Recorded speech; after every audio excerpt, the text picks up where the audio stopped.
computer is about possibilities.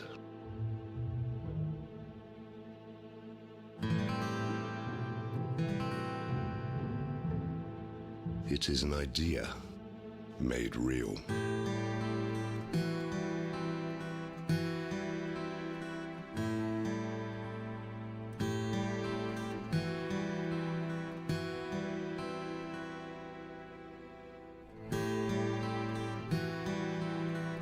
Crafted with precision.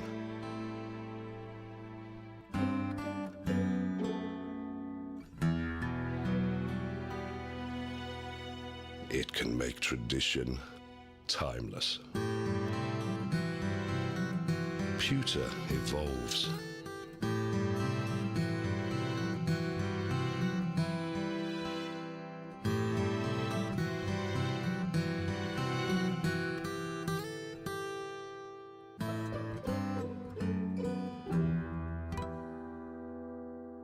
When allowed to be free, it can captivate you.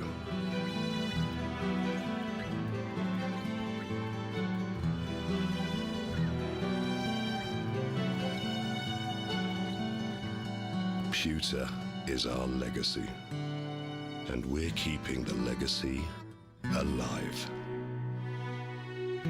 Royal Selangor, since 1885.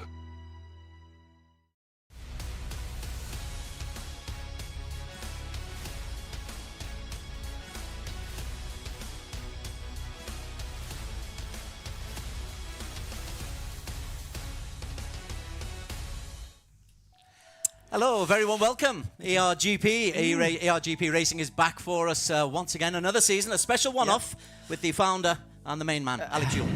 Absolutely. Good to have you here with us again, Des. Yes, we're at the 12-hour Spa on iRacing. It's been a few years since we did iRacing. I think the last time you and I did it was E1 Championship a few years ago.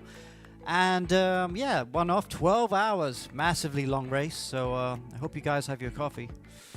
Yeah, 12 hours, okay. We've got three categories. Obviously, GT3 will take the bulk of our time, but you've got one or two little innovations, as Alex Young always does. Yes, so it's a multi-class category. If you guys are not familiar, these are the sort of cars that race at Le Mans every year, or WEC, W-E-C. So we got the hypercars, they're the fast boys, which, you know, the prototypes is what big manufacturers like Ferrari, Porsche, BMW are in.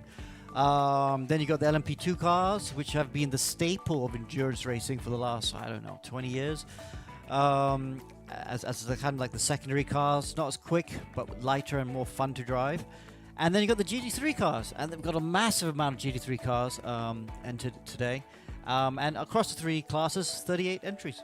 Okay, that's pretty good. That's a nice full grid. Plenty of opportunity for contact, especially early on, which you want to avoid in 12 hours. But you know what I'm like. We are going round Spa, of course. You've raced there many, many times. You've commentated on it many, many times. And Eau Rouge is obviously the place where it's very, very spectacular, but a terrific circuit. Yes, look at that. Turns 3 and 4, Eau Rouge, and then Radillon at the top. That's the most famous sequence of corners in the world. It's fast and flowing. People often call this the perfect circuit because it's got just the right mix of racecraft and speed and driving ability that you need to be quick here. Other bits to look at, that second sector, a lot of lap time there. The double left of Pouillon, and then Piff Path, you know, turns 13 and 14. These are all corners where you need a very good flow and a car with a lot of grip.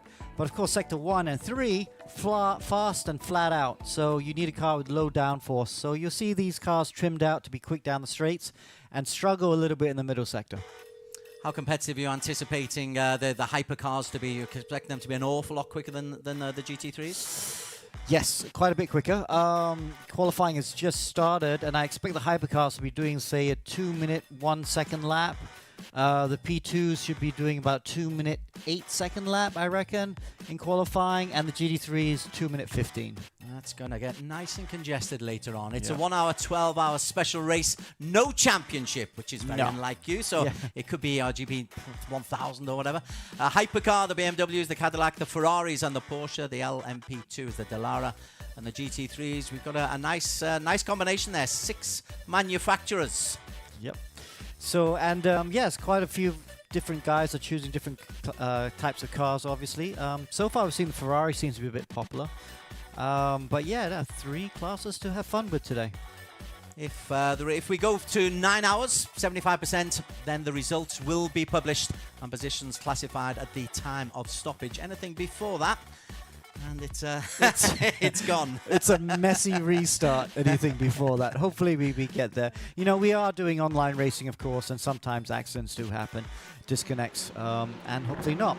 But right now we have on screen is this the new team, actually, Adventi Racing Team from Australia. Ooh, he's gone wide there. He's one of the guys' favorite for pole. This is a 4-lap qualifying shootout as he comes through these corners now. He's in Sector 2 right now. He's just about to go through this left-hander here called No Name, or Speaker's Corner, before we come down to the double left Pouillon. He's in the Ferrari, and the driver in the car right now, driver Luke Fallon. Out of England as well. You're spreading far and wide. So Adventi Racing, as you say, though, well, we've got plenty of time, 15 minutes to go, so you'd like to get a marker in. You get that marker in, and maybe you really push on later on. You've got no special qualifying tyres for this, have you? It's straight through. Straight through, and everyone's doing solo qualifying, so there's no chance of getting mixed up with traffic. Solo qualifying means that you're out on track by yourself. And this is the guy on pole right now, Jarek Cole from Mampu Motorsports. He's doing a good job. He's looking like he's going even faster. Everyone gets 4 laps in qualifying, so he's quickest right now. This is obviously the hypercars. In the P2s, we have Apex Racing Brunei is currently on pole at the moment, but I'm sure he's going to go quicker. And in the GT3s, Tsunami Motorsport. He's quickest right now with a 2:16.2. That's not quick enough. They'll be in the 15s, I think, in this next lap. But back at the front, oh, look who's just gone quickest. Amigos Racing. Oh, Amigos Academy team, excuse me. Academy, that's Bardianik. Car number 44, forward with him. Yeah, he's put on pole right now. He's one of the young drivers from Iran. Very, very quick driver. Still needs to work on his racecraft a bit, and that's what the 12 hours hopefully will help them with. But very promising fast driver at the moment. He's on pole at the moment. But I want to go back to this guy, Luke Fallon, because I think I think this might be his last lap. So he's got to put it together now. 7/10 down just at the moment. Where are we at the moment? Where's our split time? Yes, the last lap, you're 7/10 down. So let's see if he can put his lap together. We saw him go wide at this corner here on the last lap, ruined his lap. That's tighter. That's looking a lot better. Now it comes down to the hairpin. You just got to kind of roll the car through here. Be patient. And then, a little bit of sideways movement on the way out. Yep, use lots of curb on the way in. That's the way to do it. No track limits there, I think. Now coming down to the double left. And, wow, it's a fast corner. Crazy fast in these cars. Lots and lots of fun. These hypercars have quite a bit of downforce. Ooh, right on the limit there for track limits. And then through Piff Paff. Again, this sequence of corners, you don't want to be impatient through here because you end up on the gravel on the exit right here, and looks just right. Now Stavilo. Stavilo is a really important corner to get right. You need a good exit because you have full throttle for a long time now, and if you got a bad exit, you lose a lot of time. That exit looks pretty good through Stavilo 2, right on the limits of track limits. And now look at this long blast out down the straight, full throttle, over 300 kilometers per hour, flat out through Blanchimont. In his Ferrari, nice white livery. Now coming down to the bus stop chicane, he has to nail this. Let's see if this is good enough to put him on pole, or at least on the front row. Looks like a nice clean exit there. Goes across the start-finish line, and that will put him on pole. No. Pole. Yes, pole. Wow. Inside 2:01. I always listen to your anticipated split times, your anticipated lap times. You said 2:01.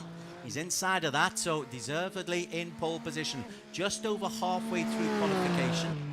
As you said, they've only got 4 laps, and so we're on board with Zohaib Hussain from Auto Gaming Rebels.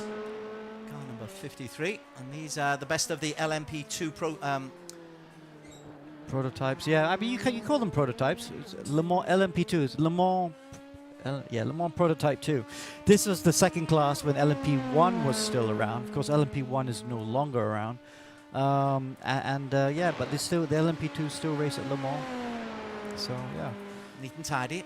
Neat and tidy, looking good. He's on for pole position. Ooh, let's just go look to GT3s, though, because Tsunami Motorsports had been demoted, but he's just put it back onto pole. This is Sodowich out of Thailand. Yes. Tsunami Motorsport Thai team. It's quite incredible actually. The Thai teams are getting very good at sim racing. They've always been known as very good at GT7, as you know, Des. But they've been showing to be very strong in games like Assetto Corsa Competizione and of course iRacing now. Burst through, no split times. That's the only slight issue here, isn't it? Yes, no split times unfortunately. But yeah. This will be their last lap, I think, in qualifying.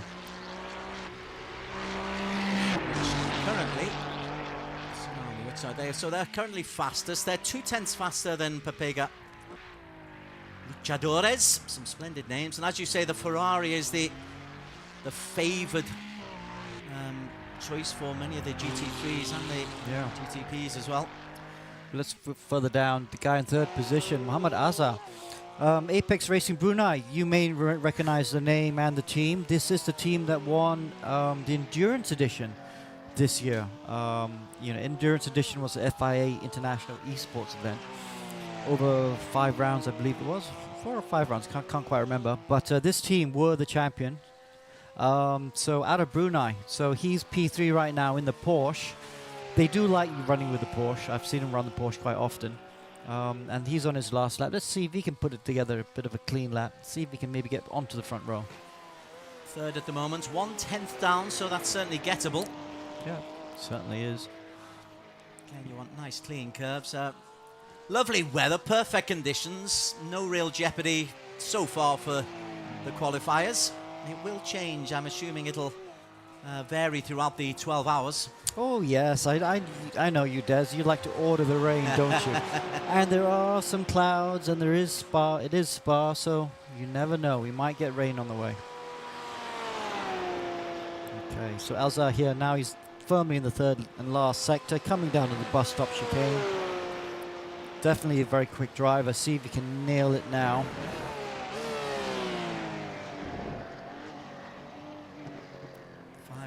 .4 seconds behind he was as he comes through over the start-finish line, and Apex Racing 220.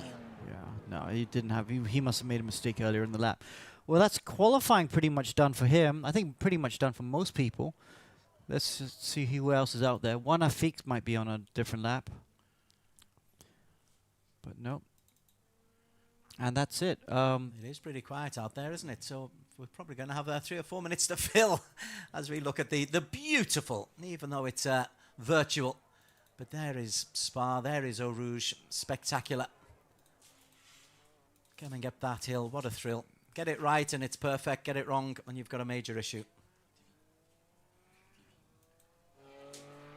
Right, out is Danveer Munkanan.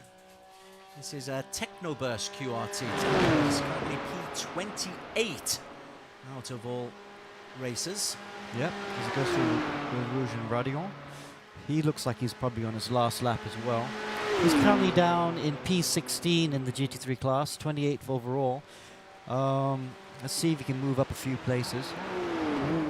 Yeah, at the moment we have 7 hypercars out there, 5 LMP2s and 31. Oh, gaggle. 31. That's excellent. So you've actually got a huge grid out there.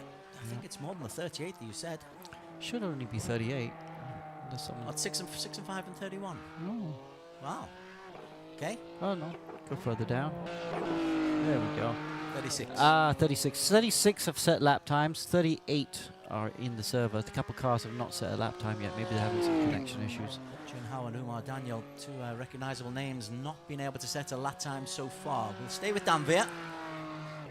This is in the GT3. He's way down at the moment. And that's plus 220. That's behind the leader. No, that's behind the lap time. Behind the guy in front. Yeah.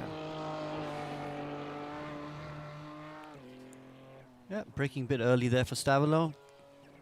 We have quite a lot of new drivers actually in for this championship. A lot of new names I've not seen before. Same. Yeah. That's okay. New is good. New is good. Where's Danveer from? Is he local? Is he a Malaysian boy? Well, he's which team? He's Technoburst. Technoburst. I wonder if we could put the countries up. I'll have to look at the entry list, I think, later. We had it before, but let's see how he's doing. He's 16th in the GTs, 17th in the GTs. Oh, into the pit lane, practicing the pit lane entry. Now, obviously, there will be lots of stops over this 12 hours. Some teams have 2 drivers, some teams have 3 drivers, but there'll pretty much be much stopping on the hour mark for the GT3s. The prototypes, both the Hypercar and the LMP2, will be stopping about the 45-minute mark. So you'll see lots of stints from these guys. And as you know, Spa has this massively long pit lane. So you really don't want to be in the pit lane that much because you will lose a lot of time. So penalties as well. If you get a drive-through, it's very, very costly. Maximum maximum percentage for drive time for a driver? So yeah, no maximum, no minimum, but Okay. we're running is the same as we do in iRacing special events, which is you must drive a fair share. And a fair share pretty much works out to roughly about 1/8 of the total driving time. So Okay. so everyone that's entered will have to do a decent stint. At least an hour and a half. Yes, at least. Okay. So say 2 stints just to be safe. So yeah, 2 or 3 driver teams. The guys with 2 drivers in a team will find it a little bit tougher to do. But to be honest, I don't think it's that big a deal. 3 driver teams would be quite comfortable for 12 hours. Let's hope that everything sticks forward. There is the grid. The race is underway in 45 seconds time. Oh, race 53. That's going upwards. I expect it's going downwards. No, it's going upwards. So the race has actually technically started. So for those guys doing your stint times and trying to plan, the race start time has already started. It won't start from when the drivers cross the start-finish line to start the race. The safety car is out. Yeah. So. Luke Fallon, it will be on pole, Aventa Racing. Yep. The guys that qualify have to start the race, which is quite a good thing to do, I think, especially for the less experienced team. You don't want to be swapping drivers in between, because the drivers are nicely warmed up from qualify. They'll obviously have to change the setup to the setup that's a bit more calm for the race and put in a full tank of fuel as they try and go and extend their stints as long as possible. Now, you see they're all grouped in classes. You'll see the hypercars at the front, Yeah, P2s 1 in through the 7, middle, yeah. and then the GT3s at the back. You'll see there'll be a little bit of a gap between the prototypes and the GT3 cars, which is kind of nice. So we'll see the prototypes start first, before then maybe going back to watch the GT3 start. Yeah, a lot of Ferraris in this grid, I have to say. Okay, safety car is out. Everybody just eager to get going, and Luke saying, "You wait, I'm pole man." I do like the mental stuff that's done. 12 hours to go, and Luke Fallon already playing with the mind games. Yeah. He'll want to have a nice clean start here. He doesn't want to get involved in anything through the first few corners. Yeah, so Aventa Racing, Australian team. Amigos Academy team is Australian. I think Mampu Motorsports is Singaporean. Pepega, good boys. They're a Malaysian team. But yeah, Ferrari locking out the top four positions. Then you got a Chevrolet, a Porsche, and a Chevrolet at the back of the hypercars. Gosh, you can tell how awkward it is for these hypercars. They are just bursting to get ahead of the safety car. Patience the key. Okay, final few spins before we come to the final chicane, and then they'll be let loose. Yeah, it's very important to try and get temperature in the tires, and that's why you see them weaving. It's not particularly cold today. I think it's like 22 degrees ambient, so they should have no issues getting the tires warmed up. But all these cars run on a very hard compound tire, so it normally takes about 2 to 3 laps before they're really, properly warmed up and you can really push in these cars. And of course, with the hypercars and the P2, there's no ABS, so it's really easy to just kind of try and push too hard in the first lap, lock up a wheel, and then you end up with a flat spot for the rest of your stint. Now the Porsche pulls off now. Okay, delivery of the Mampu. He's got to hold his horses of Mampu. Okay, Luke Fallon for Aventa. He's the man in control. Oops. Mampu are meant to be in P3. Yep, they won't be starting on this line. They'll be starting on the endurance start, which is after this corner. Okay, we're having some netcode issues. Let's see if it cleans up after the race start. Green flag, green Indeed. flag. Okay. Red lights are gone and we are underway. And Fallon it is who gets off to that good start. Nick just behind for Amigos Academy team. And it's a clean start. There's a yellow for both Pega and for Stallion. Yellow flags for them as they're away, but that's a solid start from Aventa Racing for the hypercars. Ooh, who's taking the shortcut there? That's once again the Mampu team. They're really pushing it, Mampu, at the moment. Yeah, so then we go on the GT3s. Oof, yes, we're having some connection issues here at the start. I think it should calm down as we go through the first couple laps. There we go, Pega in second position with Yongzhen. And the Thai team, Tsunami Motorsport, leading that race for the GT3s at the moment. I think you're kind of expecting that, aren't you? Tsunami? Yes. Creating waves, eh? They're in P3, Sri Lankan team there, Tihan Iranga, Ceylon Motorsports Club. Already a massive differential. Tell you who's got real problems. P2 racing line got off to a dreadful start. A long way back. Yeah, they must have connection issues because they didn't seem to take the start at all. There they are, just going through the start of Sector 2. Oof, well, at least they're up and running. Yeah. As you say, because it's so congested, maybe connection problems, everyone chasing the same space, but we're on board with Velocity Pantera. This is side Oze in P5, best of the LMP2s. Ooh, looking down the inside, give him some space. Oh, he's going to get a terrible exit here in car 53. Otto Gaming Rebels should get a good exit out of the last corner. Go for it, guys. Go for the contact early on. Come on, come on. I think they all then kind of realised, no, there's a long time to go. You can lose a race on the first lap. You certainly cannot win it. No, absolutely. Let's go back to the start of the head of the race, and Venti there pulling out a big gap right now. Gosh, connection issues. We might have to restart the game in a while, I reckon. But anyway, Venti, nice move. That's a perfect start, really. He's got a bit of a gap to P2, so he doesn't have to look over his shoulder. He can just kind of settle down and look after the brakes and the tires. Yeah. He's taken nearly 2 seconds, 1.8 seconds, 1.9 seconds. Clean track through him. Yeah. He was helped a little bit because Mampu and Amigos obviously were getting into a bit of a argy-bargy on that first lap, so that's helped him with a bit of a gap. But yeah, I think it might come back together. There's the double left-hander. Into the long chicane, right, left, and into the final sector for Luke Fallon and Aventa Racing. Solid. Do you know much about Luke, other than out of England? They need a little bit of a sporting success to England. Yeah. Yes. How are you feeling, by the way? I'm all right. I'm from Liverpool. I'm British. Yeah. It's different. It's different. Okay, yes. Yes, I had not known Liverpool was not in England, but good to know. But yes, no, I think Luke Fallon, English driver, but with an Australian team. So I don't know if he's based down there in Australia. I think he's got quite a few mates who are Australian. We'll see soon when they get in the car after that.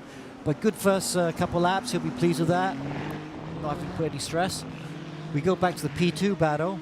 This is Mampu. Love that livery. Yep. And now back to the P2 battle. Velocity Panther. Looking like they got a nice bit of a gap. I think it's a Malaysian team. Oof. See how late, so high, was braking there from Auto Gaming Rebels. That is a mouthful, isn't it? I don't know why they couldn't come up with simpler names. But yeah, the four of them nose to tail here in the P2 class. Now back to the GT3 class. Ooh, bit of a tight battle here. Tsunami is getting a lot of pressure now from the Pepega. I can't pronounce that. How do you pronounce that? Luchadores, Pepeda Luchadores team in P2. As then they disappear off the ether as we get our pronunciations right. Ooh. This is lasting a little bit longer than we would have hoped, huh? Yeah. Apex Racing Brunei, though, they've gone up to P3. They were P4 earlier, but up to P3 right now. That's the GT3s. Wow.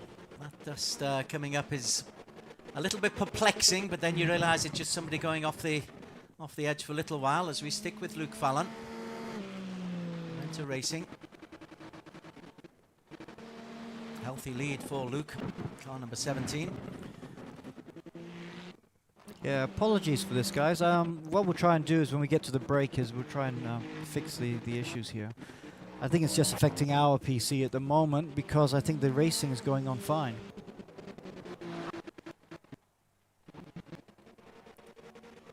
Luke is actually increasing its lead. He's up to 2.4 seconds now. Yeah. Ahead of Mampu. Yeah, his last lap was a 2:02.7. That's a good 5/10, half a second quicker than the next quickest car, so he'll be pleased with that. He's actually increasing that time as well over Mampu Motorsports. Where are we now? We're still on with Luke. If we can follow him.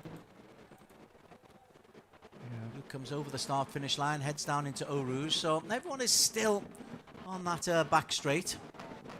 On that start-finish line, and then they come round the corner, turn 1.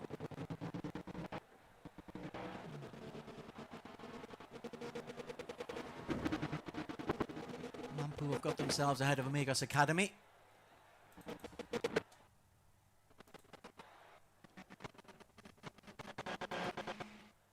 In the LMP2, Velocity Pantera lead Autogaming Rebels and Panther eRacing. Only half a second between 1 and 3.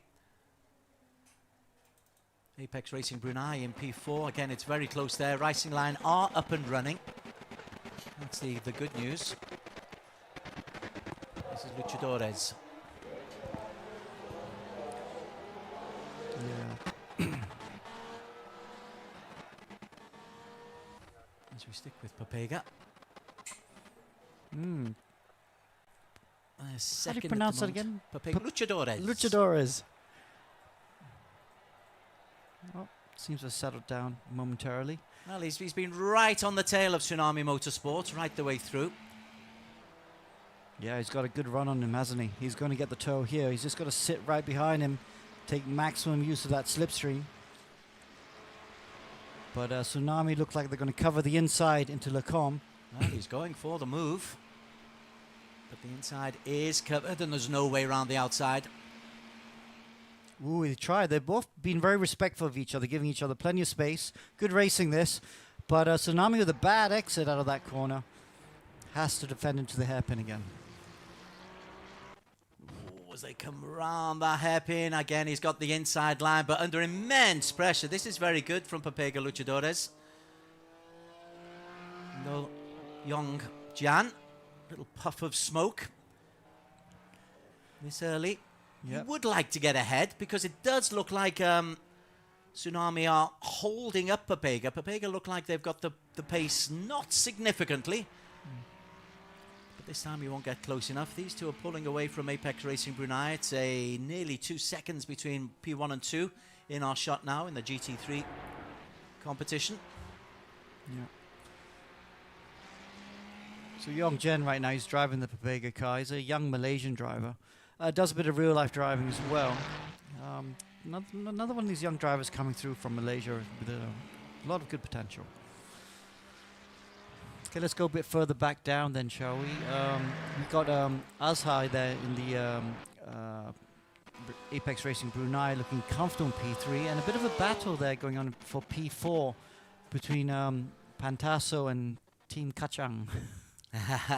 As we concentrate on GT3, worthwhile noting that the hypercars are getting close to the tail end of the GT3s, so there's going to be plenty of traffic in a short while for Aventa and Mampu and Amigos. That can confuse matters just a little bit, and obviously the protocol or the etiquette is to get out of the racing line. But if you're racing yourself, it's a bit of a problem. This is Mohammed Ismuddin from Pantaso Racing Team. P15 at the moment, which is 4th in the GT3s. Looks nice and calm. Yeah. Again, another, what was it? Barbie livery. Looks good.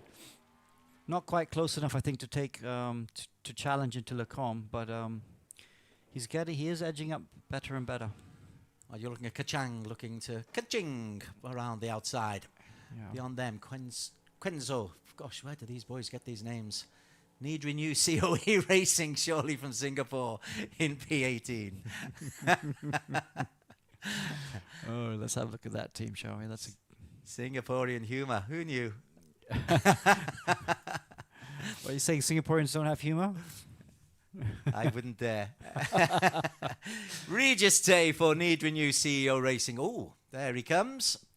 Lovely livery, like that one. Yellow and green always seems to have a certain je ne sais quoi. And he's doing pretty well. He's a P6. Just 1.5 seconds down. They're well spaced out. He's chasing Quensco Racing Team. And as you say, the Ferraris in 6 of the top 7 places in the GT3s. Regis doing a good job there. Last lap time 2:17.3. So they're all going a little bit quicker. Fastest lap in GT3 so far has been 17 flat. So Regis there 17.3 is it's good. It's competitive lap time. He's actually closing down the gap to Neil Harris in Quenzo Racing Team just ahead of him. So I think he'll be joining that battle in not too long. Again, we stay with Regis Tate. Just behind him, we have another Thai team, another Is this another Sarawit Samai? Oh, it's the Tsunami Motorsport. This is the team that was leading just now. It is. He's lost. Wow, he's lost a lot. Yeah, he must have come off, or maybe a connection problem. If we're having connection problems here, maybe he's having connection problems there, because he was leading Tsunami. And now he's lost a long way down in P7 in the GT3.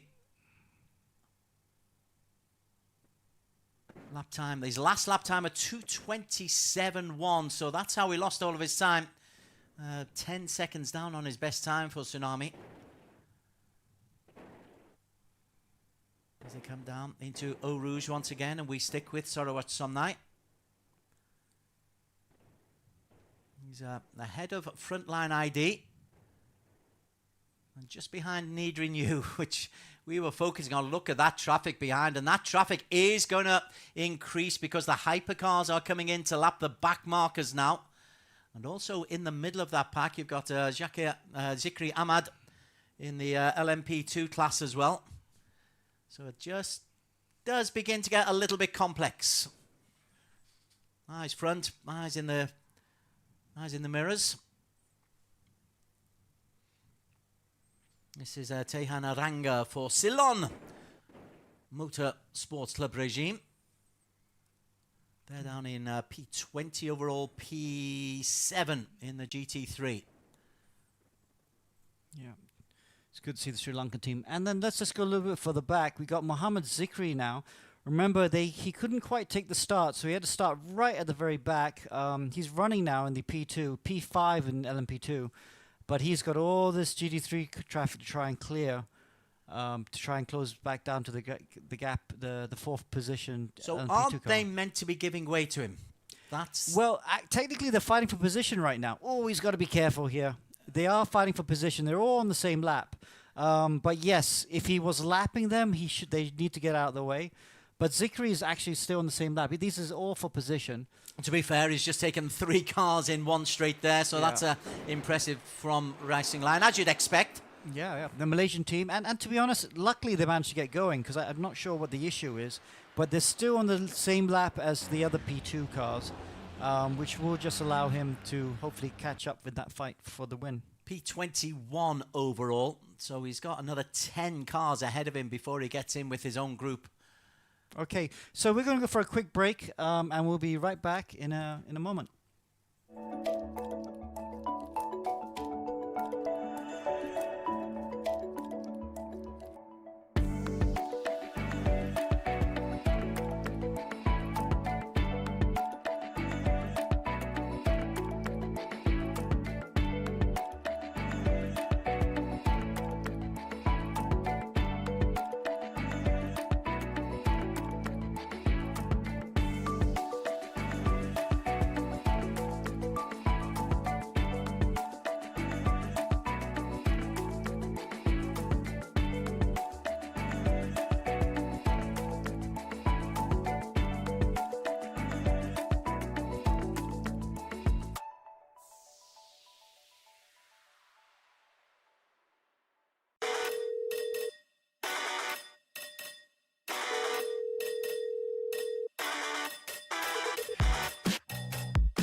Pewter is about possibilities.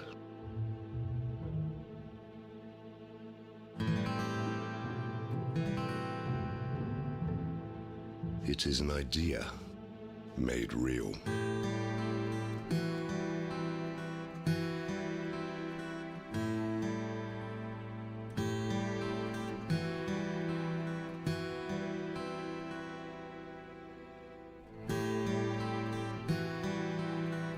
Crafted with precision.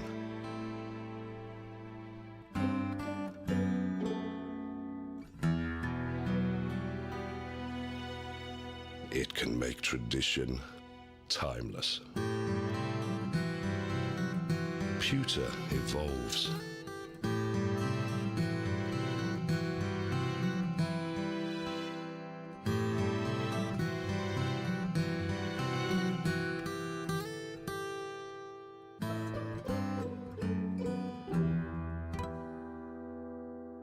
When allowed to be free,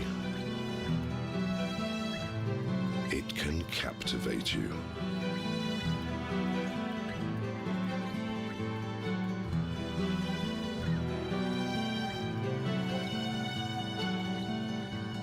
Pewter is our legacy, and we're keeping the legacy alive.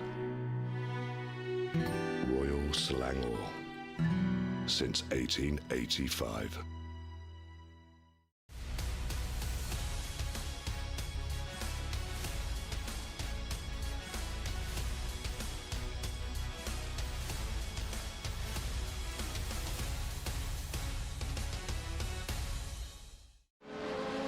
Okay, back after a short absence. Sorry for that. We've had one or two issues our end, but looks to be all good. Interesting stage very early on. We're only 20 minutes into this 12-hour race, but the first time we've seen the hypercars getting onto the back of the GT3s.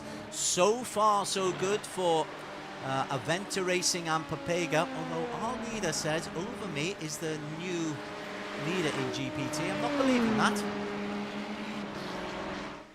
Over Me. Charon. There's Over Me right now. Maybe just okay. So Aventa Racing are the leaders. Yeah, no, it's just sorting itself out because we had a slight reset. So Luke Fallon for Aventa Racing. He was fastest in qualifying. He's got past the GT3s with no problem whatsoever, and he's just got another couple of back markers. The lowest of the GT3s, or the slowest of the GT3s, coming into his sights. But his lead, 11 seconds. Is that right? Yeah. He's doing a really good job. Very consistent laps. His last lap was a 2.2, which is, 3.1, which is still within a second of his fastest lap. And then second place now is Papega Good Boy still there, but if you look at that, they've put out a little bit of a gap to Bardia Nick. Bardia Nick obviously has had a moment and has gone backwards right now. Maybe we just off screen while we're in the break. He must have had a moment because he was fighting for second. And now he's coming under big pressure from Mampu. Yeah, Mampu. Who must have had a moment as well because they were racing in P2 at one stage. Yes, right. So maybe they came together, which let Papega get through. And now instead of fighting for P2, they're now fighting for P3. So comes through. Now, just coming into sector 2. Loving the work ahead of them of Luke Fallon. He's just negotiated the final GT3. He's racing away, literally and metaphorically, as they come down the hill. Little puff of smoke, as you're just slightly off the racing line, but this is good pace from Amigos. Bardia he was under pressure, was under real pressure. Was that Mampu going wide? Still there. Yeah, we must have just caught the tail end of that because they're both streaking away from the cars in 5th and 6th position, so something must have happened there. But Over Me looks like he's just in pit lane or something because they look like they've just come out. Oh no, they've had a moment obviously. It says out, but I think they were just a bit further down on P6. This is, yeah, they are out there, aren't they? Yeah. So they're not out, Over Me. Justin, I'm wondering if they might have one or two connectivity problems, but he's up there at the moment. Love that livery. Love the dark black. Now onto the P2 cars. The P2 cars are going to get lapped soon, very soon. Oh no, they're sorry, about half a lap down from the hypercars. So not going to get lapped anytime soon. But yeah, we have Yadi Vishnu here in Apex Racing Brunei. He's in P2 at the moment. Not the easiest team name, Naradi. We'll just call you Apex Racing because we're more familiar with that. Yeah, they're doing it on purpose, just to make our jobs a bit harder. He's got a nice drive through here on against the Panthers.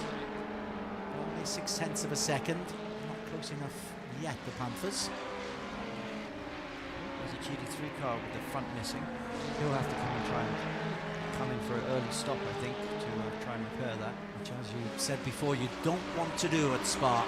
No, It's a purgatory. it is. So he's going to try and extend till he gets to his pit stop window. I mean, if he comes in and stops now, it's going to be a huge loss. Really depends how much lap time he's losing.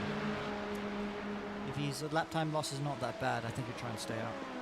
Good etiquette from the GT3s, getting out of the way. They're in a race themselves, but no problems there for Aradi. Behind them, that was a wide turn taken there. Oh, that's dreadful. Not from Aradi, but from the Panthers eRacing Academy. Indeed, he's, I think it was Auto Gaming Rebels who lost to Panthers eRacing because he went so wide on the chicane. That's the problem of the traffic. You focus maybe on the GT3 ahead of you and you get your timing wrong, your braking wrong, and it costs you a place. Yeah, I mean, it's one of the skills you have to learn, obviously, with the racecraft point of views. You learn to go quick, but then in this sort of multi-class racing, you need to know how to limit the losses. It's when you're overtaking lap traffic or when you're getting lapped yourself. Quite a few drivers don't know how to minimize that loss, and they just end up losing way too much lap time. You can bang on about consistency of lap times, but yeah, there are circumstances where you've got to adjust to the drivers around you. And that's exactly what Panthers eRacing Academy, sorry, Auto Gaming Rebels did not just then. But we're still on here with Panthers. This is, wow, Lowu Kit. There's an old familiar name. Thankfully, there are some familiar names. But you've been doing this now for 6 years, Alex. So. Yeah, I mean, eRacing GP's been coming along. You were there for the first one. When was it? 2019, I think. 2020, March 2020. Well, the first one, first one. Oh, your first GT7, one, yes. Yeah, that's yes. But yes, we were online in 2020 and we did loads. We must have done about 1,000 races by now. Yeah, a lot of races over the last 6 years. A lot of new names. Yeah, but like you said, Will Kit here. He's a Malaysian, but from Penang. Penang's Malaysia. Yeah. But from Penang, yes. I have heard. Yeah, he's been the fastest driver from Penang for many a year. Very, very experienced driver. Must be in his late 30s by now. From the Panthers eRacing Academy. Still there. And at the moment, Panthers, where are they there? Three in the LMP2. 3 seconds down. Yeah, our leaderboard's playing havoc with us still. But yes, he's in P3. In his category. Oops, there we go. Then we go on to the lead of the GT3s. And the Sri Lankan team... no, they're down to P17 overall. P7 in the GT3s. Theoretically. Yeah. So he's in P7 right now. Leading this class is actually this car, the purple Ferrari, Pega. Luchadores. Still leading, not running away from it though. I actually think that this car, the Apex Brunei team, is closing. Apex Brunei running, I think, 3 teams today. But like I said, the Endurance Edition champion, showing some real pace in that Porsche now. I was definitely closing down that gap. At last lap, just picked up another 2/10 on the leader. So, yeah, Pega Luchadores is not running away with this. There's a good battle going on behind them in this category. Pantasso and Team Kachang. It's just 0.3 of a second. There they are, Team Kachang in the fetching pink and white. Is Mohammed Hishmuddin. Pantasso in the purple as well. Just behind them, Tsunami Motorsport. who were leading this class at one stage. Not very, very early in, not even through the first half hour. Already we've had a situation for Tsunami. But this is Team Kachang chasing Pantasso for P3. P2 goes through. That's Apex Racing in the red. Pantasso in the purple. One or two glitches our end once again as they come up through Eau Rouge. Spectacular, however you look at it, and a nice clean line. Temperatures are slowly increasing. We're at about 9 o'clock in the morning here at Spa, the in-game timing. So we're going to see the temperatures start to rise as well. That's going to make it tricky for some of the teams. You've got tyre limitations, tyre changes, maximum numbers. You can change tyres as much as you want, but if you don't look after them, you do struggle with it towards the end of your stint. So they, especially the front tyres, the double left at Pouchon really does give a lot of oomph to the front bike. So if you are too hard through those particular corners, you've got a bit of an understeer, you're going to ruin the lap time quite quickly. Obviously, with the battle here for P3. Just beyond them, Tsunami Motorsport have recovered, having lost 10 seconds on one last lap. Now 217s, regularly in the 216s, 217s. You want to get that consistency throughout. The LMP2s are lapping regularly at 210. Just, 210. Change up at the front. We have got a change. eRacing still there. Okay, that's our So yeah. Luke is still there. Yeah, but eRacing, Luke Fallon's still leading there by a big gap now. What is that gap now? Visibly, it's quite big. Yeah, it's 14 seconds. Yeah. He's increasing this by half a second a lap. Really good job by them. Over on the P2s. Oops. A few issues here again.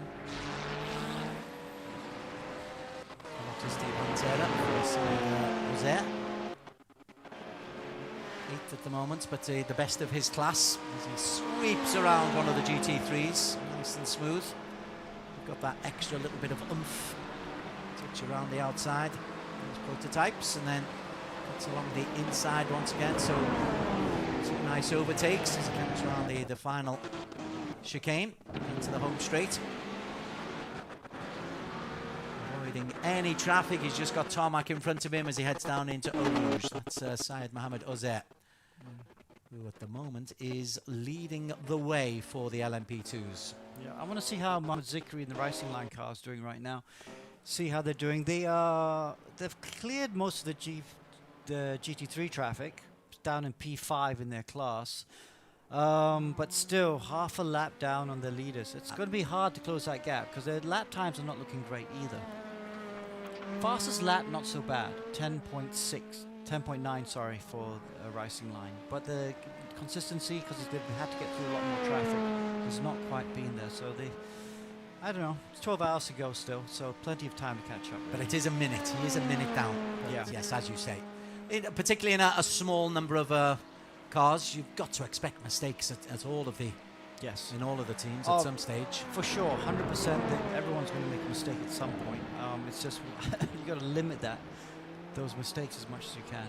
Well, there is Zikri, goes through at, he's 58 seconds down at 2:10.5.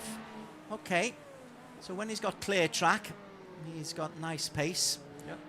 He's just got to keep on lapping 2:10s. Yep. That's the fastest lap for him in this race. So 10.5's good. And he should have some clean air for a while now. Yeah, top right of your screen, we can see the yellow are the hypercars, the pink are the GT3s, the big knot of pink. And interestingly, the pink are causing one or two problems for Auto Gaming Rebels, and not Team Racing Line yet. Where is 12? There he is. Okay, yeah, he is half a lap down. Neil Harris watching from Quenzo Racing Team now, car 607, right on the back of a Need Renew COE racing team. That's obviously a simple team. I see Yoko comes up in 2 years on a bike. Ugh, So what are you going to do? I don't know. Closing my eyes at the moment. Well, just keep in relation. But yes, okay, so Neil Harris there, he's all trying to break the slipstream there. He's got to be careful he doesn't do that too much. I was going to say there's a limited number of moves, but that's... Yeah. I tell you what I have noticed since we first started, the discipline of these races. So many, even the new names, very, very disciplined, very respectful. Was it a bit more carnage before, was there? Yeah, it was a lot more fun. Yeah. Neil Harris trying to get on the back, not pressurising too much, but then again, not getting close enough. And the clouds look like they're coming in here. Yeah, it's suddenly got very dark. The headlights are on. And Neil Harris has still got to work. And, well, credit to Need Renew COE. Let's just go have a look at another batter right now. Your old favourite, Leo Lung, Raiden wow, esports yes. racing. Gosh, he's my age, isn't he, Leo? Yeah. Catching up to the fight in front of him right now. It's really looking like it's going to get quite close. Leo, obviously a Hong Kong driver. And Balapan Random Motorsports in front of him from Indonesia. So this is for P11 in the GT3. That's a nice little battle going on there. Right, Leo. He's in the yellow livery.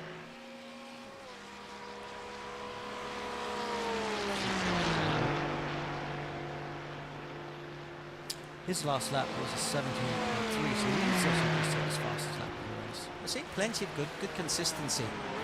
203s for the faster hypercars. The GT3s regularly is 217. She looked right the way down. Top 10, top 11, all in the 217s. Solowich at 216. He's coming on as the number 5 as Leo looks around the outside. And then there were 4. Oh no, that's one of the... That's the leader. It is, okay, he's got to work his way through there, and he has swoops around the outside. 2 taken away, that's impressive from Avanta, Luke Fallon. Yep, just gets him before Rouge, he'll be happy with that. Clears that traffic. Did that one very nicely, did Fallon. Impressive. Jusmin Jafar for Balapan, as you say, the Indonesian. He's got frontline ID in front of him. That is frontline. Just 0.4 of a second, so 3 in a quick row here. Porsche, Ferrari. Porsche coming in from Balapan.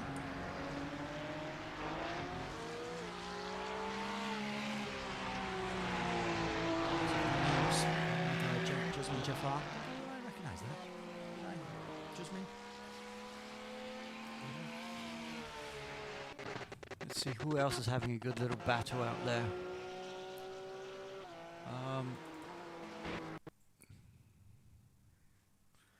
Back to the hypercars. But I wanted to have a look at this GT3 battle. We can stick with this because we just take. He's got, excuse me, got a slight lead here. So we're closing in. It's racing behind them. Regis, to be fair. So Regis, all right. He was just overtaken by the hypercar. Beyond the first half hour. Just go look at the battle just ahead of him. Looks like a good battle here right now. Yeah, he's coming good as Sorowitz, so I'd love to know what happened to him early on. Behind them, oh look at that, Fallon just eases past beautifully. Oh. Yeah, that's going to affect his exit right now, and the Barbie-coloured car behind him is going to get a good run through Eau Rouge. You get a little bit of understeer through here if you get too close for the aero wash. But if you can still keep it flat, then you should get a good run into the front. Is he close enough? Maybe. There's traffic everywhere. Look at that work from car 17, Luke Fallon. He's just manipulating his way through. 15 seconds his lead now. That is mighty impressive. Staying with Sorowicz. He's in the silver for Tsunami. Team Kachang right behind him. Team Kachang, I just think Tsunami have got enough, although Tsunami getting caught up in traffic just at the moment. He's coming to some back markers here. Some lap time. Back marker gets out of the way quite comfortably though. So they're the back markers of the GT3. That's impressive for Tsunami. What are we in? We are just 18 laps in, and he's already lapping the slowest of the GT3s. And as you can see, all the back markers caused a problem there for Team Kachang. And that's allowed Tsunami to get clear. Gosh, he's made best part of a second in 2 corners there. Kachang have got past. That's the man in pink. Back marker causing the problem, but Team Tsunami with Sorowicz will be happy to not have that pressure, and then he can focus on the man ahead of him. Here's the Pantasso Racing team.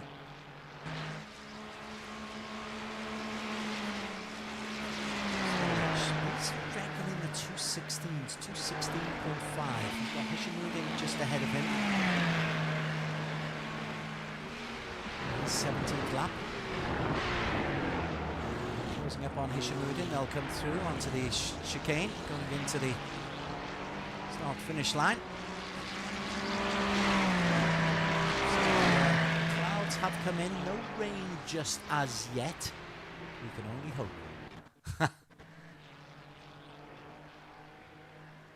Down into Eau Rouge, nice and clean for everybody, and a little bit of tarmac for them to play with. Still Sorowicz Somai drives forward. Is he able to make up any time? Sorowicz. His team Tsunami 1.1 second down. Just a little bit of time there. Coming through Eau Rouge. And once again, the hypercar just moves out, takes the place. Fallon once again increases his lead. 15.7 seconds clear now. Sorowicz has just gone past.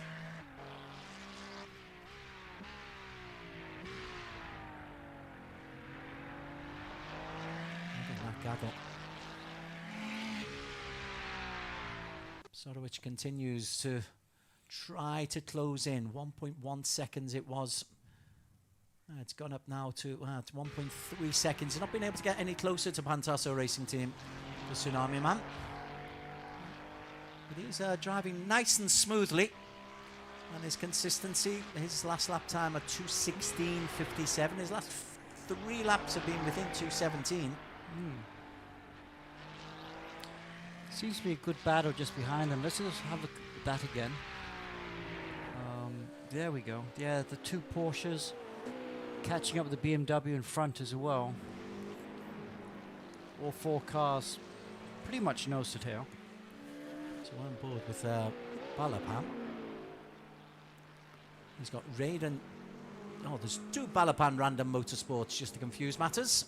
Yes, I wish they would put the numbers on them, on the names as well. What is it? Everyone seems to like really long names at the moment. They're playing with your head, playing with your eyesight. Yeah, got to get my glasses out. 41 minutes gone. No major incidents. Been a couple of scary moments, particularly in the GT3s for the Thai team, who will push down. Popeka Luchadora is still leading the GT3s as we are on board here with Balapan Random Motorsports. And the blue as they come through. Again, everybody very, very polite. Yeah, this is the battle for 7th position in the GT3 class.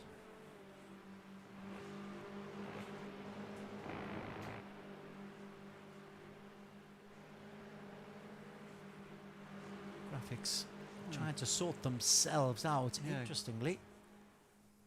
Zohab Hussain in the LMP2 classes behind Yongjian on the same lap. So Yongjian looks like he's having an impressive time as leading the GT3s. Always been the same. There he is. And still within touching distance behind him, you can see the P2 car there, Mohammed Azhar. There he is, in the Porsche. Wow, right in the mix of getting overtaken by a whole bunch of hypercars. what's his etiquette there? Because he is being lapped. Yep. He's got the racing line there, but tell you what, the hypercars are just going right the way around him. Yeah. He, you know, Alsar's quite experienced right now. He kind of just want to stay on your racing line and let the faster cars get by you. It's when you try and get out of the way which you then end up causing incidents. He's under pressure though from Pantasso. Yeah, Pantasso just 7/10 behind him. So there they are. Ferrari just behind him. Yeah, so I think Alsar there's lost a little bit more time in the traffic than he had hoped to be.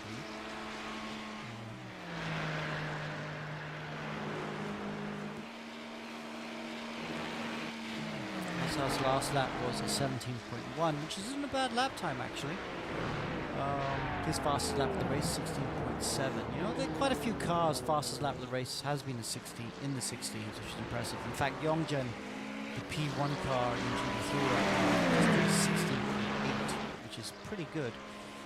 This is normally the part of the stint when you're halfway through the stint where the fuel is still heavy but the tires are a bit shot, where you start having issues with lap time. So Yongjen there just did a 16.8. It's a very good lap time. Just got in the way there of one of the hypercars who wasn't too thrilled. A little flashing of the lights.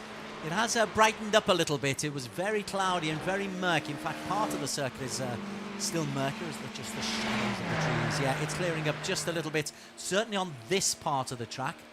Maybe on the other part, because it's a long circuit. It's 7 kilometers plus, I think. Yeah, at Spa. And we have seen that, haven't we? We've seen like half the track cloudy, half the track sunny.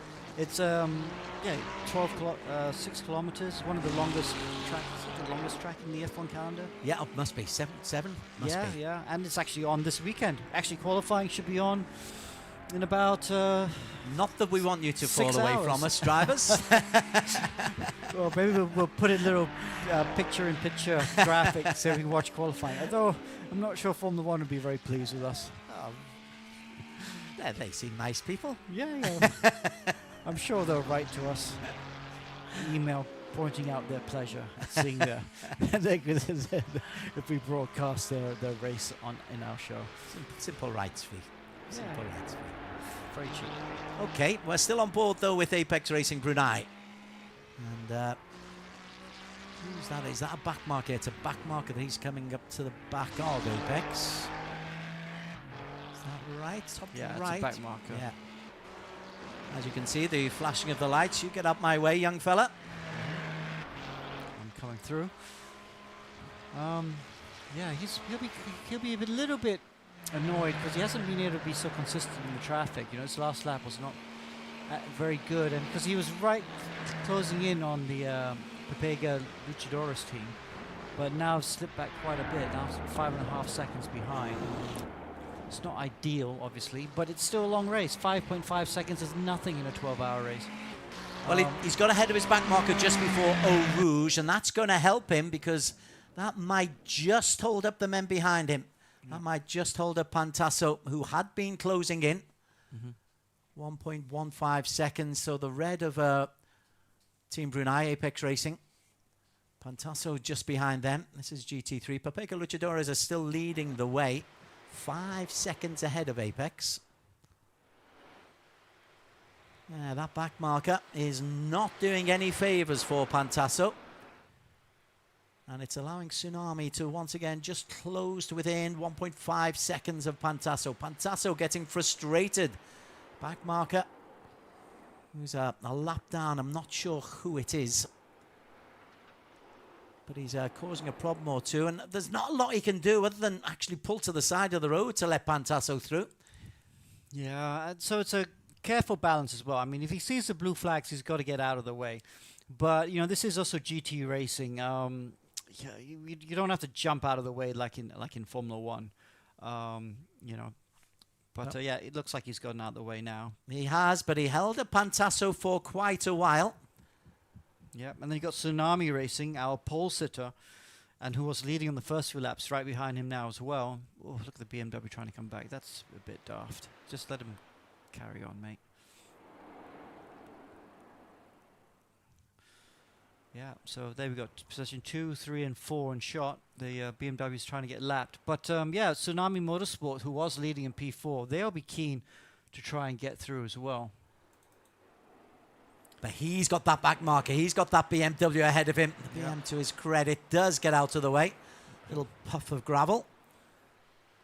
As they come through, where are we? We're midway point. Well, I don't think he got held up that badly. Tsunami is allowed, actually, that back marker probably helped Tsunami because I think it held up Pantasso more.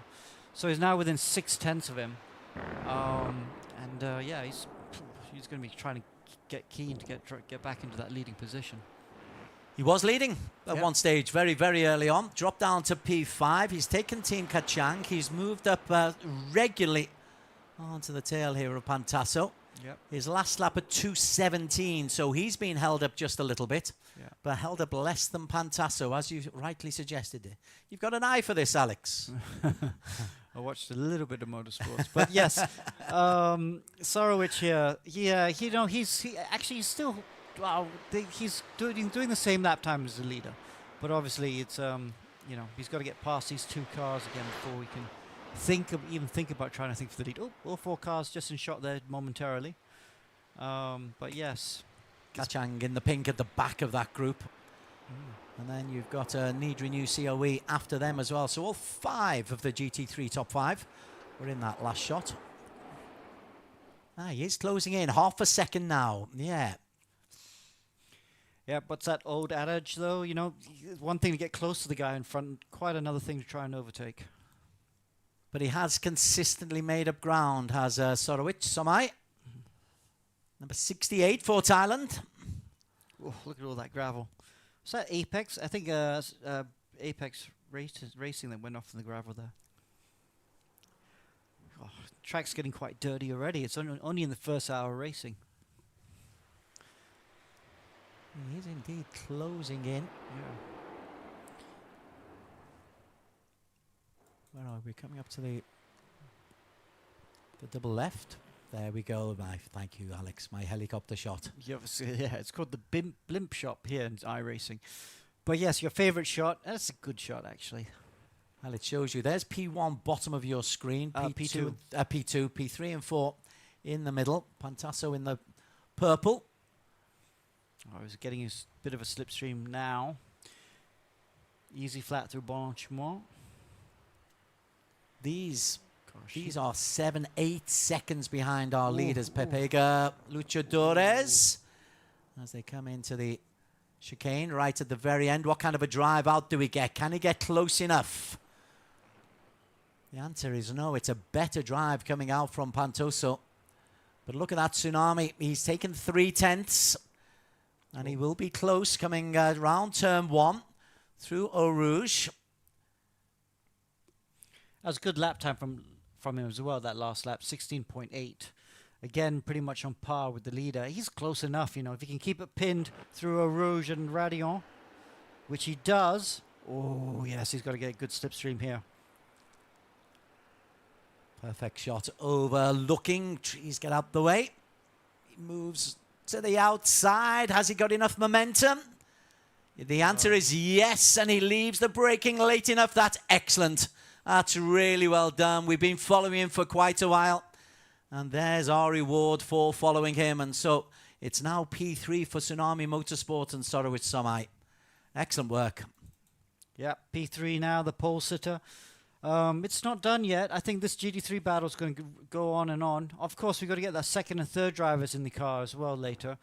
Although I think most teams will probably start with a double stint. But yeah, when the second and third driver gets in, that's when we'll see things get shaken up a bit again as well. When are you anticipating driver changes or pit stops inside in the hour mark? On the hour mark. Actually, the hypercar should be boxing about now, if you ask me. Well, that is... Yeah, it looks like... is Bardi and Nick... Yeah, Bardi and Nick's leading the race. So Bardi is now number 1. That means that Aventa have gone into the pits and changed their driver. Yeah. So Ryan Ferber is on, and that was it's a 50-minute first stint. Interesting. Yeah, 50 minutes. That's quite long for a hypercars. The P2s should have stopped by now as well. We've missed those pit stops. But Bardia, Nick, and Ethan. So there's Bardia, Nick, and Ethan. Sorry, there's Ethan. If you make a good boys, he's P2. Bardianic is leading the way in that yellow and red that just flashed through. So this is the battle for P2 and 3 right now because the lead is boxed. Hobby Culture Racing Evo. Oh, that's where it gets dangerous, guys. Just stick to your racing line. Let the leaders just find their way through. Okay, so Bardianic, maybe he's in this lap. I wonder if he can extend another lap. I'm sure he's doing a little bit of lift and coast to try and extend those gaps. Because if you can go do an extra lap or two, maybe you can save a pit stop, which will bring him to play. So even though Adventi Racing Team had got pole, they were leading the race. Look, Bardianic's doing another lap. So his that's not good. He's got that's a bit too aggressive out that corner.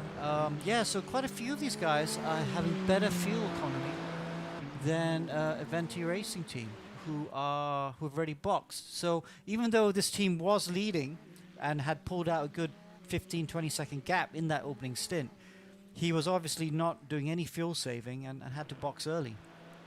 So, I mean, once his first round pit stops play out, this car will be back in the lead. But will he be in the lead 6 hours from now? Because if these guys are going a couple laps longer, that means they're going to do one less pit stop. Yeah, at least. Wow. Okay, good strategy. Interesting strategy. Bardia goes around the outside, perilously close. But he wanted to get free right there, did Bardianic, and he accelerates away. The long hairpin. Yeah, so they're doing... the lap time drop-off is quite bad already. They're in the 4s right now, these hypercars, whereas the fastest laps are in the 2s. So maybe it's back marker traffic, but I'm sure they're suffering a bit of tire wear as well. Yeah, all the top 3 guys. But that's the calculation you make, isn't it? If you can save a pit stop. Yeah. So obviously these cars, Bardianic in the Amigos and Ethan Cito in the Pepega Good Boys cars are obviously doing some lift and coast, trying to stretch out that fuel economy to try and save that pit stop. So it's not over yet. Well, I mean, it's definitely not over. Not even the first hour of 12 hours. We're going to be here a long time. I was going to say, call it now, Alex. Call your winners now. Call the winners now. I'm a bit daft. But yeah, it's going to be very interesting. Bardianic, Amigos Academy. You were surprised he stayed out last time. P1 at the moment. He stays out again. Well, he has stayed out. That's a really long time now. I wonder, that's just too long. You can't save 3 laps. I wonder if Adventi Racing, Ryan Ferber, had an issue.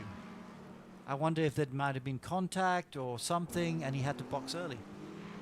Right, going in behind other BMWs. Well, there is Ferber. He went in after about 52 minutes. Still into P6 at the moment. You know what? That might be a good point. Maybe the other guys are double stinting tires.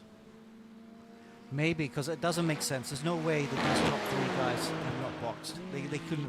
We must have missed a pit stop. They must have boxed, because the gap right now between him to Mampu Motorsports is not that big. I think it's but there half a lap. There wasn't anything on the sheets that said. Yeah, but if these guys box, the first 4 boxed, but they didn't change tires, because it's then that would have been a shorter pit stop, and that's why their lap time is so slow. That's why they're in the high 3s, low 4s, whereas Ryan's in the 2.3s already. Yeah, that was his out lap, wasn't it? Yeah, his Aventi, his lap before was a 2.9. So this guy's got fresh tires. I think he changed tires, and that's why they're a bit further back. So he'll come good, but these guys in front, the top 3 in front, are they're double stinting their tires. That's why the lap time's no good. Interesting. Well, let's see what the strategy works. I'm sure they've discussed it beforehand on how they're going to do it. But Bardianic, a 2:03.97. We'll keep those. We'll keep an eye on those lap times. If you're in the 2:04s, then you Yep. Could have pulled it right. So we've watched the top three. They just gone through the last corner, started another lap. This is P4, one I think here in the Stallion in the Porsche. And Jarek Cole's just behind him. There he is in P5. And the net leader, shall we say, well, he's not the net leader, actually. He's P5, but he's got fresh tires. Let's see what his lap time is when he crosses the line, because all the rest of the cars in front... 203. Same 203s? Oh, no, you're right, 203.7. That wasn't very fast at all. But the leader's actually doing a 203.1 at the moment. So they must have changed tires. Well, we'll have to, you know what? We'll have to go and Zoom and ask them, say, why are you not leading now? We'll try and catch them. But he's the only one who's actually been on the leaderboard as a pit stop. All the others have stayed out. Bardia's stayed out. Ethan stayed out. Well, to change tires, you need a pit stop. Yeah, these guys. So there you go. Oh, 1-1-1-1-1. So it's saying. Oh, let's look at the GT3 cars then. I think the GT3 cars, yeah, look, GT3 cars are pitting now. They always pit on the hour. Yeah, Tsunami went in pretty early. He was the first one to pit. I saw them. Yep. And now he's back out again in P3. So they have all pitted. So this is the lead in GT3. He's coming through the pit lane. And you can see the guy in P2 just coming out the pit lane. So Apex Racing were able to go one lap longer. So that might help them a bit later on in the race. Oh, look at that. Oh, just ahead of Pantoso. He's going to lose P2. Yeah, he loses P2. Nice. Pantoso, a yellow flag. As Team Kachang as well. Oh, and look at this. Tsunami Motorsport are still there in P3. So they went into the pits very early. I saw that while we were following the hypercars. Oh, with 30 plus drivers out on the circuit, difficult to keep an eye on what everybody is doing, but there's a battle on there. So Papega is leading, and that's clear. Papega's leading GT3, Apex Racing Brunei in second, Tsunami Motorsport in third. This is Tsunami. They've all pitted. Zikri is slowly making his way up, although Zikri must have gone into the pits, I suspect. Just had a 2:11 lap. Sorry, let me just have a look at this leader here in the P2 class, because it says 0 next to his name for pit stops. So I wonder if he hasn't pitted yet. Ayadi. He's one lap up. Yeah, I'm not sure. Yep, let's go for a quick break, guys. That's the pit stops playthrough, and we'll be right back after this.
Computer is about possibilities.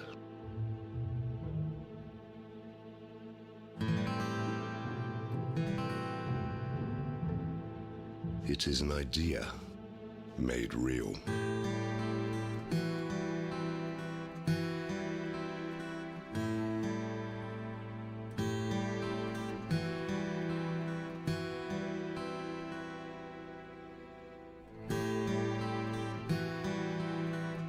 Crafted with precision.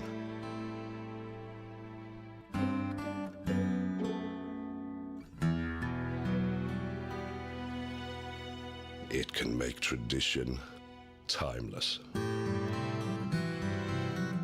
Pewter evolves.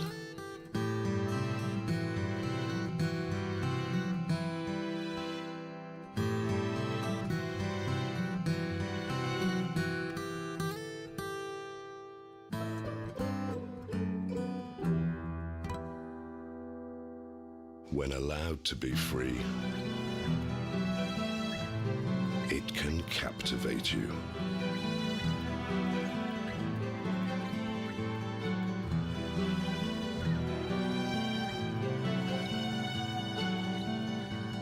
Pewter is our legacy, and we're keeping the legacy alive. Royal Slangor, since 1885.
Pewter is about possibilities.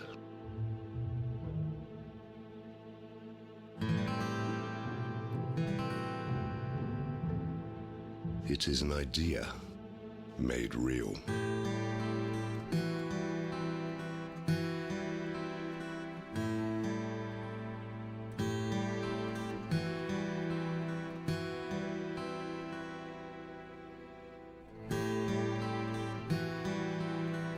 Crafted with precision.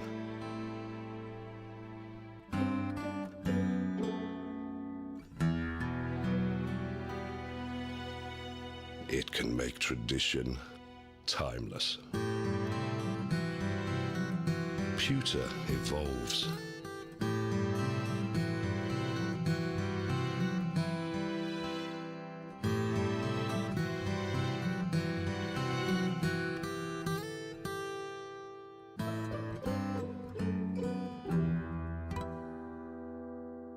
When allowed to be free, it can captivate you.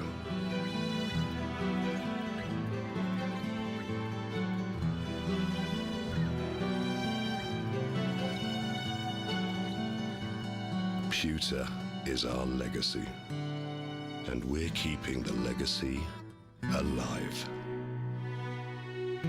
Royal Slangor, since 1885.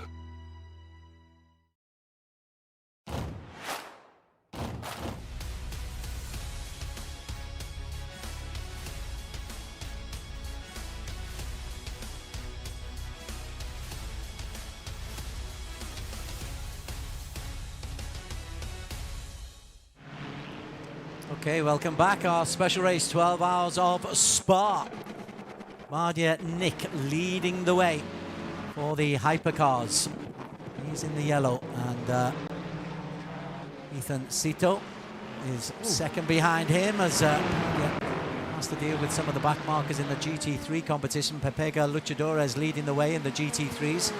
This is Bardianic, and we've been having plenty of debates in the time that we're off air about the pit stop strategies. And in all honesty, we still haven't worked it out, have we?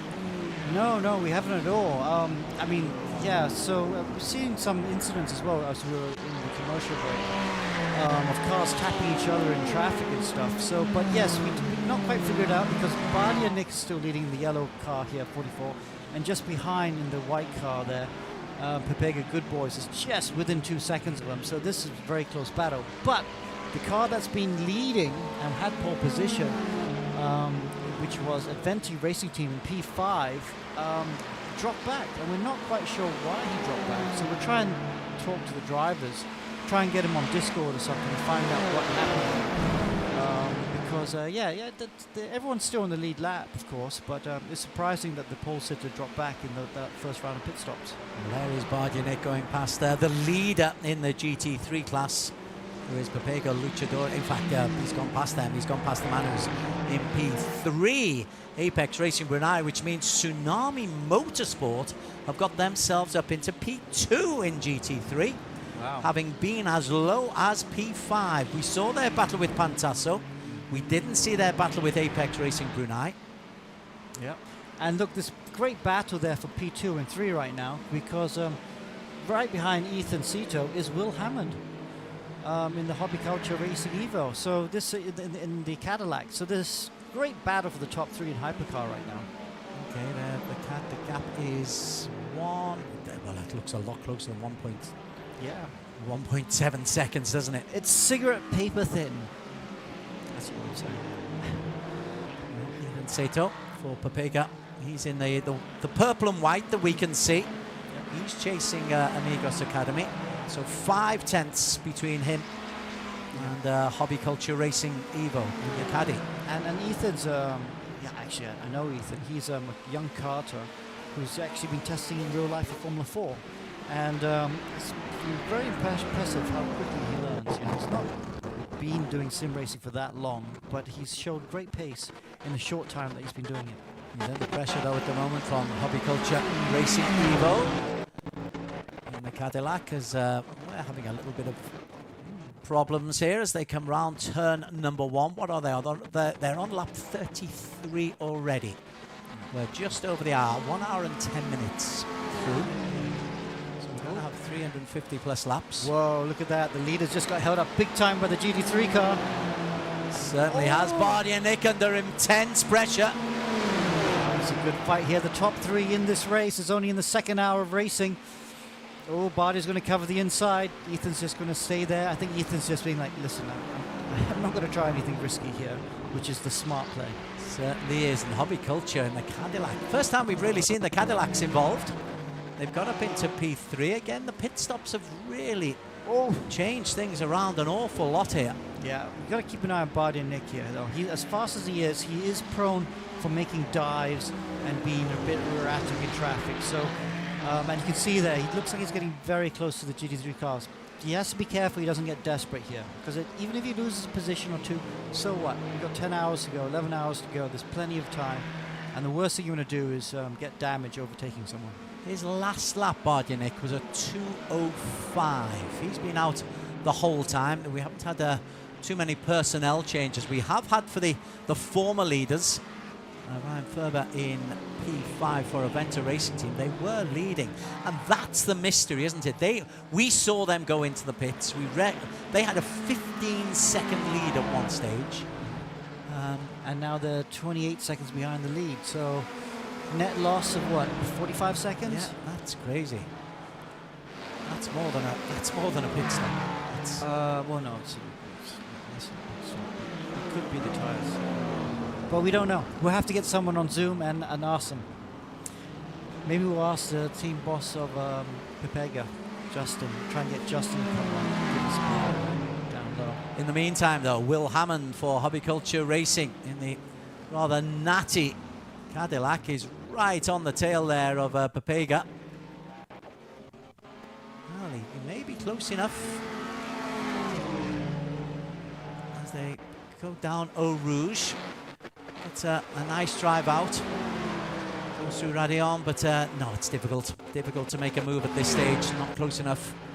And Ethan Sato is going to be able to hold on comfortably to P2. Back markers are coming in. This is where you've got an issue with Nick Bardia. Sometimes gets a little bit close to these back markers. Those dives on the inside. The BMW gives them some space. All three look like they've got through fine. That's nicely done by all three of them. Good clean racing. 7 tenths, 8 tenths between 1 and 3. We like that. Stallion and Aventa. Aventa 28 seconds down. Over me another 43 seconds down on this battle for P1. Yep. Looks like we've got some disco racing going on at the moment. So if we go down to this, yeah, it's a good battle really. We should just stick with these three, shouldn't we? Certainly should. Particularly if there's going to be a move. The interesting thing, all three of these cars are doing about the same lap time. Their best lap times are all between 2:02.5 to 2:02.7. So they all got the same pace. The high 2:04s at the moment. Yeah, but I think that's because of the traffic from the lap before. Let's see what this next lap is. One Afik's at 2:04. Ryan Furby's at 2:05. Yeah. The lap times are coming down dramatically. And we've not seen any change in track conditions. Well, it must be traffic because I think they're just going through the busy part of the GT3s at the moment. Let's see. They should have some clear air for a bit now, clear-ish air. So let's see what the next couple laps are like. Really, really tight and close as they come around the chicane at the end of lap number 35 for them. They're now on lap 36. Oof. High-speed train. Nobody's holding each other up, though, as you say. That last lap they've just done in the 2:03s, mid 2:03s. Yeah. So yeah, they're all mid 2:03s right now, which is on par for good race pace. Again, another back marker just coming into play. Bardia pulls out. And the Cadillac is held up coming into this corner. That'll frustrate him. Gets round him, yep. But yeah, that was always frustrating when a back marker gets in between the gap between you and the car you're chasing.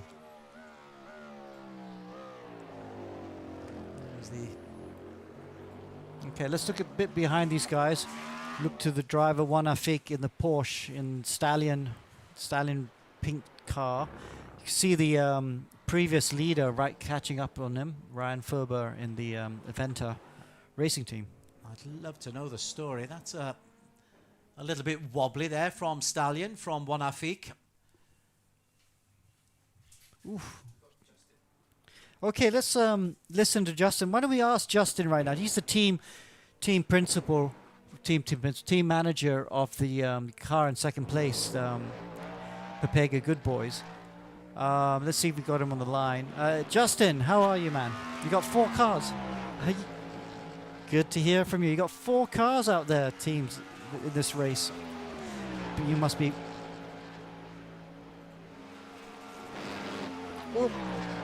Your team, the car you're in, is about looking to take the lead here in the race. Oh!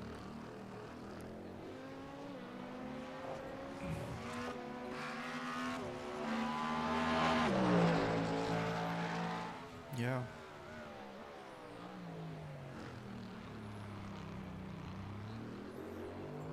Pressuring Bardia or Hammond into making a mistake while we keep ourselves calm and composed. Okay, yeah, no, good job so far. Hopefully you can carry on. So give us the news. How did did Adventa Racing Team drop down to P5? Okay, so we weren't so entirely sure, but I did have a look at the live timing, like the iTelemetry that iRacing has, and it looks like they had a stop and go penalty because they came in to the pits another time and they stopped for about 5 seconds in the pit box. So safe to assume that they had maybe a black flag, maybe track limits, and they had to come in and serve very prematurely. I will have to look at the penalties, because I don't think they got a penalty from race control. It could be track limits, because the track limits here are quite strict. Oh, there we go. There's the mistake. Yeah. There's the lead. Perfect. There, good job, Ethan. Good boy. Good boy. Yeah, well, that's Bardia. Bardia's always been very quick, but he's very fragile. So he's lost the lead now. And P2. and P2. So, Yeah. We're kind of banking on that. So yeah, we knew that Bardia would have a little bit of struggle with keeping it composed. So it's all we have to do is just keep the pressure on. yeah, no, I must say, when are you getting this car? Now you're leading the race. When do you replace Ethan? I think in about 6 laps actually. So quite soon. So your plan for your teams is to double stint drivers? Yes, we are looking maybe for our car particularly to have an alternating stint because Ethan's actually not really feeling so well. He had a little bit of a fever coming in to the race, so we'll see how it goes. But yeah, double stinting for the GT3s for sure. Yeah, well, I think leading the race will make him feel infinitely better. Definitely, 100%. So are you guys changing tires as well each pit stop? Yeah, so we had a look at when we did a double stint. The tires could not last 2 stints. Once the first stint came in, like by the time we are down to the final 5 laps of the first stint, it's just a whole lot of oversteer in the high speed corners and understeer also as well in certain areas. So we figured we wouldn't really lose that much time. And it seems like everybody else is also changing tires every single pit stop. So yeah, I think it's a good strategy there. All right, Des, anything you want to hear from the man himself? No, perfect time to join you just to see you take the lead. And it looks like he's sprinting away. Well, was Ethan being held up by the 2 guys in front of him? I would like to think so, because we know we have the raw race space, especially Ethan, but we were being held up with a lot of traffic, which was why Badia was able to pull away. And also the first 2 laps on cold tires, Badia seems to be really good with keeping it really quick when it came to the tire warm up, and we were struggling. But we knew that all we had to do was just get the tire warm up and try our best to weave through traffic as quickly as possible. And yeah, eventually got Badia. Excellent. Well, it looks like he's going to be handing you over as a leader, so no pressure on you. Yeah, definitely no pressure. I'm on 3 hours of sleep, but it is what it is, huh? Just endurance racing.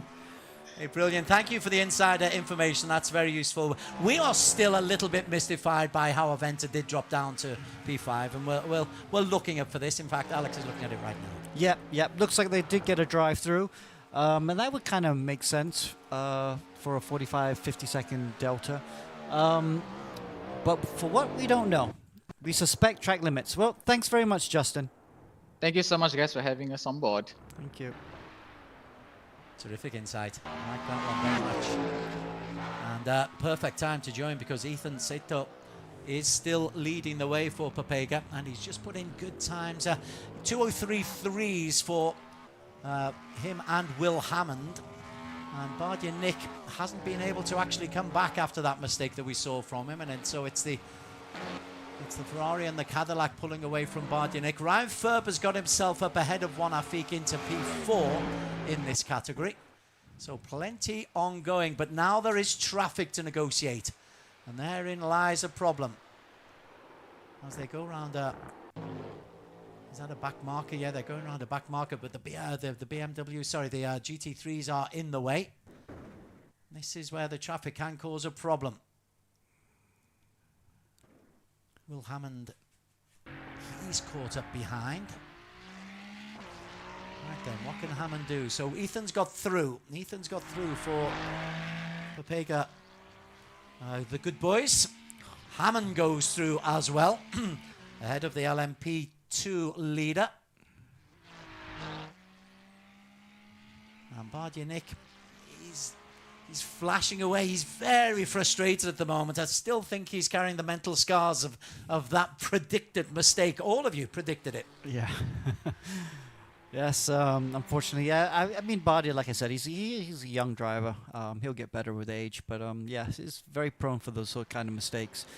It's telling, like Justin just said, just wait there, and the race will come to you, and it did for his teammate Ethan.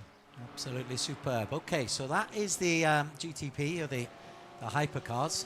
Should we go and have a look at the GT? Well, you look at the LMP2s now. Yep. This is the gap between Velocity Pantera and Apex Racing. Oh yeah. So they're all within one straight as well. So the top two there are very close as well. On to the GT3s though. That's where the meat is in this race. Yong Jen in the other Papega class. Wow, so Papega are winning 2 of the classes so far. Yong Jen is leading that race. That's impressive. Young Jen for Papega Luchadores. But let's see who's in P2. There, just wow. He's not far away, is he? Gosh, that's brilliant. We've seen him come up from P5 right the way through Yeah. to P2 now for Sorowitz Somai.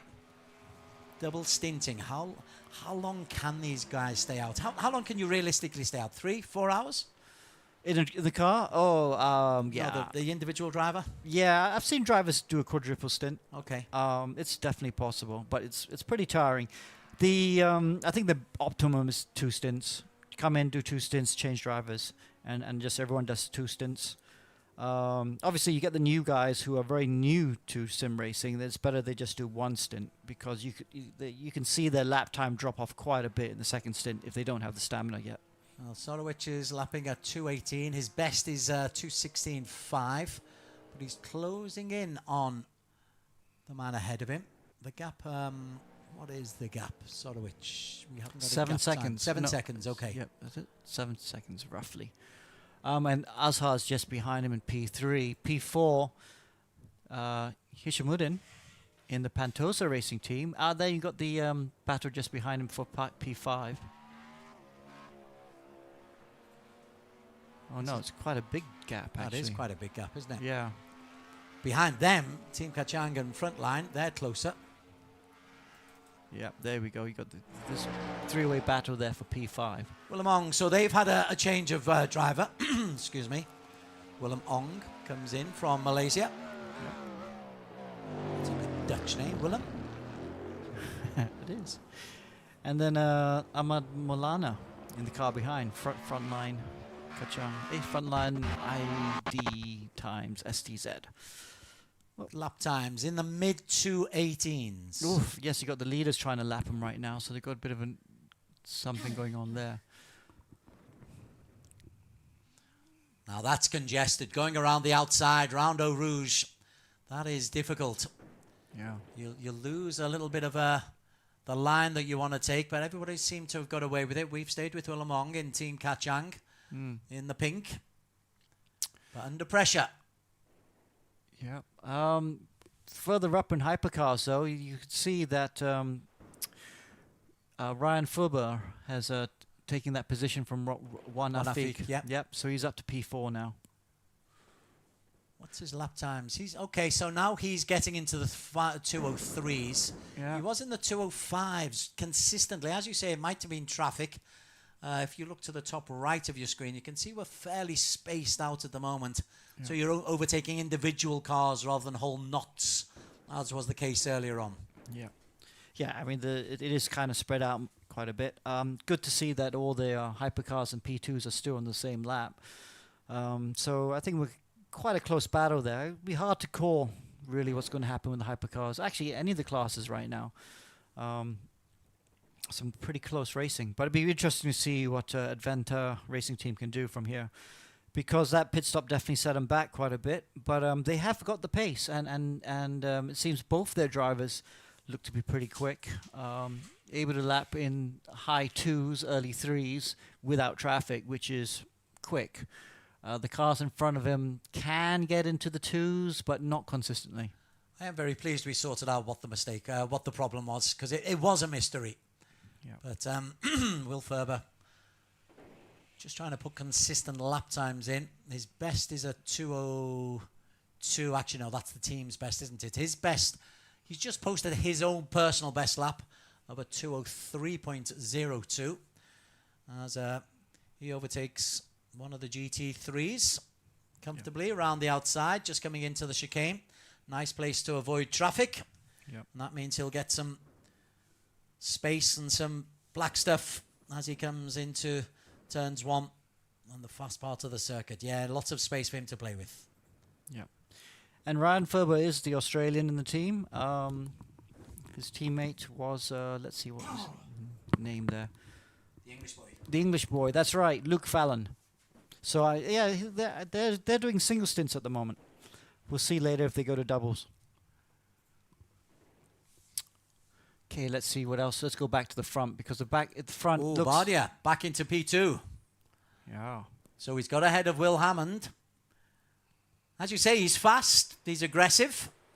He's got a back marker in front of him. What is the distance? But 3 seconds. I tell you, Papega Good Boys, once they got into the front, they've flown away. 3 seconds in, 3 laps since we saw that overtaking maneuver? Well. A second a lap. He just had a 2:03.10. Bardia Nick's last lap was a 2:04.71. Yeah. Let's see if they can close the gap. But Bardia's also pulling away from the Will Hammond, from the Chevy behind him.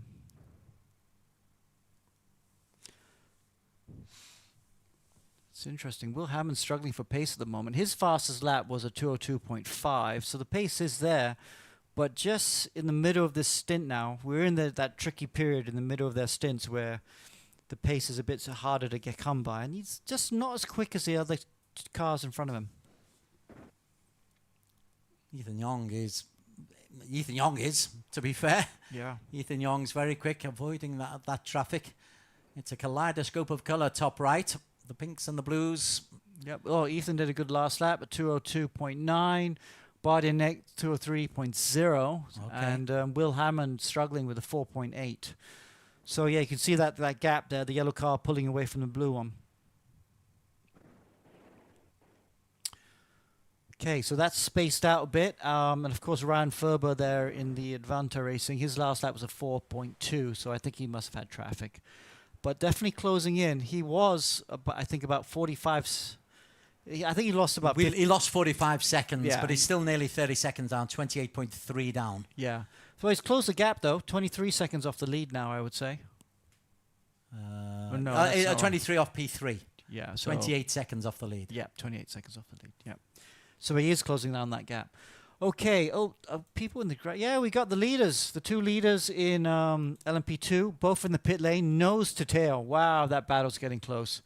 So P3 right now is Mohammed Zikri, because I think the other 2 have just boxed.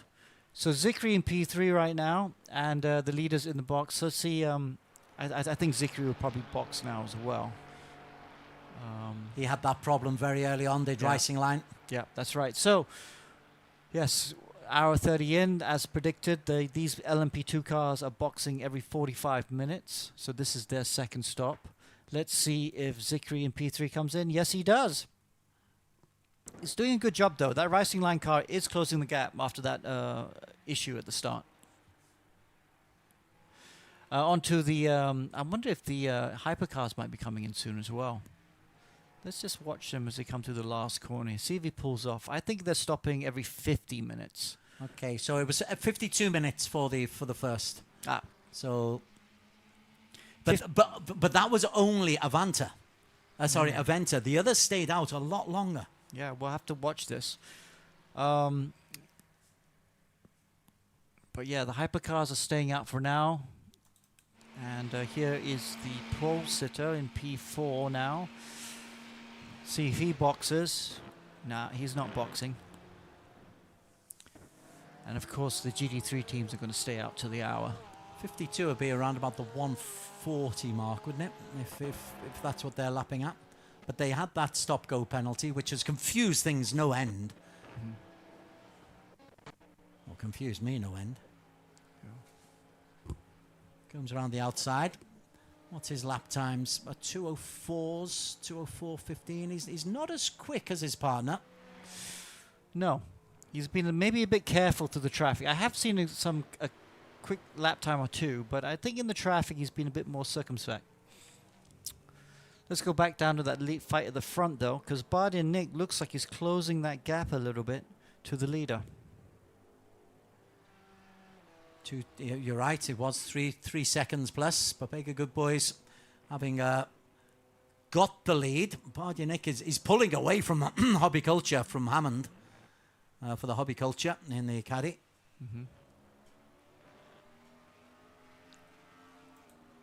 How young is Bardia? I think he's 21 now. Oh, okay. So, well, I don't know. Maybe he's younger. The way you were talking, I thought he was a lot younger. But, Well, he's new to sim racing. He's only been doing sim racing 2 or 3 years. going around the outside. This is the race leader, Ethan Yong Seto for Papega Good Boys. Up. All goes in. There he goes. He's in the pit lane now. Bardi and Nick staying out for an extra lap, though. That's interesting. He's been better with fuel economy, which is surprising because he's been off the track quite a bit. Will Hammond, let's see what Hobby Culture do. Will they go in now? Nope, they're also a bit better with the fuel consumption, so they stay out for another lap. And let's see what Advanta Racing do. But look at the time difference there. Hobby Culture 14 seconds down. They have lost a huge amount of time. Yeah. Since that three-way battle that we were watching. Yeah, Hobby Culture obviously struggling for a little bit of pace right now. So why would he stay out? Well, he has stayed out. He has stayed out. The last lap was 2:04.6. Maybe they're trying to do a bit more fuel saving. Let's see. I got a feeling these cars will come in the next lap. And let's see. Ethan is there. Yep, the leader is boxing. He'll be coming out momentarily. Juan Afik is still staying out another lap in the Stallion car. Jarek Coe in the Mampu Motorsports. This was a car that was up there in P2 for a while. I don't know why he's doing in P6, so he must have had some issues. They dropped down a long, long way. Yeah. He's in a P6 right now, and then P7 in the hypercar. The Over Me car. Yeah, just struggling a little bit for pace. This is Aniwat, so they've changed driver as well. That was a single stint, so Aniwat, it's our first look at him since he got into it. They are P7, so 7th overall in the hypercar category. Yep. And a chunk down. Yeah, and Aniwat actually, interestingly enough, is a real GT3 racer. He's not a sim driver. He does do GT3 over in Thailand, probably in TSS, Thailand Super Series. So yeah, I believe he's not, he's not heavy into the sim. He's more a real life driver. He's doing a good job there though, in the hypercars. These hypercars are a bit tricky to drive, Des. They have got the downforce, they've got the power, but they're heavy. Okay. So when you get a tank slapper on these things, you really get a tank slapper. Keep it on the black stuff. Keep it as clean and tidy as you possibly can. Yeah, but so they're out. Let's just see. Oh, the others are into the box now, as predicted. There we go. One Hammond's in the box. Bardi and Nick, yep, he's in the pit lane. And then let's see. This is the question now. Will Adventa come into the pit lane? Yeah, they're all coming to the pit lane. So they're only able to extend one lap longer than Papega. So Juan Afik is out there. Juan Afik must be coming to pit. No, Juan Afik's doing an extra lap. So Juan Afik, that's why the pace in the Porsche is maybe not as quick as the Ferraris, because they're doing more fuel saving. Trying to save that one pit stop in the 12 hours. Yeah. Yeah. And if he's doing 2 laps longer than, say, the Papega cars, maybe he will save a pit stop in there. Afik makes sure that there's no interference as he swoops up No Rouge once again for the 46th time. Yep, and he is now our race leader. He is still yet to stop, and I'm pretty sure he'll stop this lap. But for this one lap, he is leading the race. Stallion Racing Motorsport, not sure. But a new team, Malaysian team. One I think actually is a very, very good driver in GT7. I've seen him drive in GT7. He's really, really quick. I'm just looking in that pit lane. Bardianik, a long pit stop. He should be out the pit. No, he's still in there. He's still in there. 42 seconds in the pit. Yep. Must be a driver change. Must be. Yeah. But there we go. This was the guy that pitted the lap before who was leading. And we got Justin now in the car. Justin Rahudev, who we were listening on Discord just now. He's taking over from Ethan Cito. Let's see if he comes out in the net lead. See if Bardia... Oh, look, Bardia's exiting the pit lane right now. Oof, Justin must have had a very slow pit stop. Justin's pit stop of 1 minute and 1 second. So was Bardianik's. Yeah, okay. So Bardia's, look, he's probably changed tires, so maybe tire warm up. Justin will have the warm tires. Maybe Justin can get him further down the lap. But it needs to be this lap. So who is out there? Bardianik has stayed in, so it wasn't a personnel change. Yep. Justin's got to put the pressure on. Yep, he makes the move, goes on the inside. That's aggression. Got to make it stick, and he does. Yeah, definitely the warm tyres, that extra lap has helped. But Bardia has closed down that gap. Remember, they were 3 seconds behind, and now he's right behind the Papega Motorsport car. So Bardia, interestingly, doing 3 stints right at the beginning of this race. A little bit of traffic. Bardia likes to flash the lights for us. He knows we're focusing on him. The GT3 is, to their credit, getting out the way, those back markers. Papega leading the way in 2 of the categories, including this one. As Bardia shows us a little bit more dust, and Justin, he's done well. Those warm tyres, that extra lap that he's got, as he's been able to make it pay. Yeah, he's really pulling out a big gap. Bardia's been desperate to try and get these tyres up to temperature. Stallion are in the pits at the moment. Is that what I think? Yeah, so the leader of the race, managed to go 2 laps longer than the Papega car. So that's a good stint by him. So he is, he'll drop back down to P5 by the time he gets out. Ooh, Justin must get held up at the bus stop chicane because Bardia is all over the back of him again. Right, where is Wanafik going to come out? Oh, he's still in that pit. It's a long pit stop. Yeah, 129 pit stop. That's long. He's still in the pit lane. There he is, still in the pit lane. As we go disco racing again. But Bardia's, he's close. His tyres will be up to temperature now. He'll be feeling much more confident in the car, and he'll be thinking, right, okay, how do I get past Justin now? Yeah. Justin, of course, has just got in the car, and as a driver, when you first get in the car, it's just the first couple of laps. You got to feel the conditions. You got to feel the car. Maybe your car's carrying a little bit of damage. Who knows? So you got to figure all that stuff out. Aiden Tan has got to get out the way. Aiden does get out the way as they take that hairpin. Both go through. Right then, we saw Bardia crack under pressure before, and Justin was saying, listen, I predicted that. Is Justin going to crack under the pressure from Bardia, Nick, this time? Yeah, I think it's highly likely that we might have to see Bardia in the yellow car take Papega out, actually. He has got the warm tyres, a lovely little switchback, and switchback again from Justin. Great dueling, love that one. Yeah, it's great for us. I got a feeling this team manager, Leaf, will not be very pleased with that. But nobody's going to tell Justin off, are they? Woof, going wide there, that's going to cost him the extra. That means he's going to be under big pressure from Bardia coming into Blanchimont. Justin will try and hold the inside line, then go wide. Yep, good boy. Does a good job there. But he'll have to defend into the bus stop. Decides not to. Oof. Bardia on the inside. Oof. I'd always be nervous about giving Bardia space on the inside of a corner. But yes, they make it through. And Bardia's close enough, though, as they come down. More traffic to negotiate. Got to take a different line. Those GT3s, oh yeah, they've got to take the corner, and that's slamming on the brakes there is Justin.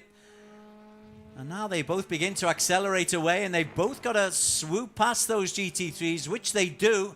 But Bardia is on the outside and close enough with a better line as they come through Radion. Well, Bardia was very good through Eau Rouge, even though he had to take the narrow line. He's going to get a big slipstream. Justin, I don't know, he's going to defend it to Lecombe, but he's going to come to... Oh, both are moving under braking there, or just before braking. That's right on the edge. That's good defensive work, and it's a good scrap. What are we, 1 hour and 40 minutes in? We're just over 1/8 of race time. And Justin's only just into the car, and he's having to battle very, very hard. If you've been sitting down waiting and certainly monitoring, it is difficult sometimes just to get in and get into your race head on, and then instantaneously you're under pressure. Good test. All this battling is helping the cars behind, because both these cars battling, they're in the 5s right now, 205s. And it's going to allow the guys in 3rd and 4th to catch up. There is the guy in 3rd position. That's Luke, who was so quick. Oh, Luke's back in the car. Yeah. He's already overtaken the Hobby Culture blue car just behind him. Zed McKenna's now in the car. So yeah, this battle up front is going to help these two cars as they close the gap. Oh, bit of a gap there now. Justin seems to have settled down, got a good exit out of Stavilo. The lap before we saw him in the gravel in the exit, and that really set him up for some very tough defending. But now he's, oh gosh, I would have dived the inside, I think. Yeah, now you have to go around the outside. That allows Bardianic to get in close once again. Is that one of the LMP2s? That, yeah, that's one of the P2s. And there we are. We can see Justin there on the inset there, the picture-in-picture, driving from his sim at X Park Sunway in Johor. Good. Yeah. At least we can see it's nice weather down there, and it's nice weather in Spa as well. There's been no rain so far. There's been a little bit of cloud cover earlier on, but that seems to have dissipated. What time are we on the game, Sim? Are we at midday yet? In the game now will probably be about, what, 11 o'clock? 11 o'clock, yeah. Yeah, getting there. Where is the in-game time? Oh, that's an error coming in from Justin. Got that one completely wrong. Went off the black stuff, but with Bardianic being held up by one of the GT3s behind him, he's got away with it. In fact, he's been able to increase his lead, but that is taking track limits to its absolute extremes. In fact, that's ignoring the track. As they come down this left, they're down the hill. Traffic is the main problem for these guys at the moment. Both were in the 205s last time. Traffic for Justin. He comes past his man. This is Justin Raholdev for the leader in the Hypercar Series. Leader of 7. Right, Luke Fallon has dropped down 2 places. Something has happened to Luke. He was up in P3, and there is Luke Fallon. Oh, something serious has happened to Luke. Oh no, and he's escaped back to the pit lane. Gee, that car was so quick. Wow. I wonder if he's got another fast repair in him. You know, that first pit stop earlier on that put him out of the lead, that might have been a fast repair even. Because all these cars have one fast repair. He might have picked up damage earlier on and had to box, done a fast repair and come out. Because he's just gone and crashed the car again. So even though he's quick, we know he is fragile. But when you escape back to the pits like that, yeah, my gosh, that's going to be at least 10 minutes he's going to be in there. So I think this guy is now out for the race win. As the leaders overtake him while he sits in the pit lane as they repair that car. Okay. Well, he was absolutely storming up the leaderboard from P5 up to P3. Oh, I think he would have, by the end of this stint, would have been with these 2 cars. He was going that quickly, but obviously over pushing. And unfortunately, that's resulted in an accident and a long repair in the pit lane. In the meantime, that means that, Bardianic, he occasionally seems to be out of it, and then he gets himself back into it. So clearly he's very quick over sectors 1 and 3. Yeah. Justin struggles a little bit in sector 2. It's almost like he goes crazy, goes too fast, it gets a bit erratic, and then he has to take a couple laps to just kind of calm down, take a deep breath, and then goes again. You can tell by the flashing of the lights, the adrenaline must be high for Bardianic as he closes right onto the back of Justin. Yeah, that's. You're not impressed. No, I'm not impressed at all. He's going to crash at some point. That's Mike. Oh, a man slides out on the far side. Oh, Justin is making Bardi's job a lot easier, though. Going wide at the exit of Stavilo. That's going to cost him so much lap time.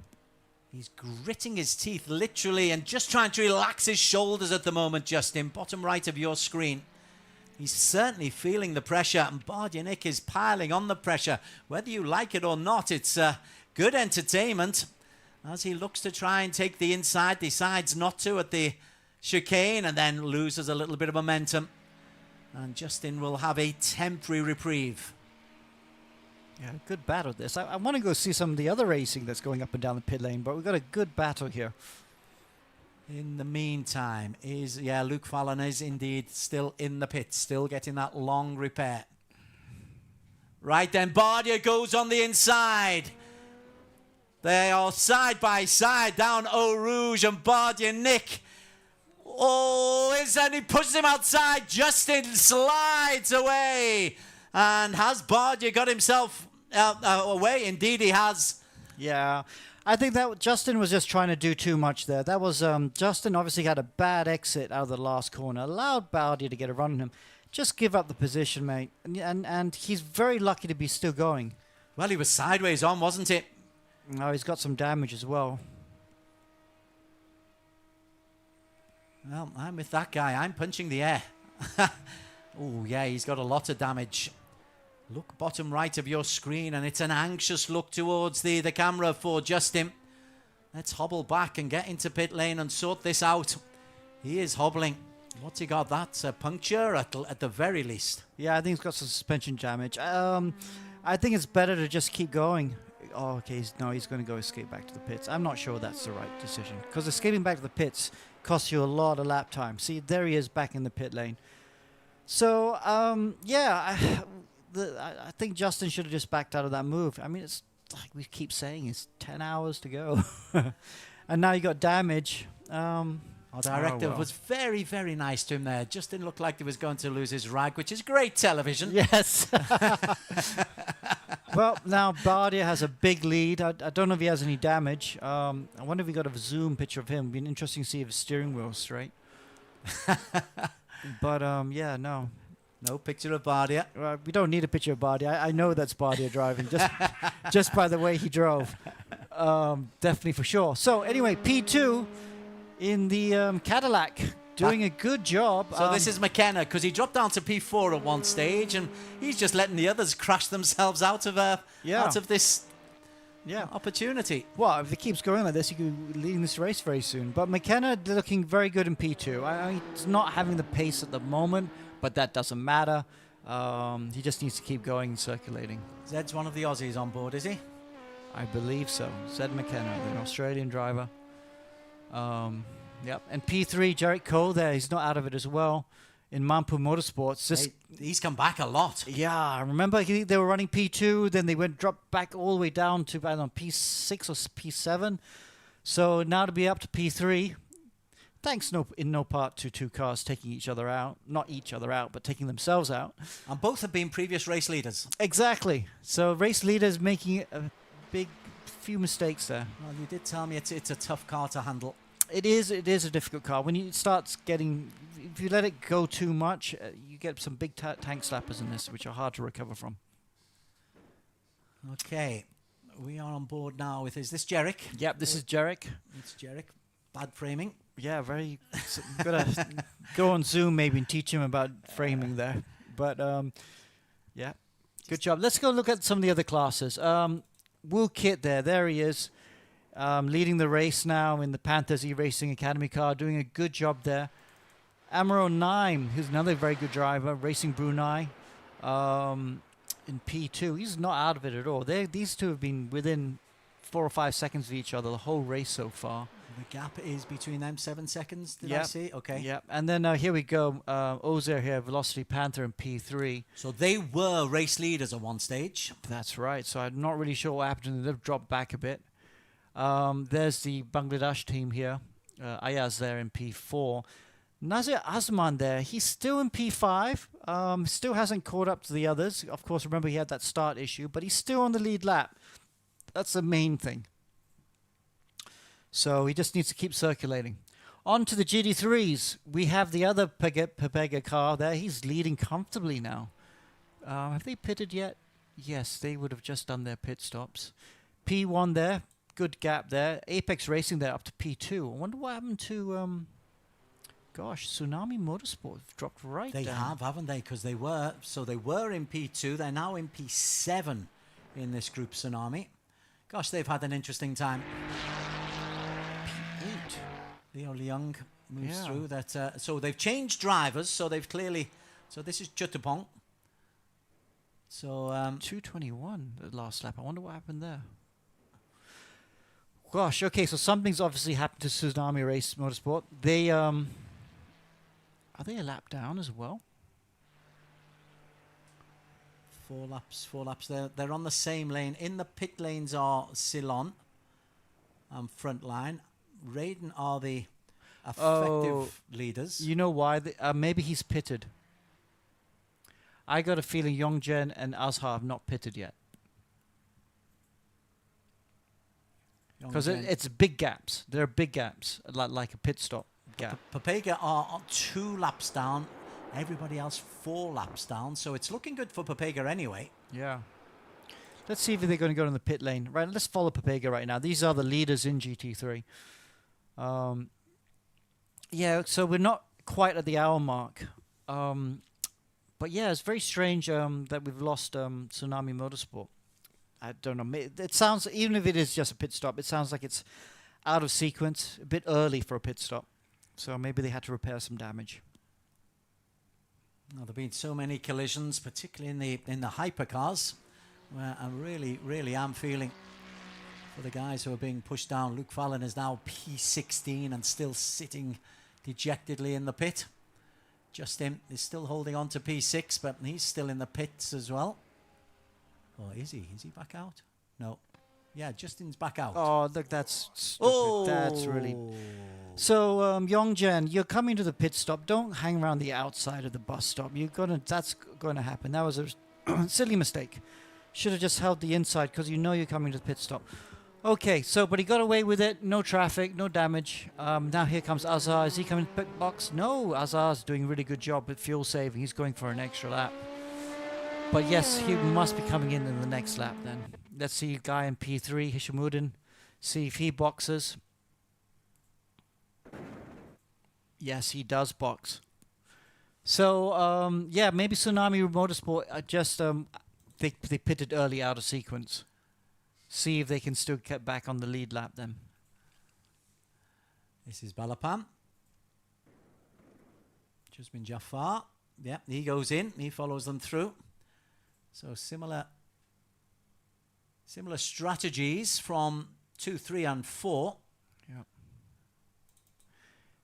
And here's Tsunami Racing, Motorsport. So we reckon he's already gone in.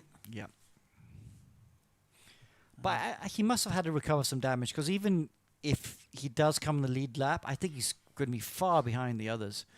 So maybe a pit stop out of sequence, perhaps to repair some damage.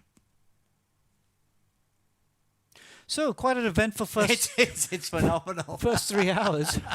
First 2 hours. 2 hours. Yeah.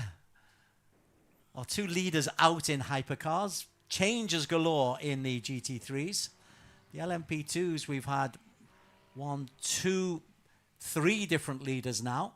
Yep. And Racing Line, how are Racing Line do? Are they closing in the gap? Remember, they were a minute down at one stage. Yeah, they are closing down the gap. Well, they're not actually. They're closing down the gap to P2. The P1 car has been doing a good job and has been extending that gap. Let's look at a few other cars down, a bit further down in the grid, in the field. Here's Ceylon Motorsport doing a good job. Tehan Aranga still in that car. 7th in their category. Yep. BMW. Lapping last lap 2:22s, a best lap of 2:16. 2:22 sounds like a lap out the box, so sounds like he's already done his pit stop. Ahmed Molana, is that the brother of? No, it can't be. I wonder. So front line, car number 992. Yep, Indonesian driver. He's in P7 right now for front line. One of the other frontline cars just went into pit stops. That's risky. Risky Shaputra. Yeah. So he's in the pit lane. Yeah, let's give him a bit of love. Shehan Gunawadane. I can see car 999. Another Sri Lankan So team. he's the one who's been involved with a lot of the incidents regarding the back markers. He's been in shot a lot as car 999, the Hyperlane GT. Mm-hmm. Distinctive colours. That's not a splash of paint. That is splashed paint. Wow, it looks to change its colour depending on... Yeah, it depends on the front and the back, doesn't it? Yeah, look at that. Does that change? No, that's just probably the graphics just now. Yeah, it's just the glare from the sun, isn't it? Just, I kind of like it. Looks like vomit. But he's driving neat and tidy. Yeah. Oh, up the banking there, just to prove me wrong. Pushes himself a little bit wide. Yeah. It's one of those schemes that look great close up. I like the fact you've got the Sri Lankan and the various people. Where's oh, you've got a Macau driver there, Jerry Camp, P20. Let's have a look at Jerry. Oh, what's that? That's a Ferrari. Team from Macau. All over the world. Yeah, it's got an interesting anime on the side of the car. I don't know what that is. Oh, Ammo will tell us. I was going to say, where's Ammo when you need him? Yeah. Yes. He'll give us the full backstory of the anime, for sure. I miss Ammo, but not for that. Okay, a bit further down, Oscar Monthian from Team Itan. Let's see what he's doing. He's in the Porsche. Ooh, strong Thai colours in that car. 26th overall, 15th in his category. Lapping okay, 2:18s, 2:17.9 the best team. Best time for Team Aitan 1. What's 1 in Thai? Team Aitan. I should know my Thai numbers by now. Yeah, I don't. Yeah. With Thai flag on the top as well. Yeah. Like that. Good patriotism. And he's got to get out the way because one of the LMPs is trying to force her way past. Okay, looks like I've just tried to click on Luke Fallon from Adventa Racing, and it looks like they're out. But Justin... As in out on the circuit or out? Out of the race. Oh, dear. That's a shame. Let's see who else was in that incident earlier on. And Pepega is back out. Let's see, how they down one lap? Only down one lap, so maybe not a complete disaster. Other previous leaders back out on the pit lane, so down. Justin's lucky though because he could easily have been taken out completely. Yeah, he's not too bad. He's down a lap and a half. And this is Bardia Nick. Yeah, and Bardia Nick is now the leader, leading quite comfortably now. Big gap there, 26 seconds. So he's going to get frustrated, isn't he? He's going to go in the back end of a back marker. Well, it looks like he's hit someone at the back because there's some damage on the front. I'm not sure that's from the Justin incident, so it could be another incident. He's lapping at 2:03s at the moment. Look at the front of that car. He's had another accident, I think. Maybe he's hit someone from... That car will have, I think, have to repair some damage at the next pit stop. So 26 second gap to the guy in P2 is good. So how about that? Zed McKenna's got himself up into P2 with a chance of Bardianek having to go into the pits. So they could, Hobby Culture Racing, find themselves through no good work of their own, just through consistently staying on the circuit, find themselves in the lead. Yep. They've got one Afik there from Stallion there, in P3. Not too far behind, actually. And Aniwat there from over me, P4. Still on the same lap. We've still got 10 hours to go. Yep, 10 hours to go. Ooh, look at this. Imran Azhar's now in the car from Mampu Motorsports. This guy I'm keen to watch. He's very quick. Well, let's watch him. If he's just in there now. Yeah, it looks just 2:09 last lap. Maybe he's just got in the car. Let's see what sort of lap times he can do. Mampu Motorsports was very quick, wasn't it? So I still don't know why they dropped back so far, but they are still on the lead lap, which is the important thing. Well, they were third in qualification. I think they're still on the lead lap, that is. Let me just check what body is. Nope, they're actually a lap down. Excuse me. They're already a lap down. So they must have had to repair damage. Well, they dropped down to P7 at one stage in the first stint. Yeah. And now you just try to make sure. In his living room, love that shot for Imran. He's racing out of the UK.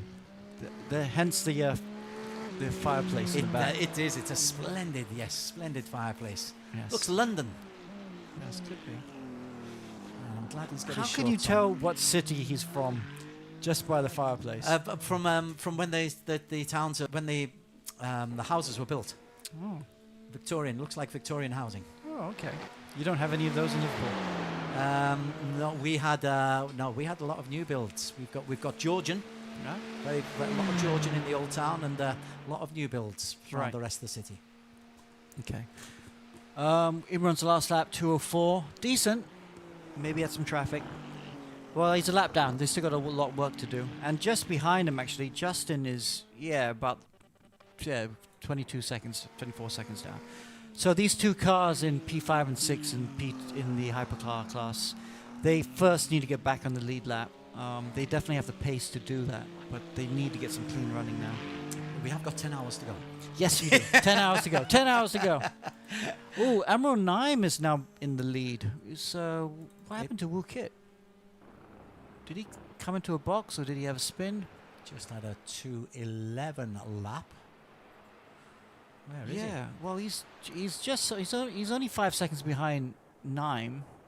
Oh, because he misses that apex about quite a bit. This is okay. Here we got the leader. Yeah, he's only about 5 seconds in front.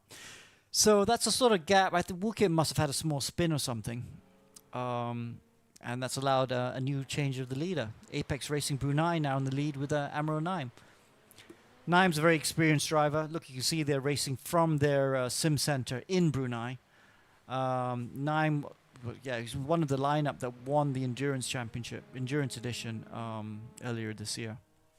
Looks nice and calm, talking to his race leader. Yeah. Probably listening to our commentary. Give us a wave if you're listening. Without taking your hands off the wheel. That'd be impressive. as you go around the hairpin. Thanks, Yeah. thanks, mate. Yeah, go on.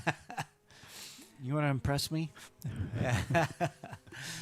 Okay, so Brunei Apex Racing in the lead now. The P2 class. And Tsunami Motorsport, the new race leaders in GT3. Ah, okay. So that early pit stop has put them in the lead. But I wonder if they need a splash and dash because they really came in early and they're really off. They're off the sequence.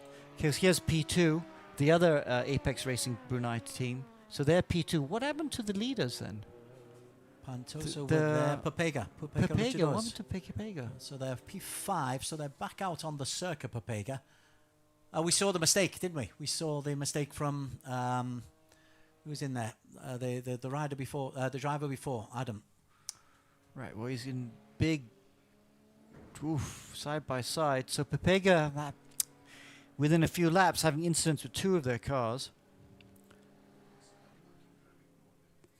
Okay, Adam Hakim is Under pressure. a new sim driver as well, so his lap pace is not brilliant at the moment.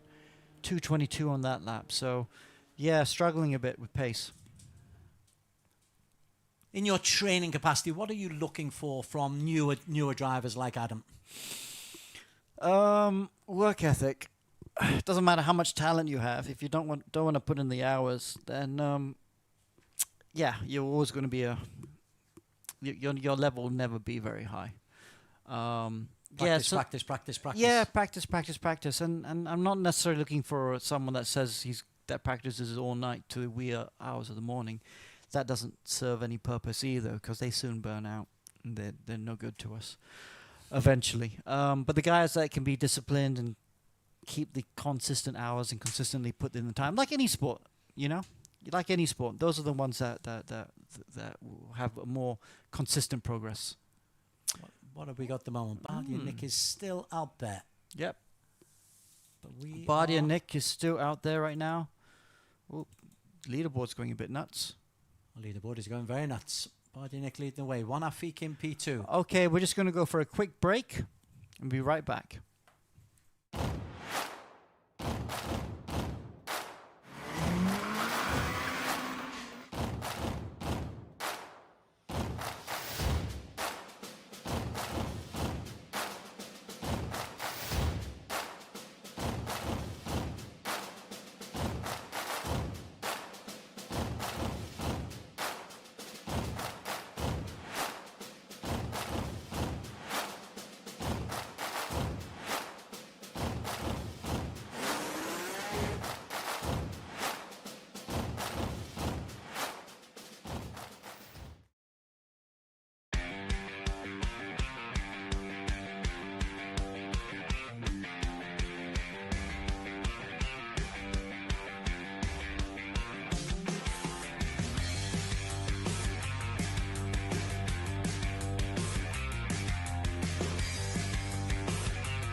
Pewter is about possibilities.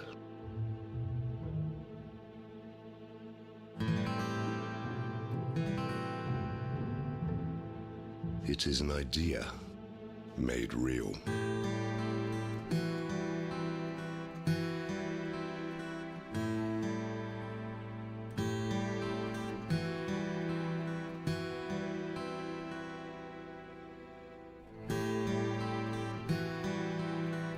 Crafted with precision.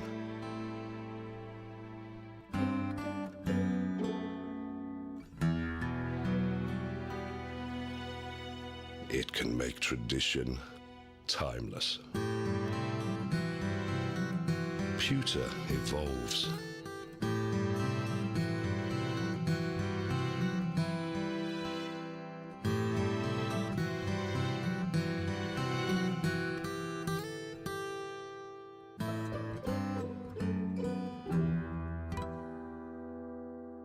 When allowed to be free,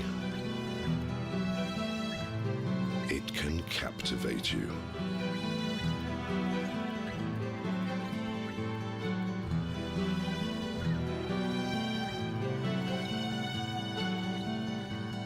Pewter is our legacy, and we're keeping the legacy alive. Royal Selangor, since 1885.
Pewter is about possibilities.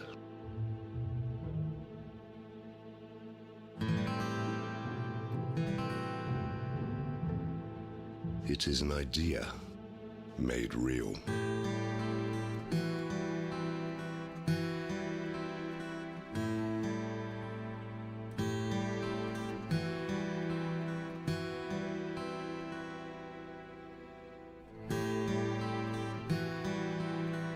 Crafted with precision.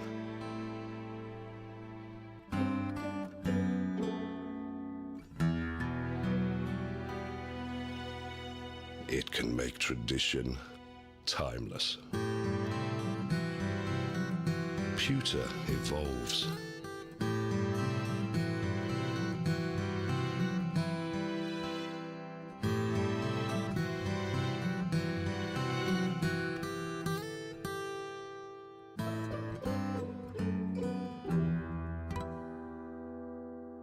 When allowed to be free,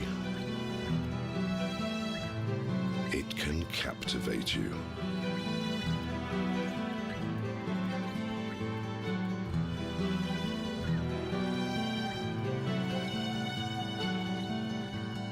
Pewter is our legacy, and we're keeping the legacy alive. Royal Selangor, since 1885.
Pewter is about possibilities.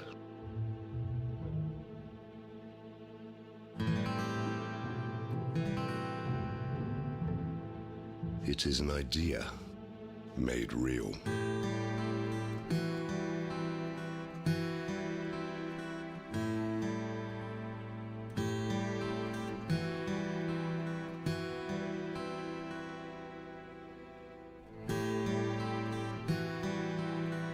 Crafted with precision.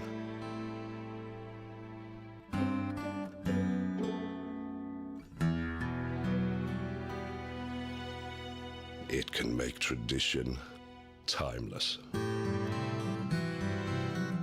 Pewter evolves.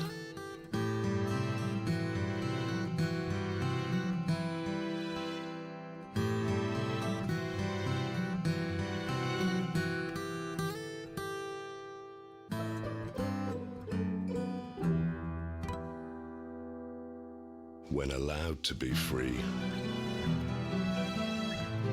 it can captivate you.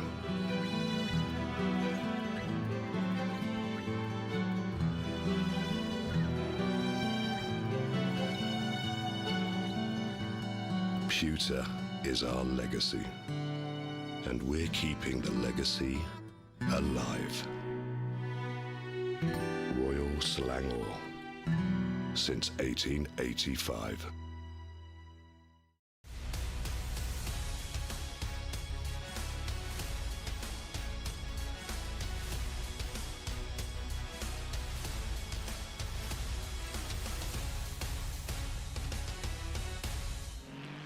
Very warm welcome back to our special race, 12 hours of Spa. Victor replaces Alex for the third hour of this 12-hour special. And we are on board with Bardia Nick, who's had a fascinating battle today. The Amigos Academy team are leading by 30 seconds. He's been involved in some incidents, and in fact this whole hypercar category, which had 7 athletes in it, or 7 teams in it, has really been interesting. Bardia Nick has been as low as 5th, has been as high as 1st. The Venta Racing team are out. They had 2 big crashes. That's the big news. The team who were leading and they were fastest in qualifying, and now Stallion have got themselves into P2 with 1 Afik there, but they are 30 seconds adrift. Victor, if you've been able to keep a tab on things, there's been an awful lot of changes in all 3 categories in this opening 2 and a bit hours. I mean, yeah, it was a very eventful first couple of hours of racing here for sure. And yeah, glad to be in the hot seat together with you, Des, for this ride. And yeah, it's been interesting to see how Bardia has been doing in this one here. Very big shame there for Justin and the Pipiga good boys. Certainly could have had a little bit more patience in regard to his battle with Bardia Nick early on, but now he's going to have to do the long ride home here. In the meantime, very surprised to see what happened to Hobby Culture. They're down in 6th position. I believe they did pit early on, didn't they? They did. At one stage, they were the only ones who'd been actually sane in this whole competition. They just kept on the black stuff, and Zed McKenna, well, he's got himself up now. What a Hobby Culture. They're back into P6, but clearly they had a big pit. Clearly they've had a crash of some description, but he's coming in now, and he just lapped a 2:04.73, which isn't as fast as what we were lapping earlier on. We were getting in the 2:02s and 2:03s, and now he's got a few back markers to deal with. But Zed McKenna for Hobby Culture, they are in P6. They're the bottom of the 6 teams in the hypercar. Yeah, that's really. I mean, again, I think we did see early on in the first hour that they were doing a bit of fuel saving, wasn't it? It seemed to be. Yeah. So longer stints here probably are aiming for that the long-term strategy here. I mean, again, we still have at least another 10 more hours to go here, so they certainly will have the time needed here in order to try to catch up to the rest. And let's hope that their planning does end up that way. In the LMP2 category, here's your race leader for one of the Apex Racing Brunei teams. This is Amrul Naeem, who's on board here. He's on the 2nd lap, 24 seconds clear of a team who had been in the lead, Panthers eRacing Academy. And Voloxti Pantera, they've also been in the lead as well. The story for this one is Racing Line. They had a dreadful start, Team Racing Line. Nazir Azman is on board just at the moment. as Nazir comes through. Racing Line, they barely got off. They were a lap down very, very early on. They are still, though, they've got themselves back onto the same lap, although they are a chunk down, 13 seconds down on Auto Gaming Rebels. Yeah, I mean, at least they're catching up towards car number 53, the Rebels, as they were Auto Gaming Rebels or AGR, maybe. Yeah. We'll see. Yeah, I mean, we'll Very be easier. Malaysian of you, very Malaysian. Straight It's got to into be the easier acronym. to use the acronym here, yeah. But let's hope that they will be able to get a good recovery here. But certainly, first in line for them to try to get catch up to is the Rebels. And then they're like about 1.5 laps away from Velocity Pantera themselves. So not too bad considering how horrid that start must have been. Indeed. And then moving on to the GT3s. And Chutipong Punpol from Tsunami Motorsport. Now, Tsunami, it has been ups and downs, literally. They've been down as low as P7, got themselves back up to the front, lost the position once again, got themselves back up to the front. They were fastest in qualification. It looked like they were on for a really solid start. And, well, they're back in the lead, but gosh, so many variables in this first 2.5 hours. Exactly, and they're only just hanging on by a thread ahead of like our previous ERGB Endurance winners, Apex Racing Brunei themselves. So they're definitely under a bit of pressure here, that's for sure. But let's see if they can continue to hang on for at least this first quarter of racing.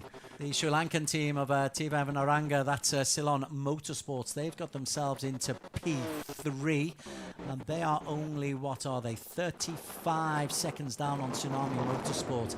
Now, in terms of pit stops and etc., it has been really fascinating because there's been a couple of repairs required, not so much in the GT3s, but more in the hypercars, that have really upset the apple cart and have really upset the strategy of the teams.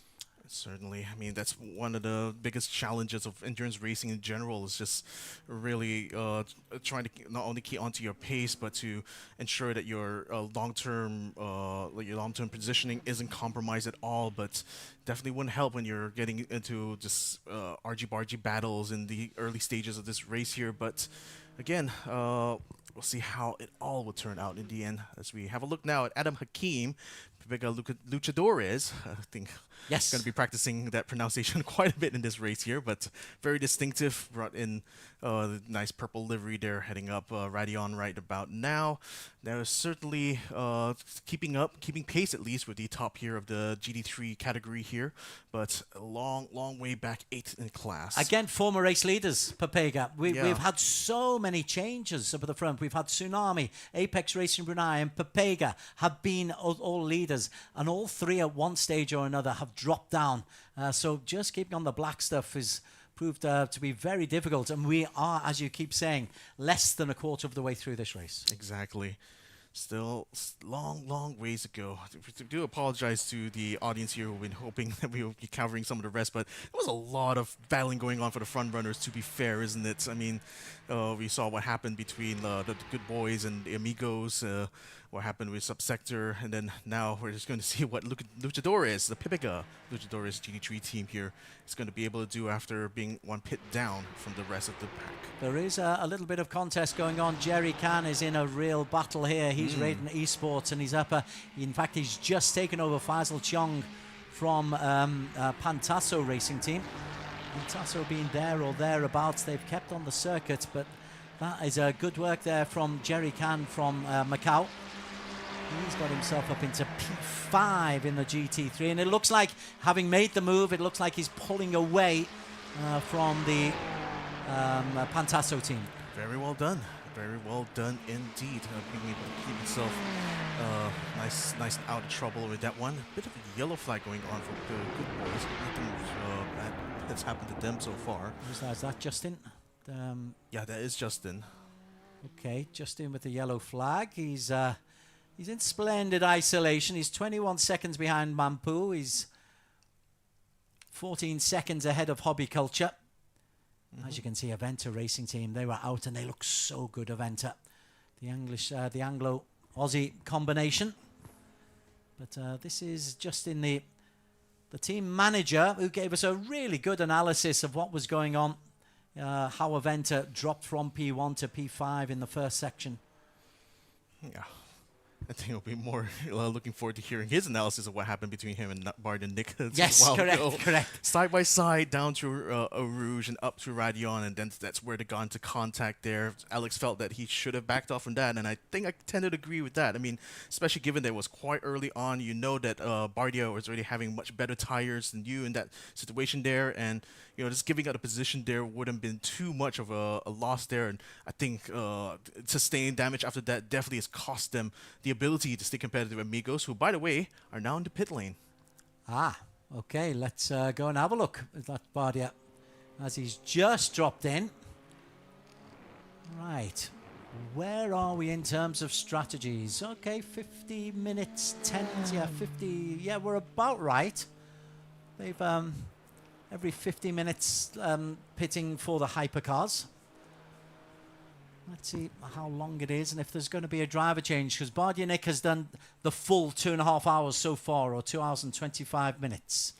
Yeah. We'll keep half an eye on that. One Afik is your new man out in the lead. The Stallion team, this is the second time they've been in the lead. They do tend to take advantage when others go into the pits.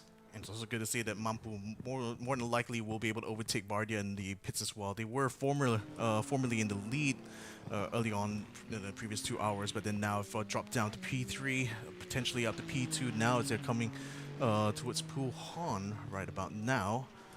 So yeah, let's see where exactly the Amigos Academy team car will be able to come out of the pits from here on out. He's just got to get around one of the GT3s. A little bit of a problem there. Bardia Nick is still in the pits. One Afik is still out there. That means Justin Rahul Dev for Papega is in P4, 21 seconds down. Well, for Amigos, for Nick Bardia, it is Bardia Nick. He has stayed in for a fourth stint in the car. Quadruple stints. I mean, again, he's going the absolute distance here, isn't he, from the beginning of this? And I mean, it's no surprise given that how well he's driven here so far. I think he wants to continue to try to extend his lead to the Pepegas as much as he can. But again, kudos to him. He's going for a really enduring drive here in this endurance race. Just getting the better of Ahmad Juzmin Jafar there. Jafar just getting out the way. And Bardia, well, we've seen he does like to use the full limits of this Spa circuit. It's a 7-kilometer circuit. It's testing at the best of times. When your tyres aren't warm, you just want to be a little bit conservative, which I don't think Bardia knows the meaning of. I think he only knows the meaning of how to be fast. I think as a racing driver, that's pretty much all you need here. So yeah, Bardia comes out P2, still stays ahead of the Mampu Motorsports boys, and one Afik. Stallion have gone in. They've gone in now, yeah. That means Imran, who's still got to go in as well. He, where is Imran? Oh, he's halfway through. Halfway through, indeed. Yes. So, yeah, still held up a little bit by traffic here, but no doubt should be able to get past that soon rather than later. Bardia, in the meantime, still about 2 kilometers away, so like about less than half a lap away from the Stallions as they are now in the pits. So there is Bardia Nick. He's held on to P2, car number 44. Plus 1.1 kilometers in a 7-kilometer lap. Okay, he comes through. Nabil is the new man in the Stallion car and is not moving, so Bardia Nick is going to retake the lead as he comes down through Eau Rouge. He is on to lap number 60 or lap number 70 for Bardia Nick and for Amigos Academy team. Yep, Bardia will retake the lead as it comes up to Radion right about now, so no worries at all, I think, for the Amigos Academy team. They're now firmly in control of this race here already.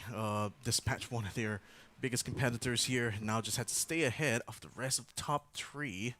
As in the meantime, Nabil starts his move out of the pits. Where is Imran? Okay. Yep, just comes up to the main straight here. Should be coming up to. Oh, This is still gonna be very tighter. close, very close indeed. But I thought it just Stallion's just about gotten out onto Radeon right about now. It's Mampu Motorsports' car. It's just coming downwards towards Eau Rouge, so there's still plenty of gap between the two of them. But Stallions definitely need a bit of time to get those tires warmed up. There could be a chance for Mampu Motorsports to at least catch up, but still they have to really make the most of this lap right now. It's a long, long way though for Mampu. He would have liked to have been 5 seconds quicker. Wouldn't they all like to have been 5 seconds quicker? Nabil, get those tyres warmed up on the black stuff. Get as much rubber down on the tarmac as you possibly can. And the man in is Nabil Iman. This is his first stint. The highly regarded Imran is some 9.5 seconds down. Yeah, so it's dropping quite rapidly as well. And I think it's only up till they get to Mampu gets to like Stavolo that they will be able to get the tires fully warmed up. So this is a big chance now for the Stallion, for Mampu Motorsports to be able to close the gap as much as they can. It's already down to almost 7 seconds now, so they've already gained at least a second now. Maybe even 2 seconds, I think, by the time they finish this lap here. But Nabil Iman is now coming out into Stabilo here. Let's see if he's going to be able to pick up the pace from this point out.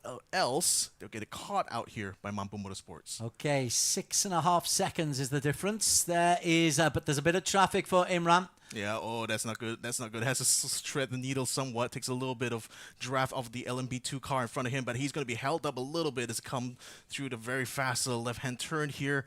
Yeah, it's not going to be able to dispatch it close enough, so he loses quite a bit of time. It stalls out about 6 seconds here, so I think the drivers in Stallion probably will be breathing a sigh of relief here that Mampu's charge has been stalled out. Okay, so that was Mampu just missing an opportunity, getting close. They reduced the gap. They took 3 seconds on that lap, Imran. In fact, 4 seconds, 4.4 seconds, but still holds on to P3. Let's have a look at Justin Rahul Dev for Propega, the former race leaders. They're only 21 seconds down and 21 seconds down on Mampu. Yeah, but I think like their only chance will come the halfway point here, I feel, because they're already 1 or 2 pits out of phase, and not to mention like the amount of time lost, so that the damage caused by Justin's contact with Bardia, it's going to be quite a long way to go here, I think, before Pepega can find themselves battling in the top 3, much less taking the race win here. Okay, let's move our attention to the highly competitive GT3 and Tsunami Motorsport. Well, for once, Tsunami aren't making a mess of things. They've got themselves back into the front, and they are increased nearly 35 seconds ahead of Panthers eRacing Academy. The real battle there actually is between Panthers and Mohamed Shamin, who's just come in. That's him there for Apex. Oh, have I got that right? Apex? Yeah, Apex is in P2 and Ceylon in P3. I thought they were a little bit closer than that. No, they're not. I think even closer is was it Balapan or was it Raiden who got past there here? They're both. So Balapan 15 and 16. That's that. So that's okay. Yes, there's our battle. There is the battle going on. That's what we here. were looking for. Porsche in front of the Ferrari. Ferrari's going to try to have a look around the outside. Has just given that up without too much drama there, in fact. So the Raiden Esports Racing team will be able to get in front. Jerry Can, we've been on. He's been very impressive, Jerry. That was a lap time of 2:16.73. He set that previous 2:16.54 earlier on in this stint. So the Macau race has really been on a red-hot form. Where is he in compared to Ceylon? He's 13 seconds behind Ceylon in for the battle for P3. Yeah, I think the troubles are not quite done for the BRM, the Balapan team here, because they're going to get caught up by Faisal sooner rather than later here.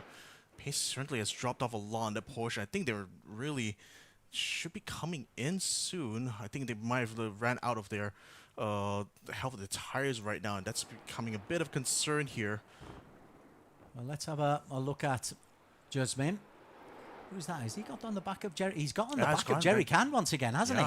He's got up. Wow. He's picked up the pace a bit, so... We didn't expect that. Jerry was maybe just getting out of the way as Bardia Nick, the hypercar and overall race leader went past. And then you've got behind them, we've got, is that the Stallion? Yeah, that's the Stallion car in P2. As we stick with Ahmad Juzmin Jafar. Well, we thought he was struggling. I was right with you when you said we should go to him, but he is 8 seconds clear of Faisal Chong and has lost best part of a second in the last half lap. As one of the LMP2 cars goes through. Right then, where do we want to go next? We haven't given the LMP2 cars any love recently. It's a 38-second lead for Admiral Naeem for Apex Racing. Yeah. It's good to see that the top three are very much in the same phase of the lap together, so they're still keeping the battle for the lead quite tight indeed. In fact, Howard Yap still about 38 seconds off from Admiral Naeem himself, so still got a bit of time to make up. Spent a little bit more time in the pits there, so I wonder if they're just taking on a little bit more fuel in their last stint here, but we'll see. But certainly the MPR BGX Apex Racing Brunei team has been a very successful partnership, even the ERGP Endurance Edition, so it's great to see that partnerships continue to see some success right now in the LMP2, although might be calling a bit early given only 2.5 hours in. So these we'll LMP2 cars, how awkward are they to drive? They're not as tricky, I think, compared to the LMDH or the GTP cars, but they certainly do have the characteristic as well. Like compared to the GT3 cars, they're certainly heavier. They're certainly a bit twitchy if you get them right on the edge here, but I think a lot more pliable, but a lot more predictable, I would say, to drive compared to the GTP cars. Again, just looking for what racing we've got. There's not an awful lot of big races going on at the moment. Yeah. Maybe Faisal. Oh, yeah, okay. I think so. Yeah. Ahmed Maulana and Faisal. So Ahmed for the front line. Yeah, I think he just passed the Pantaso Racing team. I think those are the two I was noticing early on. They were the frontline ID STZ car is getting quite close, and it seems they've already made the pass right now for 6th in class. And pulling away. Yeah, the front line man. This is Ahmed Maulana. He has got an older brother, has it? The Maulana family. Yeah, it certainly has. As they let the faster categories go through. I always feel for the GT3s, you've got to have eyes forward on the race, but you're aware that you're the third slowest. And if one of the prototype or the hypercars come through, you've got to let them through. It's part of the challenge, really, in these kind of multi-class races, and it's given that there's a huge speed difference between the two of them. There's certainly a lot of awareness you have to have on the track whenever you're driving like that.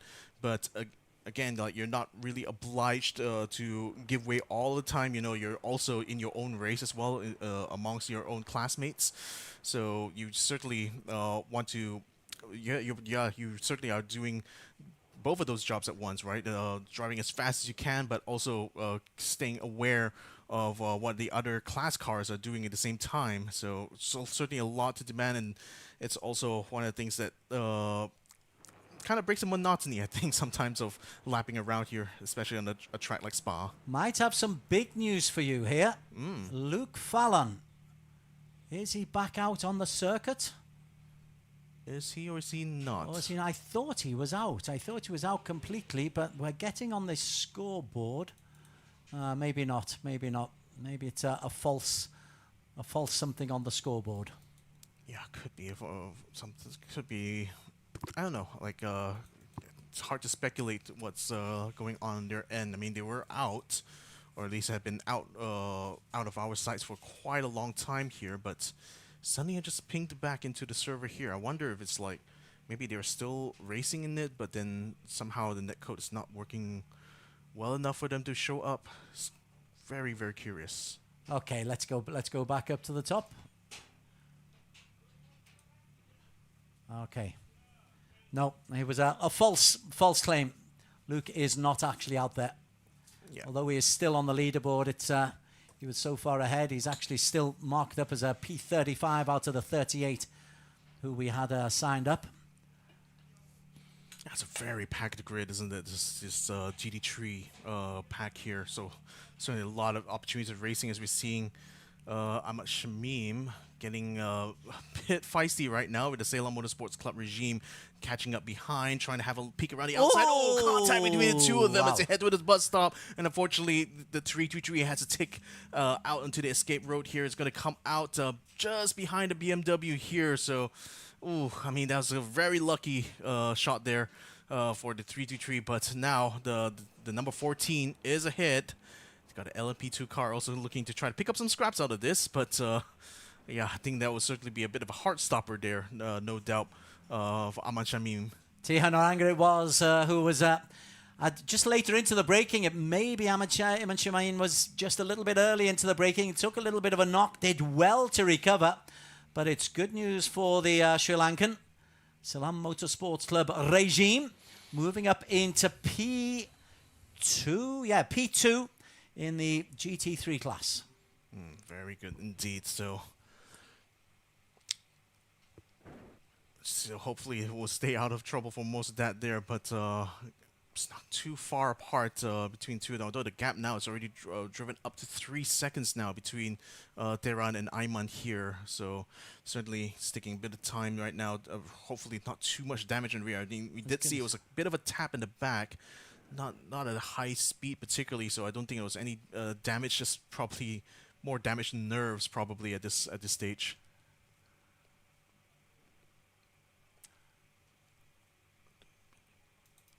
So we're seeing Benjamin Koo right now of the Quenzo Racing team catching up, or he's catching up right now to the Hyperlane GT car. Should be able to close up a little bit by the time they get to the Camel Straight, but as of right now, coming up to Radion, they're catching up, and they're catching up well, 0.6 of a second down from where the 999 car is. So certainly posing to be a bit of a threat right now. Trying to close the gap here at the Camel Straight, starting to get a bit of a toe maybe, but not quite enough to get alongside pretty much until the breaking point here. But certainly something to watch out for here, isn't it? Yeah, that's Taran Gunasena, who's just in for his first stint in the Sri Lankan car. And that's him ahead. And he's actually been able to pull away as they come down the hill. And Benjamin Koo's not been able to get quite close enough to make a move as they come around this right hairpin. And then into the left, right, down the hill.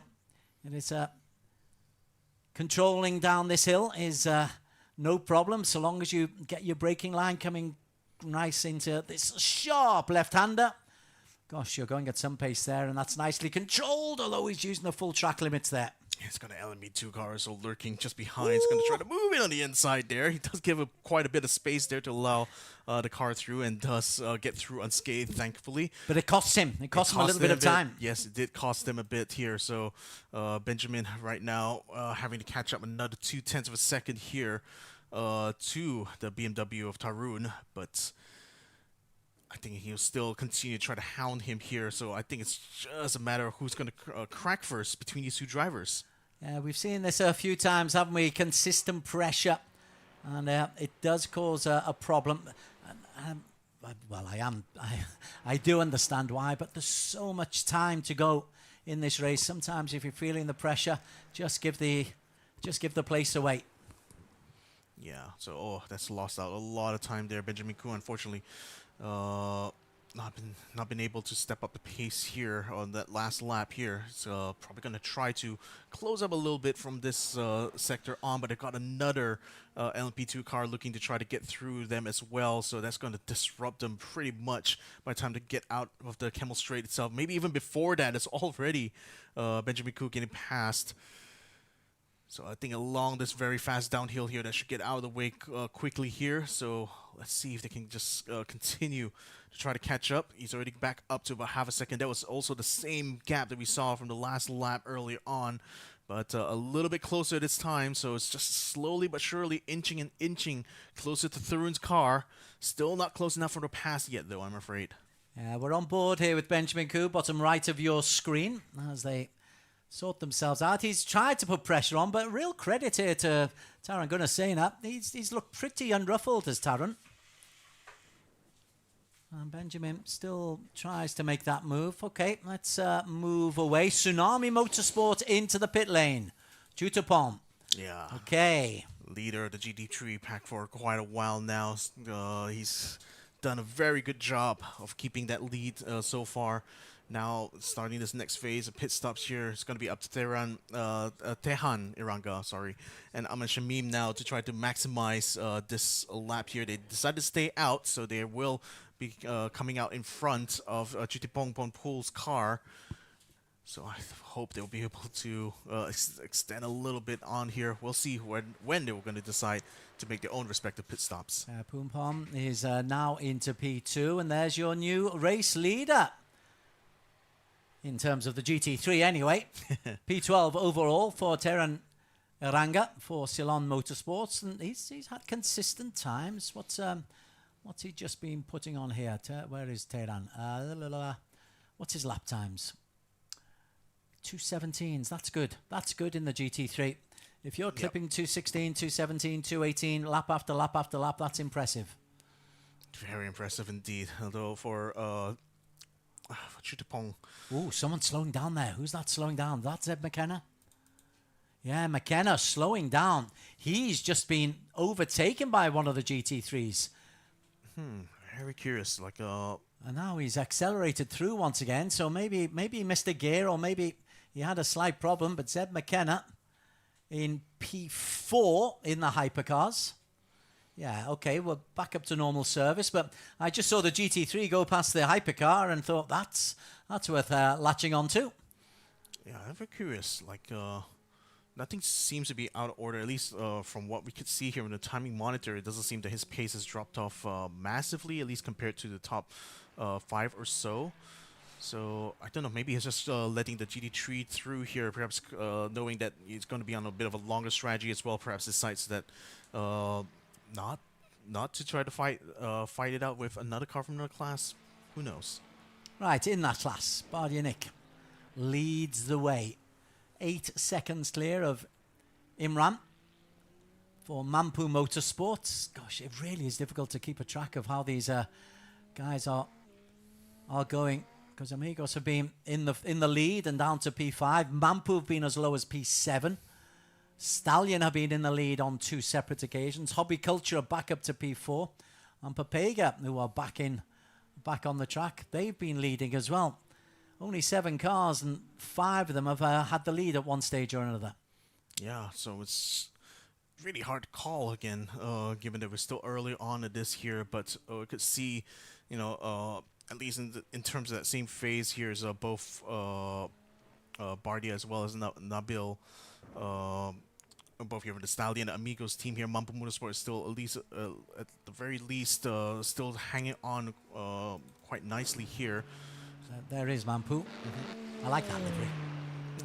There's a few very nice fade there. I mean, it's almost like a. I mean, again, it's kind of like a Cadillac. Oh, and into the pits. pits. Go. Yeah, so anticipating that to come out from the Mampu Motorsports team.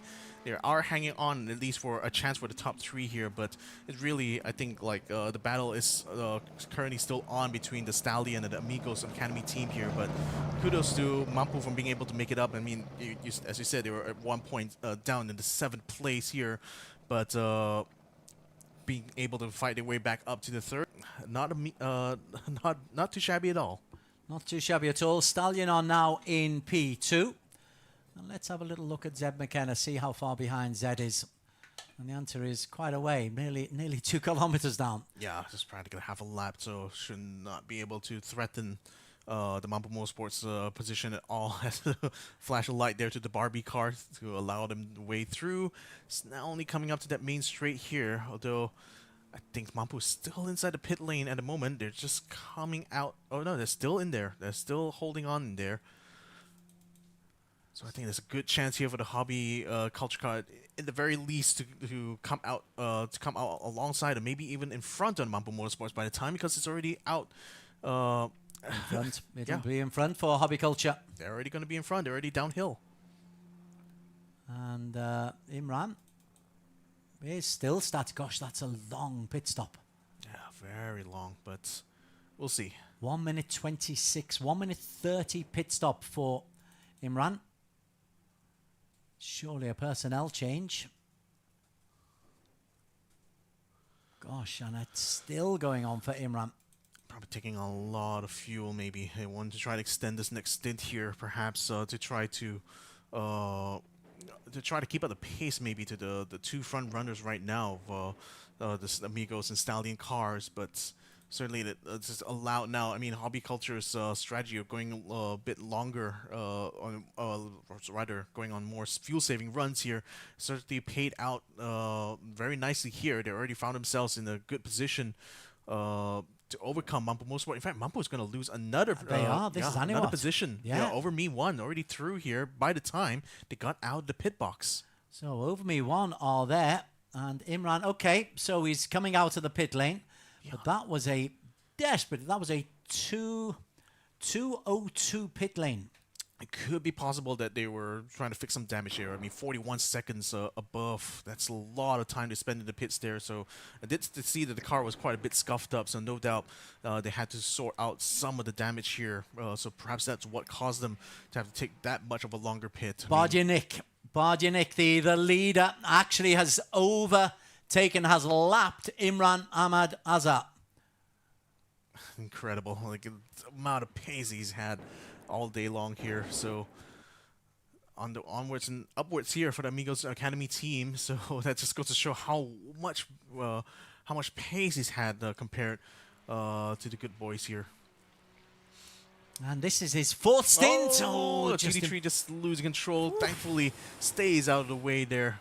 That would have been a nasty one. That would have been a nasty one. A very strange place as well to lose it there. Perhaps a little bit over eager on the throttle. Maybe had the wrong traction control setting. Regardless, at least no drama as Bardyanik makes his way out of Stavolo.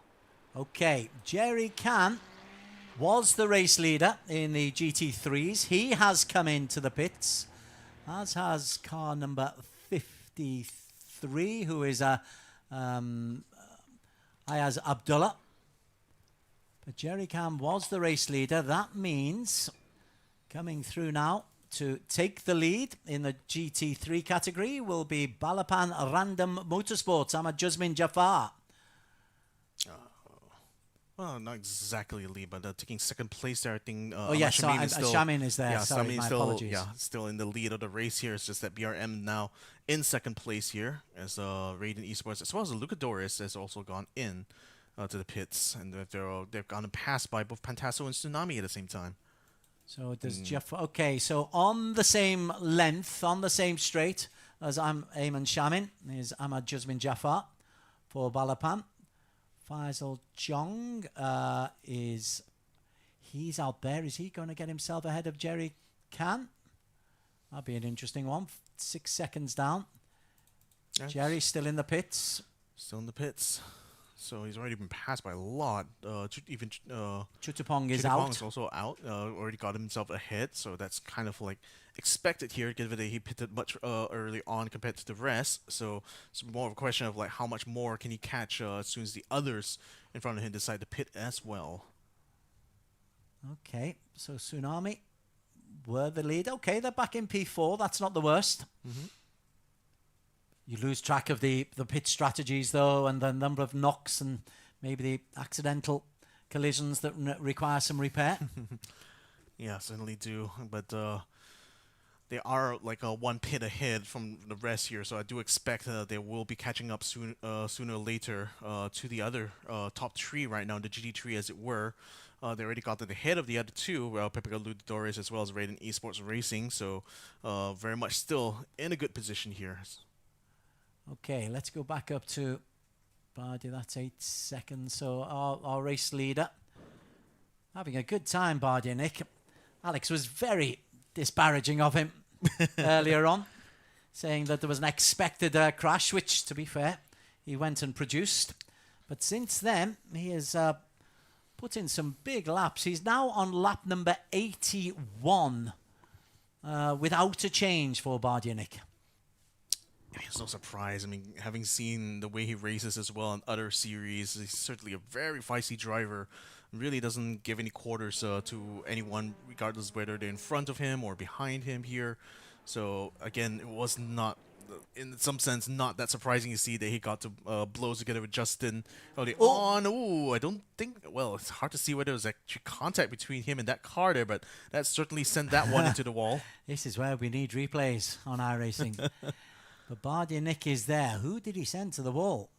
It was a back marker. But Bardia has been involved in his fair share of Contretemps so far today. There he is in P1, leading the way. Let's have a look at... we haven't had a look at Admiral Naeem. We haven't had a look at... Yeah, the LMP2s here.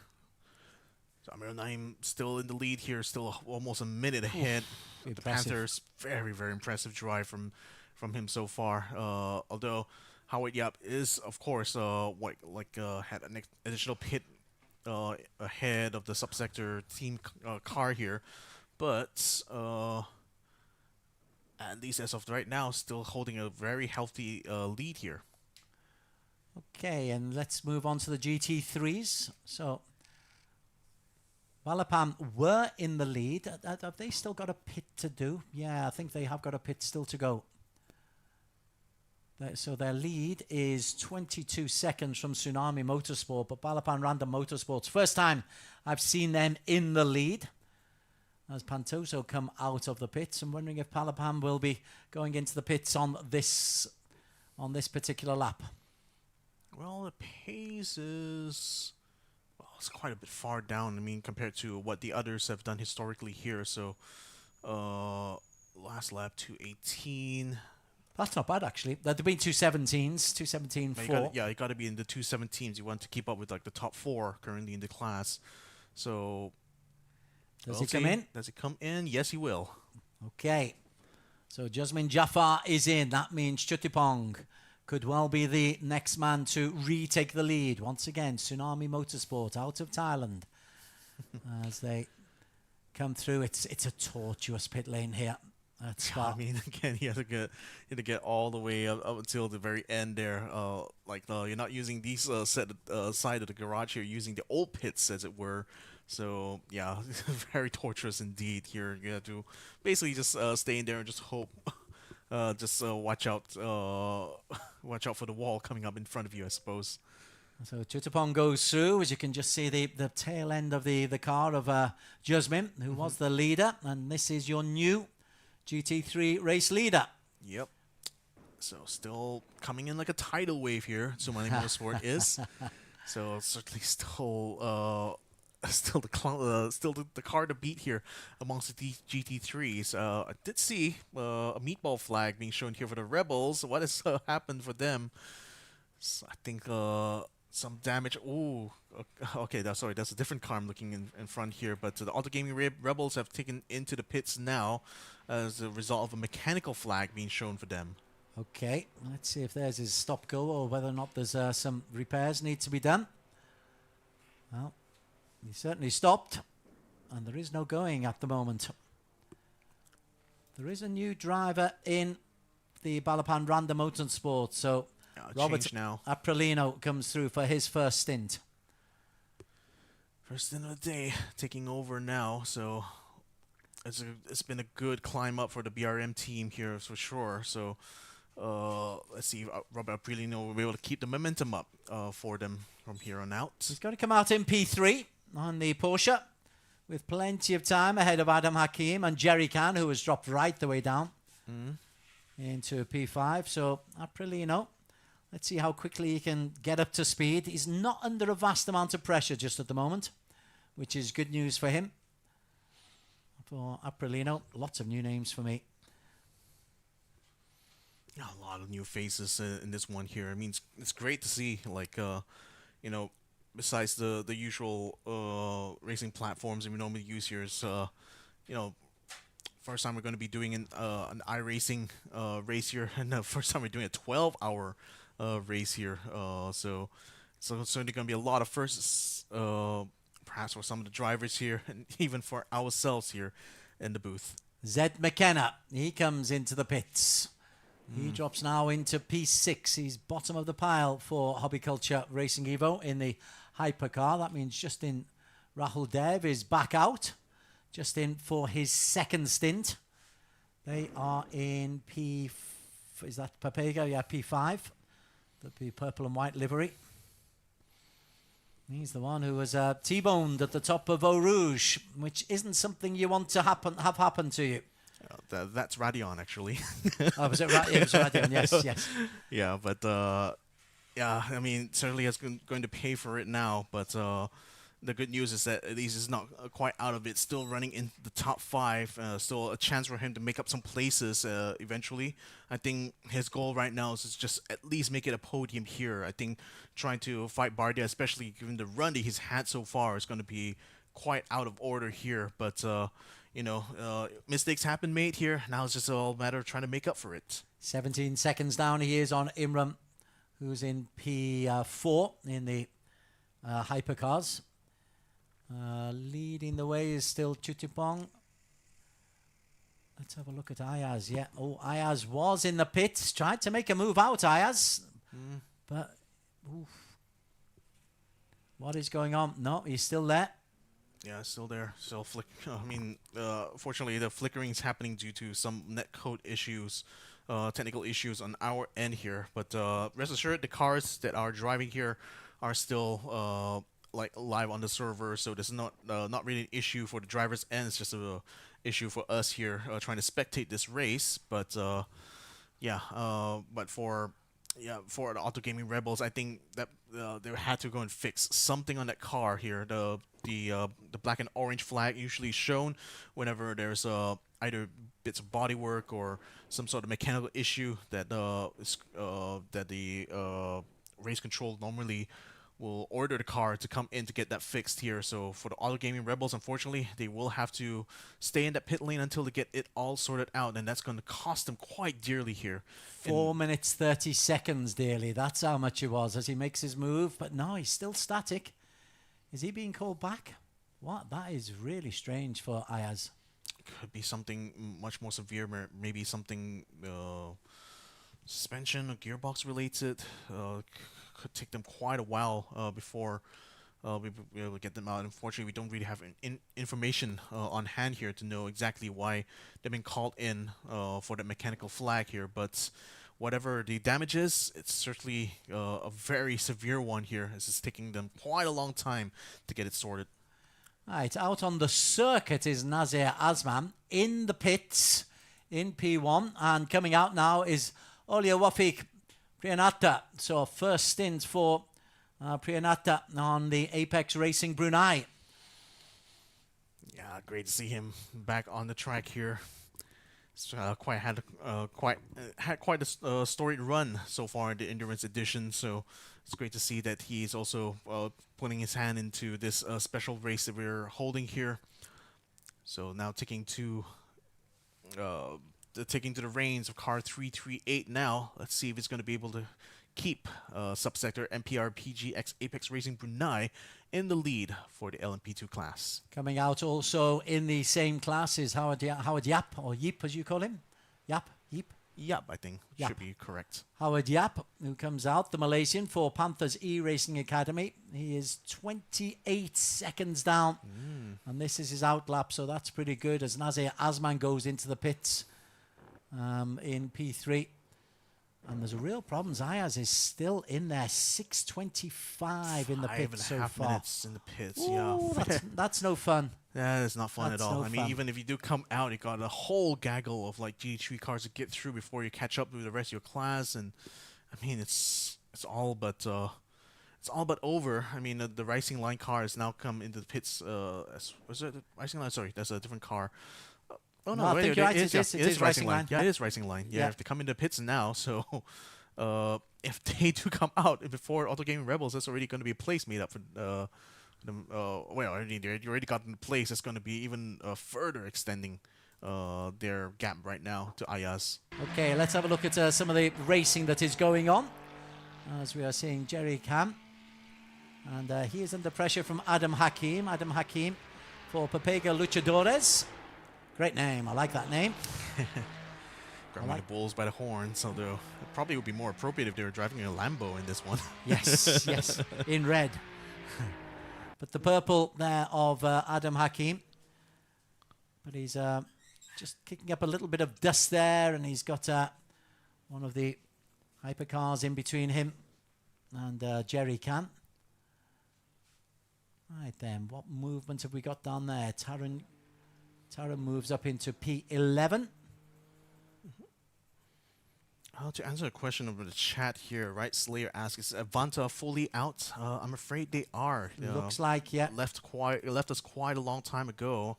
We did, we had kind of, I think, a false alarm when we saw them apparently teleport onto the track, but I'm afraid that as far as we could see here, even from our timing screen, they seem to be out of this race entirely.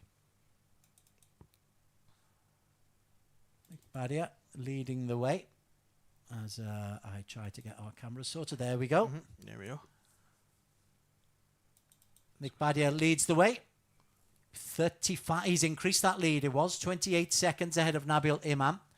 He's posted. So Nabil's just done a 2:10, which that's not an outlap, is it? Yeah, maybe 2:10 is an outlap in the hypercars. Yeah. Aniwat is 127 down. Not much actual racing going on. So let's have a look to see if Jonas Tan. Yeah, okay. Jonas Tan for Team Kachang. Right on the back of Nimesh Ashen.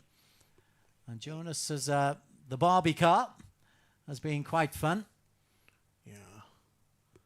Nimesh for Ceylon Motorsports. They've been quite fun as well, it's got to be said.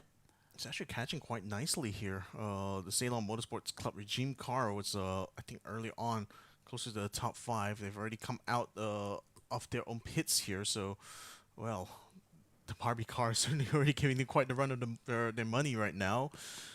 It's coming down through here, through Puon.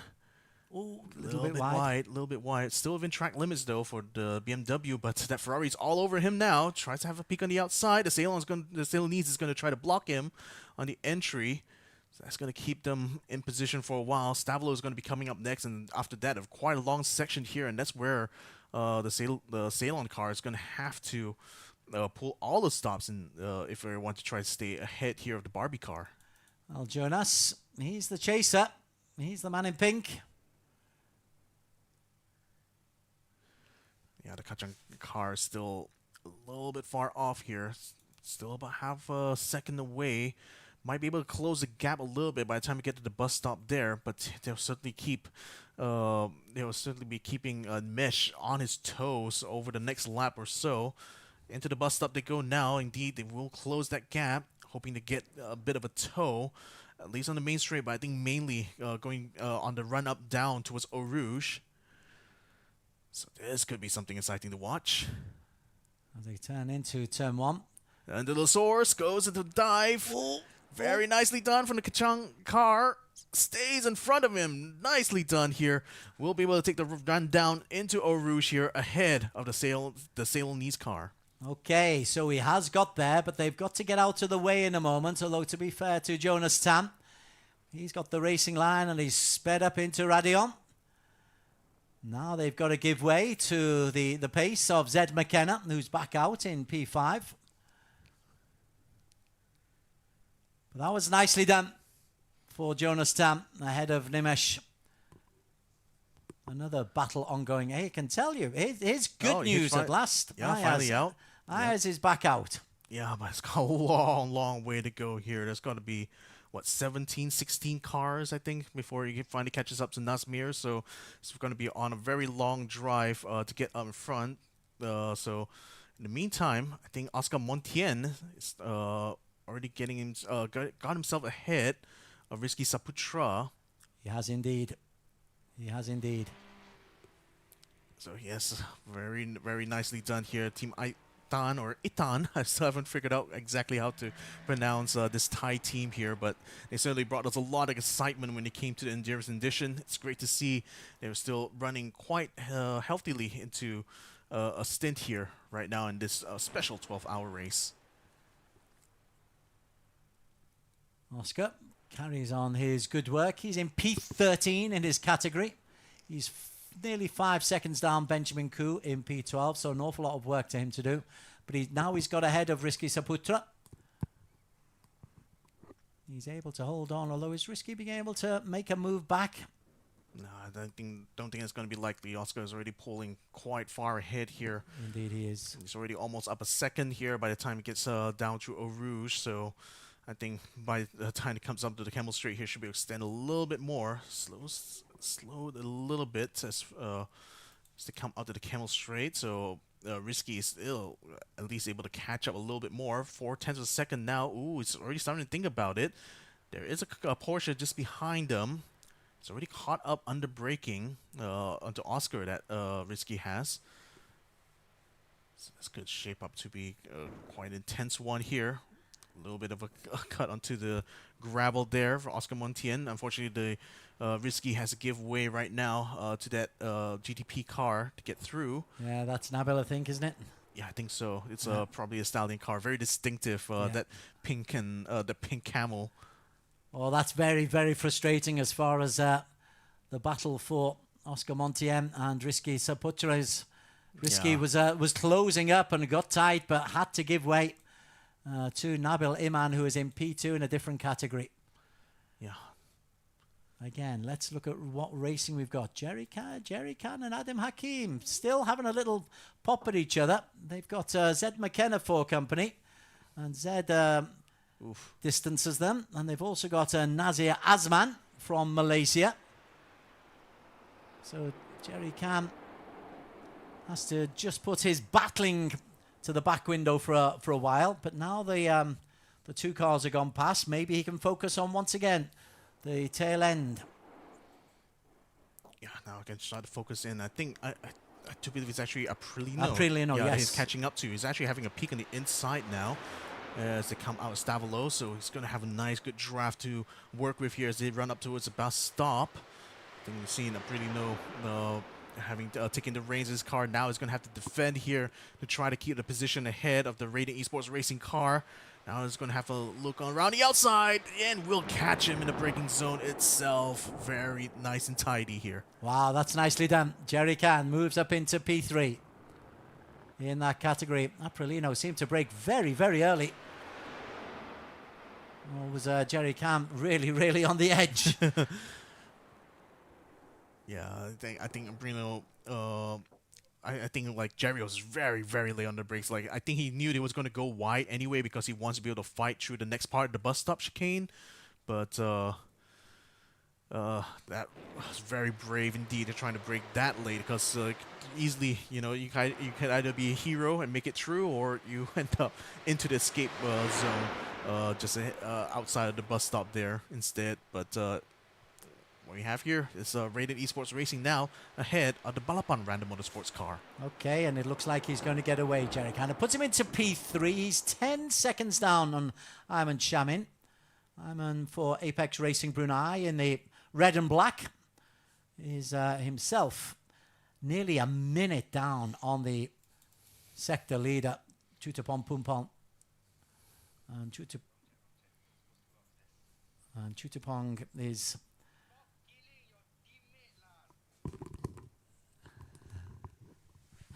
Chutapong comes through in P1. Olio Wafik leads the category of the LMP2s, the prototypes. Again, it's quite a healthy lead as well. 4 cars still going there, although Ayaz, to be fair, is back in the race, but is a long way down. Yeah, I don't think there's going to be much to save him until he manages to catch up, or rather manages to make his way through the GTP cars, which shouldn't be too hard, given that he is driving an LMP2 car. But yeah, it's going to be very much looking in the background, I think, for the next couple of hours. We're on board with Olio Wafik, bottom right, looking very, very composed, very sedate. P7 is leading this category. 22 seconds clear of Yeep. Saad Muhammad Ozir in P3. Nazir Azman from Malaysia in P4. Just 5 cars in this category. 38 in all, but there's been quite an attritional rate. Darren Junhao never got on board. Sombit Duan is out, as is Sky Lee. I think Sky Lee's out. Oh no, Sky Lee's still going, but look at that. Look at that. There goes the wing. There goes the wing for Sky Lee. That's the whole bumper gone, in fact, there, unfortunately.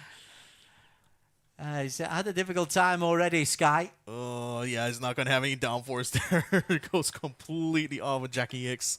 It's not only a COE you need to renew. It's the whole back end of that vehicle. Just, okay, disappears back into... Oh, no, he's staying out there. Staying out there, maybe manage to get back to home base. I mean, it's going to be tough. Like, you don't have any rear downforce, so you're going to be having less grip. The car's going to be so twitchy. But to his credit, he's still going to try to hang on as much as he can, trying to minimize track positional loss. But he still will have to come in regardless. There's no way he's going to be able to continue the rest of his stint here with the whole back end missing. Imagine the trouble you get in Singapore if you drove on the roads with a car like that. You wouldn't be in the pit. You'd be inside a jail cell. Yeah, I mean, with a wing that big already. It's fascinating. He's just trying to work his way back. Sky is he was a long way down anyway. Yeah. P36 overall. Oh, he can't keep on the black stuff. Yeah, because it's very tough. You got like at least a third to maybe even half your grip completely lost. So yeah, it's gonna come into the pits. Thankfully, no surprise there. Thankfully, just made in time. The torture is over here now for Sky Lee. Mr. Engineer, something's wrong. I think the back's fallen off. So there is Sky Lee. Right then, Bardyanik is in the pits as well, which means we have a new race leader. Coming through for Stallion is Nabil Imam. He's got a nice clear bit of road here on the Camel Straight, so let's see how much he can make up here. Last time around, I think it was like half a minute or something like that to Bardyanik, but certainly I think these two right now are in that charge here, or rather in that battle here for the overall lead of this entire special race. So still going to be very much back and forth when it comes to these pit stops here. Bardyanik, of course, being one phase of pit stop ahead of Nabil Iman. But it's exciting to see that at least, even though the fight between Amigos and Pipika is done, now they've got a new challenger in the form of the Pink Stallion. And Bardyanik actually comes out of the pits. That's his fourth pit stop. He's taken them early. So what are we? 3 hours and 15 minutes in, just over a quarter way through the race. It could well be that Nabil and Stallion are going to have one pit stop less in the 12 hours, if that's the strategy that's being employed.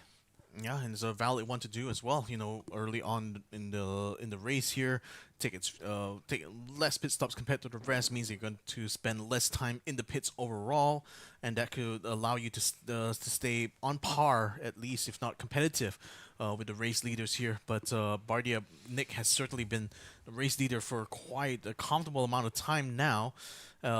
Given that he's likely going to be taking a bit more pit stops here compared to Stallions. He's going to be looking to maximize his own pace here. Although, as I say that, Stallion come in. The Stallions come in. So, yeah, I mean, it still shows that Bardia is still, at the very least, you know, has a good, comfortable lead ahead of Amigos. So that's kind of like a buffer that he could certainly use to help him here in his charge, or rather his quest right now to stay in the lead. Let's just follow him round. Bardyanik, where is he? P2 as he comes towards the tail end. Nabil. Nabil. Oh, he's still coming into the pits. Yeah, just coming into the old pits now. Gosh, that takes forever, doesn't it? Yeah. That's 30 seconds already for Nabil.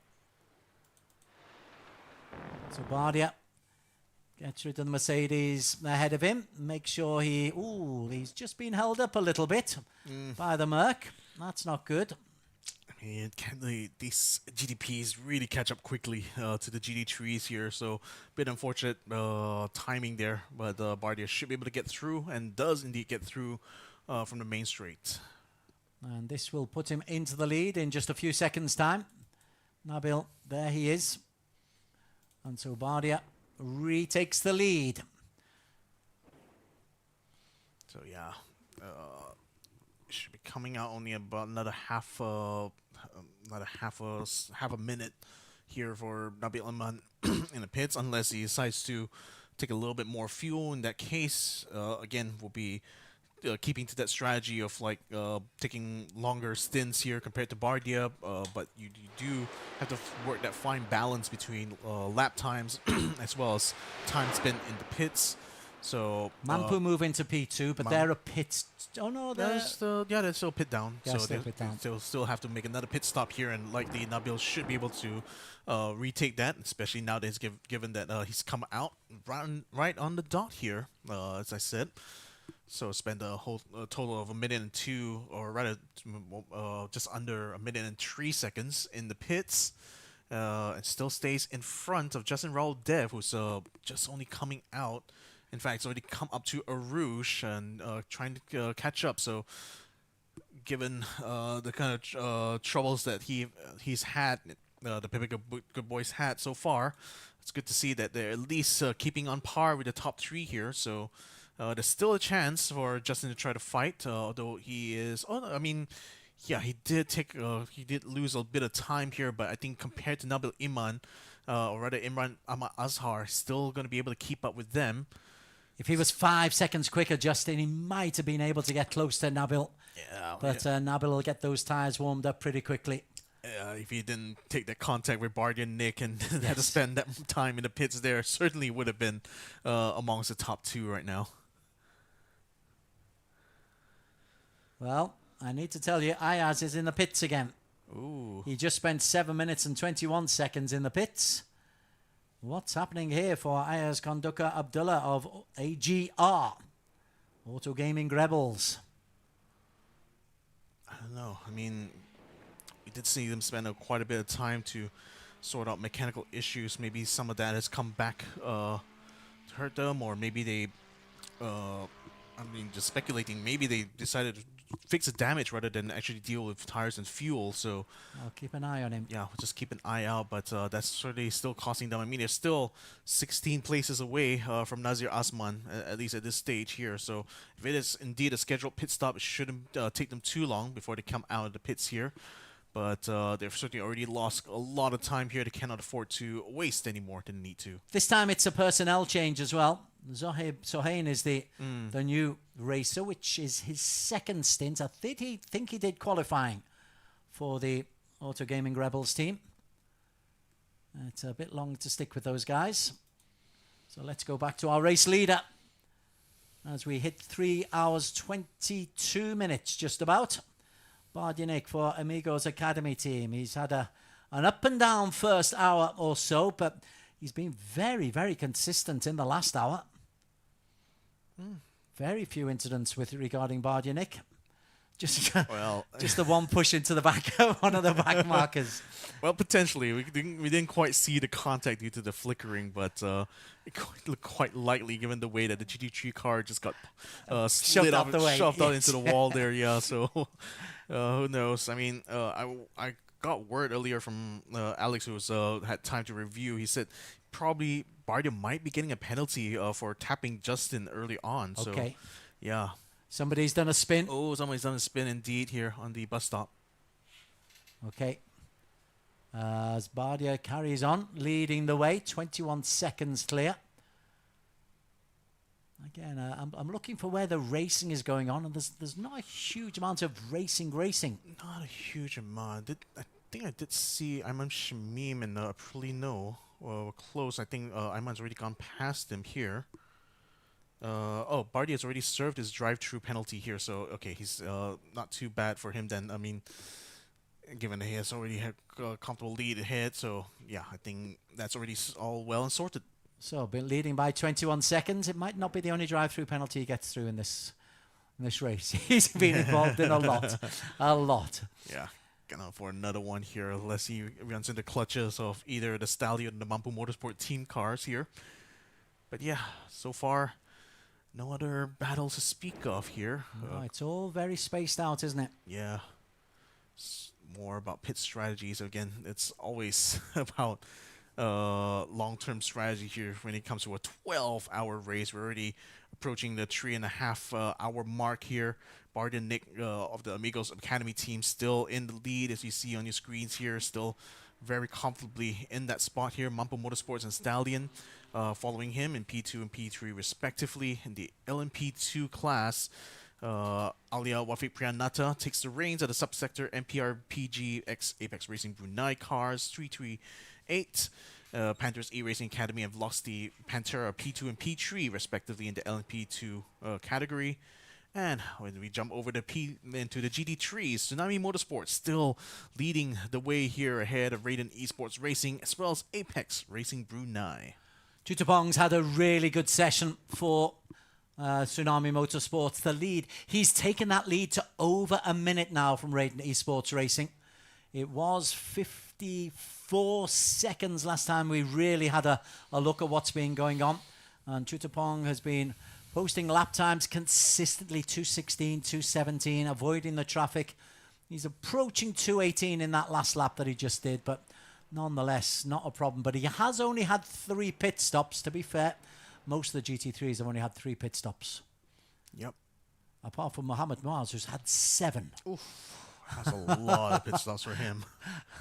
I mean, again, a lot of chaos, as we saw in the early 2 hours. Who knows what other kind of chaos he has had, his car has had throughout this whole race here. But 7 pit stops, no wonder he's all the way down in 28th overall. Adam Hakim looks to be trying to make a little bit of move on Robert Aprilino. Yeah, early on, I mean, he was catching up, or rather getting close to Robert Aprilino. Yeah, So, okay, we'll see. Unfortunately, it's still quite a while back, like 1.8 seconds, so it's still a while. He's still got a whole bunch of LP2 cars between him and Aprilino's car. So, but he was a second faster on that last lap that we've just seen. So pace-wise, should be catching up to him soon, unless Aprilino will decide to come into pits. Top right of our screen, you can see the sponsors being given our thanks: X-Park, Royal Selangor, Axel Sports. Always good to get their support. It's the stage for the riders, for the drivers who are working for 12 hours straight in their various teams of 2 or 3 races. Yes. But Bardia Nick has been out for the full 3.5 hours so far as the race leader. Let's look with him, and I think he's got steadier and steadier and steadier. Yeah, I mean, doing a quadruple stint, as we saw early on. So he's been in the car for a very, very long time, and despite that, still very successful in keeping the lead of this race, or rather keeping control for the most part in this race here. After only having a few scraps here and there, his only nearest challenger right now is a Mampu Motorsports car, who, by the way, it's lapping about half a second faster to him in the last one, and actually caught up to him. They're actually lapping faster now. Yes. The Mampu Motorsport car is. Quite right. Yes, I saw that. There is Mampu. What was the last lap? Oh, 2:04. Yeah, a 10th second on that last lap. The lap before it was half a second.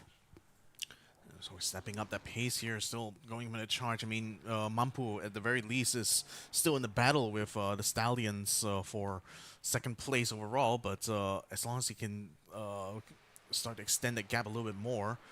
In fact, like, see, compared to Nabil Iman, who's still in the car for the Stallions, by the way, still lapping 1.5 seconds slower the last time around compared to the Mampu Motorsports car. And Justin lapping it even slower than that, another 2 seconds down. And Zeb McKenna will have a chance maybe to close up on them. Not giving an awful lot of love to Over Me. First time we've had a real look at Trinacorn. They're 6th out of 6. Well, I said out of the remaining 6 at, in the GTP series. Yeah, and had to spend quite a little bit more time than they would have wanted to in the pits as well. So even though they're still on the same phase, at least compared to some of the rest of these drivers here, they're still looking to try, at the very least, to keep up. Okay, we are approaching the 3.5 hour mark. Time to go for a little bit of a commercial break to say thank you to the sponsors. Victor and myself will be returning in about 3 or 4 minutes' time. So you're watching a special race, 12 hours of sport. We'll be back with you in just a couple of minutes.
Pewter is about possibilities.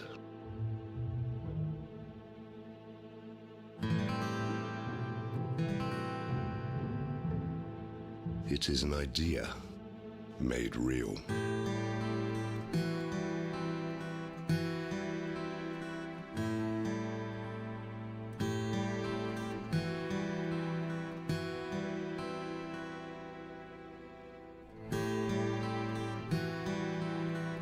Crafted with precision.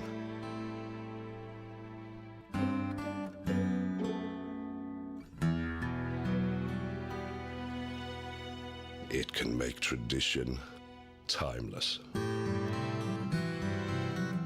Pewter evolves.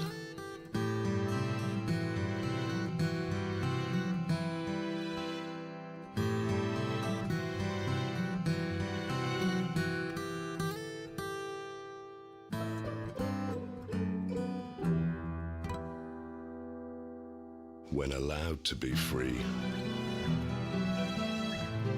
it can captivate you.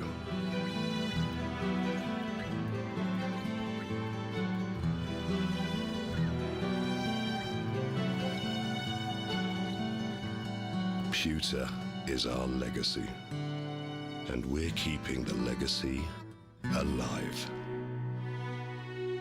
Royal Selangor, since 1885.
Pewter is about possibilities.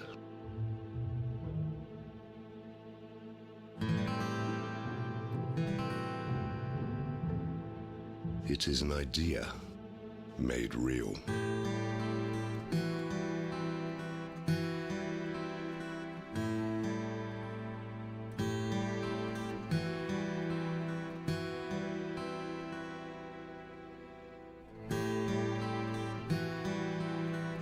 Crafted with precision.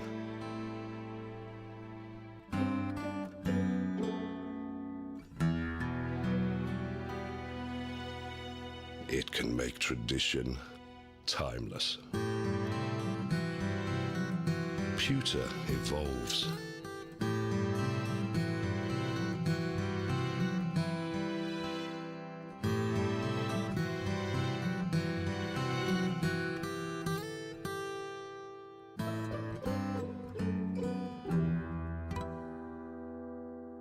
When allowed to be free, it can captivate you.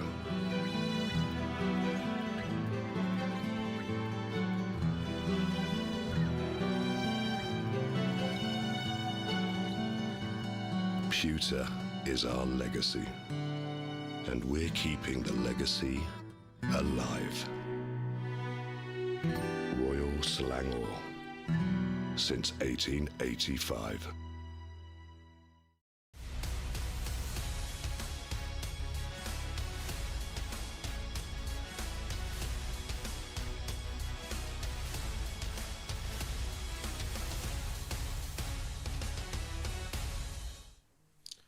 And welcome back, ladies and gentlemen, to our special race here. 12 hours of Spa.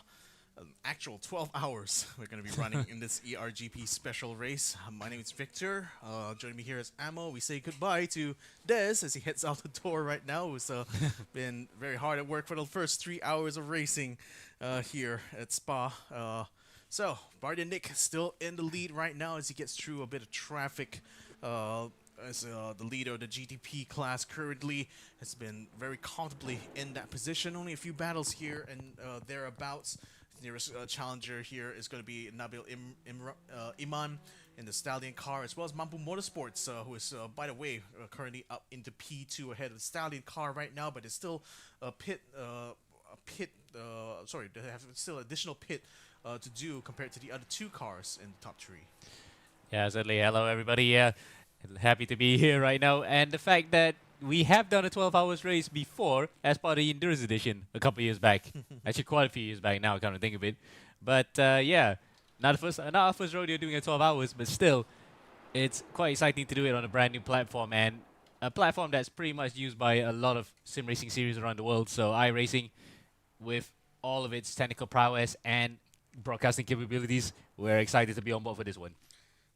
And also, literally, the track we're having this weekend in the Formula One Grand Prix. So, yeah, it's going to be very much a spa weekend for all of us here from eRacing GP all the way to the world of motorsports. Certainly is. It's probably the reason why we lined it up coincidentally for this weekend. No, it's not a coincidence. Yeah. It was all according to plan, wasn't it? All planned out. It was all long-term planning, just like how our drivers out here on track are doing right about now. We're on board here with Imran Ahmad Azhar. He still decided to stay out, probably going for more fuel-saving runs, I think, compared to the rest. And that's pretty much going to be their strategy to try to keep up alongside the Amigos as well as Stallion teams here. Yep. And the fact that he is only about 18 seconds behind the Amigos car tells you that Imran Ahmad Azhar, no relation to Imran Zuhaili, by the way, a different Imran altogether, who's actually handling our broadcast behind the scenes. Yeah, read a bit about him, and I think he is one of those understated drivers. Very fast in multiple sims. He does a bit of iRacing as well on the side, along with some race room. So, yeah, we haven't seen much of this guy in our local sim racing scene, but I'm pretty sure he's going to like the Jude Bellingham of sim racing, if I want to put a football analogies in. He does his business elsewhere rather than the local scene, so that's why we haven't seen much of him.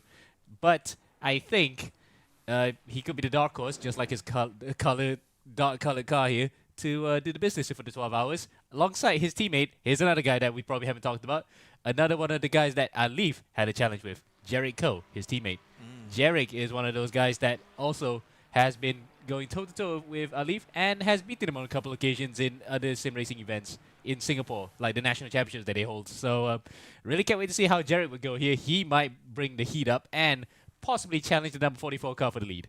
Yeah, so let's see if that's going to come to pass here. I mean, they're certainly in a good position to continue fighting with the number 44 throughout this 12-hour race here. So in the meantime, I think I'm seeing Adam Hakim, who is currently in the GT3 class, catching up right now to Robert Aprilino. We've seen Aprilino having a bit of fighting with some of the other drivers here. So now it's going to be Adam Hakim's time to try to challenge him for it. Yep, and this is for P4 in the class. Of course, GT3 is here with the most number of entries. About 20 plus of them, in fact. Yeah, 28 by my count. You know, no, they're not 28. Roughly around there. Because we have about 12 prototypes, so 26. Yeah, 26 GT3 cars are on track. This is one of the battles for the positions. It's for P4. But can we see right now how Adam Hakim can get by here? We saw Aprilino getting overtaken before. He might not want to be the same thing happen again. Yeah, it certainly will not. But unfortunately here in the Camel Street, it's really nowhere to hide. The toll is coming in. He's going to try to cut under the inside here to look at Doris' car. Should be able to get ahead. No, there will be side-by-side contact between him and Aprilino. As Aprilino is forced to take on the apron and will concede the position here to the Pepega Luchadores car. The Luchadores. That's apparently when I spoke to the team last night with Zarif Adam representing them, he said that this is based on Rey Mysterio and all the luchadores in Mexico as well, for good measure. So that's where the team inspiration came from. But I'm not sure if the car is having a mask on it. No, it's just purple. If it had a proper mask with eyes, then we can probably say it's proper luchadores reference. I would just imagine it's like a half black, half purple mask that he's got in front on his head here. But yeah, but he ain't wrestling his way out of there. He literally just had the door open on the inside. Just a bit of contact. Probably it's a bit of a light punch as opposed to a full Nelson. Right then. So now that already that is done and dispatched here, Adam Hakim up into P4 in class, P14 overall. We have Imran Ahmad Azhar in the pits now, finally serving that pit after having spent quite a long time up in P2. It's going to be passed by the Hobby Culture car here. Zed McKenna is now up into P3, and it's going to be very happy, no doubt, with the progress that they've made so far. Lots saw some cheers. Ooh, a bit of a tricky slide there coming out of the corner, but thankfully got that under control. And I think you can see the problem there, a bit of gravel being kicked up onto the road. In fact, quite a few corners have had some detritus off the racing line, so that means that you cannot really go off it. Otherwise, you will slip off into the gravel trap and bring more gravel onto the racetrack. So you gotta have to avoid that and possibly just stay in the racing line the whole way, just so you can actually maximize the grip that you have in the tires. You do see, like I saw some of the particle effects there. You do see the gravel, individual pieces of gravel that are thrown out by other cars on the track. So yeah, that will certainly affect your ability to get the grip as you need on the asphalt. So there you have on your screens as well, Zed McKenna behind the wheel and looking pretty much enjoying himself right now in this race. And as opposed to the last time we saw him on camera before in not Silverstone, but before that at the Red Bull Ring against Raja Mirashaka at that time, he was very, very pensive. And if anything, it was a bit miffed by what Raja was doing that day. But let's hope that when these two will be inevitably seeing each other later, or rather maybe in other races, the contest between them will be a bit more gentlemanly. This is a gentleman's series after all here, 12 hours of Spa. So yeah, wish them all the best here. They have already done very well to catch up into a possible top 4, maybe even a top 3 run here for the Hobby Culture Racing Evo team. So who else we have in the meantime to speak of here? We haven't seen much of the LMP2s, but they haven't really had any battles to speak of between them. Alia Wafik Priyanata still in the lead right now for the class. Has been held into that for a very long time. He's at least 19 seconds ahead of Howard Yap. Yep. Yep. Yep. Yeah, yep, indeed. And just talking about delivery, yes, it is actually a collaboration between the two teams, of course. As Yeah. you can see, the very long team name to the point that our broadcast graphics can barely fit it in there. Subsector MPRGP, that's also consisting of two completely different entities, by the way, putting together. Subsector is a sim racing academy or a sim racing center in Indonesia, partnering with a one-time Global Edition team champion, MPRGP, along with Apex Racing Brunei, who themselves are a sim racing center / sim racing team. So hence why the long collaboration name and half a paint scheme of the car, which is a bit like a BAR, isn't it, of 1999 in that regard. Very 90s code, isn't it? The Ooh. red and the purple. Ooh. Well, who was being very crazy there? I think that was Syed Muhammad Ozair. Yes, it was. Yeah. So Ozair in the Velocity Pantera, unfortunately, they didn't have enough time to put a livery on, even though they had a concept of delivery that we put in a spotter's guide. Would have been a nice homage to their liveries there, but they're going jet black for this one. And it looks as though Ozair didn't really care if that was the race leader. He's going to take a lap back. And it's well within his right to do so, that's for sure.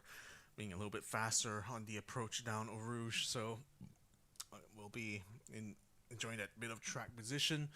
So, who else we have to highlight here? Jerry Khan is currently in the lead right now for the GT3 class eSport racing car. And I think he might have had a spin there for a second. We don't, unfortunately, have replays there, but it looked quite slow coming out of Puon. He might have had a slight excursion. We can see it in our timing screens if someone had a spin on that. But looks as though Jerry can, with the Itasha on the side of the car. Both sides, in fact, it's two different characters. But really going on well here. The Macanese team, or Hong Kongese, I'm not really sure, Hong Konger team. They list their team as both Hong Kong and Macanese. So, yeah, we'll just probably go with Hong Kong first because both of the drivers there are from Hong Kong. But Jerry Can, representing Macau, going on very well here. Very well indeed. So he comes up to the bus stop. Couldn't recognize exactly what characters. I mean, a bit far away from me to see here on the side of the car. I think it might be, they have their own version of manga or manhwa. So it might be a character from a racing series over there. Or it might be just characterized people. Maybe it might have been themselves, their own original characters. Who knows? I can't really make out the characters there. But I think it's quite nice that the livery probably gives them a little bit of strength while driving, so it galvanizes them to put on a good performance. And guess what? It's doing quite well right now for them. About 24 seconds ahead of the Apex Racing Brunei 333 car, and that's familiar for us who have been in the RGP as well. Current Endurance Edition champions with the same number and same livery, would you believe it? So yeah, Aman Shamim is currently in the second place right now for the GT3 class. 24 and a half seconds down as he makes his way down to Rouge and up to Radion. Very tricky series of corners here, especially if you've got cars alongside and around. You can see him in the inset right now, racing the Apex Academy's own sim center here, being watched on very intently by the rest of his team.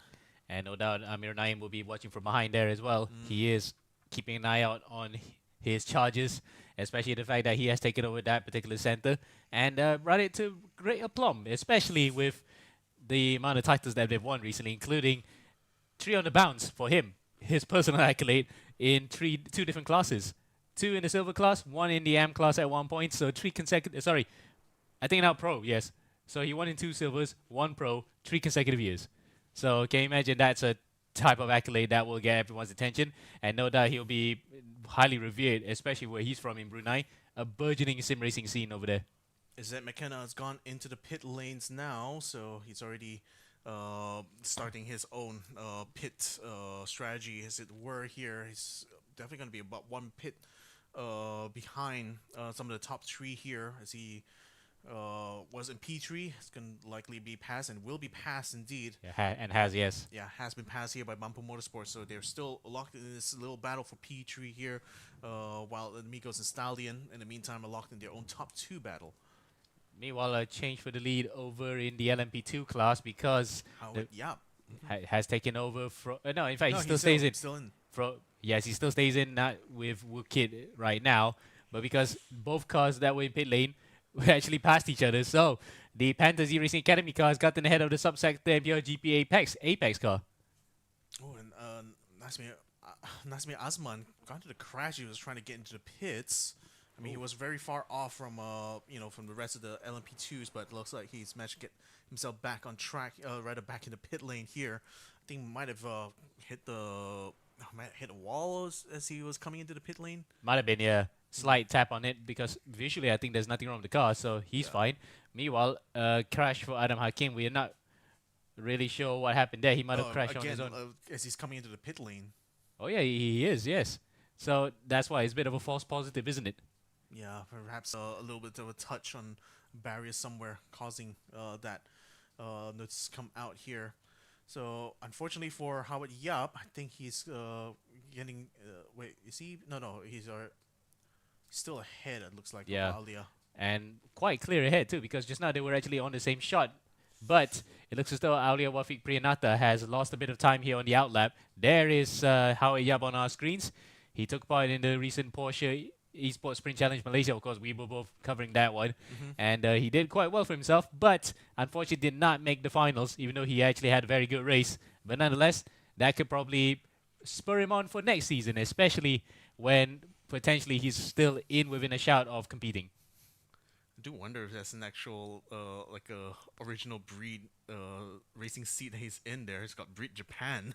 Is it Bride or Breed?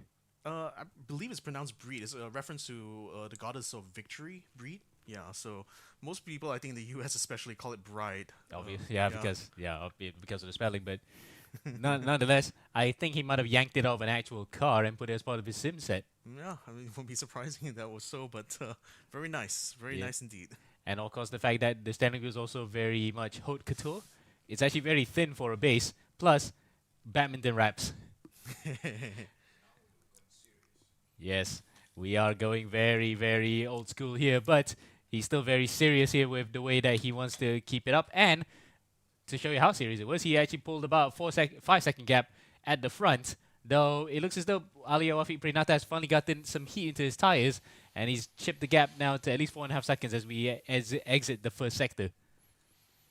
Yep, so only 4.5 seconds between him and the subsector MPRPG X Apex Racing Brunei. I wonder how I'm going to abbreviate all of that. SMARB? SMA? No, I just call it APRGP Apex.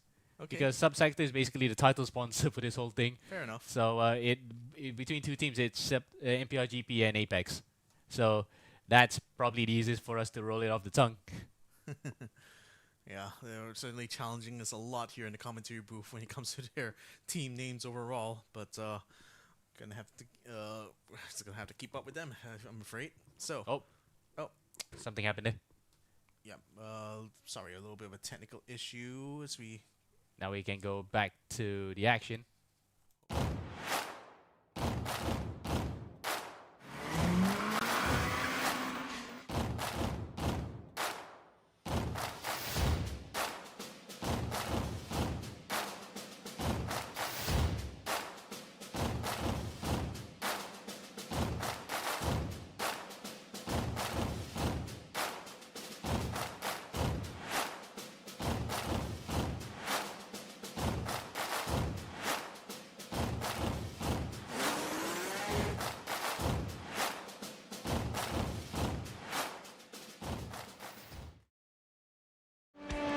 Oh yeah, that's a good thing as well.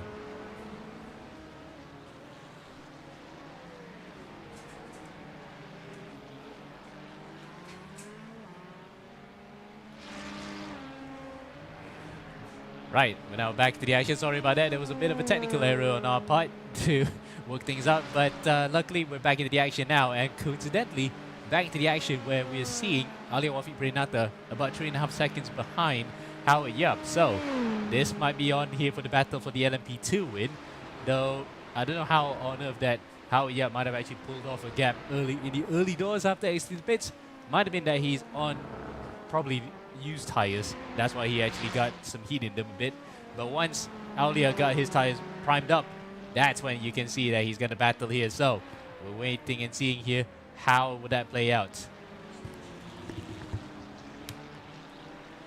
Yeah, he's catching up really intensely here. as you can see visually, of course, and on the live timing tower, that the gap is actually shrinking bit by bit. Not sure if the number 39 needs to renew COE racing car. I think we just call it COE because that's what they want, isn't it? Okay, how often can you get a Ferrari in Singapore? No, you have to park here on the Johor side. Sorry, Singaporeans, we're slagging you off for that one. But that is actually quite fast here, how much that Pranatha is catching up. So, wait and see this next lap. We're coming up to the end of Sector 2 now. It's now less than 3 seconds. So, it's not just the traffic after all. It is actually pure pace here as Pranatha nearly gets around the COE car. Very, very close. Could have been a nasty accident there, but luckily kept it going as Victor now is coming back into the commentary box. Yeah, a bit of a slight technical error there, but I think we should be good to go right now as something happened there to number 632 car, the Panthers car. Seems to be lacking a bit of pace. Already got caught up here. Just now. Just, I mean, not much of a battle, but I think it's getting close. Oh, there is a car. There is a car in the barriers at the end there. Tarun Gunasena, and I was thinking, yes, it is Tarun. Tarun. So Tarun, and that is a proper damage to the car. Not like the one that we saw earlier. You can see there, the front right hand of the corner of the car has been dented because he actually whacked the barriers quite hard. Ouch. That's got to be a bit, yeah. And also, as he was coming into the pits, I think, so something needs to watch out for that entry into the pit lane. Even prior to getting into the pit, he was going off track quite a bit, so maybe he sustained damage early on in the race here. It looks like, I mean, it could be possible that was what led him to eventually get into the crash, get into the pit lane. And slight technical errors here as well on our side. They're still trying to work out the kinks on iRacing, but we should be good to go. Here's yellow flag was out just now earlier for Nazir Azman, but it looks as though I think that was cleared out quickly, and the Over Mika is having even worse problems here. A meatball flag. So there you go. We can just see half of it there whenever it comes back into reality. That was a big off. Ooh, the front's falling off.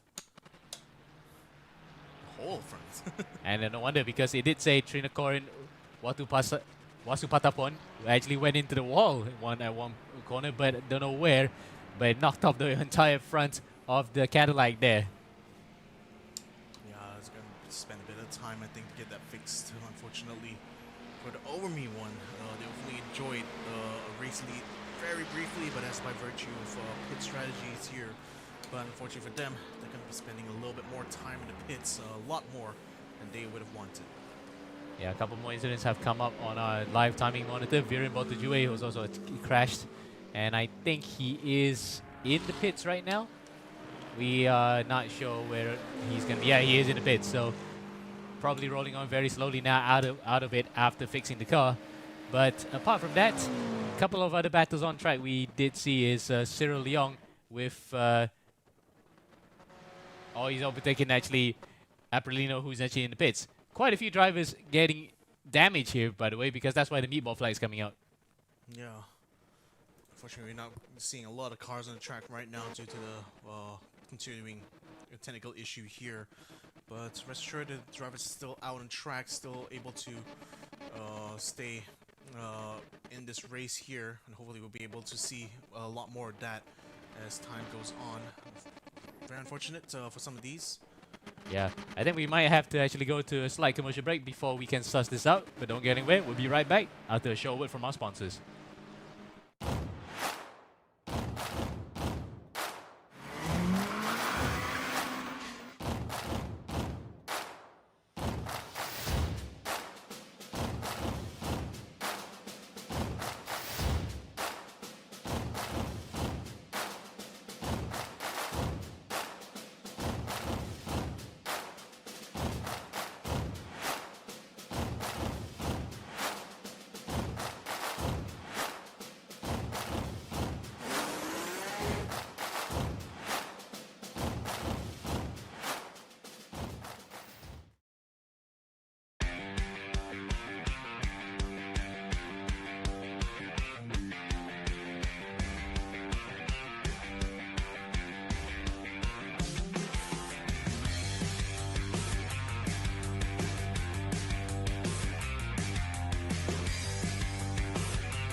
Pewter is about possibilities.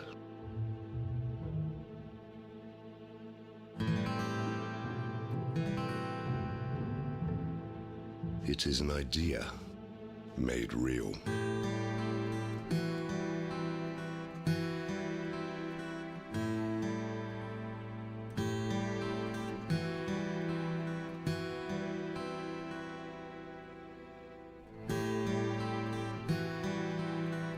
Crafted with precision.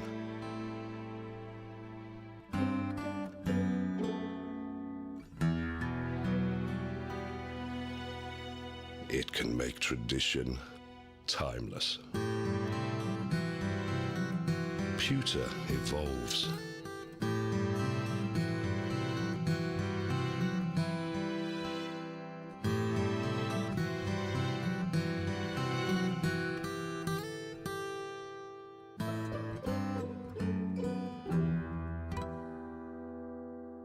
When allowed to be free, it can captivate you.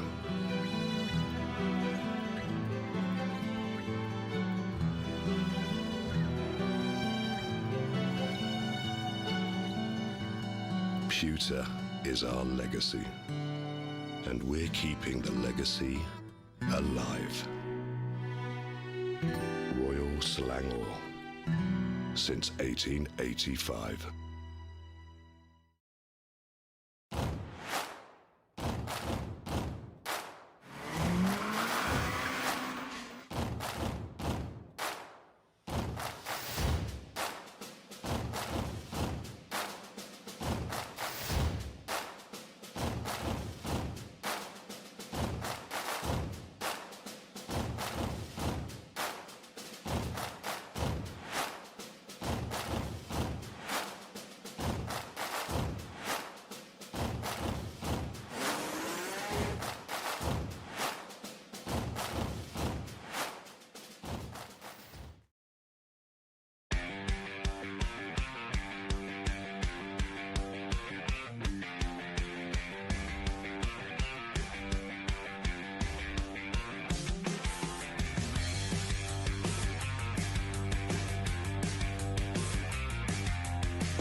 Pewter is about possibilities.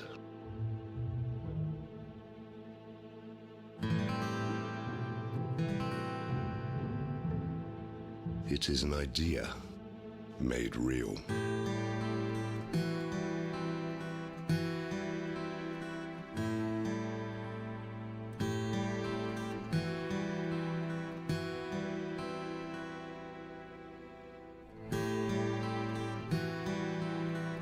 Crafted with precision.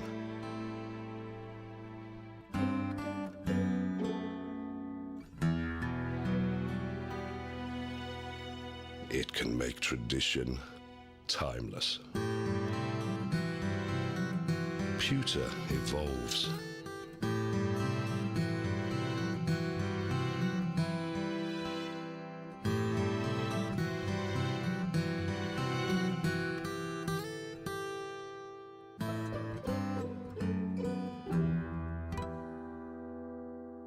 When allowed to be free, it can captivate you.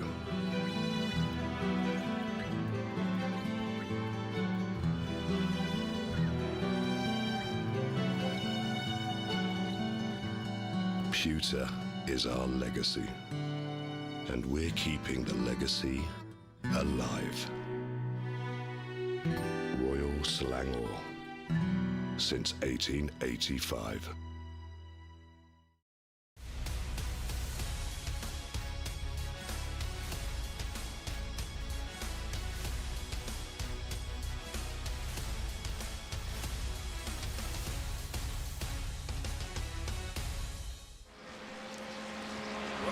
ladies and gentlemen.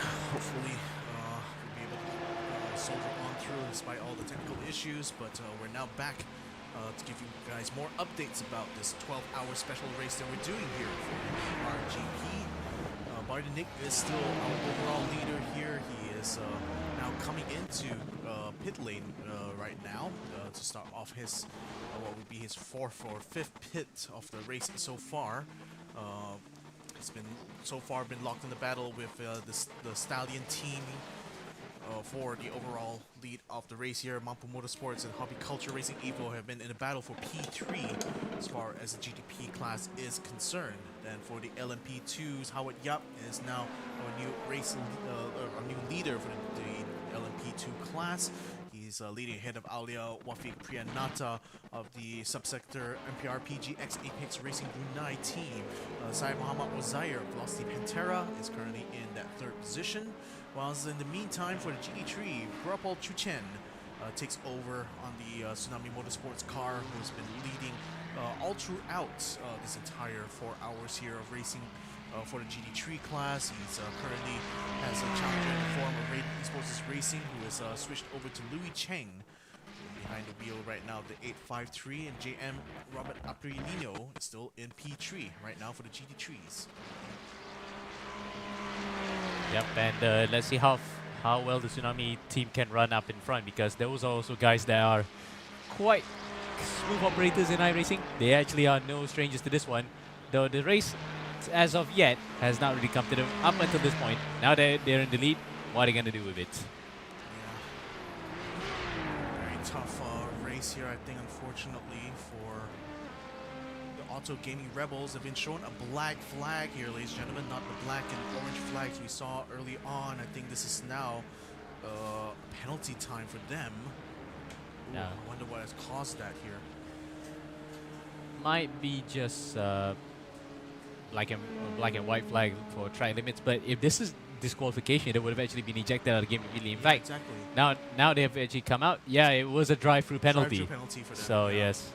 Might have been track limits then in this case. So very unfortunate here for Zohaib.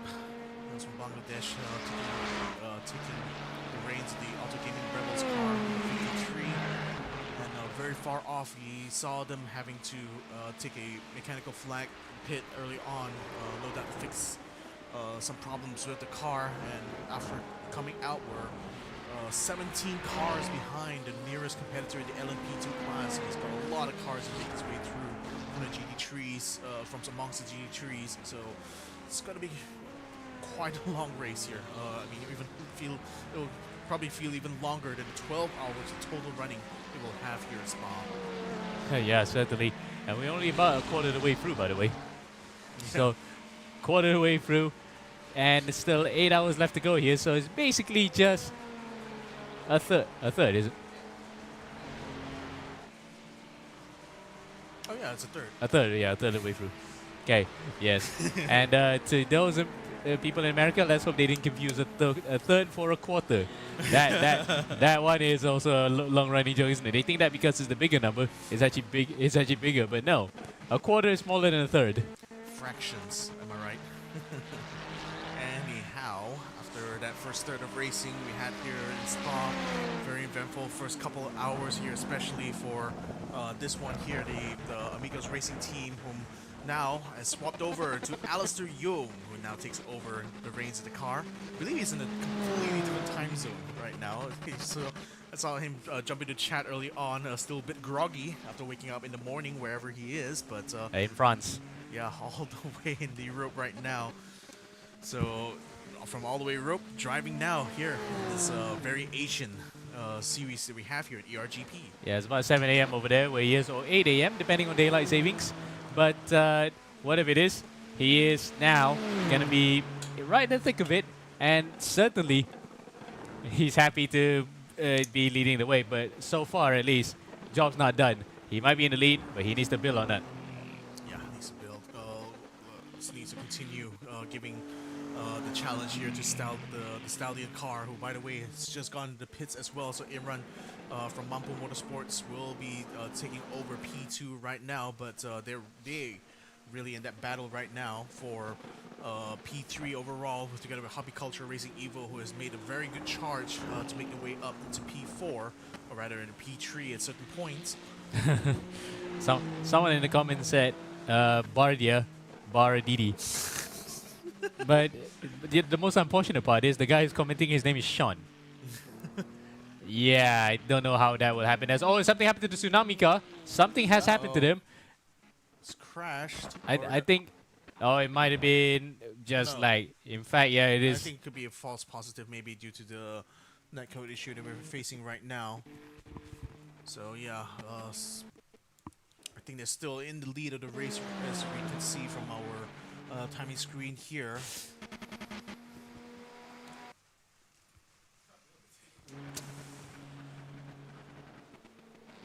So yeah, let's go continue watching Alistair Young as he continues to lead overall here. Nabil Iman will be taking over on the Stallion car, which has a mechanical flag being shown for it right now. So, oh boy, that means that we'll have to take another pit stop. Then that might actually hand Mampo Motorsports an advantage now, as they are currently running in that P2 position. Yeah, we can't even pick it up right now because of the amount of glitching that's going on right here. So we can only apologize for that one. We are not really seeing where the other teams are at this point. So yeah, Ahmad Iskandar, Ahmad Azhar is currently still in P2. We aren't able to give you much visuals on the screen right now, unfortunately, but rest assured he's still out there on the track, at least on the server side. On the spectator side, unfortunately, we're not able to pick them up too much. So do bear with us as we attempt to now try to sort out some of these issues here. So we still have, yeah, as I've mentioned, the Migos Academy team car still in the lead overall in this race here. Imran Ahmad Azhar currently in P2 with Stallion, which is right now being piloted by Nabil Iman, currently being shown a black and orange flag. That could be cause for concern here for the Stallion team, who's done well to actually fight toe-to-toe with Amigos Academy over the last hour. Yeah, you can see the front. You can see the front of the car there is a little bit sideways, and no wonder that the meatball flag is being shown to them. That is a substantial amount of damage, and he is going to the pits. So visually it might not look much, but to the people who are more well-versed in racing, that is some severe underbody damage. And on the front right side, in fact, you can see it's drooping a bit. Yeah, might even be suspension damage if it was quite severe, but severe enough that the game itself has called him in for a mechanical flag. And you know what? That's going to hand both the Hobbyculture Racing Evo and the Pimpica Good Boys some good news right now, because now the Good Boys are up into P4. Ethan Z is behind the wheel of that car, and right now they're enjoying a very good position, a very good recovery, nevertheless, after a contact between them and the Amigos Academy team car has had dropped them all the way down to 5th position. Now they're back up into 4th and still in the running. Yep, and well, we call him Ethan Sito because Sato, that's his legal family name, but Ethan is his christened name, shall we say. So Ethan Sato, going well here in P4. Yes, he would have been right up in the sharp end because, as you said, the contact earlier plus the penalty that potentially is going to be given up to the number 44 car is still up for debate. That one is already been served, I believe, according to Alex Young. So all right, no problem for the Amigos team. So that's why they're up now by 20 seconds in front of the Mampo Motorsports car. Meanwhile, a minute behind both of them right now is the Hobbyculture Racing Evo car of Will Hammond. So he's taken over from Zed McKenna. And this is the number 27 that we were viewing earlier and still viewing right now, Ethan Sito, who's 7 seconds behind Hammond. And let's see if Ethan can actually keep up with the pace here and try to make a battle out of this. So right now, what is that, 6.7 seconds, 6.6 seconds behind Will Hammond, who is behind the wheel of the Hobbyculture Racing Evo car. So certainly within a hair's breadth or a good chance, especially with a lot of clear track in front of them, should be able to make up a bit of time, given that Will Hammond will likely, oh, pun intended. Ooh, something's happened. I think that was Asher Shakur into the wall. In fact, no, it's not. It's another car that went out. So not sure who was that. But that looked like a Ferrari to me. but not sure which Ferrari was that. Yeah. Seemed to have crashes entering pit lane along with Sky Lee as well. So, yeah, unfortunately, we can't get much visual out of that. It seems like Asher Shakur is already successfully into the pit lane, so could be another one of those those minor contact into the tire barriers that's still coming in that caused that. Yeah, so luckily they're still going to be in the running here, but there's currently that car, the number 895, is down in 34th place. Yep. I think it was one of the cars that ran the Barbie colors, but one of them was in the pit lane just now. It could have been the number 274 MRC car that was in there. Yeah, Muhammad Muaz. So that's the one that crashed earlier. So unfortunately for him, he has had a bit of a race to forget here. But the other Barbie car, not teammates of course, running quite well right now, the Kachang Racing car.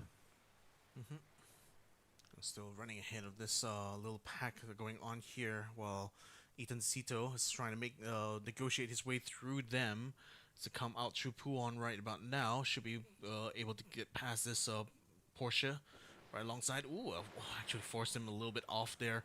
Now it's coming up against the Barbie car. Tries to go around the outside. And, yeah, should be able to get through that, no problem. Although, as I say that, might have lost quite a bit of time trying to get through all of that. Yeah, I mean, in fact, he is right behind Hammond now, so that might be a battle here. Unfortunately, our visuals cannot seem to catch it, and we've lost visual on that one. But the Pepega Good Boys car is about 0.2 of a second behind there. Yeah, unfortunately, we are going to have to wait for system to be able to get us visuals back onto Ethan Z, who's currently chasing after Will Hammond for position right now. It's getting close, at least what I could see on the timing screen here.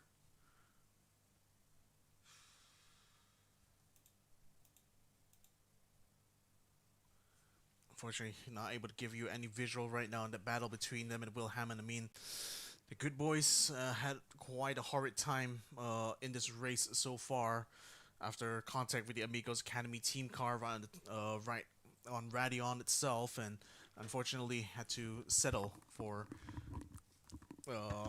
5th position in the running. Unfortunately, we're going to have to take a break right now because we're experiencing a massive technical issue here, not being able to give you guys visual from the track. So hopefully you guys will be able to be able to rejoin us later on. We'll be right back after this break.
Pewter is about possibilities.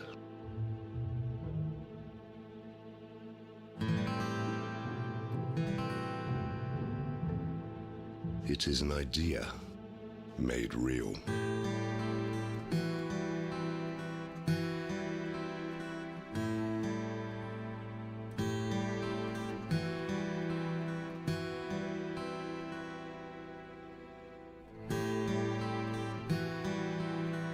Crafted with precision.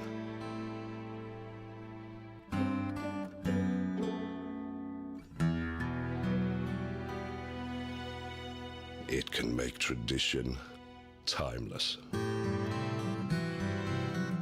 Pewter evolves.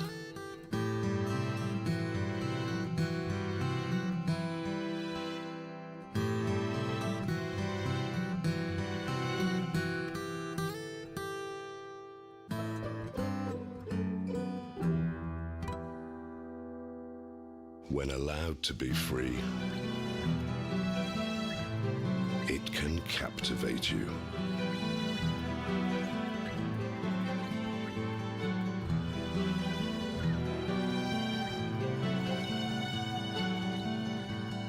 Pewter is our legacy, and we're keeping the legacy alive.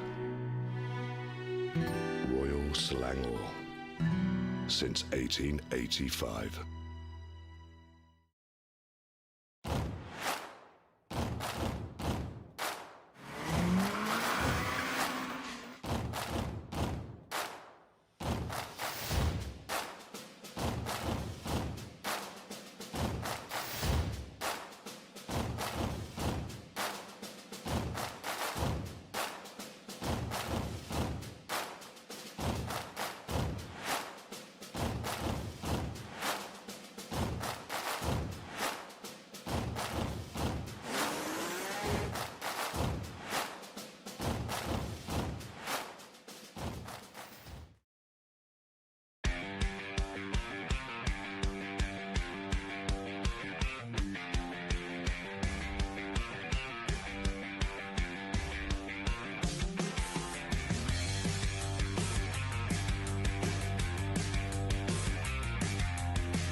Pewter is about possibilities.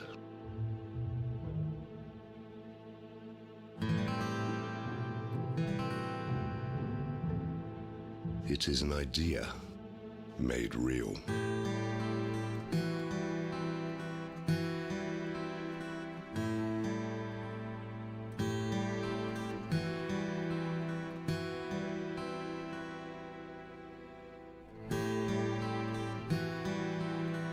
Crafted with precision.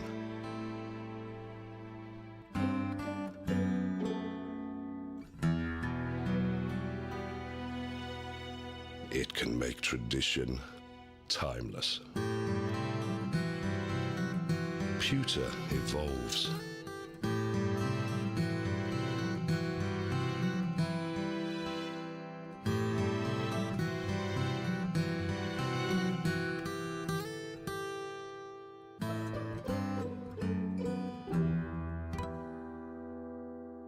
When allowed to be free, it can captivate you.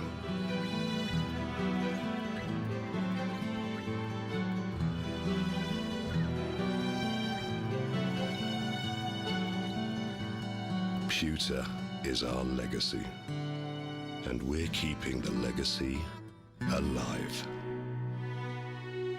Royal Selangor, since 1885.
Pewter is about possibilities.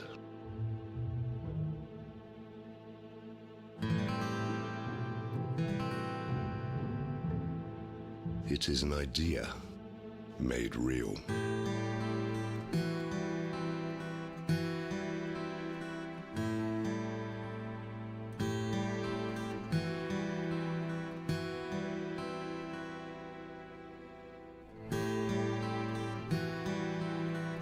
Crafted with precision.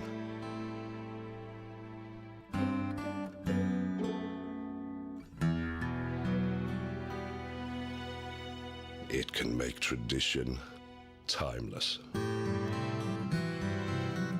Pewter evolves.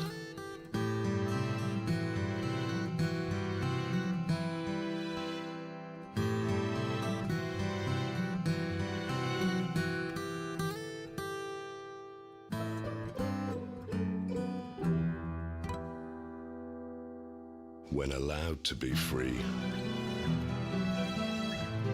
it can captivate you.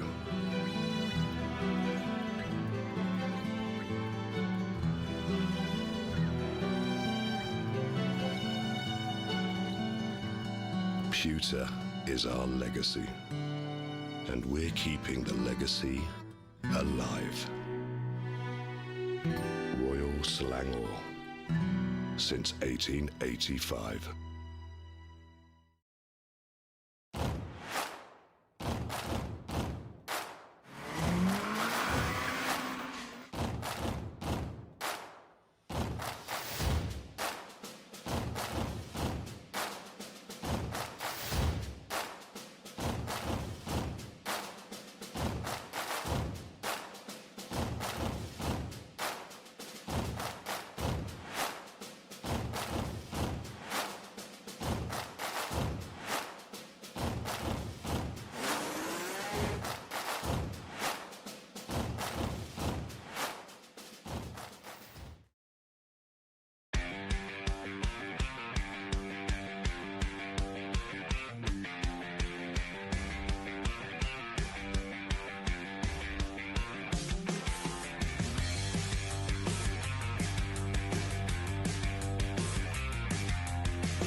Pewter is about possibilities.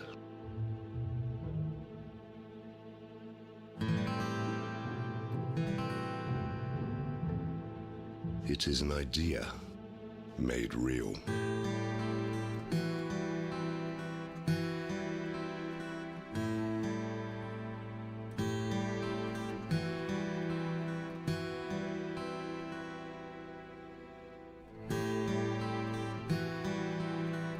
Crafted with precision.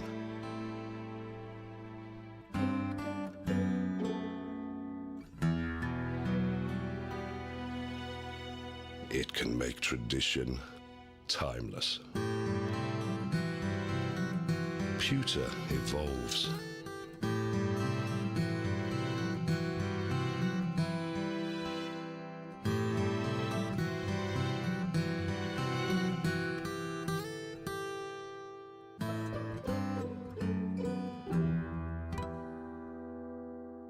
When allowed to be free, it can captivate you.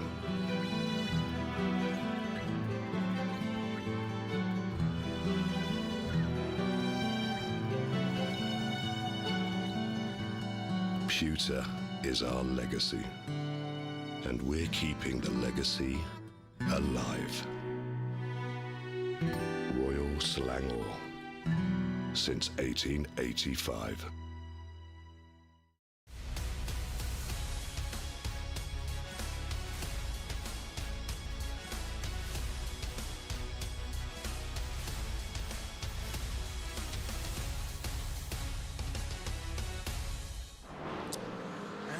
back, ladies and gentlemen. Hopefully less technical disruptions from here on out. Although there's a technical disruption in the back of Jeffrendi Zulindi's car right now. As you can see, his whole gearbox is exposed. It looks like normal in the front, but then when you swing around back, yeah, you see that. So a very unfortunate then for Jeffrendi Zulindi. He'll have to come in to fix that one. But luckily though for him, he has not been shown the meatball flag, as opposed to what happened to Lewis Chang. He had the yellow flag earlier, and now it's been cleared. Looks as though he just had a spin and needed to wait it out. But going back to that car just now, the whole back of that thing was missing. Yeah, almost got rear-ended really hard. In the meantime, just to give you guys an update on what was potentially a battle to see between Will Hammond and Ethan Seto? Ethan Seto, yeah. Seto, right? Well, there is now bang on cue. We have them on screen here, but it looks as though it says that the Papega Good Boys is only about 1.5 seconds behind the Stallion team, but I don't think it'd be. I think it's further from the truth because I don't see the car on our visuals at least. Yeah, so in fact, like they've fallen behind Nabil Iman right now. The Stallions here. So, they're taking a pit or two. Yeah, there they are. Yeah, there they are right now. Here's a Stallion. Oh, okay. Apparently this is intervals, not the actual timing screens. So that's why, yeah. So it's easier to see that way rather than having a full list of timing. So no wonder it says 57 seconds behind, not 2 seconds behind as opposed to that. But yeah, there is Nabil Iman looking very tense behind the wheel. But I think he probably knows that the pace is there for the Porsche. One of the only one in the entire hypercar / GTP class to run that unit. All the best then here for the Stallion team, who at one point were fighting quite hard for P2. Had to take an additional pit stop here, so nevertheless we'll still continue running in the top 4. Hobbyculture Racing Evo now. Yeah. Are certainly getting cheers from the chat here as Rip It Up has been a staunch supporter of the Australian boys running in this 12 hours of Spa, and it's definitely going to be smiling from ear to ear right now to see the Hobbyculture Racing Evo car continue to make its climb all the way to the top. Yep. And speaking of someone being on top, shout out to our broadcast director Imran Zaili, who is on top of things here to sort out what happens behind the scenes, especially that he had to grab another stick of RAM to actually put it in. At least it wasn't siphoned by the big AI companies. Not yet, at least. So yeah, great that we're finding. Seems to have sorted out that flickering issue that we saw earlier on. Wasn't quite netcode issue, I'm afraid. So at least now should be able to get some nice, decent visuals here. Thankfully, for the rest of this next 8 hours. Yes. 8 hours of racing. We're still gonna have here. It's quite. It's gonna be quite a ride along with us here on stream. Yes, a third of the way through. Now we're entering into the 2/3 period here, and hopefully by then we will still be quite lucid and not very loopy. Yep. In the meantime, Jared Cole in the pits right now for Mambo Motorsports, so that's going to allow Hobbyculture Racing to inherit the lead as they hit the Camel Straight on your screens here. And Hammond definitely looking very focused right now. Knows that he's got a good shot of getting at least a podium here, maybe even a race win if things go his way. But with Elster behind the wheel of the Amigos Academy team, it's going to be quite a tough battle ahead here if they want to challenge him for the lead. Yep. And as lap times go, I think it's kind of plateaued a bit because everyone's been doing 205s as opposed to 202s from qualifying. So that's kind of like the pace of the race, isn't it? Heavier fuel, tires are still pretty much brand new. They're not up to temperature yet. And remember, no tire warmers on the GTP cars as well. So you have to generate your own heat to get the grip. Yes, they continue to run on right now. No other big battles to speak of right now. So let's go ahead and have a look right now. Actually, yeah. Something out on. Oh, okay. So there is a battle coming up here. The Luchadors. Yes. Going up against Apex Racing Brunei. Apex Racing Brunei. Yes. You just told me how to pronounce his name early on. I kind of. Okay, Da'i Ukail. Da'i. Da'i, yeah. A very unusual name here. Yes. Yeah, there it is, Da'i Ukail. And what's more unique is the fact that he is 11 years old, turning 11 this year. Wow. That's just crazy, isn't it? That young kids are taking to iRacing, one of the more daunting simulators to actually drive on, and yet he's taking it like a duck to water. It's easy for him. Look at how well it is. It's almost effortless that he can actually do this. But the thing is, to drive is one thing, but to get on top of it, to master it, to get up to, what, 10k I rating like Max Beneke, that's another thing altogether. And right now, he's finding the going tough here because behind him, Aziz Shamil, with the there he is, that's the proof, isn't it? That's as fetus as he could get. Well, the young gun is right now in the hot seat here as Aziz Mokhtar is keeping him under pressure, coming out of the source right now. This is going to be a crucial moment here for the Apex Racing Brunei team. You can see Dai on the screen right now, getting himself psyched up and focused for this battle about to unfold here for P5 in the GD3 class right now, as Aziz Mokhtar currently trying to get a bit of a run up on him, half a second away on the camera straight right now. Not close enough, I'm afraid, to make an attempt here, but certainly enough to keep Dai under pressure. Yeah, he is definitely putting the pressure on the young kid. And for Azib, he's just inching ever so closely here. This is the battle for P5. Now he might actually get it. He might actually try around the outside here, coming up to Rivage. But looks as though Dai is actually much deeper on the brakes. Went a bit too deep on the outside there. Now that Azib will try to regroup here, but no way through. Unless you're on a bike, you can actually go through the inside. But he might actually fancy his chances through Puon. You might want to be a bit more circumspect rather than doing that. He might try it. He's doing it. But no, Dai actually shuts the door on him. Yeah, has to be very quick and light on the brakes there. In fact, Puon not the easiest place to try to make a pass, but Aziz Mokhtar still is creeping ever so close here, trying to find any way past as they come through campus right now. Still has to hang out a little bit here, a little bit of a wider line. Goes that Ferrari, as now he has to look on the inside, going to Stavolo, but still cannot find a way past Dai, as Dai still continues to be much later on the brakes. Much later and much more aggressive mid-corner, but he ran it a bit too wide there, and this might be the opportunity that Azib is looking for as he tries to pick his line. Inside, outside. He goes outside, coming out to Blanchimon. He will be fancying it, but can he get the move done? Can Dai actually hold on? No, in fact, goes for it around the outside. He does like Max Verstappen, and he does so beautifully. That was actually how Max did it against the founder of Team Redline as well, for good measure, all those years ago while they were practicing Formula 3. While Azib Shami just did it in a GT3, much less aero, but he managed to do so. Very well done here, 6.9 into P5. So well done to the Lucadors of Epica Racing. Yeah, the Luchadors have done it. Oh, is that actually what's happening on our screens? Is it for real now, in fact? I thought for a second that he's spun it. But behind our cameras, Alistair Young actually had a spin. You can see a bit of white smoke coming up because, again, the false positives as he entered the pit, because it says Bropol Chuchin has crashed, but in actuality he just went to the pits. But someone who had a spin for real was Alistair Young. And imagine the heartbeats in the Amigos Academy team going up just a bit when that happened. And for Alistair Young, that might have woken him up because he is racing from Europe after all. Early morning over in France for him. Yeah. Well, early to rise, early to shine, I suppose, here for Alistair Young. Oh! He almost lost control there on the approach into Lagoons. And nice touch as well. If you look closely in that canopy, he's actually running his actual helmet. Also his dad's helmet, by the way. But you can see the Malaysian flag. There it is. Yeah, I see it. So yes, he's running his dad's helmet plus his own helmet in there for good measure. So he's keeping up with the appearances there. Though that again, that level of concentration you need to do in an endurance race is paramount. Even a slight mishap can actually derail your race. But for him, he got away with it because it was one of the slowest corners in track. It was at La Source, as opposed to somewhere like Oruge or Radion. That will be a race ender. Yeah.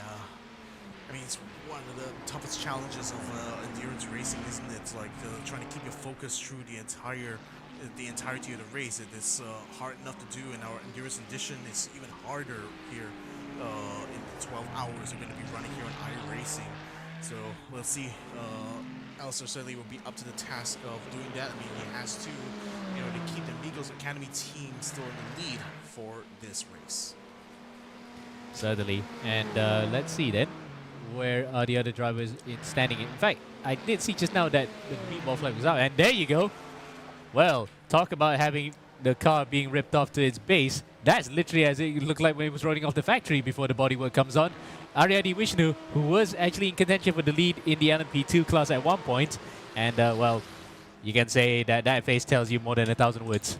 The front's fallen off, the back's fallen off. Oh, that's going to be a tough one here for Aryadi Vishnu, as he is going to have to wait in the pits here for quite a while before he's going to be able to get things running again here. It's very unfortunate.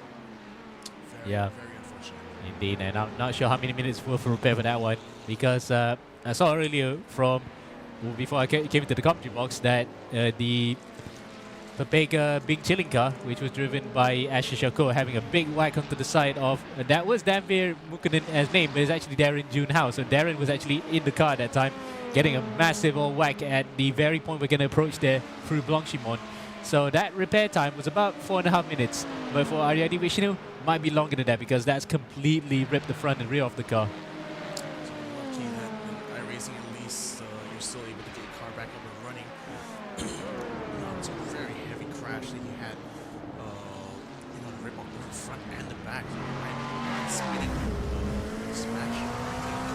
But right now, long wicket is away from Penang, which is in Malaysia. Yes. Well, you're putting up the Des joke there, isn't he? The Liverpudlian joke. But yes, he'll be appreciative of that one, trying to say that Liverpool is not part of the British Isles. Yes,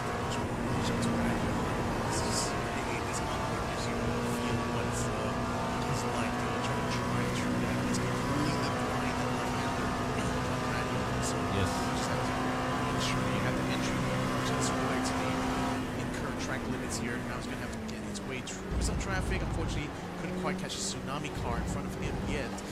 Trying to lose a bit of time here.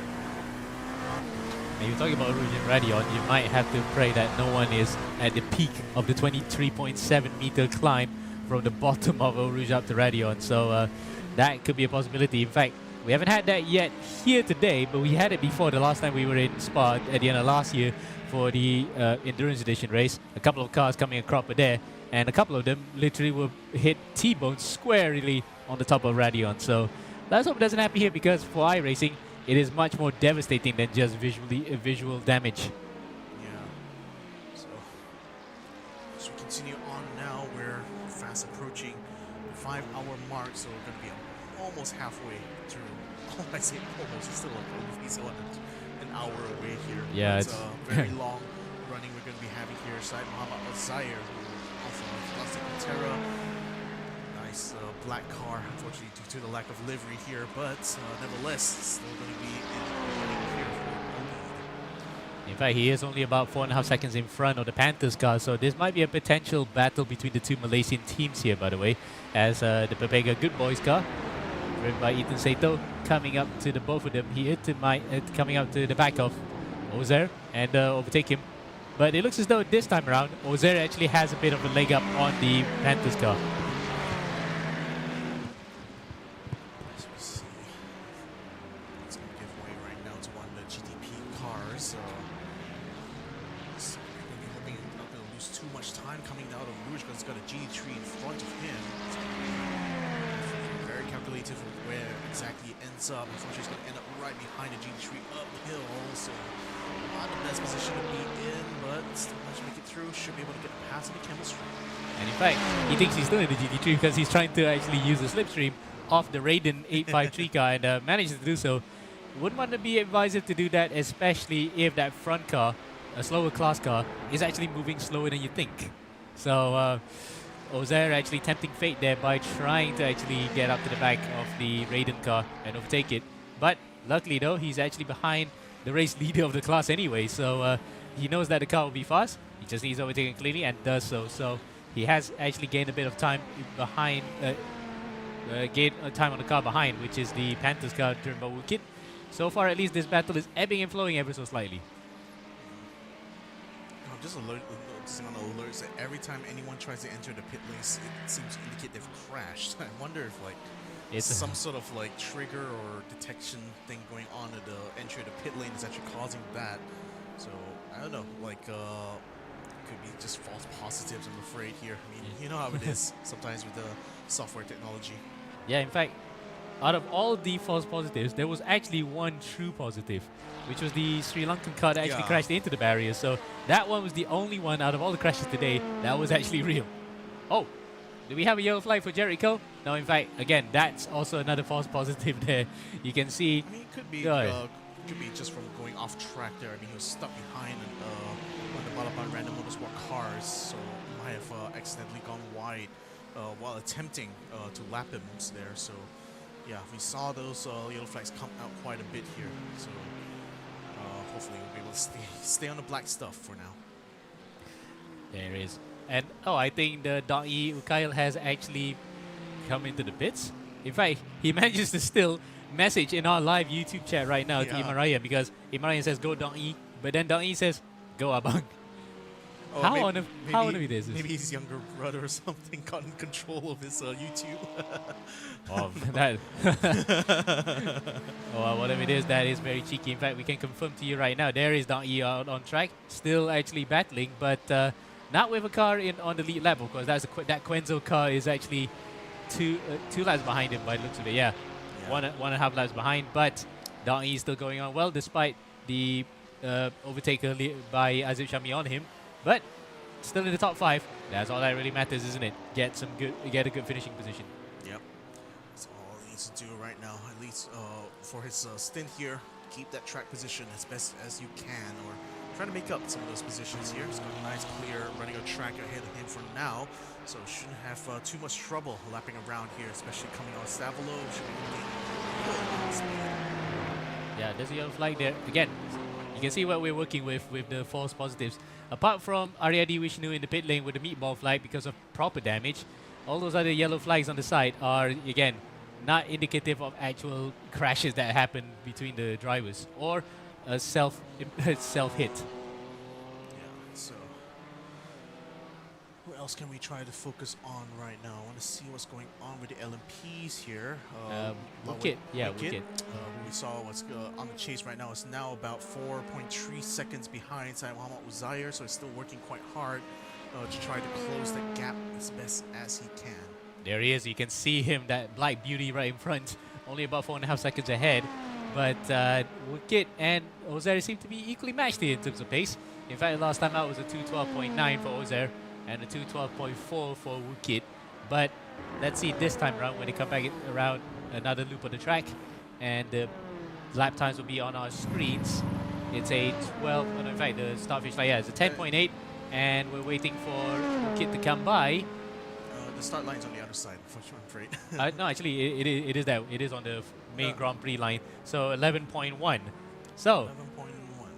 0.2 of a second faster that time to Ozair, and Wicket lost a bit of time, and both of them are in clean air. So that's indicative that somehow Ozair is actually really good on the platform. He actually loves both the Dallara P217 and on iRacing at Spa. So really then, that's actually quite a turn up for the books.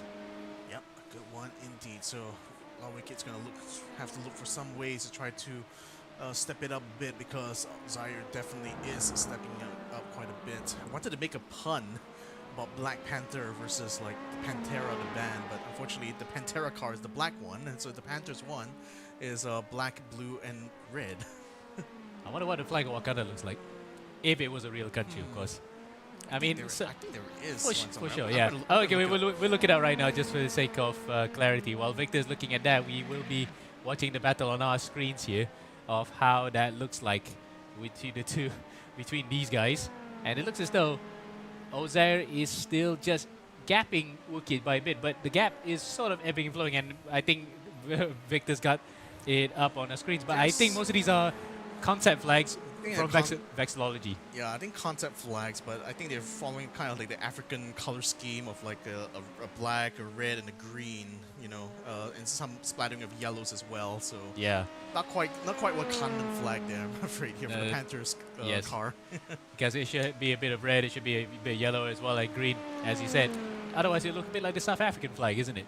I mean, it's Yeah. allegedly in the African continent. It's apparently where like I think geographically speaking, where Zimbabwe is. So yeah, it But- wouldn't be surprising if they used those colors if they were a real-life country. Or, you know, if you want to be vexillologist, you can create your own flag there and pretend that you do actually are part of UN, as we saw at the end of the first movie. But still, it is quite an intriguing battle, shall we say, on this, because look, a further 2 tenths up for Syed Mohammad Ozair, 210.7 and 210.9 for Wukid. So, gap is still about the same as it is, because the game, you can see that Wukid gains during the lap, but the overall lap, Ozair is just faster than Wukid by about 2.5 tenths at least. So it's ebbing and flowing, but it's just gradually increasing if you look at it on the overall gap stakes. We'll see. I mean, last laps still, Ozair is still remaining like two tenths faster than low wicket right now. So certainly we have probably would have noticed the gap starting to shrink between him and the Panthers eRacing Academy cars. So decided to step it up a bit and just doing enough to keep that gap just over 4 seconds. So well done there to Velocity Pantera. Indeed. And now we're gonna go to the GT3 class, where there's a bit of a battle forming, I think, because based on the gap that we just saw, in fact, no, it was close, about 1 second in between two cars for a second. I thought it was a gap between two cars, but you know, could be again the live timing screen providing us also false positives, which is a bit scary. But nonetheless, we're looking at the front line STZ car of Bimo Satria, Wibowo, and he looks very calm right now, and probably happy to be reporting back to his team, or rather his team reporting back to him, that they're on live TV right now. So Bimo Satria, Wibowo, ID STC. You can see him on the screens as well. No. Oh, that was great. Sorry, very good. Yeah, I was gonna say, like, very interesting to see the variety of different setups from of the sims for all these drivers here. This seems to be a very tilted screen. I think likely to try to avoid like glare coming in from behind. Yeah. And the fact that he also has his FOV up close, so that's also a good thing as well. You can judge it easier based on that rather than having to make your screen go far away and then you try to make your FOV close to what your wheel feels like it should be. So that is actually the most recommended setup. Make your screen as close as possible to your wheelbase and have the best FOV that you can get. Right now behind him is actually IS Kanuka Abdullah. No, in fact the number 37 car of, who's this? I think it was one of the Auto Gaming Rebels car, and he has been overtaken there for track position, but not for position overall. So he is safe for now, but he probably be having a sinking feeling that the car is not probably up to pace. Well, we'll see when it comes to that. Meantime, Oh, is that Daryl? Yeah, Daryl. yeah, that is Daryl. So the Hobby Culture Nova car. Now we get to pick it up. I think it's not running the actual number that the car was registered with, but what if it is?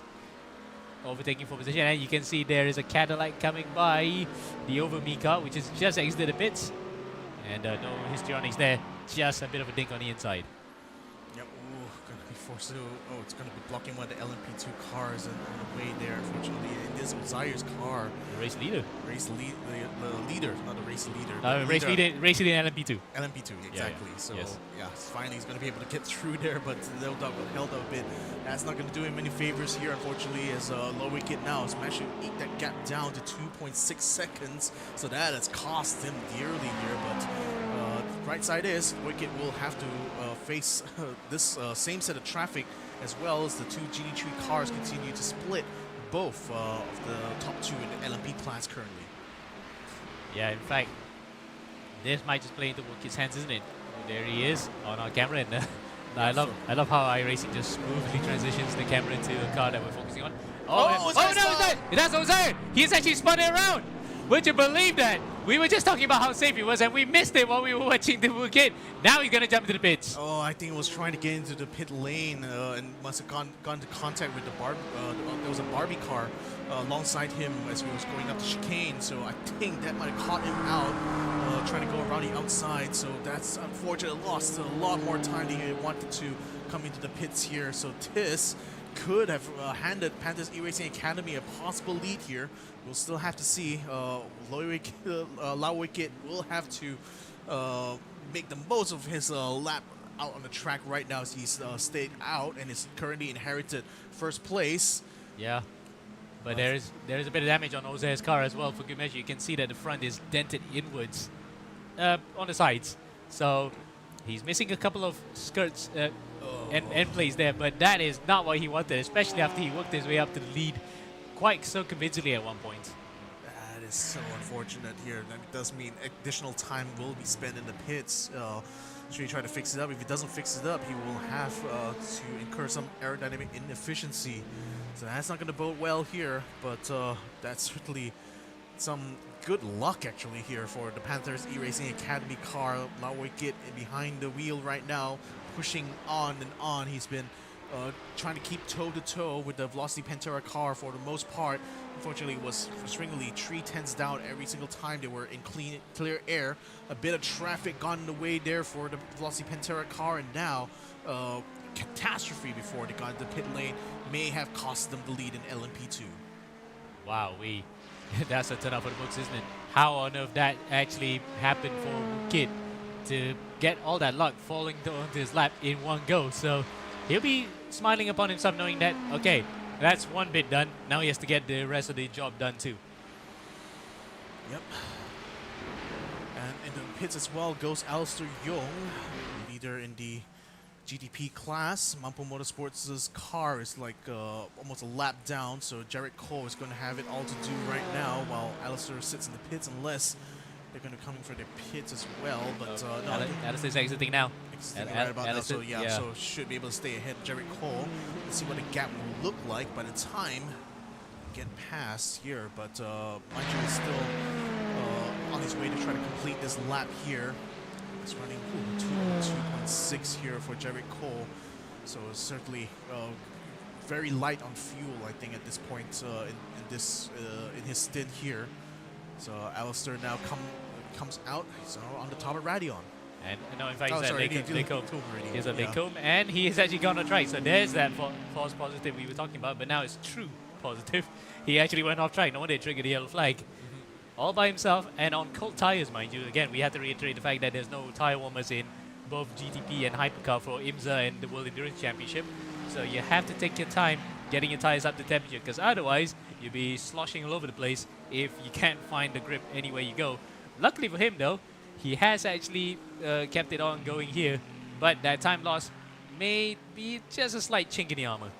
Slightly, it's like 24 seconds. It was down from 25 early on, but Jarrett Cole now has got a bit of LMP2 traffic ahead of him here, so yeah, and even more GT3 traffic, so we'll not be able to gain too much, I'm afraid, how it is here, as Alistair, by the time he will get to Stavolo, will certainly have his tires warmed up enough to be able to get things running for him.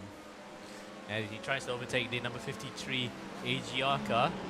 Luckily, the AGR car saw him in the very last minute, because otherwise that would have been a hairy moment. Meanwhile, he's going to come up to the car we were viewing earlier, Weibo, in the frontline STZ car, just about nicks it through.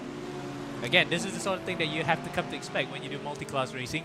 Coming out to different battles at different points of the track, you might have to just sneak your way in there, and hopefully by crook you do not interrupt the battle. But at the same time, those drivers who are overtaking have to be mindful to not cause an accident. That's the thing, like, I think like, if you're the slower car that's going to be lapped, the best thing you could do is just stay as predictable as possible, you know. That sometimes just means sticking to that racing line. After all, the LMP2s and the GTP cars will be a heck of a lot faster, so it'll be a lot easier for them to figure out a way to get past you regardless. So that's the main thing. You don't want you don't necessarily want to accidentally freak the driver out behind you if you move out of position or try to move out of the way there. Sometimes that can become a bit of a recipe for disaster.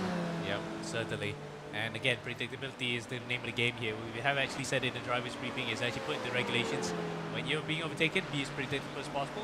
And for those who are overtaking, try not to be too crazy when you try to do so. So at least then, there's a bit of a two-way street between the two, between different classes. Now, there's the face behind the name. That's Jericho. That's the one that we mentioned earlier, who has actually gone toe-to-toe with Leif Hamilton in the sim racing scene in Singapore, and has invariably won a couple of those battles. As, oh no, the number 88 car is actually having troubles again. Yeah. We were just about to pick up Jarek here, but we'll keep an eye out for that number 88 car as it happens. But Jarek then, one of those guys we attempting to do the business, now is going toe-to-toe with a driver who's racing in real life and is also quite well versed in sim racing.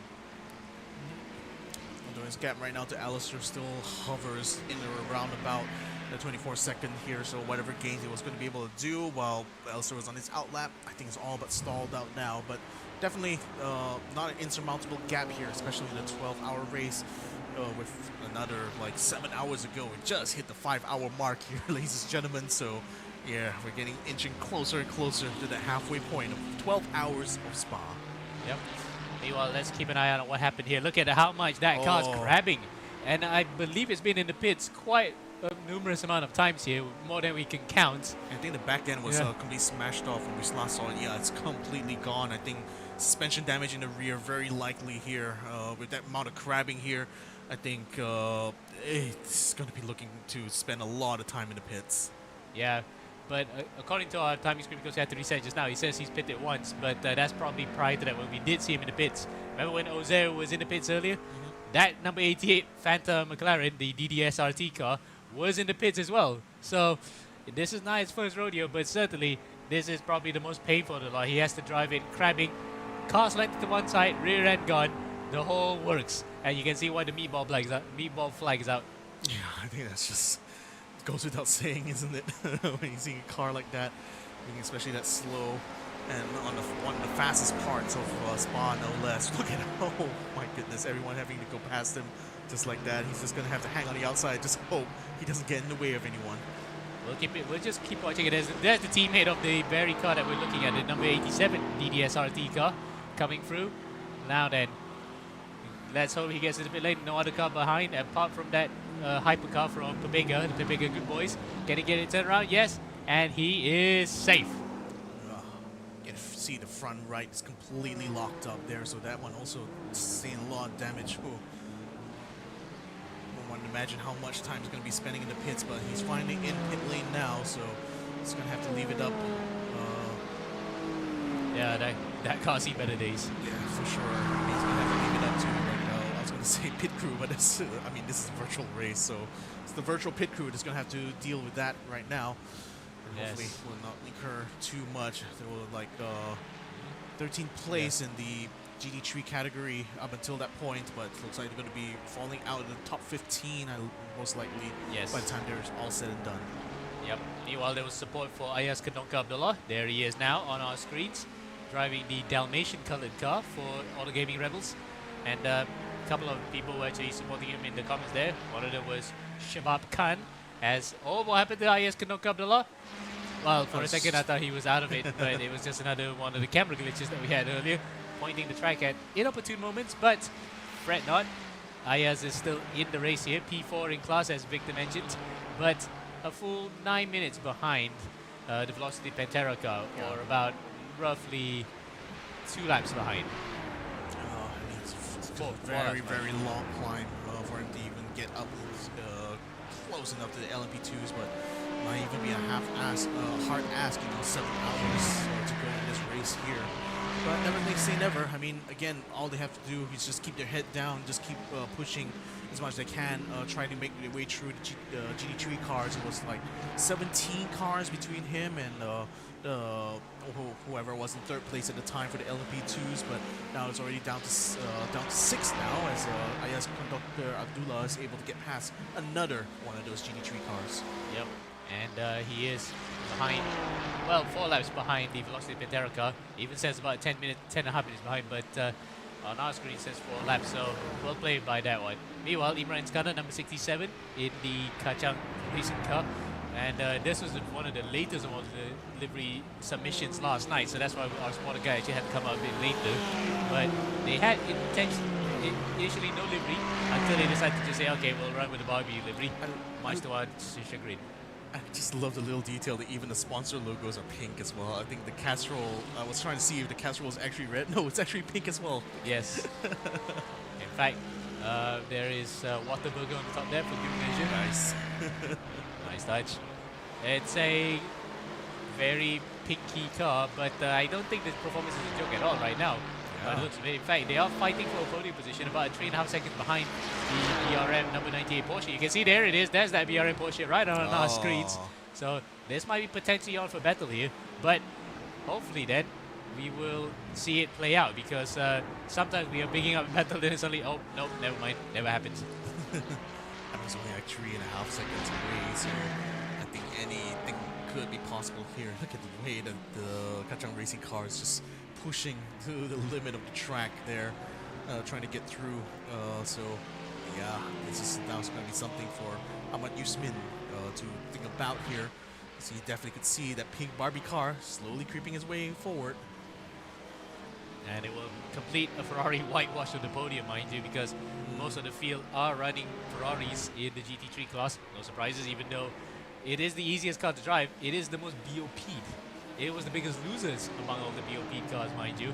But yet, somehow, because of the ease of nature, the way that Ferrari handles in iRacing, everyone's going for it. Yeah, I mean, it was bringing into mind like a bit of a discussion going on amongst the sim racing community about like drivability versus like reality or quote-unquote realism in sim racing. And I think there's certainly a big argument to be, or rather like a good argument to be made, that drivability would trump like any sort of like realistic handling you would do. But in the context, this is really discussing about how approachable sim racing is. I mean, I think for the hardcore sim enthusiasts, they would probably go for more of that realism. If the car is like designed to be twitchy, they want it to be twitchy in the sim. But I think having a more drivable car certainly makes for a better experience. And I think in the hands of like experienced racing drivers, especially those chasing for wins or championships, you definitely want a car that you can certainly rely on a lot more. You know. Yep. Although, conversely, the argument can be made that the twitchier the car is, the faster you go. As Max Verstappen, anyone who has actually seen how he drives in iRacing, the car is always on the edge, but because he doesn't really steer much. If you look closely at his inputs, the car is literally turning based on the fact that it was already twitching. He's using the steering wheel just to straighten it out for the corners, basically. So, sometimes I think it depends on if you're a generational talent like Max is, you can actually do that. Although, but you know, not many people can do it. That's exactly what I was going to say. You know, like we're talking about someone who like comes once in a lifetime. You know, drivers like Max Verstappen, etc.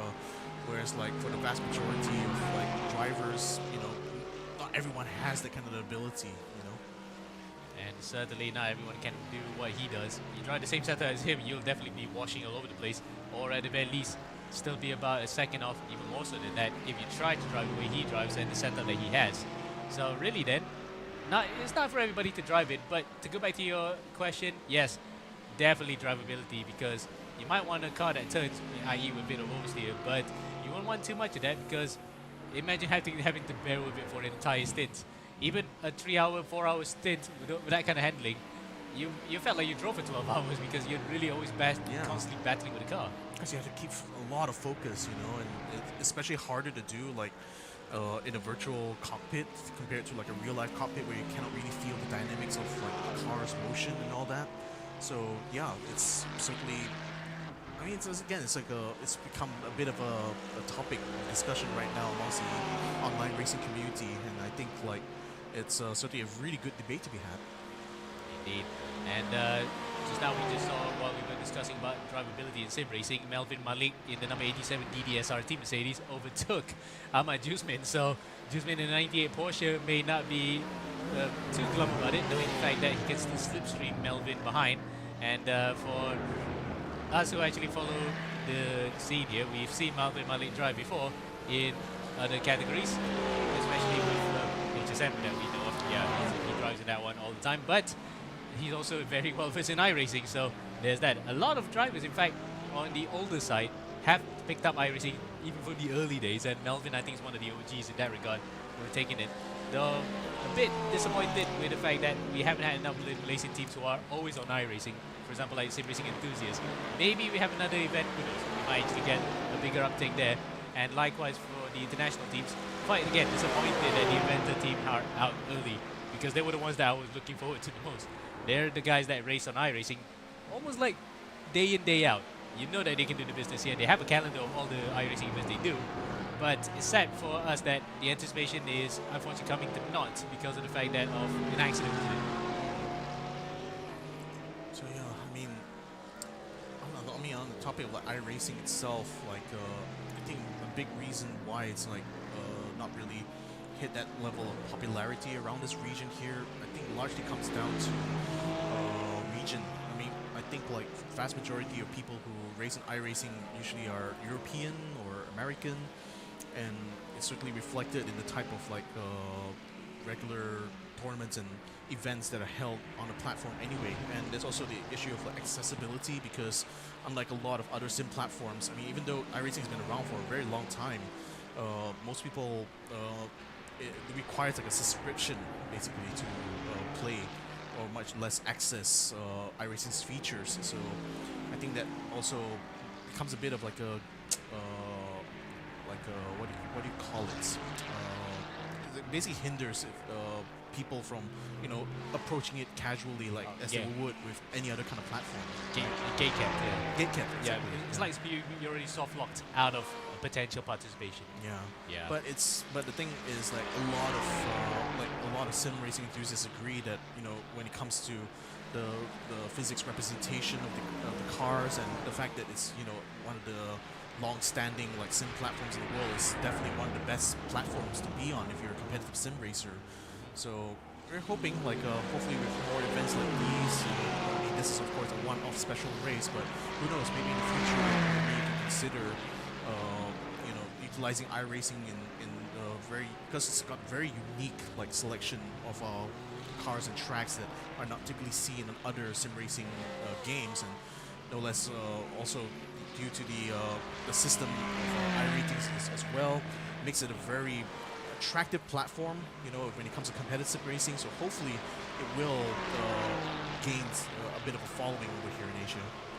Certainly is, and also the fact that in Malaysia at least, Axel Sports eRacing Club is one of the affiliated clubs to MAM, which is also an FIA ASN, and these guys on the FIA side, they give out codes to each anointed club in their country and give free access for a year to drivers that want to go to iRacing. So I think there's a reason why the uptake is now swinging towards the younger demographic in Malaysia, especially because normally people who are on iRacing are what you think of is working people that have some disposable income, and the same racing rig that's actually capable of running iRacing, they can do so. But that is now being skewed slightly by the fact that a lot of youngsters are actually taking up iRacing. Case in point, we have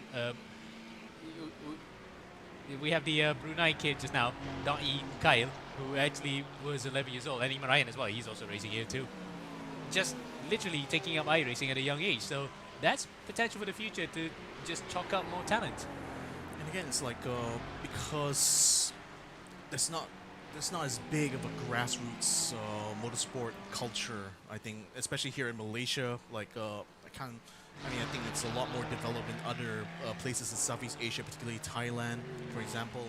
So the best replacement really for being able to identify future like young racing talents is pretty much the virtual world, and that's the kind of project that Alex Young has invested heavily in over the last like nearly a decade now, just using sim racing as a way to not only identify talents but also use it as a training ground, for these young drivers or aspiring professionals to be able to make their way eventually to real life motorsport. And it has been proven the pudding, especially with the likes of Naki Baslan, who's raced in the Porsche Carrera Cup Asia Series, and to much fanfare, especially given the fact that he has taken quite a number of pole positions, 7 out of 8 rounds so far, and he has done quite well for himself there, even if the races have not turned out quite well for him. But I think it's coming. Surely, sometime later this season, or even after this, when we go to Sepang, he might be on the ball there. So we'll wait and see how that plays out. But for now, the proof is in the pudding about how sim races can transition to reality. We'll look further than him. Yep. So Horace Reyes, or Inigo Anton, those guys, those lads who have actually made it through to real life. Exactly. So let's go ahead and give you guys a bit of a recap right now where things stand for all of our drivers across all classes. We've been focusing on Imran Iskandar for the longest time now. Alistair Oh, Young big accident had for a Alistair big Young. accident here. That Whoa. was not a false positive. In fact, that was actually Alistair Young having a big accident, wiped out the entire front of the car. Yeah. So he jumped into the pit lane. The car's being towed right now, but there goes Amigo's chance. That didn't have to rhyme, by the way. Amigos out of the running for the win here for now, unless it goes back in their way. But we missed it. We thought that was another false positive, but it turned out that yellow flag is true. Aye, that's a huge amount of damage. I think even the front right tire is completely missing from the car right now. And this is huge here. Like a huge upset here for the Amigos Racing team. They And- were, Sorry. Yeah. yeah, they like. Oh, and they're both out. Sorry to jump on in there, but even Ozai is out. Ozai is not in the race anymore. Ozair, yeah, missing in action right now. Not sure. I didn't see any crash or anything. May have been a disconnection or something going on their side. So effectively, that gives Laowei Kid here in the Panthers eRacing Academy still the lead in this race here, and might even have given Rising Line now a potential P2 here, given that they are still ahead of the Auto Gaming Rebels as well as Subsector and PRPG X Apex Racing 9. Indeed. And there is Jared Coe in the Mampu Motorsports car in the lead of the race, mind you. So there's one for the record books as well. A new name on this grid, but two new names on the grid, but these are two drivers who know iRacing like a back of their hand, and they're now ahead by about 46 seconds of the Hobby Culture Racing Evo car. Let's see if they can make do with this lead that they've been given. A lifeline even, because of the fact that whatever happened to Alistair, this misfortune has given the opportunity for the Mampu team to build on an advantage. Have a look as well on temporarily on Will Hammond here. Alerts indicated that he did crash somewhere. But I don't think it was closer than Alistair, right? So I don't think it was involved in that one there. But right now, Hobby Culture Racing has just been handed another opportunity now. Up into P2, 45 seconds away from Mampu Motorsports. So who would have thought that they were going to be able to make this climb here? I mean, at one point we're quite out of position for a podium, and then through circumstances now, finding themselves in potential running right now for the overall lead of the race. there's Hammond on our screens. Again, still looks quite tense as opposed to Zed McKenna, who's looking a little bit jovial in the cockpit. But knowing for them that they still have a lot of driving to do. In fact, well, you mean by a lot, it's a whole lot, because there's only two of them in that car. So both of them had to do a 6-hour drive just so they could actually get it past the stint limits. Yep. There you have Will Hammond on your screens as well. So, it just goes to show what persistence can bring, isn't it? Here, so. Persistently trying to bring that Cadillac as far up as they can. They were in touch of a podium position, possibly now may even be in the running for the overall win here. So this could be exciting times right now for Australia. Indeed. Well, one Aussie team actually fell by the wayside, Eventer. Here's the other young chargers coming up. And of course, we say that it's an Australian team, but it's actually based out of Singapore, the Hobby Culture Singapore brand. Yeah, they're actually distributors of sim racing rigs over in Singapore. But nonetheless, have gone for an all-Australian lineup and are doing quite well for themselves here with the race. Not really going too bad, but there's certainly more positives to take out of it than negatives here. Right now, only about 45 seconds behind here from the race win. We'll wait and see how this plays out, but for now, that development with Alistair having to pit because of damage is certainly a twist in the tail we did not expect. Yeah, unfortunately, they did not have that many laps ahead from the rest of the field. I mean, currently sitting in 5th position, still in the pit lane, mind you. I think that's going to be there for a very long time. Will Hammond will come around to lap around Alistair right around this point here. I want to really see what the lap times are looking like here between him and Jared Cole. It's currently still sitting like 1.8 seconds per lap. So there's a big chance here for Will Hammond to try to close the 45-second gap, and that would certainly put them in a massive contention right now for the overall lead. Yeah, last time I was 206.8 for Jarek, and there's a 205.1 for Hammond. So that really shows you then he is on the ball right now. He can actually try to close in as much as he could. But for Jarek, probably it's still early doors. Probably hasn't shown his true pace just yet. Though for Hammond, the initiative is there. Catch up to him as quickly as he could. Yeah. Right. Wow. Yeah, that's wow. It's an understatement because we thought that the number 44 car was just safe up in front, but then suddenly that happens. That just throws a spanner into the works and just throws everything wide open. Meanwhile, the gap between Imran Iskandar and Ahmad Jasmin Jafar still hovering around at 3.5 or 4 second. I think it's close just a little bit, not quite enough to gain any attempt at passing. But I'll tell you what, who might have a chance of passing right now is the 87, Melvin Malik. Right now is only 0.7 of a second away from Ahmad Ihsan. And let's see then, Ihsan, who's actually Indonesian but is running with a Palestinian flag. Apparently, Palestine. yeah, that's actually quite a nice thing to have because not many flags are available like that. You know, in smaller regions that are not recognized by United Nations. But if it is, Ahmad Ihsan now has to fend on the attack of Melvin Malik, who no doubt will be relishing the opportunity to take a position away. It might be for 13th, yes, but at least there's a battle on track that he can go with. There's Melvin on our screens at the bottom right on the inset. And now, let's see what the Ferrari can do against the Mercedes. I think the Mercedes may be just faster on the straight, but the Ferrari's good through the corners. I'm just going to be looking at it on board right now because it's a really good camera position here that Melvin Malik has here. A good view of head onto Kemmel. So he's just trying to creep up to the bumper here. He's definitely good distance right now to get a slipstream off the car. He is reeling him in slowly but surely. Now they're going to be coming up to Lacombe soon. Is he going to make a dive? Yes, he's going to have to peek on the inside here. Still cannot find it on the braking though. Unfortunately, the car in front still has enough late on the brakes. A bit of contact actually as it come out of Lacombe, but not enough to unsettle both of these drivers right now. Locked in sidestep alongside each other to come to Bruxelles into the inside. Here goes Melvin Malik. He's going to try to wrestle his way, and he wrestles into the way. He does. Gets himself up in a position here. 23rd place here. DSRT Motorsport 2. 13th in class, of course, and that is actually now a position gain for him. But how far is he from the next car? About 1 minute and 46 seconds behind the Pantaso car. So another team named Panthers, right? Pantaso. That's 3 on the boards right now. I mean, I wonder, like, is it like a pun on Pantas, as in Fast and Malay? Or Panthers, Pantera, Pantaso. Pantaso. That's 3 on the board right now with 3 teams having identical or rhyming-ish names.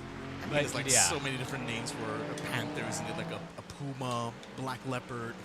Yep. Or a mountain lion. I mean, whichever comes to mind, I guess, yeah. Different dialects, different regions. Yeah, and all that jazz. But anyway, now that we have one exciting battle rescinded, let's see then. Oh, there's a bit of smoke coming out there. I wonder who went off. No, this is probably being kicked up. Yeah. Probably just someone had a spin earlier. But I think another battle's coming up here. Danvir Mukundan, 253, just down there. It's already catching up to Muaz here. Muaz, who is also, I think he is also using a Barbie livery. Yes, that's the MRC car rather than the Kacang Racing team that had the livery as well. So that's why I said earlier, 2 teams running identical liveries, which is much to our chagrin. And the fact that the Zoomers in that team decided to put their livery very last minute. So that's why the spotters guy had to come up a bit late, because otherwise they'd be just running whatever livery that they might have taken a fancy. That's gone a bit off there for the Barbie car. Yeah, that's very on the edge. You wouldn't want to do that too often. As behind them is the MPRGP Apex car coming through as well for good measure. So the number 338 of Aryadi Vishnu is out of the pits after the extensive repair.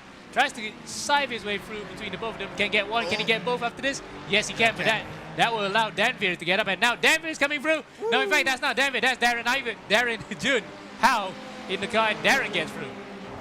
Yeah, he's through now. So that little bit of disruption there by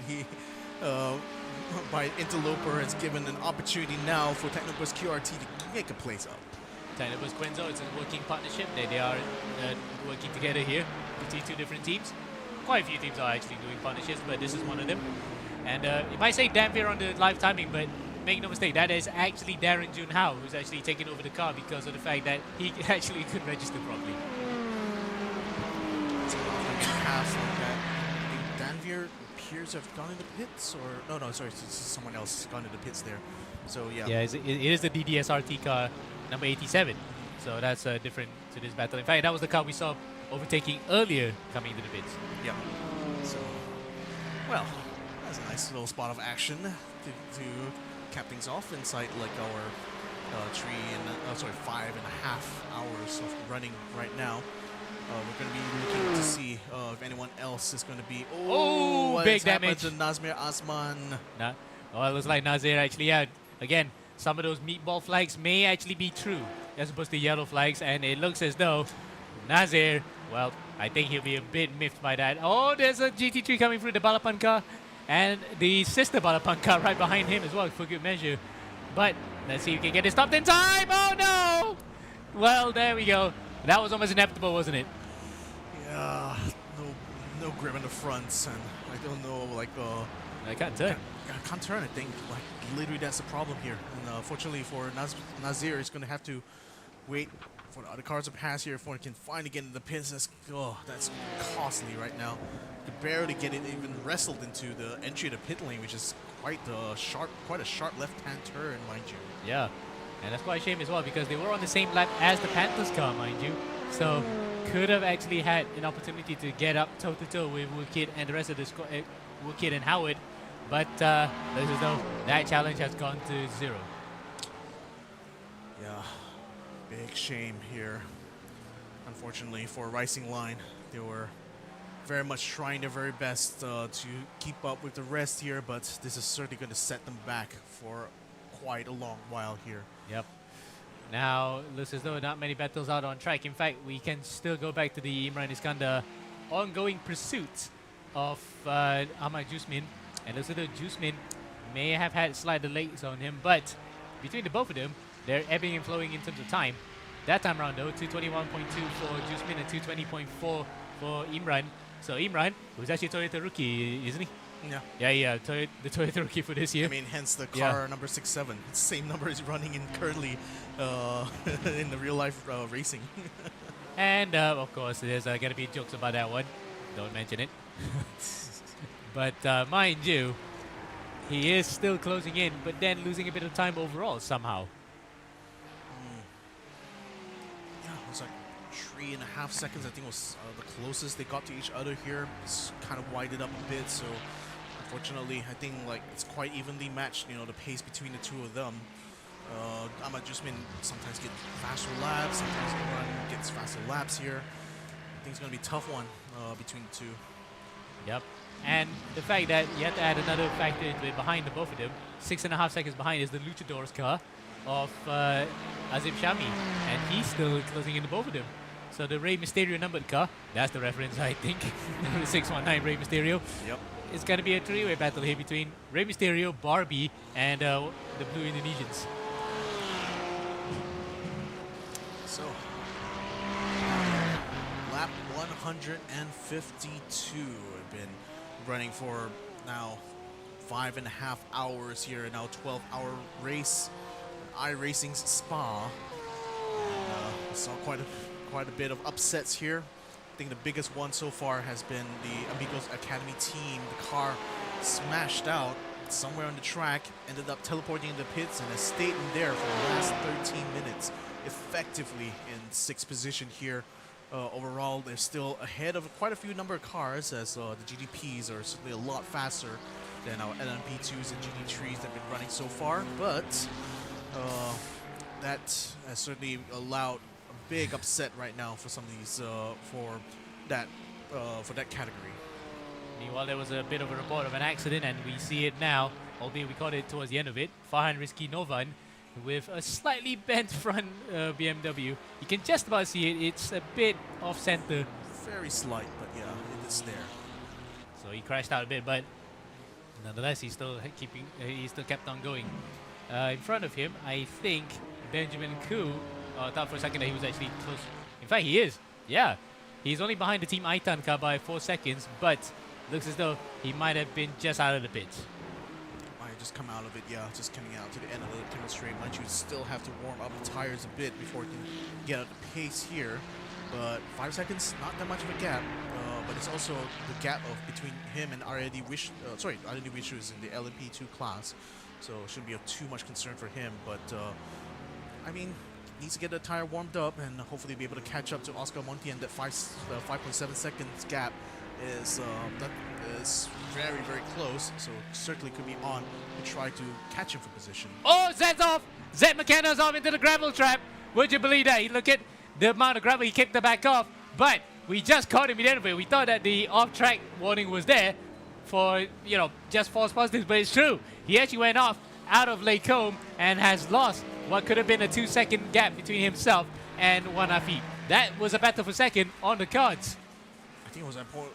Actually, it was in the lead, wasn't he? Like at least was second place there to Jarrett Cole.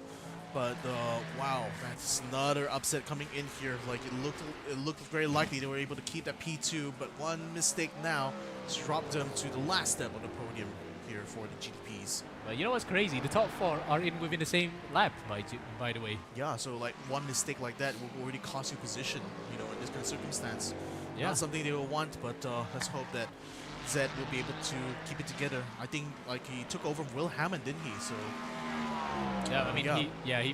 this is just out of the pits. Just out of the pits. Cold tires, I think, definitely played a factor into that crash. Yeah, but that would be a turn off for the books, isn't it? If one of these cars just crashes out while actually in a battle for the lead. In fact, between all 3 of them, they're within about 40 seconds, under 40 seconds between the top 4.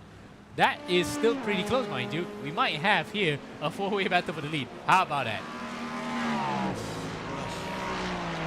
Very tough to call. I mean, we still got another half of this entire race to go here, so anything can still happen. We already saw things happen here with Alistair, who finally, after 16 minutes and 42 seconds, has come out of the pits here, hopefully with a car fixed up, but ends up behind both the Over Me car as well as the Pepega Good Boys, who are past him here. So now sits in a very, very daunting 6th position.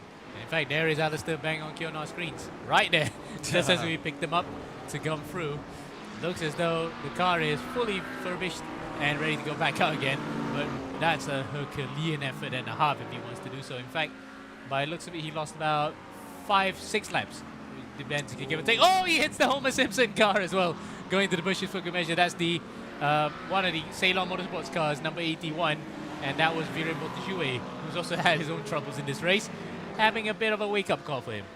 I think they might have picked up a bit of gravel on the approach into Bruxelles, isn't it? I think that affected their ability to like maybe induce understeers. They were trying to break in. It's not an easy corner to do given it has bad camber. So it's a very tricky part to get right in the best of circumstances. Right. Now, let's see then where is Justin Raul there, because he's only about 9 seconds at one point behind the Hobbyculture Evo car, and that's also another tantalizing battle to watch out for, especially given the fact that these are 2 hard charges, of course, but Justin might be also galvanized by the fact that whatever happened to him early in the race, he needs to put it at the back of his mind and get up toe-to-toe again with a potential podium position. Yeah, I mean, only like 9 seconds away from Zed McKenna, who's like still trying to recover. You can see Justin in our inset right now. What's happening with Zed right now? Still stuck behind a bit of traffic, and wow, that's he's lost a bit more time here as he's had to concede a bit of position to even concede a position. Nobody's going to be able to catch him at the end of the main straight. There's so much more power coming out with GDPs, but at the end, you can see Justin Raul Dev already coming up. So that just goes to show how little of a gap stands between right now 4th and 3rd position. Of course, there's the extra caveat. Justin still has to negotiate the very same traffic that Zed had to go through earlier. And that will probably be a problem for him as well, to lose time. Though, we say that, he is catching up to the back markers in a more favorable position compared to what Zed had to go through, because it was in the slow bits. He's got them both cars there. He might not be able to get the DDSRT Phantom McLaren, but certainly 2 parts of the wall out of the way. Now he can just get through the McLaren. Probably easy, no histrionics. Easier, and then he can just set his sights on the back of that Cadillac. There we go. Nice and easy through. Just have to make sure that he keeps the gap shrinking between him and Zed McKenna. think and I suspect that spin out, possible collision with an entire barrier, might have caused some damage on the car that is hampering the hobby culture car at the moment. So that's handing the Justin Valdev now an opportunity here to catch up, and it's catching up rapidly. Yep, 6.5 seconds between the both of them. We'll keep an eye out for this. And let's not take the eye off the ball for the leader of the race as well. There's only 10 seconds between the Mampu Motorsports car and Stallion. So I don't know what happened to Jarek Go, but Jarek's pace has tailed off a bit ever since he took over from the car.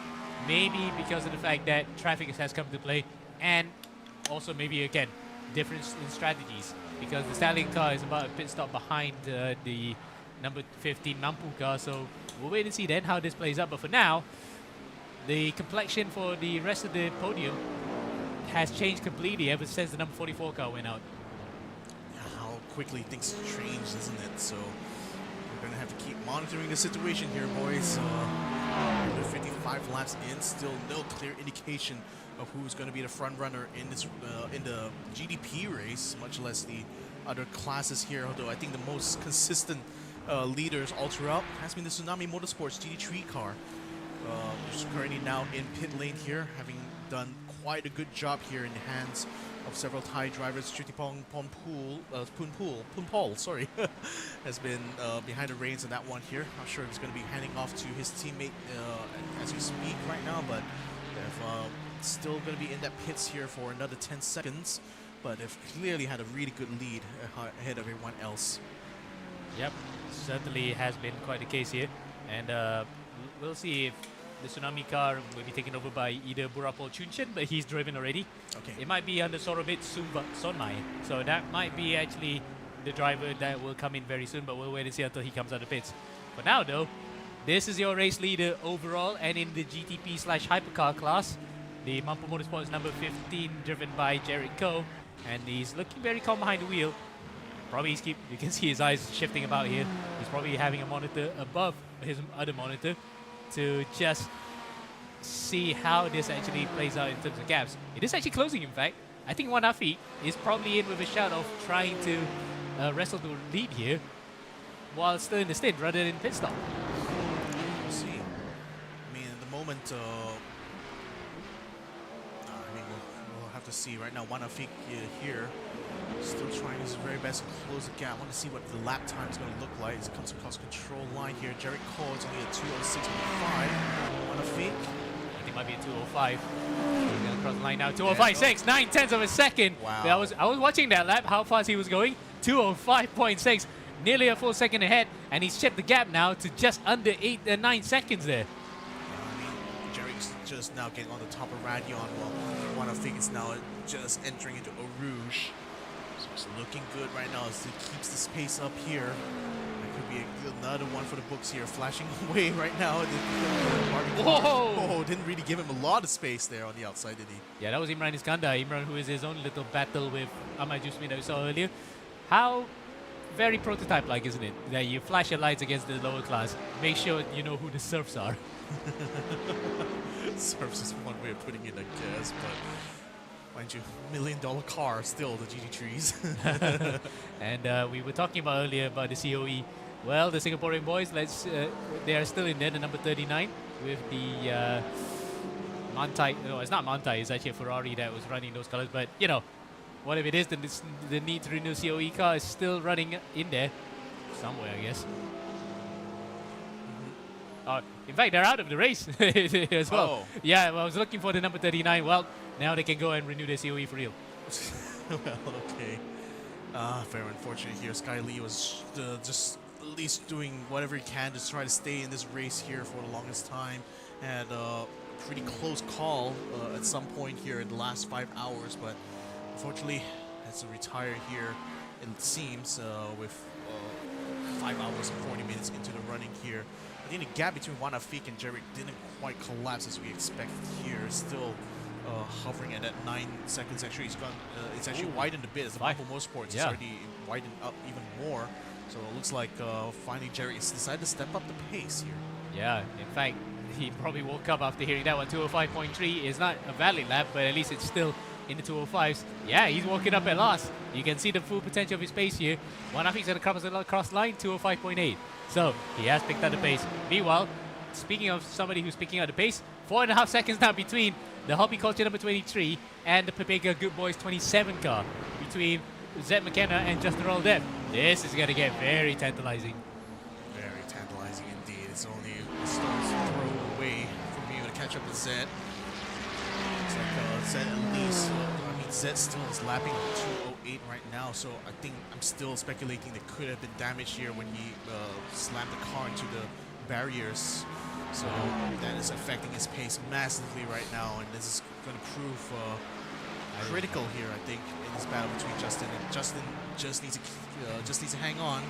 Just needs to get through some traffic here. Yes. Even more traffic starting to appear coming out of the pit lane. Yep, and I think he didn't hit the barriers. I think he just simply ran off the road because of cold tires, picked up a bit of dirt on the way, and then he's been struggling with that ever since. So those tires are not probably first rate anymore, but I think there's still a bit of pace. Oh, you can see the big wiggle coming out of Lake And the Cove. same corner. Yeah. Now, I know Zed is not one to be easily phased, but it looks as though the car is not really underneath him right now. Really, you can see how much he's struggling through mid-corner there. Or maybe use tires. He may not That be could on, be possible on too, very yeah. fresh sets, because we don't have that indicator on our screens. We can see if it's on dry or wet tires, but we can't see if it's used or new. Yeah, that could have been possible. That would explain the pace difference right now. Justin right now is lapping about actually quite literally 2 seconds faster than Zed McKenna right now. So I think it's only a matter of time here before he catches up. In fact, there he is now on our screens, and Justin has a camera on him. Zed, I think, might have turned his off, but what if it is? Ooh, you can see a bit of gravel being kicked up, the detritus on the left-hand side of the road. It's quite realistic, isn't it, that you can actually run through, and it's not purely visual. It does actually affect performance. I mean, this is why I say the physics implementation, of iRacing is quite substantial, and simulating, like, it's not just about simulating racing dynamics, it's also simulating what happens to the track dynamically, as cars run off or slide around, as rubber gets thrown out, gravel as well. Such an impressive level of simulation here. So Justin comes across the line, still lapping close to 2 seconds to Zed McKenna, although Zed has finally stepped it up a little bit here, so I think hopefully he's able to get the tires up and running a little bit better this time around, but still knows the threat is still looming ahead. 3 seconds now separates both him and Justin Raldev. We'll keep an eye out. This is a battle for the overall win, and in the GTP/Hypercar class, it is very, very close, isn't it, between the two of them. 2 seconds means nothing in an endurance race. When you say 20 seconds, maybe a bit substantial, but it's still close in the grand scheme of things. That's why the leaders, the four of them in the GTP Hypercar class and the overall stakes, is still within earshot. Anybody can still win this race in that top four. Exactly. So still have to wait and see. Still gonna be quite a while before they actually catch each other, but I think the time is certainly of the essence here. Yep. Justin Raldev on board with him right now. Knows that he's just a stone's throw away. Definitely knows that the gap is collapsing rapidly between the two of them. Who is now under 3 seconds here between him and Zed McKenna. Yeah, that off might have been more substantial than we initially thought. But then again, I think because he was in the pits earlier, he might have been on used tires anyway, so that's why the grip is not there and the pace has actually tailed off a bit. We know this car can actually go fast. We saw it in qualifying earlier. It's about a 202.5. So we know Hammond and McKenna can do it when they have the car underneath them, but right now in this current phase of the race, it's actually just nosediving a lot. It's basically falling off the cliff not completely, but it's falling off the cliff pace-wise. Now 1.6 seconds between them. I think Zed can definitely see Justin Raldev in his rearview mirror now. Wolf at the BMW there goes off. Just guns out of the way there. Oh boy, now nothing stands between the Pepega Good Boys and the Horticulture Racing Evo cars. They're coming out onto La Source. They're going to be going down Eau Rouge, up to Radion, and onto the Camel Strain. And by that point, will Justin be able to catch Zed McKenna? Yep, we're staying on board for this one because you know that visually he might get closer and closer. Up on the top of Radion. 280 kilometers per hour and possibly 7 gear, depends on which car you're using. I think the Ferrari has up to 7, so that's why he's using top gear right now, up to Lake Home. Well, you can see there, you don't have to look at the gap on the timing tower. It is visually getting close. Hammond and McKenna might be sweating on the fact that the car at this current juncture has no pace compared to the Pepega behind him. Oh, this this is getting very tense now. Intro Bruxelles they go. It looks like still hovering around at 1.5 seconds, but I think the slow where Zed seems to lose a lot more pace is in sector 3. So it's stepped it up a little bit. Up to Huon, trying to keep it together now. Pressure is definitely on here to the Hobbyculture car. Oh, he goes off. A little bit off there. Yeah, that could have actually been tears for him if he actually got that completely wrong, because the AstroTurf in this game is not as friendly as compared to other games. Oh, he goes off again. Yeah, he's really pushing it right now, isn't he? Really does. As you can see on our Goodyear blimp, how he's actually just traversing through the track here, using every bit of the road and then some. You can tell this is him at his best. It's really, I mean, say best, but I think off of those, like going off the track a few times there, he's actually lost like half a second over the gap that he did to Zed McKenna, so it's not going to be making the gain he was looking for in this lap itself. So, well, let's see what the lap time's looking like for Zed. He's finally picked it up nicely here. Yeah, so 2:05.5. Okay, so finally, he's already got it. He already got it together here. He's already got the pace stepped up. So, yeah. And speaking of stepping up the pace, the Stallion team, Wanafi is only about 7.3 seconds behind the Mampu Motorsports number 15. Yep. So, two-way battle here for the overall win and the overall rostrum. So, this is getting interesting. GD3 car is ready to come out of the pits. We'll be able to get behind McKenna, but that's going to force Justin to make some bit of movement here. Tries to split some of these GD3 cars. Still will be stopped by another GD3 just as he breaks into Lacoombs. Has to take a wider line around the outside. That's cost him a lot of time here. 2.2 seconds by the time he gets through that gaggle of cars. Yep, as he was trying to negotiate Arkin Jacob Rodriguez in the Swift car. They were actually running a Red Bull livery car with Max Verstappen's logos on it, but unfortunately it didn't look properly, so that's why you see the default Ferrari in there. But nonetheless, for Justin, that was the most inopportune moment that he could think of, and it has transpired that way. Now he has to just get it all back up and try to rekindle the pace that he just showed earlier, how much he could try to gain onto the back of Zed McKenna. Meantime, I think the gap between Wanafi and Jerry Cole is still collapsing. It was like just over 7 seconds early on. Now it's under 7 seconds, even though both their last laps are pretty much uneven, although Jarek did go off track in his last lap. Let's see as Wanafi comes across. Jarek Cole is set at 206.7.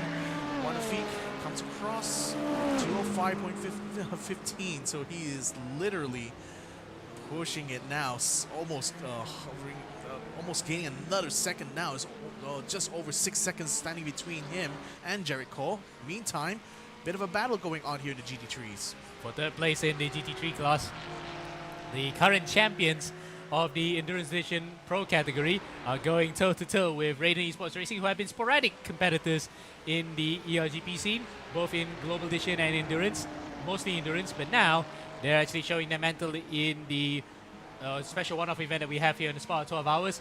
But right now, Jerry Can is actually being hounded by Mohamed Azza, and Azza has the bit between the team here. The Porsche is looking much faster than the Ferrari through the parts. Very fast indeed. Trying to gain a bit of slipstream here, especially on this very fast powder circuit. He's going to be alongside now. I think he should be able to get it around the outside here, and he does get it around the outside. Well done here, Mohamed Azza. Great to have him back, especially given the fact that he had been struggling with some injuries. Yeah, real-life injuries, by the way. He had a femur problem or something like that, something in the foot. But looks as though that's not going to be an hindrance for him. He has gone through, and what a move it was around the outside. Yeah, it might have been not as dramatic as what Aziz Shami did earlier, but nonetheless, it is up to the podium for the number 3 Porsche for Apex Racing Brunei.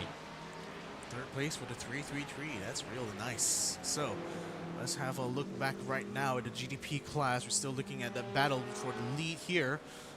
between Wanafe and Jerry Cole, still hovering just over 6 seconds here. It was a much faster lap that Wanafe was able to do last time around. But no cars currently standing in between the two of them here. See, he's coming around a really fast third sector of Spa-Francorchamps. Jerry Cole, as he breaks into chicane here, I think by the time they complete the lap, they will be less than 6 seconds away. Yeah, from in catching fact, it's only 5.5 seconds as they come across the line then. So now what we're going to see here is Jericho, who possibly is, I think, on used tires as well, just like what with Zed McKenna and Will Hammonds were coming up to, with the both of them battling each other soon. So we'll wait and see how that plays out for the time being. But for now,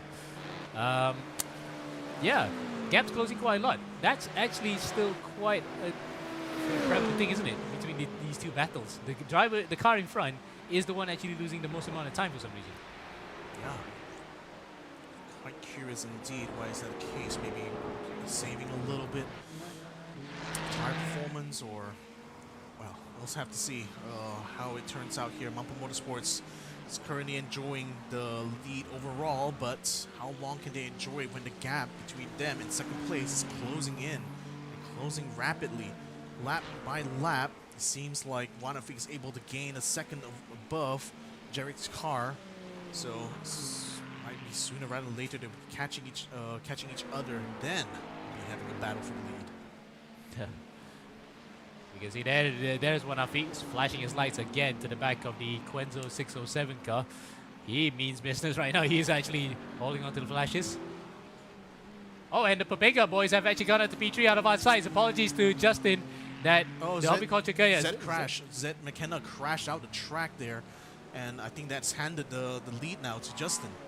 Yeah, sorry, well, the third place. yeah, we did not watch that because we were actually paying attention to the battle lead. But wow, what a drive that Justin has had so far to get up to P3 here after the initial troubles he had earlier. Now he might be setting his sights on going up to P2 if the battle for P1 actually becomes a cropper. So now, oh no, too soon. Into the pits he goes. Okay, we were just hyping that up too much, I think. But yeah, I think it's already. Maybe that's why it was lapping that much faster. The car's much lighter. Maybe, but the thing is, we still regret that we missed that overtake from Justin on Zed McKenna. How it would have been actually quite dramatic, isn't it? Because again, it's a case of Zed going off the track, and that allowed Justin through. Yep. So we'll have to see how Zed's going to try to recover from that. I mean, we did see him twitch quite a bit, like earlier on, even when the tires were. We were speculating about the tire condition actually right after that point, but seems that the worst has come to pass here. Hobby Culture is still going to have to fight yet again in the next half of this race here in order to figure out how exactly to get back onto the podium here. Although, I think now being in the pit lane here could give an opportunity for them to inherit that third place, but they still know they will be behind, given that they've been passed by Justin Raul Dev. They know that they still have to catch up to him, no matter what they can, no matter the cost. Yeah, no matter the cost and no matter the conditions. But I think speaking of the conditions, it looks as though it's going to be a fully dry race the whole way. No sign of the weather coming through, although it is a bit cloudy. You can see on the top there. Yeah. The clouds are just rolling in, but it's perfectly placid day for racing, isn't it? Oh, Well, that's one way to put it, yeah. Well, not in real life, because right now, over and out where we're based at is actually bucketing completely. And we are just hoping that our roof is holding it together right now. That's I mean, what it's a we're really doing. strong bit of rain here, that's for sure. But nevertheless, yeah, it's still going to be very clear and like good running here for everyone on virtual Spa-Francorchamps. Yeah. Now then, the Apex Racing Brunei car just came to the pits earlier and has given it back to, well, it was actually, no, it wasn't Azza, wasn't it? Was it Azza that was driving earlier? Now it was back to Dang-Yi Ukail.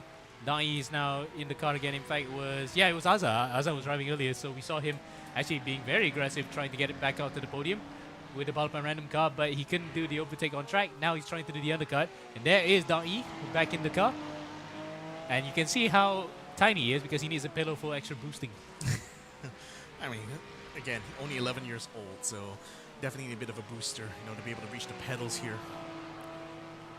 Or rather, he can probably just see the screen and he's just pensively looking left and right. I'm not sure if you have to do that while driving, but the thing is, he is about 9.5 seconds behind the Luchador's car, so that is a potential target right in front of him to get. So, I think Melvin Malik is getting himself a bit testy right now. Already having dispatched one car, is going to be looking for another one. This time, Timothy Koo right now is driving for the Pepegan Iron Kapuk. It's going to be the one on the menu. Well, I hope that the chicken will be too spicy for him to overtake. Iron Kapuk is very Yes. spicy. Oh, no, in fact, never mind. never mind. Baked it up Send it too back to soon. the kitchen. Nope, it was a bit undercooked. Otherwise, you'll get salmonella. Oh well, clear running now from Melvin Malik. So now should be able to focus in. Still doing quite the hard charge here. P13 right now. Lucky number 13 maybe? We'll see. Still has Shehan Gunawarde, who's of the Hyperlink GT car. 1 whole minute ahead here, so it's got quite a bit of gap to make up. What was he pointing just now? Did you see Melvin pointing on his window? Yeah, he's actually giving a thumbs up because he knows he's on camera, but from his teammates. Yes, there you go. So really then, he'll be hoping to actually climb a few more places from where he is right now. Up the irons, yeah. Yeah. you can tell how old he is by doing that. Oh, come on. Anyway, in any case, great to see. I mean, I love the camera position anyway, like having a good look on like the onboard of the driver who we're spectating on right now is certainly a huge treat, especially when he was locked in battle early on there. It's great to see both of those perspectives here in racing. Yeah, especially that we can see the direct view where he's looking at from where our camera is right now. So it gives us a good first-person point of view, if anything. Yeah, exactly. So, how things stack up here. 165 laps. We're almost, 4 minutes shy of making it 6 hours of Spa here in this special race. Mampu Motorsports currently in the lead right now. Whoa, that's close. Wheel, very close there. Melvin Malik has to take a bit of a wider line out of campus. Has a flash away here at the bottom random motorsport car. Very random indeed here. Yeah, it was a random moment for Robert Aprilino. We didn't expect him to go there, but I think because he just might have come out of the pits, but it looks a bit, that's why he was just a bit tenuous on that particular stretch. Now he's going to give Melvin Malik an easy way through because no histrionic between the both of them here. They're on their own respective races. So, as I was saying, Jared Cole from Mampu Motorsports currently leading this race here. Zed McKenna has retaken second place here as Jezebel Dev has gone into the pits. One of Fig has already pitted here, so we'll see when he's going to be catching up to Justin and probably get up right into position with Zed. So that is how it is for the top 3 or top 4 for the GTP class. In the LMP2 class, La Wicked has been enjoying the lead for quite a while now. Panthers eRacing Academy were in a bit of a battle with Flossie and Pantera until, unfortunately, a retirement here for the number 5 Flossie Pantera. They are confirmed to be out of this race, and what a shame it was because they were currently at that point in the running for a potential race win for the LMP2 class. Rising Line, in spite of the fact they've had a crash out, still holding on to P2 and definitely going to be not challenged too hard here. Ayaz Kondoko Abdullah behind the wheel, number 53, had a black and orange flag to deal with, so that put him very far back. But he's now only got 2 more GD3 cars to get through. Speaking of which, on the GD3 side, Tsunami Motorsport, Judipong Pool. We just actually probably missed an overtake there because Yongjan, he has actually overtaken Robert Aprilino. The gap was actually closing for a second as he was going through the run-through, but Yongjan has actually gotten up to 4th place in the GT3 class.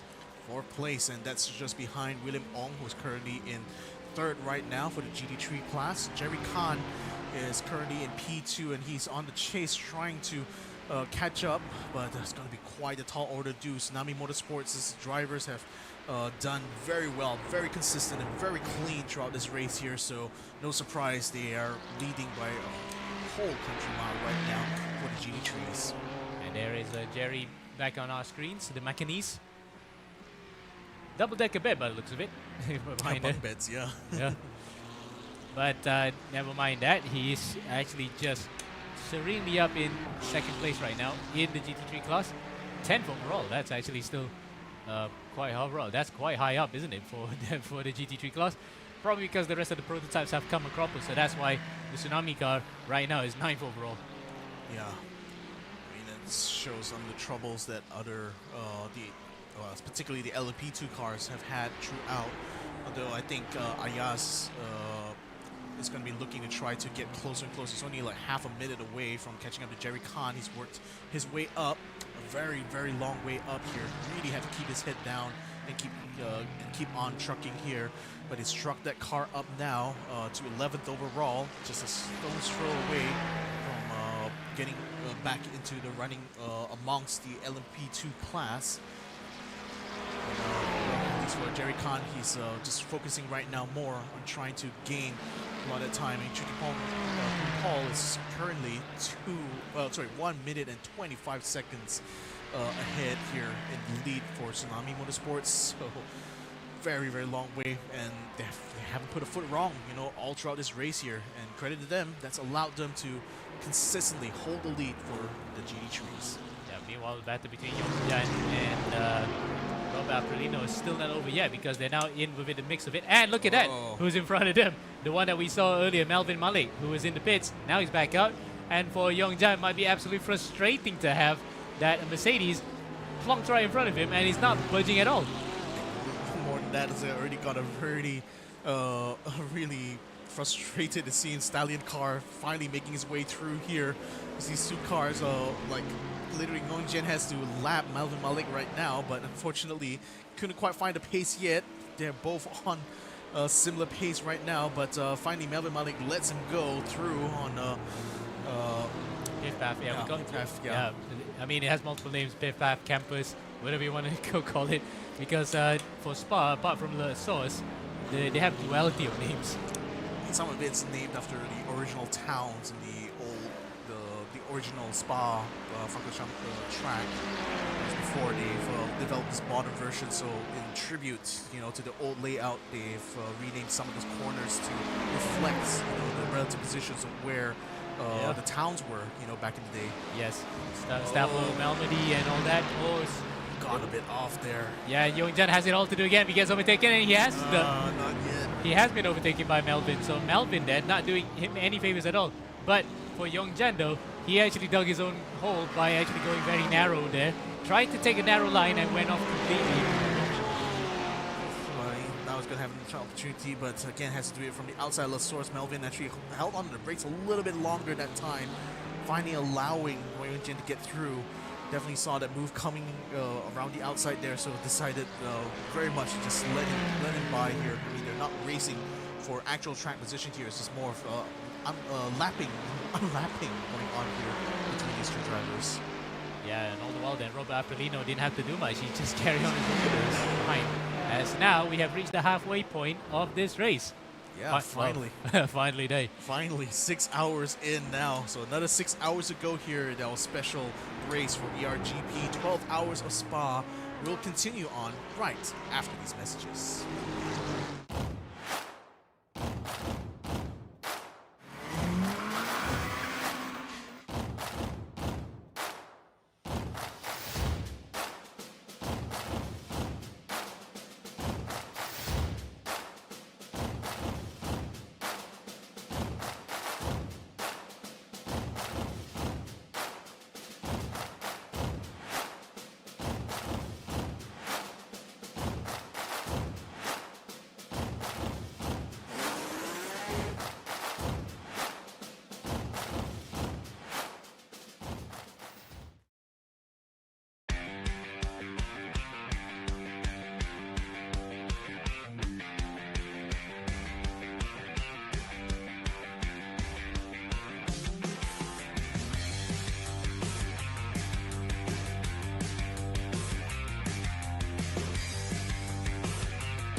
Computer is about possibilities.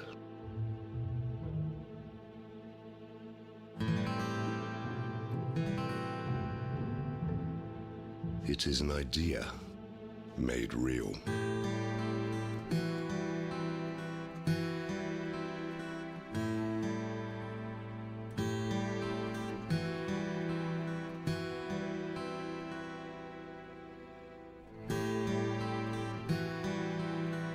Crafted with precision.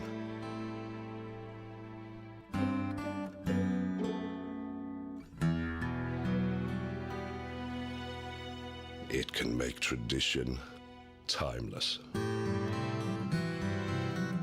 Pewter evolves.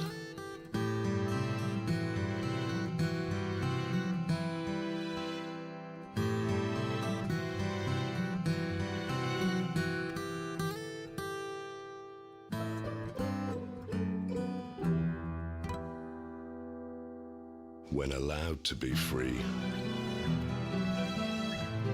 it can captivate you.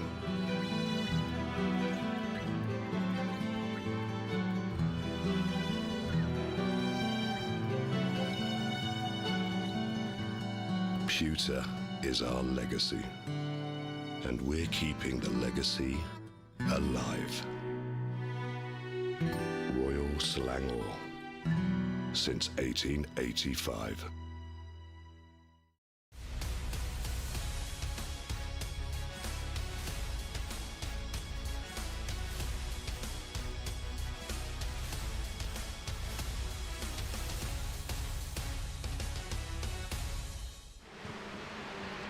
Hello and welcome back then to the ERGB special race, the 12 hours of Spa. We are here now past the halfway point out of the 12. My name is Amir Mazi, alongside me is Alex Young, our race director. And Alex, welcome back to the commentary box. What have you seen so far? Has it been of interest to you? Oh, it's good to be back. Been listening to you guys on the broadcast. You guys sounded great. Yeah, it does be quite interesting how the battle has gone back and forwards in the GTP class. And as of now, you know, was it four teams still in this lead lap, so it could go any way. Indeed, and we did point out earlier, me and Vic, that the four of them between this, it could set up a grandstand finish. It still can be if things still go according to plan, but of course, no one wants to do it like what Alistair just did and just whack the car at the barriers. We didn't catch that, but because because we thought that it was a false positive, like, oh, yellow flag, car crashed out. It might not be true, but in this case, it was true when the yellow flag came out. Yeah. Any reason what happened to Alistair? Oh, no idea. But yes, that's a disaster for Amigos Race Academy team, because they were looking good, weren't they? Comfortably in the lead, but that's the thing about endurance racing. You are never ever safe, are you? Just takes one moment of a loss of concentration, and that's it. Your race is done. And by the looks of it, he might have actually lost it by himself because the whole front of the car was completely missing. We have no word of any other collisions that actually were there besides the fact that the meatball flag came out for his car. So really crying shame then that the Amigos car is out of contention. Yeah. Though, because of that, you reckon they might have opened up for all the other cars because the Amigos car looked as though it was the fastest of all the lot. Yeah, it had a small gap. I don't know. I don't think it had it all their way. Mampu Motorsports was still looking good, and of course, Pepega were quite far back, but they were showing good pace. So no, I'm not sure if it would have been a straight cut without that accident. Still a long way to go. Like you said, you guys have said, like Victor just said, we're only halfway through this race. Yep, as the late Great Murray Walker once said, half the race gone, still the other half to go, and it's definitely still another half of the race where anything can still happen here. You never know what fan is to be thrown into the works that would just throw up, would upset the apple cart. Okay, so who else? Who's doing well in the LMP2 right now? Wukit is back in the car. He's winning that race. Was that 1 lap advantage over Racing Line? Racing Line's had a good recovery. They were, I think, 5th or 6th in the opening laps, but now up to 2nd. But yeah, Wukit, what's impressed you so much so far about this car, Ammo? What's been impressive is that it's been unimpressive. They've just been doing all the work so quietly and just chipping away at the gap at the front that they get back up to where they need to be. Sure, they were second at one point behind the Pantera cars. Oh, there's a bit of a collision behind there between the Pepega and the number 607 Quenzo car. Luckily, though, just a bit of a slide, nothing too big. And here comes the Cadillac over me. We didn't talk much about them either. We'll probably write that wrong after this. But going back to Wookid, yeah, talking about them is the fact that they've been doing it unimpressively. They've been just keeping it consistent with the pace, stay out of trouble, and right now they've been rewarded with a lap lead over the rest of the entire LMP2 field. I have to agree. I mean, that opening stint, we saw 5 of these P2 cars just neck and neck and doing the same lap times. But doing lap times is not enough, is it? You really need to be able to stay out of trouble, manage the traffic, and not make mistakes at key moments. Indeed, and certainly that has happened to Jose. We're not sure if it was a collision or maybe it was netcode or maybe a combination of the both that caused the car to go out. But that was a crying shame as well, because we were just waxing lyrical about Ozar, who normally just pops in and out of ERGP competitions like Global Edition and sometimes Endurance Edition as well. He wasn't really that impressive in those races, but certainly he actually had Wookid's number up in front until the inevitable happens. What's happening in GT3 now? Tsunami Motorsports still in the lead. They have been the car that's been doing the best job, haven't they, from Thailand? Are they under any pressure? They got, what, about a minute's advantage? Yep. Is that correct? Yeah, a minute and a half to Rain Esports car in second place, which is driven currently by Jerry Can, and nothing to do with the fuel canister that is called also a jerry can. He has no problems with fuel in this stint at all. In fact, if anything, all the pit stops have been on time. No such problems with the car either. No damage. Just a couple of moments where it was a bit nip and tuck. But apart from that, the Raiden car is still going on very well. Yeah. Well, but it looks quite comfortable right now for Tsunami. They just got to stay out of trouble. But as we keep saying, a long way to go. What's interesting, though, the lap times. The lap times have slowly been creeping up. It must be getting quite warm out there. Yeah, might even be getting a bit slippery as well. Yeah, because of the detritus that's been littering onto the track, especially with the amount of offs we've had.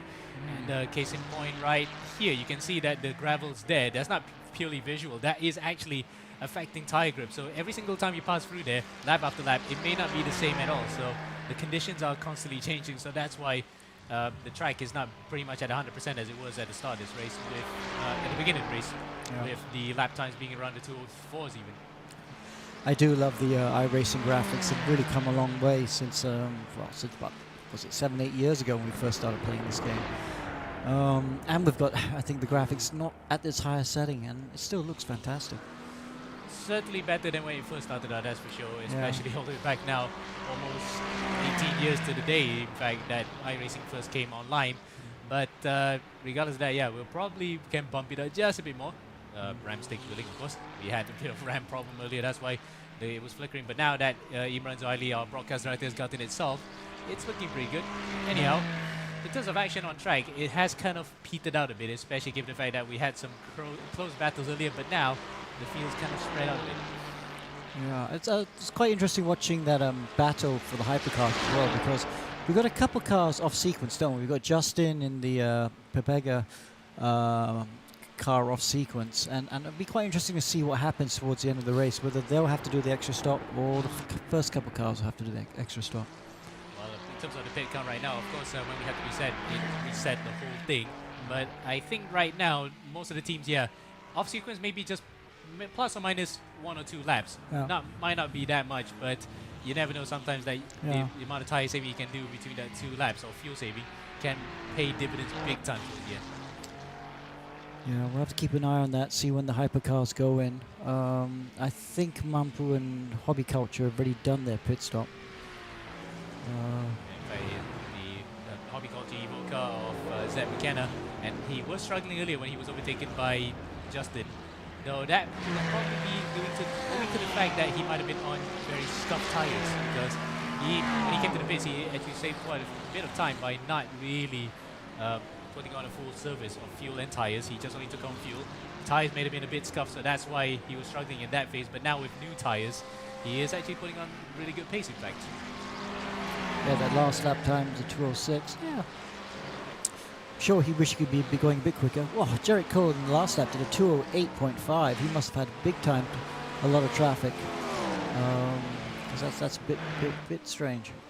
Yeah, it's quite slow actually for a guy who also, we mentioned earlier, has been the one that has competed toe-to-toe with Alif in Singapore in the national series that they hold now in his 3rd year. Last year he actually won a couple of races against Alif, so he is a highly rated Singaporean, but a bit quiet in terms of Eon GPCs because he preferred to do his racing on the official iRacing ones. So that was in iRacing in Singapore, was it? Yeah, it was, yes, Yeah, in yeah. Formula 4 cars. Jarek just sticks with iRacing mostly, doesn't he? Yes, and his teammate as well, Imran Azhar, who we in Malaysia we don't know much about him apart from the fact he does iRacing. I compare him to a bit like Jude Bellingham. He only does his competition outside the local scene. He likes to do it internationally. He never plays in, for example, like Jude. He only plays continental football rather than playing in the UK. So that kind of not analogy I'm putting for Imran because we know about his iRating. He's quite high. It's about 6.5K. But we don't know much about him racing here because he only rarely ever does iRacing. Until now, we do iRacing. Now we get to see how he's doing. He's doing pretty well for himself. In fact, he and his teammate are now 40 seconds to the good up in front of Zed McKenna here with the Hobby Culture car. But again, as you said, Alex, it was a little bit off sequence for some of these guys. In fact, I think Stallion and the bigger boys pitted a bit later, so let's see if that plays out. And no safety car, of course, here, so might shake up a bit. Well, Stallion Papega, I think, well, for sure, we know Papega had that big accident, so they're definitely off sequence, and maybe more than a few laps. Stallion must have had an unexpected pit stop as well, because I think they're off sequence as well.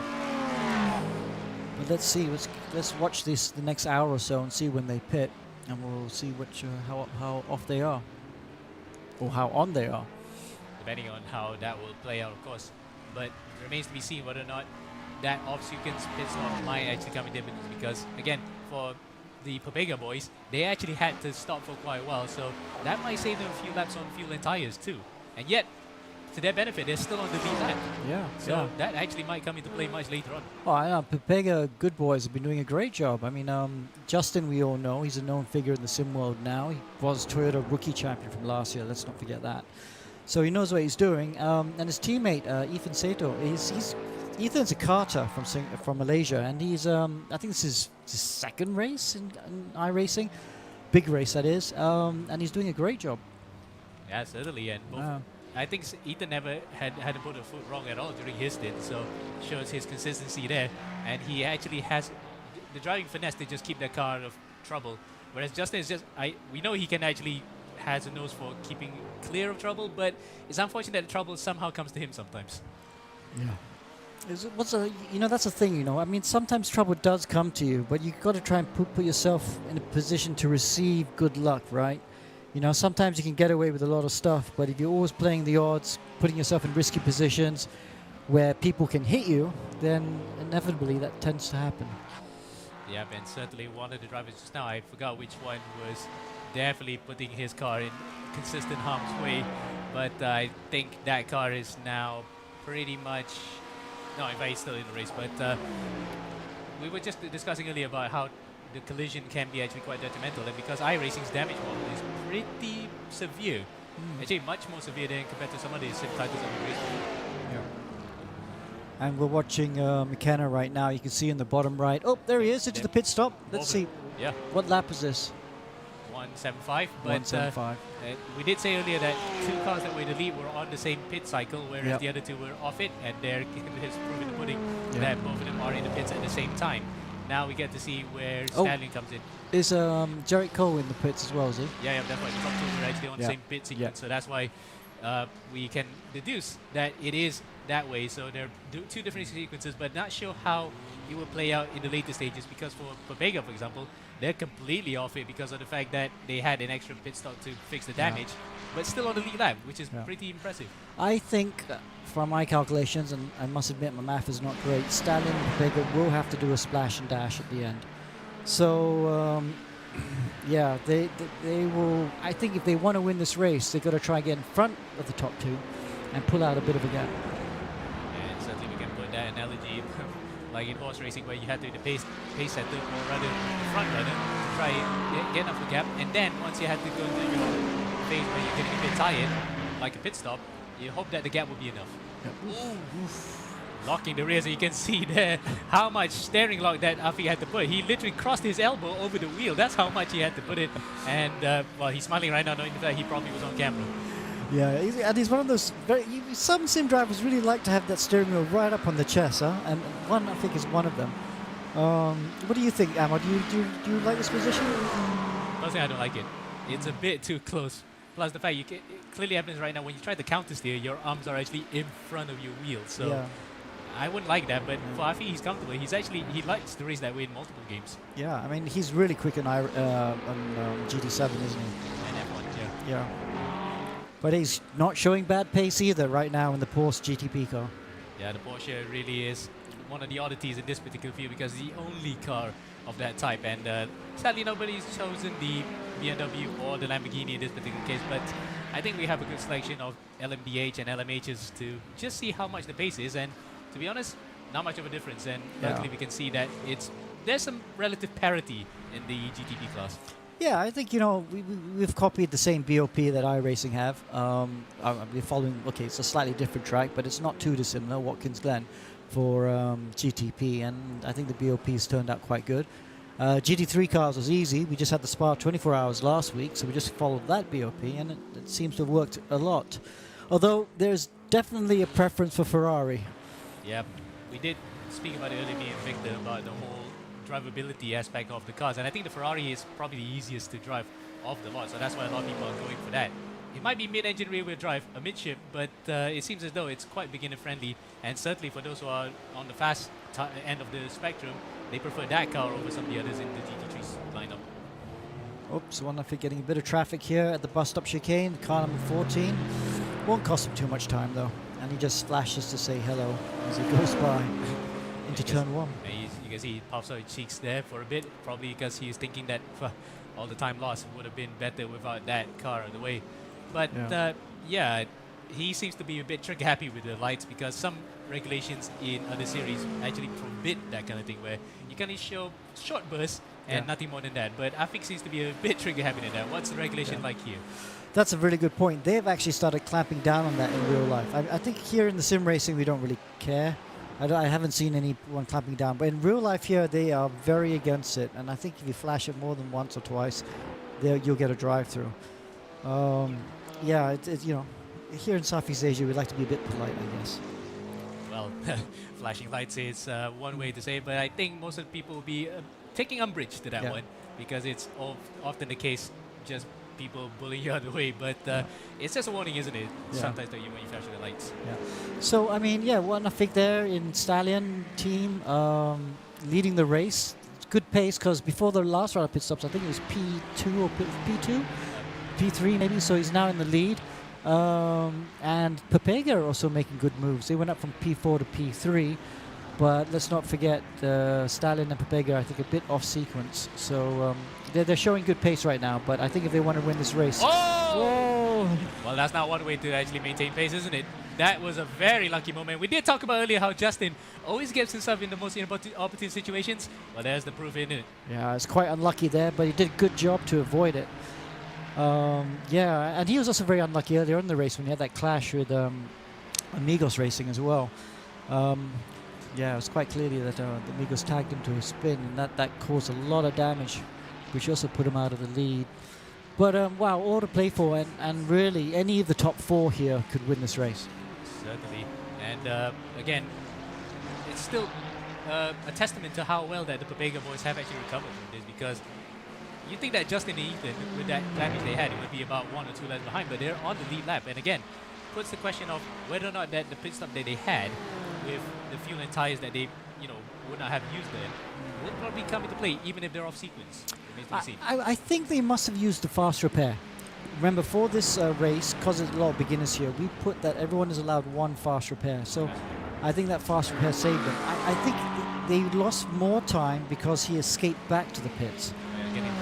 Yeah, he had the car towed. So I think if he'd managed to drive back, I don't know, maybe the car was too badly damaged, but if he managed to drive back, take the fast repair, he would have not lost much time at all. But thankfully I think they had the fast repair, because I thought they were going to be a few laps down as well. And here they are, still on the lead lap.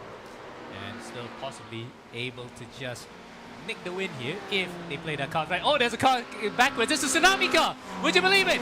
Chutompong Pompo has actually dropped it at Oruj and Radion, and that's the front of the car completely gone. You can see the engine bay. Well, not the engine bay, but you get the idea when you open up the hood. It is completely wiped out. Now that froze the whole perspective in the GT3 class wide open. Well, I don't know how quick you are there, Ammo. You saw the car, you knew exactly which car it was, and you got onto it before I could say anything. Fantastic. So yes, that's a bit of a disaster there for the leading car in GT3. He has a big gap to P2, but what do you think? If he can continue, maybe he can keep going to the next pit stop cycle to do the repair, but it would be really bad if he decided to pit now. I think he hasn't used his fast repair just yet. Yeah, I forgot about the fast repair thing because we do have it here. But if he uses it now, the time loss will be at least minimized. Damage limitation in this regard. But you expect that the leaders who have been so serene up in front to not make a mistake like that to not happen, but it has actually transpired that way. Yeah. And it's Chutipong as well. He's quite an experienced driver. Very surprised to see him do that. But look at him. He's always looking around. He's talking with his team. Probably the steering wheel looks straight though. That's the main thing, isn't it? When the steering wheel's off to one side, you know you got suspension damage. It looks like maybe no suspension damage. Obviously, he's going to lose straight line speed because he's missing some aero parts. But the car looks like it's going straight at the moment. Certainly is, and you can see it's not cramping like some of the other cars we saw before. Maybe a bit of cosmetic damage, but you reckon that they need to put the lid on the front of that car because that is a lot of aero points lost. Quick puff at his vape. He's obviously highly stressed at the moment. Let's watch this. Let's see if he peels off into the pits. I hope we can keep going though. I don't think the meatball flag's out for him, so he doesn't have to go into the pits for immediate repairs. But for the sake of trying to get the car in the right direction, he'll have to come in just to get that squared off because otherwise it is... No, in fact, he's going on for it. He's actually going on. Yeah. So really then to him, he has no problems of damage up in that on it. Yeah, so the car must be straight, but my gosh, he's going to be so slow in a straight line. That's going to be a huge amount of drag. Certainly, and lap time wise, okay, he had the incident in the previous lap, but we'll keep an eye out for it in case if he could still match Jerry Can's lap time, because Jerry's only doing about 2:18s right now as the temperature is more or less getting a bit hotter, and that's why the lap times have completely tailed off here. But for Chutipong, that was an uncharacteristic mistake of all people to do it while in the lead of the race too. Yeah, we lost 22 seconds on that lap to Jerry, minimum 22 seconds. So yeah, that's interesting. It's all to play for. And now who's he got in P3? P3, we close the gap a bit. Limon is far. About a minute behind, yeah, Willie, he is. But the thing is, that could still actually get even closer if the damage to that car was more substantial than we thought. But whatever it is, Chutipong then has to carry on with this car, no matter how wide state it is. Because still quite surprising how he actually only got away with just about the damage. Because you'd think after whacking the barriers, he'll lose more than that. Yeah, absolutely. But yeah, no. So the lap times look okay. Well, I mean, the sector time looks okay because you can visibly see he's not losing much time to the BMW behind. So I think the plan will be to go to the end of the stint. If he's got the fast repair, use it. If he hasn't used it yet.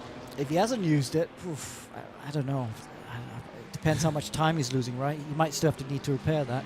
Yeah, but if he doesn't have, he hasn't used his quick repair, he got a jail-free card.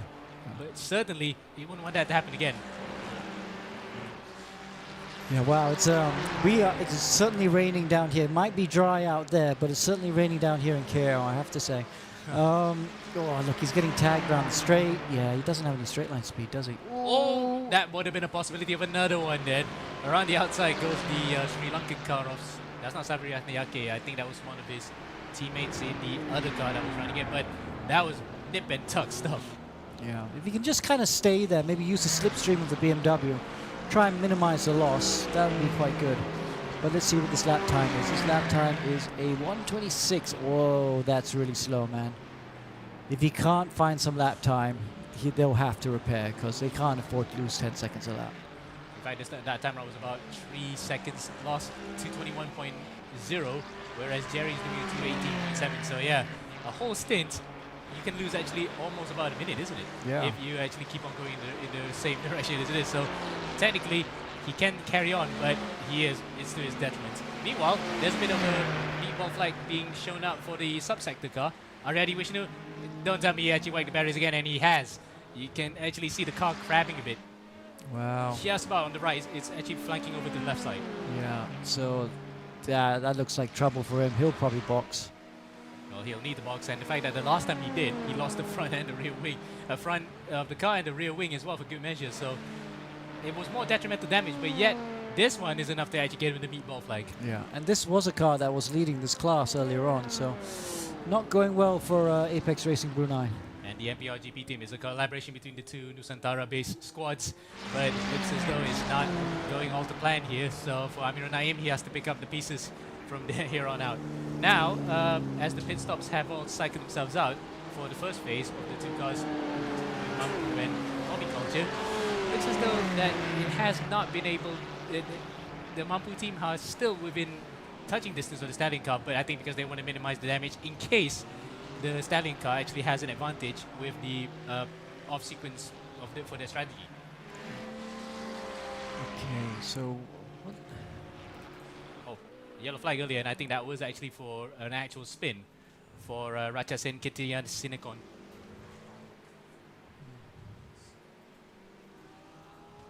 So lucky for him, he's actually got to go. In fact, wanted to focus on the camera for this car for a bit because we didn't really focus much on the Cadillac of Over Me. They've always been here about, but not much in terms of results just in this particular class yet.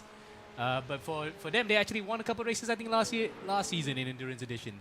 No, not this year, the last year's one, 2025. So they know what they're made of, but not that time around. Oh, Kitias Nikon has actually gone off, and I think it was a deflating rear right tire. The car just couldn't turn. wow, kiss of death. Oof, all the incidents still happening. I thought it was settling down, but it doesn't seem to be. Yeah, he won't be pleased with that. Rejoin safely, please. Luckily for Oof, okay. We actually have a bit of a leaking roof here in the RGP. That's how much rain is coming. Yeah, in fact, I think because of the fact that the adult repair here looks like a lancing of oil. We are lancing of oil here right now. Unfortunately, no cameras on, unless of course you want it as an extra bit of footage for bonus material. But yeah, right now we are dealing with that one. But we are lancing of oil for real here this time. Yep, but I think we have to do it because of that. If the water does break through the roof, then All the equipment. the broadcast might be stopped. Yes. It is really raining cats and dogs here in KL at the moment. And luckily though, for back to the action here, Kitias Nikon actually has managed to come into the pits. It is a slow puncture by the looks of it. I thought it was suspension. I mean, it's actually a slow puncture on the rear left. So no wonder that the car just couldn't turn right just now. Went straight off completely. Yep. Anyhow, while Kitias Nikon is actually in the pits, now we can actually go and find if there's any battles out on tracks. Not really much at all. In fact, the closest right now between two drivers of the same class is actually Timothy Coe in the Propega Ayam Gepuk car. We will have that right now. Behind Marcus Lacambra in the number 86 Swift car. So that's probably the closest battle on track right now, as the race is actually cycling itself through at the halfway stage. Oh, he's off! It was just as I was about to say, Timothy Coe is chasing. He's off. Ah, dear. We should have a couple battles in hypercar very soon, though. I think some of the cars will get a bit closer. In fact, yeah, because of the pit stop cycles we mentioned earlier, we might have some, but it's not as close as it was before the previous cycle, because that was very close. Between the four cars, it was separated by only just under 40 seconds, but in this particular case, it's now close to a minute. Oh, another meatball. Oh, and in fact, it was for the car that we saw earlier. It was the MPRGP Apex car, and they are in the pits right now, so they're repairing that, whatever damage they had, because it looked like substantial front-end damage. Whereas, I'm surprised the meatball flag wasn't out for the Over Me car, because that was probably even worse, because he couldn't control it at all. The car literally just went off coming through pit path into the gravel trap. And there's the Over Me car out on track, causing another yellow flag. No. In fact, the car's repaired now, but it looks as though it just might have been a false positive. Not much in the way of other action, apart from the fact that the race is just slowly cycling itself out. But in terms of overall gaps, I think, not to say we're sticking our neck out here a bit, but it looks as though LMP2 is a bit of a done deal, because 2 laps now to the good for the Panthers team. Yeah, I have to say Panthers done a good job. Who's in that car? It's a Wu Wai kit. Wookit. Yep. So he's doing a good job. Yeah, steady pair of hands here, this driver. It's theirs to lose, really. 2 laps, a good gap to have. But, I think what is going to be the main concern is fatigue or carelessness, back markers, Yep. They're just going to make sure they keep it clean. And also the fact that you have to put into the factor that they only are running 2 drivers. Yeah. And some teams with 2 drivers, unless of course they have really endurance the size of Atlas, they will be having trouble trying to keep up the same pace for an insane amount of time. For Wookid, I think he'll do the bulk of the driving, but they have to be mindful of the fact that there are stint times here, so they don't want to actually over-exceed it. But for Howard Yap, his co-driver, he's not actually done really a bad job at all. If anything, he's actually done a pretty good pace for himself as well. So they're in good nick, but there's that matter of whether or not they can keep up the endurance after this. So that remains to be seen. There's Wookid, driving from the Panthers to itself, all the way up in Ipoh, if I'm not mistaken. I think it's Ipoh or is in Penang, because Wookid's based in Penang. But regardless of that, racing in the center over there and doing quite well for themselves. Plus, driving on top of, I think that looks like a Trustmaster wheel. Driving Trustmaster in iRacing, that doesn't sound like heresy, but that sounds almost like you can race in any equipment and still be fast. Yeah, we've seen some drivers of some very strange equipment be very fast in this game. Yeah, it's quite funny, huh? It's don't need to spend money on crazy equipment like Imran Zuhaili. But it makes it very interesting. But that's the beauty about sim racing. That's why we love doing sim racing. Is because we can get quick with cheap equipment. That we can get more people to come into the game and enjoy the racing. That's what we love about the sport. Yep.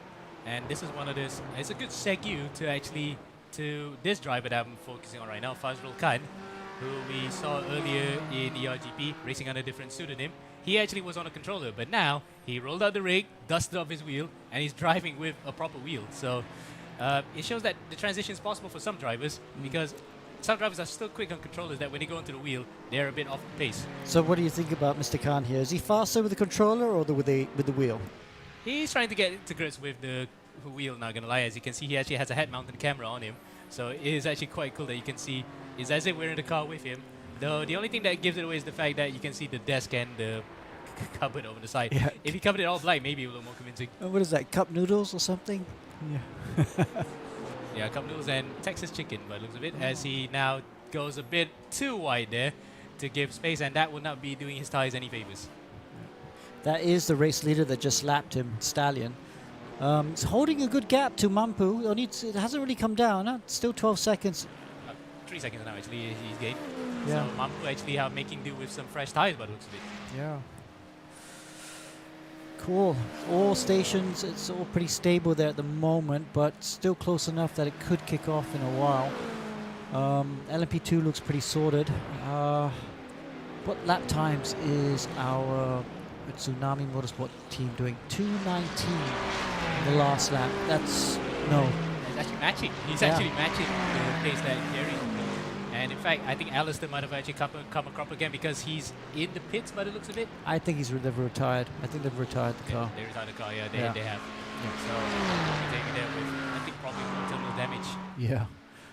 But yeah, it looks like the Tsunami Motorsport cars figured out how to drive and is able to do decent lap times. Not great lap times, but good enough that he can keep going to the pit stop window. I think he's just putting himself in a slight handicap. He's just probably thinking, we got the pace, we can win this, but with a bit of damage probably adds a bit of a challenge. Who knows? Just a little bit. Yongjen right now in the Pepega Luchadores car. What do you think? Do you think they got the pace to close it? They were leading this class earlier on. For a bit, yeah. And the fact that the Luchadores car, between the both of them, Yongjan and Azib Shami, have shown really good pace here. But against the Tsunami car, if it's 100% healthy, and against Raiden, it's not to say it's a bridge too far, but they have to really bust the gut so that they could match up to the mess. They're now, overtaking their teammates who are coming through the pits. But yeah, this car is probably podium material at most. The most important thing is it's still in the same lap, isn't it? Yes, he is. Yeah, so that's, and going faster than the first two at the moment. By about a second and a half at least. So that's actually a very positive sign that the car actually is underneath them. But right now, just keep hacking away for the rest of the stint, because you never know what might come next. You might actually have another moment where either the Rain or Tsunami cars might just come across with themselves. Well, we'll come back to this battle at some stage. Well, keep track of this, shall we? Because I think they could get up to a fight. Right, now the gap between the two overall leaders is ebbing and flowing about 12 seconds, but initially when the Mampu car came out of the pit stop, it was about 15, so it looks as though that fresh tires might have actually come to the fore there, but might not be enough for now to overtake on the road, so they have to rely on a pit stop to actually do so. And see who else is having any other battles. Let me see. Oh, further down. Oop, Farhan. Yeah, in fact, it's actually coming out of the pit. So Danish, Hakim Danish. No relation to the MotoGP rider, but Danish Ayman Nur Hakim coming out of the pits, and that's why the overtake happened. So he's just fresh out of doing it, and I think it might have been a quick splash and dash because we just saw him come into the pits while we were viewing Yongjan. So it might have been just for fuel only rather than just full service. Could be cold tires though. It looks like he's taking it quite easy through these corners. But here's the thing: does the heat cycle completely neutralize itself? Let's say that you already got the temperature, and then it's almost like a cold start. You have to go back from standstill to get back onto the road. Well, I think the track conditions are not that hot, so even when the tires are cold, they get up to temperature quite quickly. But it's still, we've seen it quite often, haven't we? Cars out the pit, that first lap, they have to be a bit careful. And then maybe by the lap after, they can really get quite close to the pace. And by the lap after that, they're definitely up to temperature. Is it different compared to, say, a completely new set of tires when you go out to the track for the first time to get it up to a heat cycle? Does it fare better compared to used scuff tires, or is the scuff tire better at getting up the temperature? What are you doing, scuff tire warm or scuff tire cold? Well, I mean, that depends if it's already been used prior to that. Well, actually, in this game, we don't have the possibility to put used tires on. It's not like LMU. LMU, you can put used tires on. It depends if they're running warmers or not as well. But actually, the warm-up generally in iRacing is quite good compared to real life, I would say. They do make sure that takes a couple laps to get up to pace, but it's not dangerous to drive on. Whereas in real life, when you get real cold tires, it's real handful to hang on. And I think LMU simulates that better. You know, LMU, when you come out on cold tires, it is really tricky for quite a few corners. It kind of instills that fear in you, doesn't it? That you know, for example, coming on a hypercar on a very cold tires up through Rouge and Radio, you wouldn't want to do it. As Stalin comes to the pits and bang on cue. They are completely on different strategies here by about 11 laps. 11 laps, yeah. 175 was the lap for Mampu, wasn't it? Yeah, I got a feeling Pepega will come in the lap after or 2 laps after. We'll see about that. So, cool. We've got to get our math out, right? Our calculators. One of these lots of cars is going to have to do an extra lap, extra stop. And it might just be the ones who are off sequence, isn't it? Yeah, well, what are they doing? They're doing 50-minute stints, aren't they? Or 55-minute stints?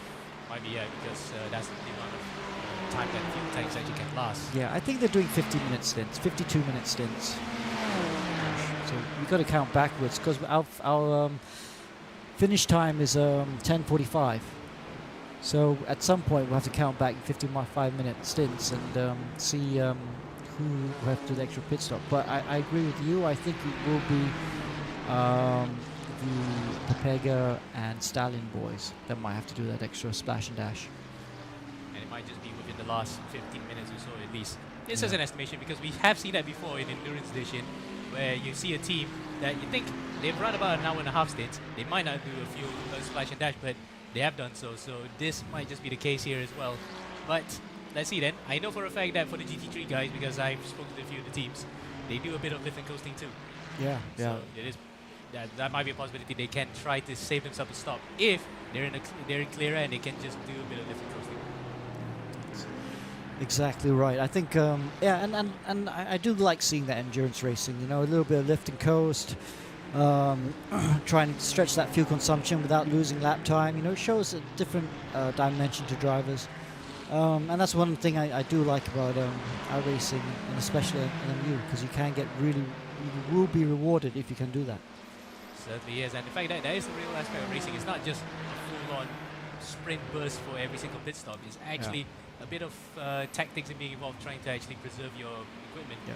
And it's much like the Group C days, wasn't it? Yeah. Where you're given 220 liters, try to save as much fuel as you can because there's no refueling in the era, wasn't it? Yeah. Well, wasn't it? For all the races? I think because Group C, because it's 2-hour races. towards the end. Yeah. Because especially that they chipped the distances from 1,000 to 480. Right, So right. you couldn't actually refuel in that period. You had to use the fuel tank that you have. Yeah, I really do think that the balance they have right now with WEC and IMSA and all that is pretty good. I know you're a fan of watching them too, Amo. But do you think it? What do you think? Do you think it has a place for it in Formula One? Oh boy, I might come up with a very, big statement here, but lift and coasting has been part of the game, let's be honest. Even during the turbo era, where you're given, like, say, 200 liters of fuel, you have to bring that to the end as well. So, lift and coasting is part of that, but harvesting energy that the cars actually have no power to use even the onboards, that is a bit of a turn off for those who just like, well, it's supposed to be the pinnacle of motorsport. You want to see it go fast. You don't want to see cars charging batteries in the fastest corners in the world, do you? No. I mean, I'm all for hybrid because it actually adds an extra bit of power to the cars because you can only go so much on naturally aspirated. So I'm a fan of hybrid, but I'm not a fan of the fact that the batteries have taken too much of the speed here. Yeah, that's what happens. We've talked about this before, I think, in previous ERGP editions, Amo. It's like when you let the manufacturers have too much control, they can squeeze the life out of the sport, can't they? Yep. And in this particular case, luckily, because there's no Audis in the field, Audi were pushing for the 50-50 split to begin with. Yeah. And now they have to make the bet that they have actually sleep in the bed they made. Yeah. And what do you think? Well, it sounds like there's a big push to go back to normally aspirated as well, huh? I think. I mean, I would like that as well, especially with the light cars here. Yeah. So it might actually produce some spectacular racing. But again, isn't that just, we're going to go a bit tinfoil hat here. The FIA president himself trying to win over some votes. Yes, okay. Well, that one I'm not even going to get in that conversation because that's that is a loaded conversation. But yeah, I mean, there's part of me that wants to hear the screaming engines back. And, there is a place for it maybe because, here we go, 2 laps later. So 188, 186. So yep. Now we know where they stand into the pit stops. They're actually exactly 12 and 14 laps behind. Yeah. 32. 11, 32. Okay, so let's... While you talk, let me try if I can math this. Yeah, let's just do the old-fashioned eyeballing it, and let's see how we can do it with a bit of math too. But 2 laps, the variance here might just show that maybe, just maybe, is the Pepega guys that have to do a bit of lift and coasting if they want to be on the same equal terms with the Stallion car. But yeah, that is quite an interesting bit, isn't it? How much that the difference it is between the two teams that are running in third and fourth on the road before the pit stops, and the first and second teams who are actually running a bit earlier than them. So we'll wait and see once Alex comes through the math, but I think this will be quite interesting end to the race if it comes to the lift and coasting punch. Now, Jerry Coden up in front still. In fact, he has regained the lead for quite some time now, 45 seconds ahead of the Hobby Culture car, and it looks as though I think the Hobby Culture car might have lost a bit of time here through the pit stops. In fact, he's 45 seconds behind. That's quite a substantial amount of time lost when he came out of the pits. Yeah, okay, so by my rough calculations, yes, it is very much true. The cars off sequence will have to do that extra stop. So as it is right now, this is the true positions. You got so a Pepega and a Stallion will have to do those extra stops. So yeah, as it is right now, Mampu's genuinely leading this race, followed by Hobby Culture, Stallion and Pepega. But then, crucially though, who's going to be third on the road? The net third place right now is being held by Stallion, but will they still be there once the whole off-sequence pit stop cycle set up? Yeah, that's it. Well, I mean, I think this is the true order. Everyone has to do the same number of pit stops from here on. So yeah, if they want to win, this is where they got to win from. Indeed. So who has the pace underneath them at this current juncture? But again, it's just depending on whether or not you want to push it this hard at this point, and you might actually run out of steam. Well, we say there's a long way to go, but yeah, they got to be flat out now. If you are Stallion, Pepega, or even Hobby Culture, really, you can't let Mampu just keep extending that gap. Jarrett Cole's doing a great job. He's nice and steady. But the cars behind them, they got to start pushing. I'm sure they're already pushing, but they can't afford to lose any more time, and every lap's going to have to be like a qualifying lap. Yes. Do 17 qualifying laps here, Michael? I wish we had that radio, because I know for a fact that digital viewers in Europe actually had access to team radio at the time. Yeah. But just for the love of God, I can't find the footage right now. That's why I have to go to the deepest corners of the internet or go torrent from whatever it is. Right. So this is the leader, Mampa Motorsports, and then it's a big gap. You can visibly see that. The second car going through a Rouge. One, I think, hasn't even started that lap. And Ethan's Cito's now in the car. So all 4 cars are just about on the lead lap. But Ethan Cito is almost 1 lap behind. So they got it's going to be tough.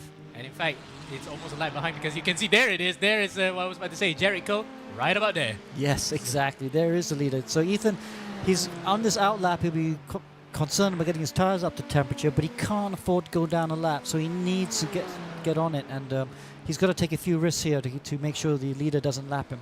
And unlike in Formula 1, where you show the blue flags, you have to give it within 3 marshal posts. In endurance racing, it's a different matter, isn't it? You have to overtake it fair and square, or hope the guy in front actually plays ball. Yeah. I mean, you can't defend obviously when you're getting lapped, but you don't have to you don't have to jump out of the way like in Formula 1.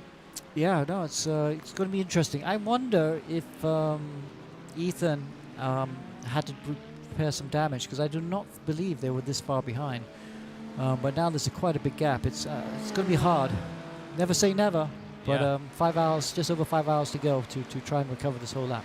And if anything, it was quite strung out, wasn't it? Because we did see it earlier. It was about 40 seconds between the top 2. Then at one point it was nearly a minute. Now it's well over a lap, almost a lap here between the top 4. So maybe it's just a difference in taking on the fuel. How much fuel they want to take per stop is the difference here. But we don't know, because we don't have the exact numbers on us for that one. We can only just speculate if the pit stops actually were in full services. So then, the Hobby Culture car's falling further behind. It's now 51 seconds behind the Mampa Motorsports car. So unless, of course, Jericho just turned up on this particular point, he's actually had the boosters on, and then some. He's really lapping hard. 205 flats last time around, compared to Zeb McKenna, a 208.8. So 3 seconds a lap faster here. Wow. Jarek, they're getting held up by the back marker. I wouldn't lose them that much time. But 205s, that's, if you can keep that there all the way, it's going to be hard for the others to catch up.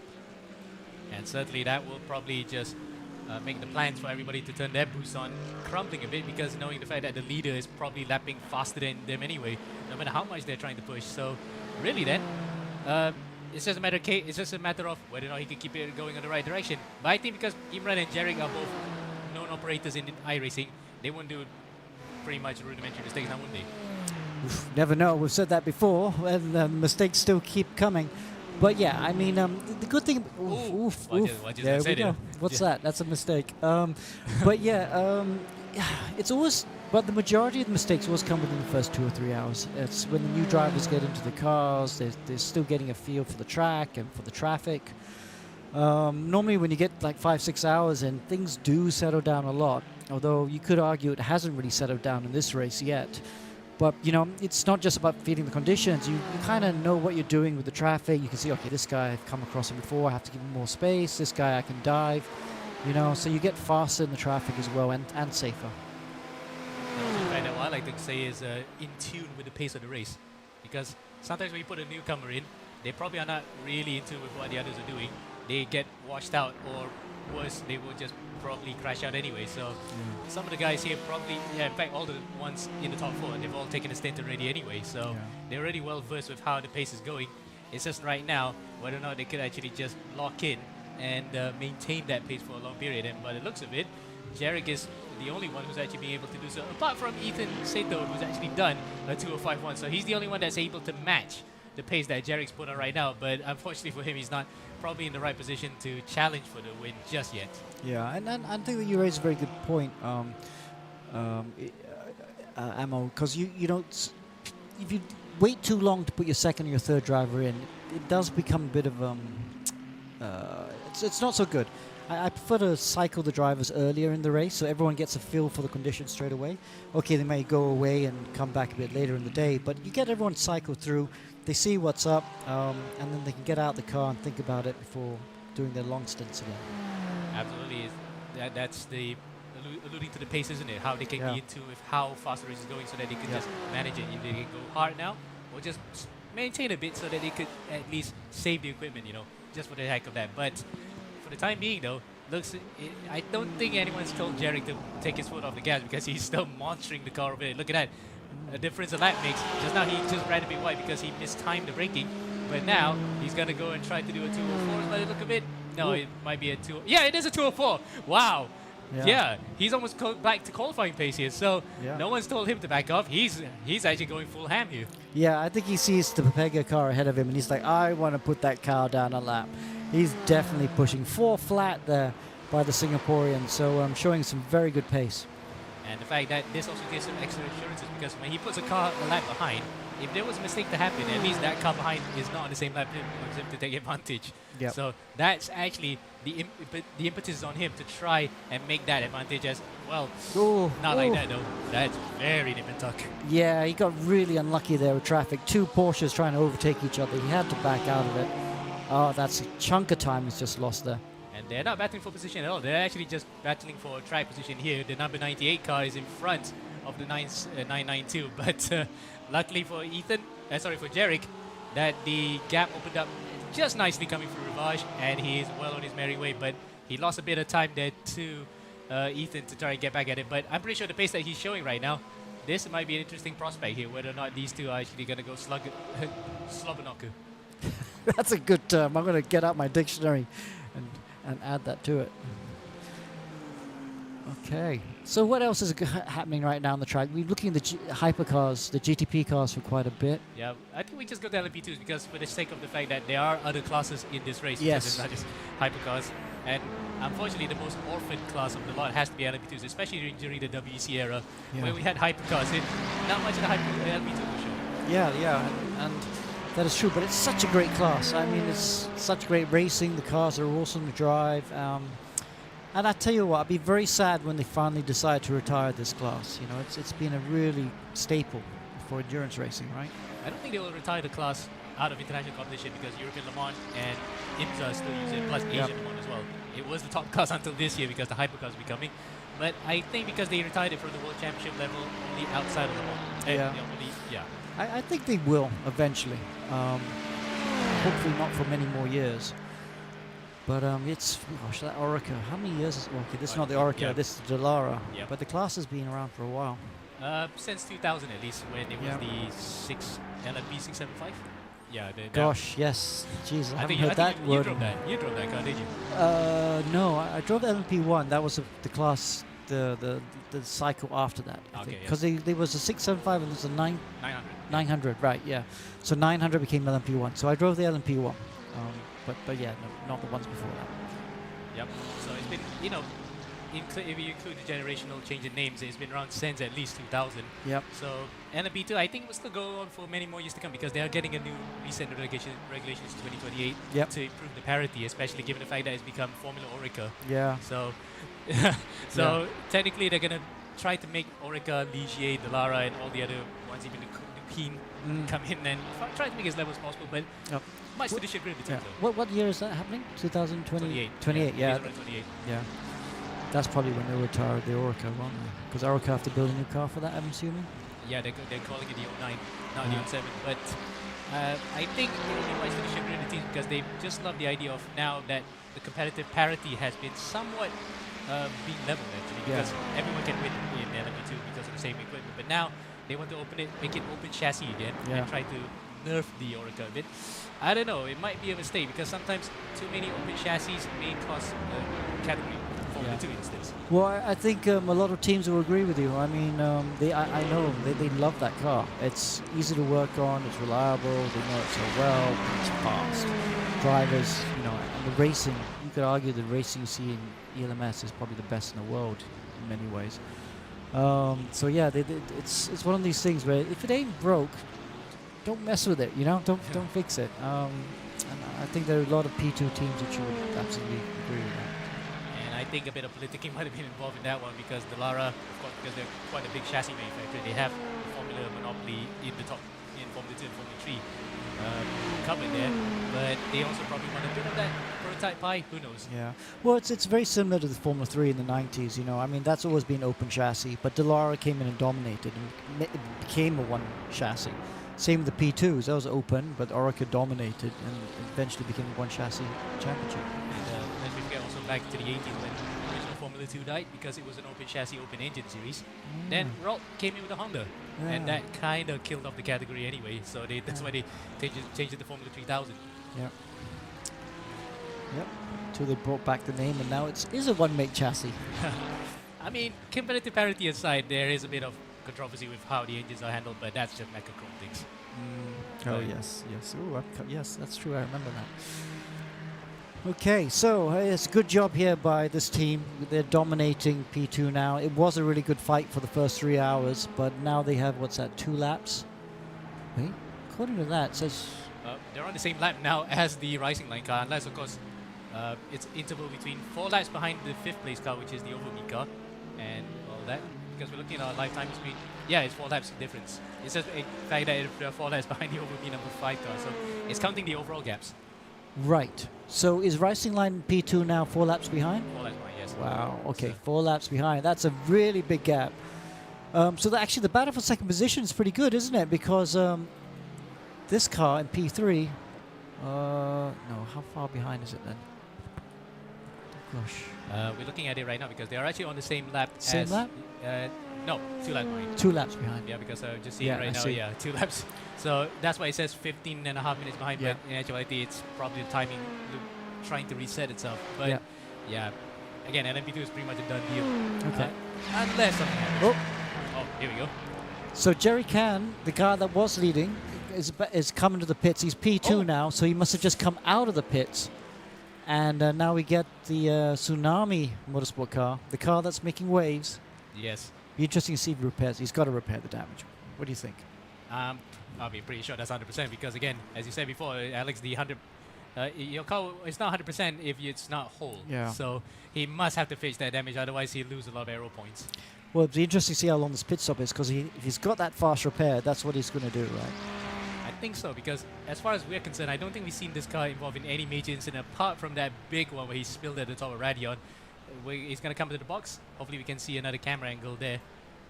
Yep, there we go. The hood's back on. So at least we know that he has fast repair. And where did the car... Oh, no. The car just went off for a bit, just trying to repair that damage. But it looks as though it is whole again for now. But will it still be in the lead of the race? Remains to be seen.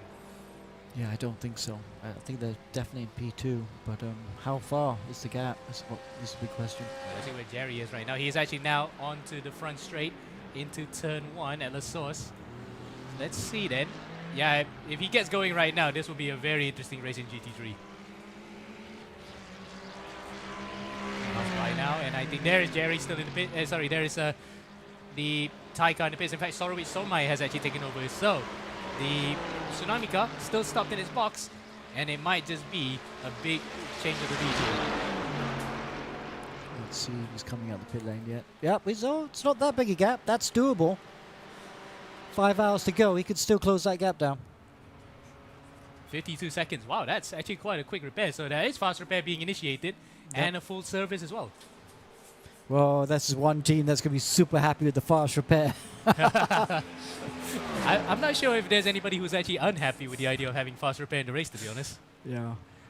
It's always a godsend when you say that, oh, okay, one big accident, but then your car will be completely whole again in just a pit stop. But I don't think it's fully repaired because there's a bit of a gap in the bonnet there. Is there? Yeah, it looks like a bit on the left side.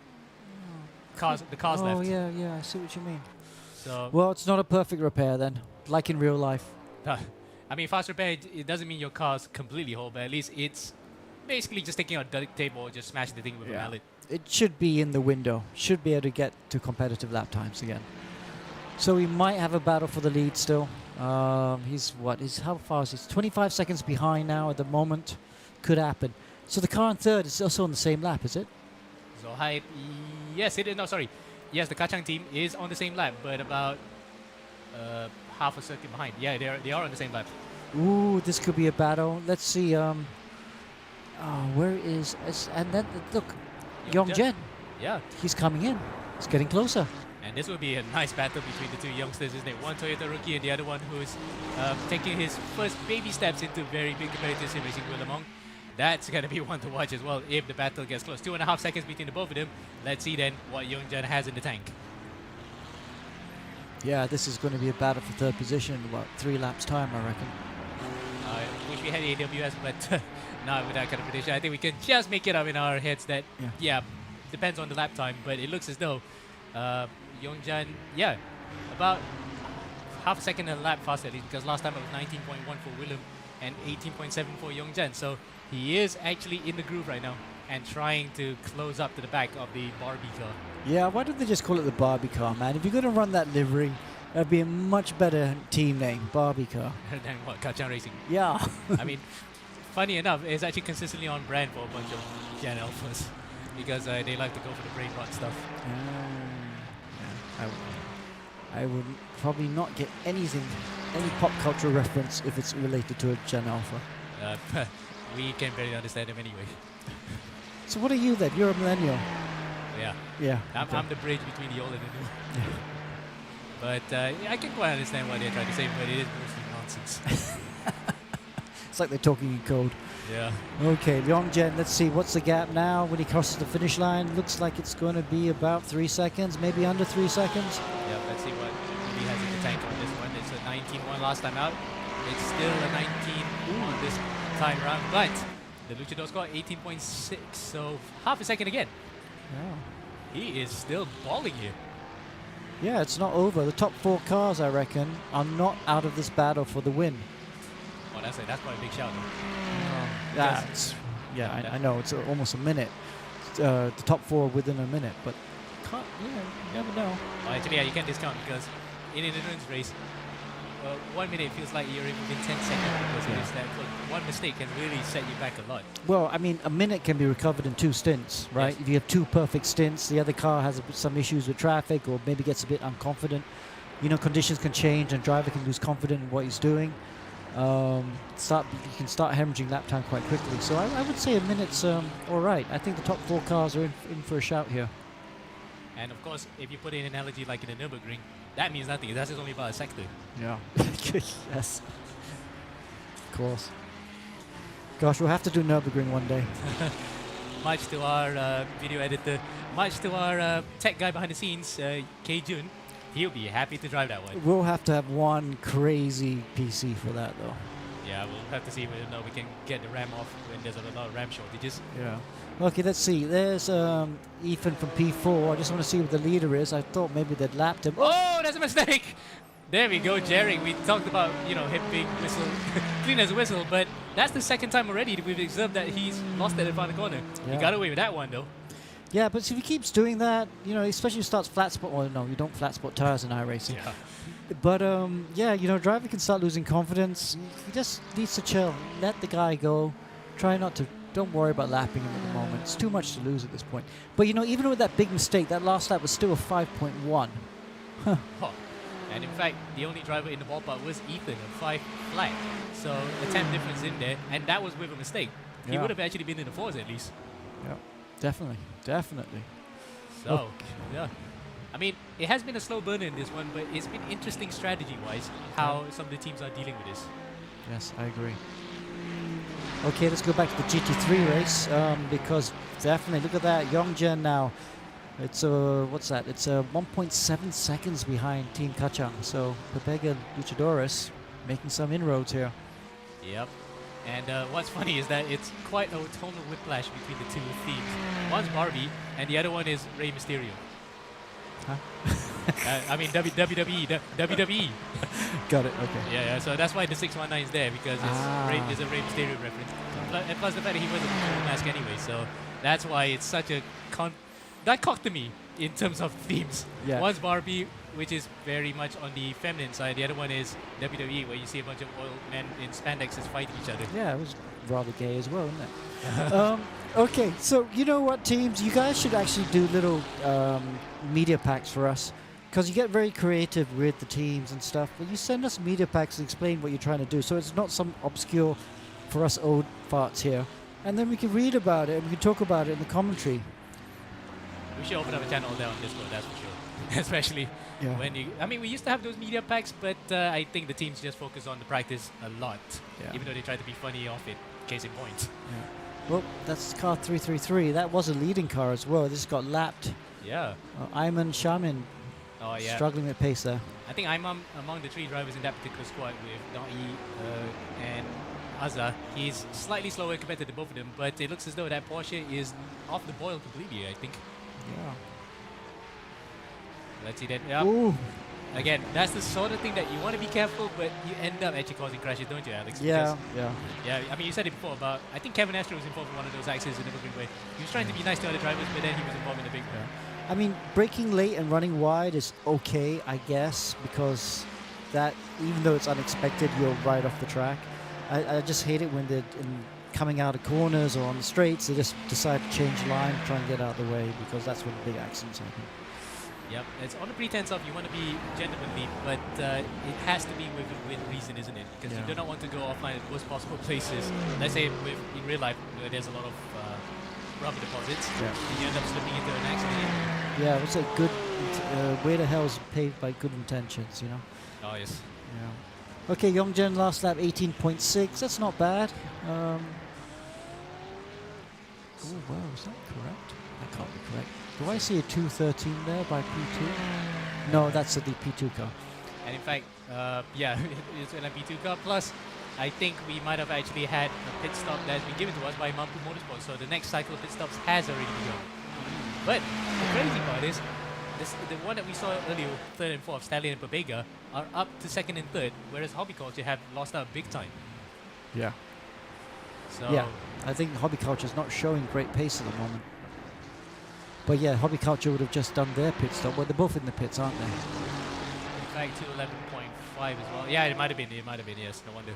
Yeah, for a second I thought that Hobbyculture lost this so much time in this particular stint, but Hobbyculture came in first, then Mambu, and then after that we have to wait for another 10 laps or so between Stallion and Babega.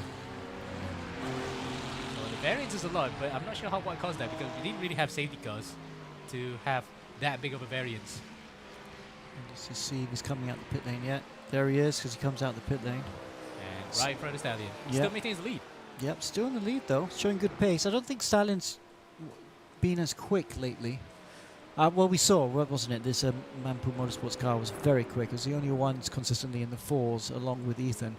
So that's, yeah, he's comfortably in the lead. It's going to be hard to be beaten at this moment. Stallion, although they're right up there in P2 right now, I'm not sure they got the pace Yeah. to win this race. And in fact, case in point, the previous cycle pit stops, when they did their stops, oh, in fact, Ethan goes up in there. The 22 Stallion car took the lead by about 16 seconds. But now, after this particular cycle, they're behind by 2 seconds. So they lost almost 20 from the fact that the pace shown by the number 15 was very tremendous. Oh, something happened to Luchadors. And in fact, yeah, we have a fight here between Willem Ong and Ngo Yongjan. So this is the one we're looking for right now. The battle between Barbie and WWE.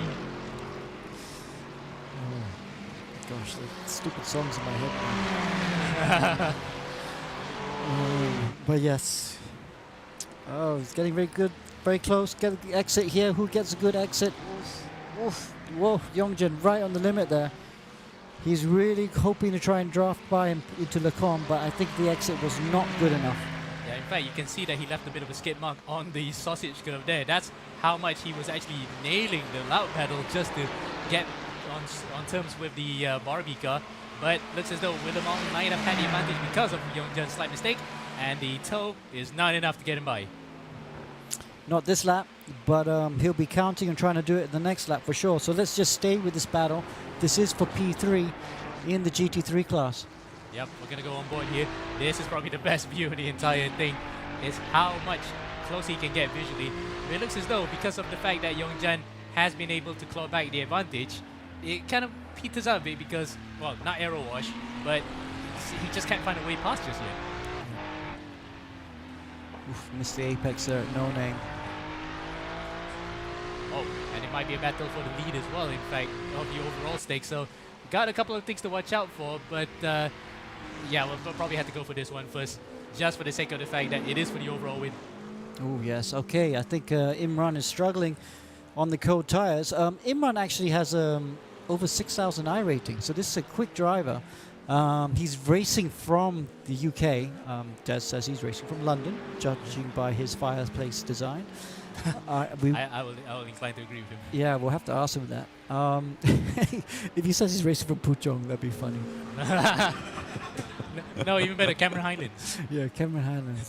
Just because of the UK design up on those Yeah. houses.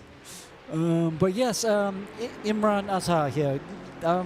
We saw his earlier stint. It wasn't bad. Wasn't quite as quick as his teammates, I feel. But I didn't watch that much. Let's see. Actually, I would say conversely, I think Imran was faster than his teammate in that first stint. But it really came alive in the second when Jarek was just pumping lap after lap. So Yeah. it's now pressure back on Imran to maintain that pace. Yeah, Jarek was very impressive just now, even though he did miss his braking into bus stop chicane a couple of times. But yes, why not think, this is the time. Got to try and make the move. Because if Stalin want to win this, not only do they have to get in front, they have to pull out a bit of a gap because they have not stopped yet. Yep. And again, that pit stop cycle just shows how much of a variance they had. 20 seconds initially, but now they lost that 20 seconds by virtue of the fact that the pace shown by Jarek was so much. And we have a drive-through penalty for Pepega, good boys. Oh my word. Oh no. That black flag's not a black flag, by the way. It's just an trouble indicator. It should be a black and white flag for cutting the track.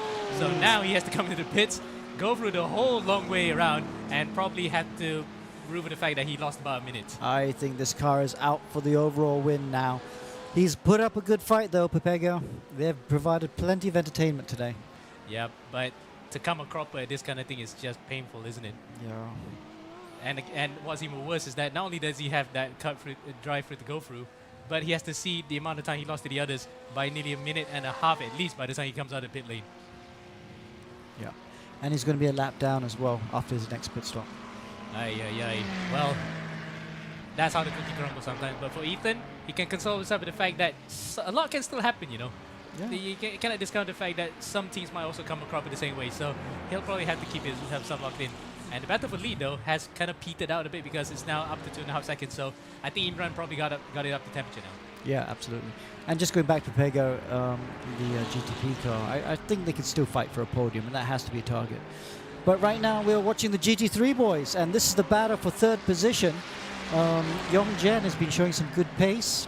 He'll be impatient to get past the Barbie car in front of him because I think he'll fancy his chances of trying to catch the first two as well. Yep. And it's actually within the realm of possibility because, again, a minute in an endurance race is not really that much because anything can happen. Like here, for example, if the GTP gets his braking wrong, and he nearly chops in front of Yongjan and Willemong. That would have actually given Yongjan an opportunity here. Gosh, that's so annoying. He would have been so upset with that. And he's got to get his eye in, refocus now, nail La Source, get a good exit out of La Source. But it looks like Yongjen's got a decent exit out of that corner as well. I think the second phase, when he got back on the front, it looks as though Willem actually got a better run out of there. It's just now whether or not Yongjen can actually get enough of a tow here, and he's within 3/10. That's actually quite close. It is a powerful tow around here in GT3s, so he might fancy his chances at the Camel Straight and up to Lake Cove. It's getting close. He decides to just sit there. Not close enough though. And now they got to have another GTP into play. This time is the race leader overall, Imran Azhar. And there's Imran. Where's he going to overtake? Not through Lake Cove, that's for sure. Maybe coming up to Rivage. And he is thinking about it because Rivage opens up a bit. Now he's going to go on the inside. Whether Willie can take advantage of this. Oh, that's going to be very close. That's very, very close then. Now is an opportunity for him to try and attack. Yongjen's going to love that. William Ong is not going to love that at all. Again, in two consecutive moments that he got bogged a bit by a GTP. One for going to the pits at the worst possible position, and the other one at the corner where you think that he will have an overtake, but he just gave himself so much space. Yeah, and Imran Azhar in the black hypercar that just lapped these two cars just did a 3.1. That's super fast. So conditions must be cooling down. The track must be getting a bit quicker again. Yep, and I did say earlier about Imran being faster than Jarek. Well, there's the proof there, isn't it? How much faster he is. But the thing is, he can still do that with traffic, which is insane. it's almost close to quali times now. In fact, I think when we started the race, it was a bit cooler, wasn't it? 202 was the order Yeah, today. that's right. 202s. I think they'll be down to the 202s very soon now. It's definitely getting cooler. Oh, and Youngjan just clipped a bit of grass, and he has lost a bit of momentum there. So, yeah, he lost 5/10 from just clipping the grass, and the fact that another car, it was a prototype that came through. So, the battle's on the cooler for the time being. It's a good fight, this. Very good fight. Let's see what lap times Williams done in this last lap. He will have done... We had a bit of traffic. Wasn't too bad. 19.1.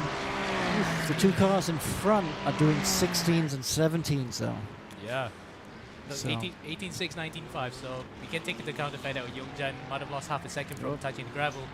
And he does that again here. So, it's just slowly sneaking out of it. Yeah.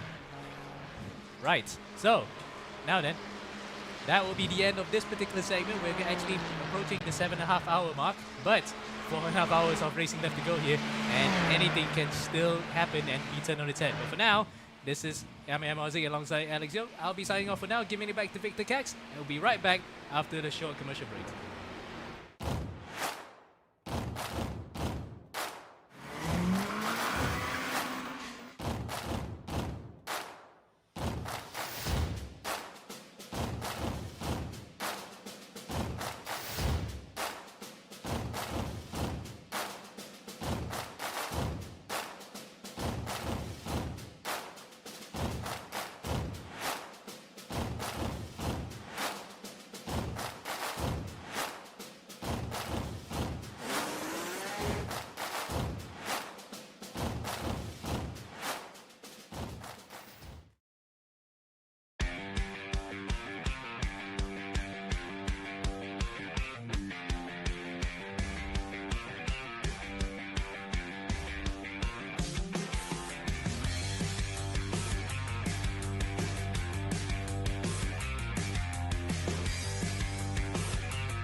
Pewter is about possibilities.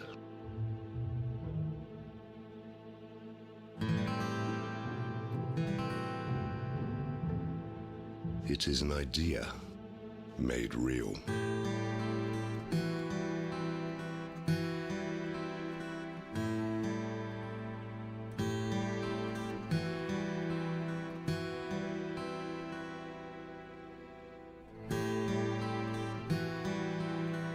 Crafted with precision.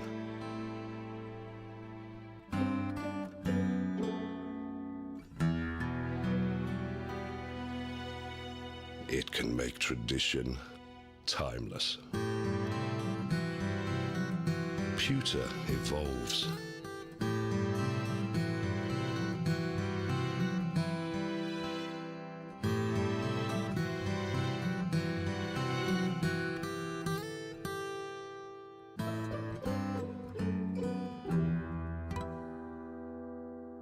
When allowed to be free, it can captivate you.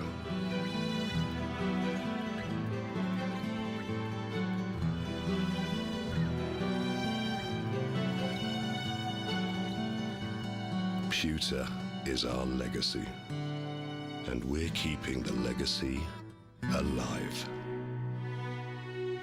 Royal Selangor, since 1885.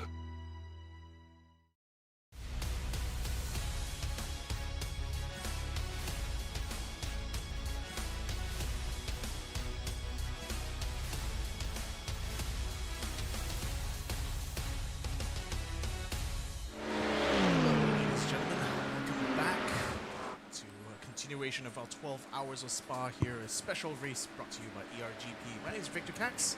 Joining me here is Alex Young, and we're going to take you guys through this next hour or so of racing. Seems like that battle for the lead has kind of petered out right about now, but let's have a look what's going on with our LMP2 class. Panthers eRacing Academy currently leading this class right now. Howard Yap in the hot seat. Mohamed Zikri from Rising Line caught up, got himself up to P2, so good goes for them. So Hussein currently in P3 for now, still quite a long ways away from catching up to these three, but I think they really are going to be comfortable in these positions, aren't they?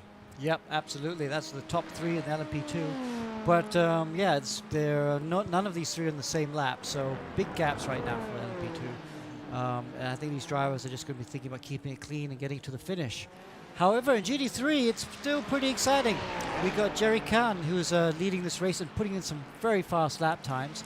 He's about 25 seconds in front of Tsunami Motorsport. Sorowich there. This has been a great battle between the two of them. Obviously, this car, Tsunami Motorsport, picked up some damage a couple of stints ago. They've fixed the damage, but now find themselves 25 seconds behind Raiden Esports. Can they close the gap? They've been pretty neck and neck on lap times lately. Maybe Tsunami Motorsport's been slightly quicker, but 25 seconds is a long way to go. Having said that, it's also a long way to go in that race. P3 though, William Ong is not doing a bad job at all. We should stay with this. This battle's been going on for quite a while now. Just about holding off P3 from the car behind. Yeah. Pepega Luchadores. Yep, they have been really at it even before the break, and it's getting really close right now as two of them are negotiating their way through campus. So the fast section is going to be coming up. There's only 4/10 of a second standing between the two of them. It's been a bit disappointing, not gonna lie, to see Nguyen Jen constantly taking the gravels and making small mistakes that end up costing him quite a bit of time here. Otherwise, it could have been. I thought he was already having an opportunity earlier on to make the pass, but couldn't quite make it. Yeah, I mean, that's the thing. When you're putting pressure on someone, it is very important not to make mistakes, because if you keep making mistakes, it takes the pressure off. Even if you put a little bit of tiniest mistakes, because you'll just not be making big ones, but you'll be making small ones. A bit of gravel on the exit just really releases the pressure on the car in front. And the car in front starts feeling comfortable. He starts seeing where he's quicker and slower, and then it makes it really hard to break it down. So they've gone into this sort of rut where they're just following each other. And Yongjen's going to have to come up with something special to make the overtake. Well, he's got Justin on the inside of the approachable source, so that's costing a lot of time, half a second between him and William Ong.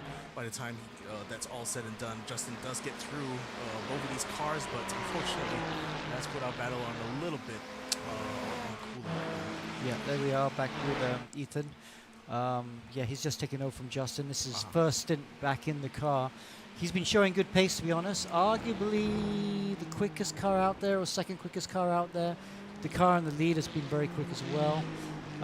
But at the moment, yeah, no, I would say Ethan's probably the quickest car out there. But he's got a big lap gap to make up. He just had to serve a drive-through, which we think was for track limits or incident points. So almost out of the running to win this race, I would think.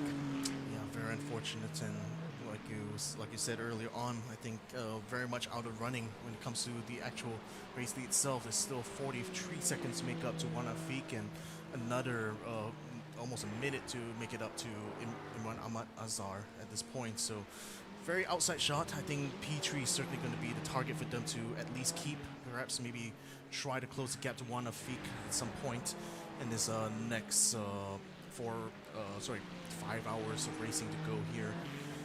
But yeah, still going to be a long ways to go in that regard. So, meantime, the battle between Willow Ong and Yongjen pretty much cooler now until Yongjen can actually close the gap. Standing about 1 second between the two of them right now. We'll get back to them as soon as something happens. And in any case, for everyone else, still very much keeping to the pace right now. Okay, let's see who else. Any other close battles out there at the moment? It's just the Yongjen William Ong battle, which just seems to settle down. Yeah, let's look at this one. Ritsuan Ashad. DDSR team is trying to chase right after the sister team, actually, DDSRT2. There's 2.3 seconds standing between the two of them. Let's have a look on Anwar right now. Still ahead with an LMP2 car just between the two of them. Should be working out right there, so not much standing between these two. Yep. I'm quite surprised because you see the second DDRST car, it's a McLaren. I would have thought more people would have picked a McLaren for this weekend because the McLaren always goes well at Spa and it's a very comfortable car to drive.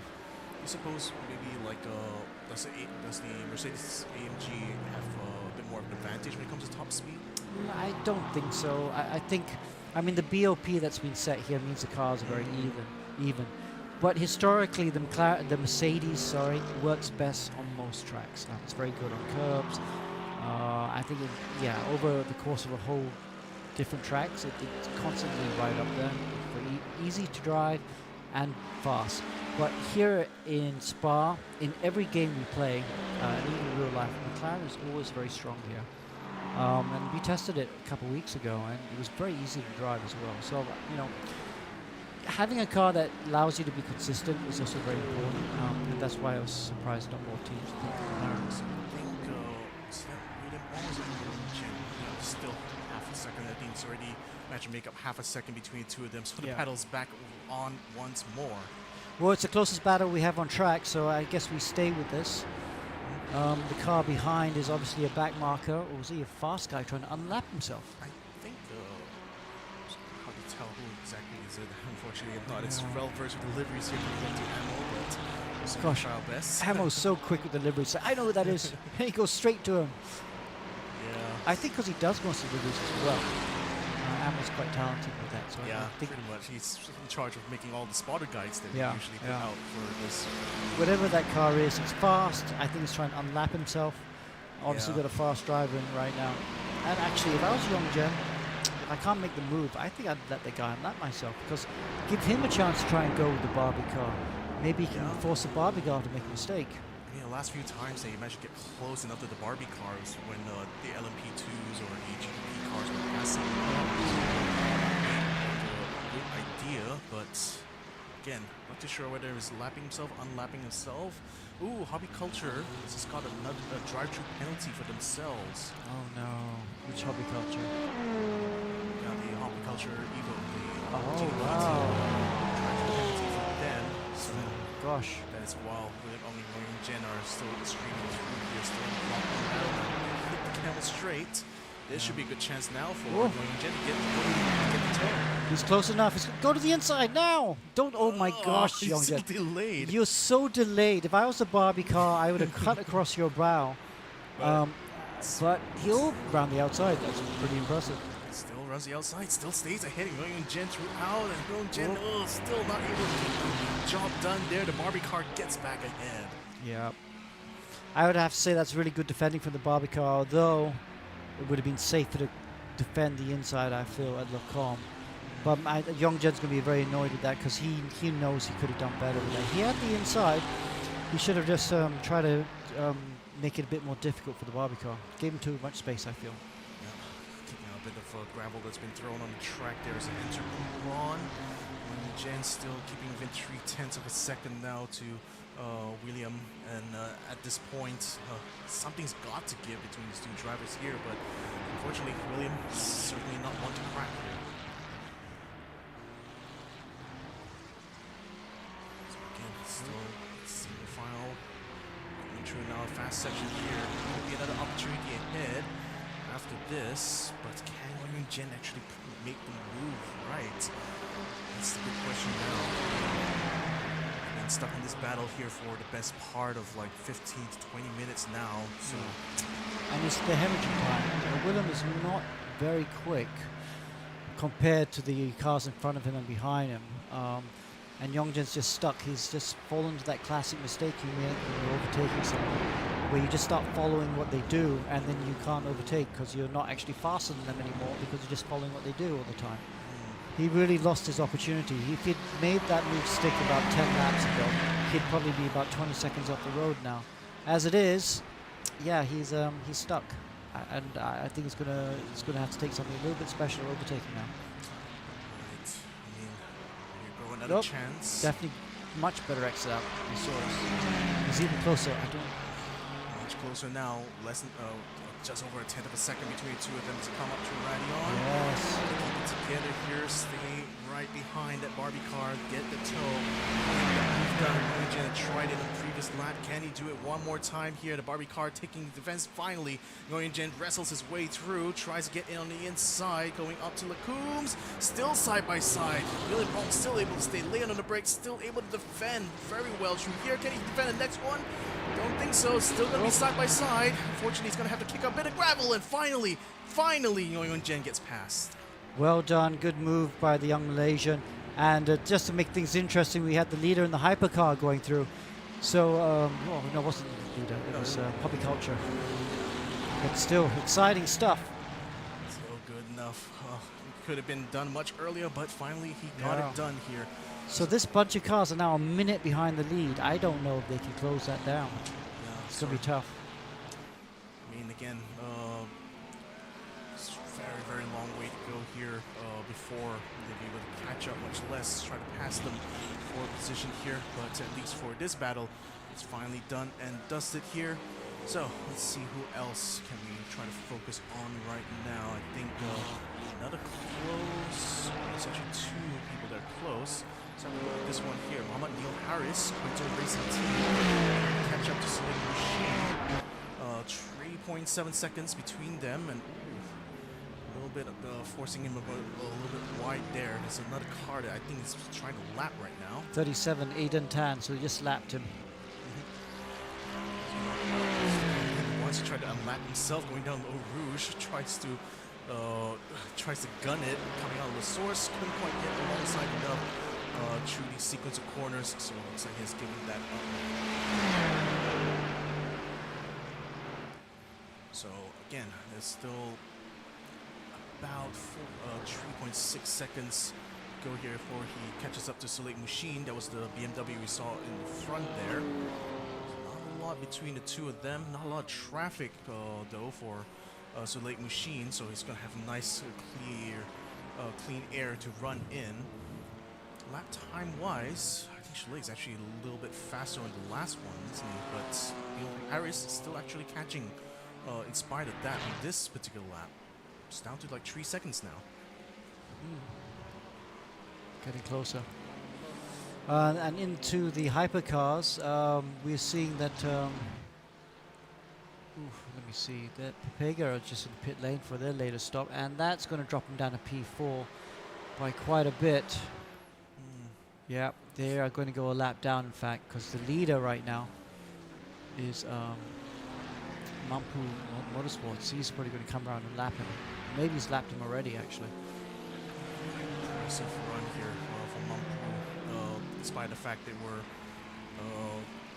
not quite close to fight for the lead in the early stages of this race. Through luck and circumstance, still managed to make their way up, and are now in the lead effectively for the overall.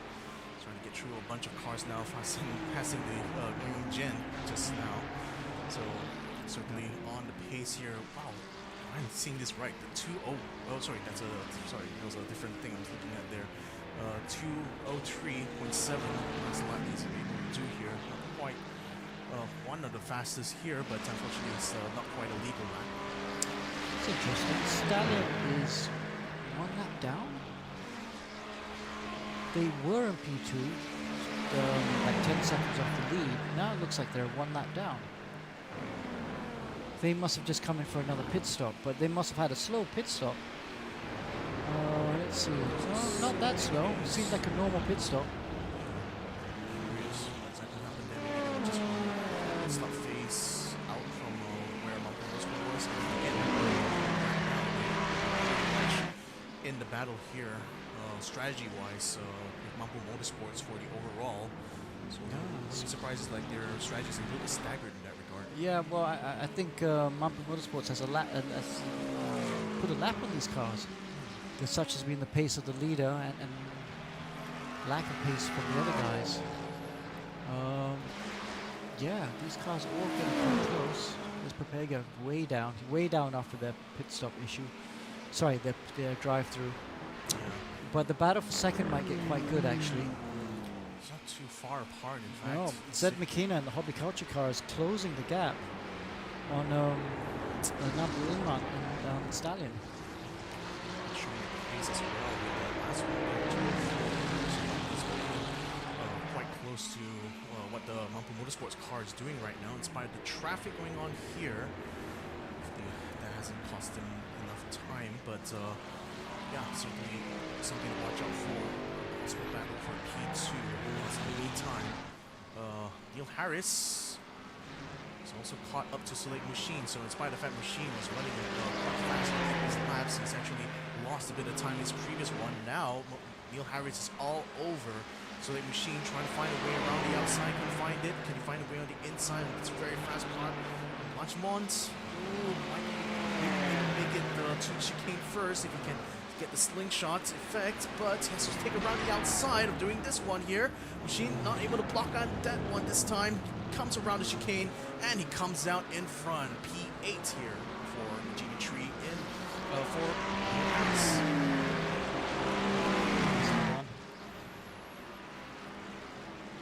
So it was, I think it was certainly something that was coming soon, and finally he found it. Last lap was really good for him there, so that's already caught up. Catching up. Bill Iman and Zed McKenna, 4.8 seconds now, as Nabil is getting his way through. So a little bit of traffic. Zed McKenna just coming through La Source as well. He's only got 2 cars separating the 2 of them. I think Zed should be able to get rid of this Porsche quickly. Continue to try to collapse that gap. He's lapping on average 2 seconds a lap faster than Nabil here in the Stallion car. So I think that P2 battle for the GDPs will be coming sooner than we expect here.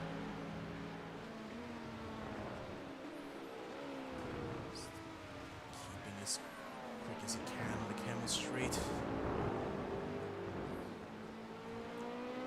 Let's see whether or not the camel continue to collapse as the sectors go on.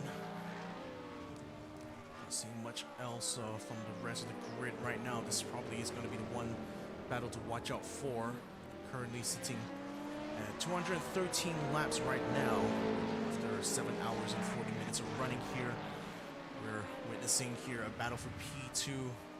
Zed McKenna at the wheel of the Hobbyculture Racing Evo car, while Nabil Iman target right now, 4.5 seconds away. Finally has to make his way through this LMP car to quite a bit.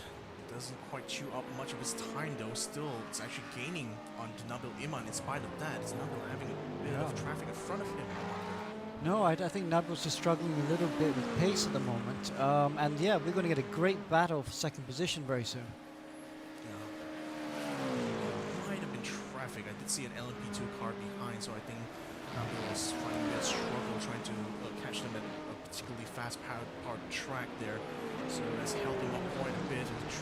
3.3 seconds now. Zed McKenna, look at that. Already can see him on the chicane there. That's how close it's become between the 2 of them previously. So about 4.5 seconds. Now it stands at 3.5. Still lapping 2 seconds or thereabouts. A lap faster here is Zed McKenna to Nabil Iman. Now just needs to get a good exit out of the source here. Hopefully build up that speed going up to Radion. Almost the Camel. There's nothing much standing between, but Nabil is going to be coming up to a bunch of traffic now.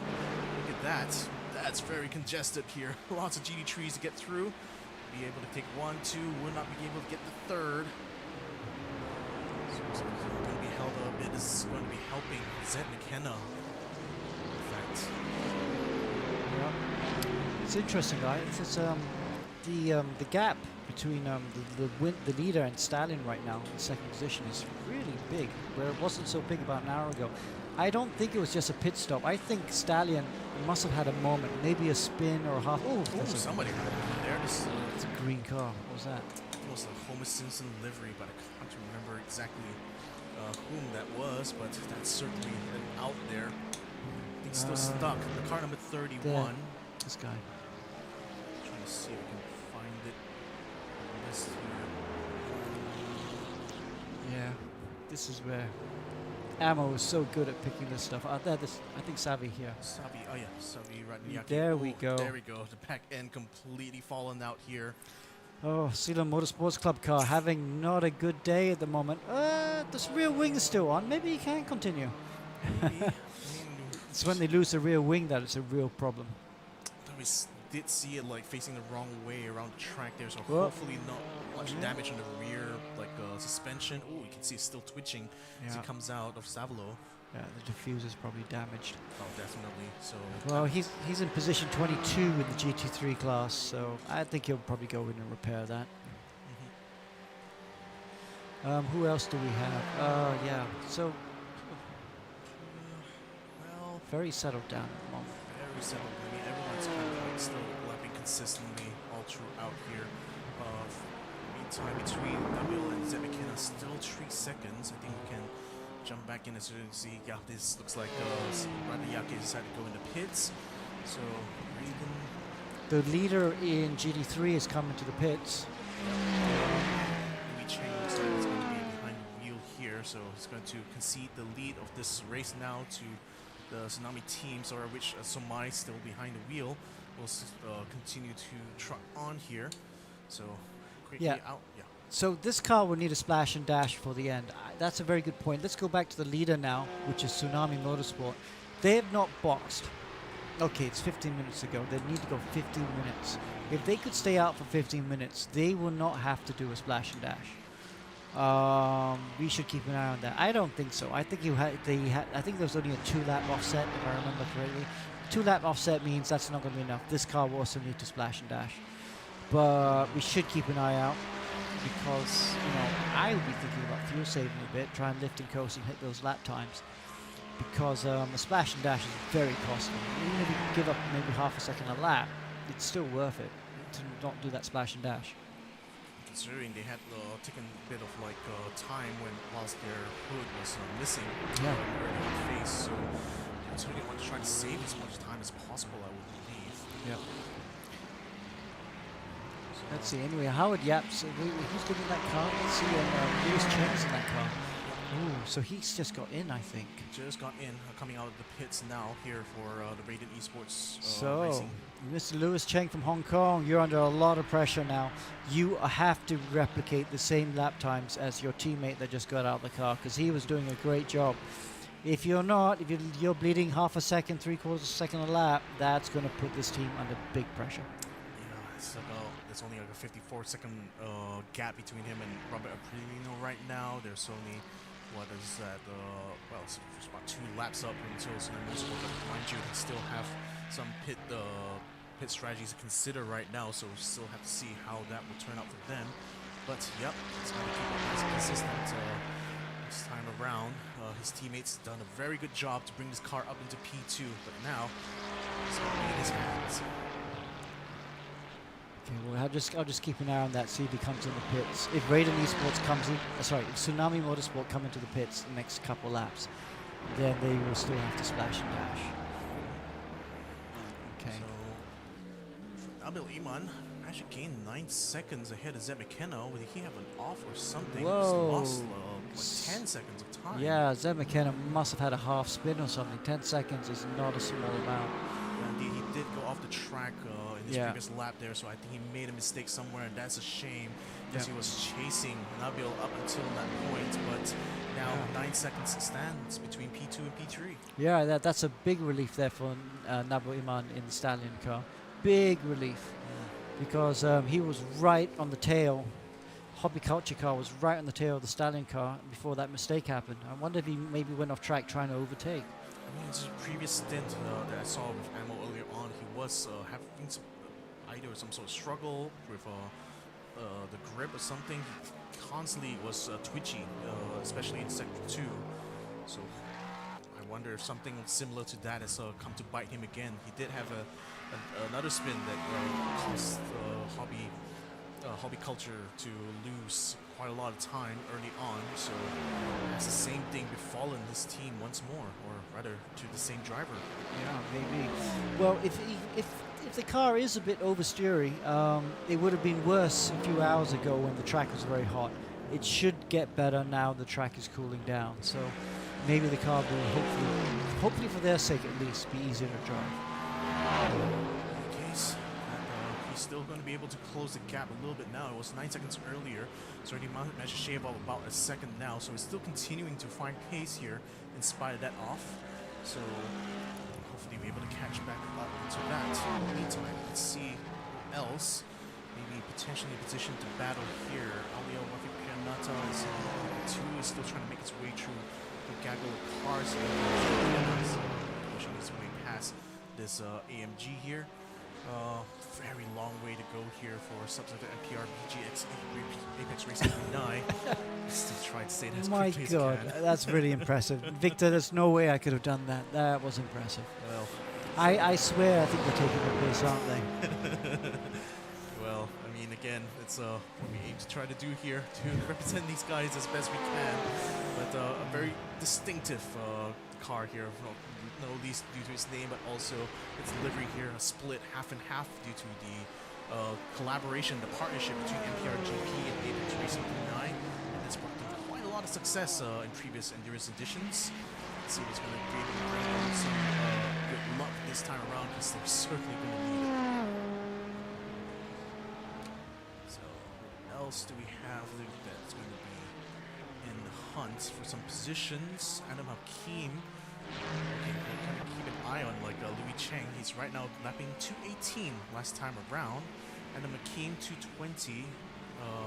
Right now between them. Oh, it's like a lap away between these two cars, isn't it? Yeah, well, Adam Hakim just got in the car to replace Yong Jen.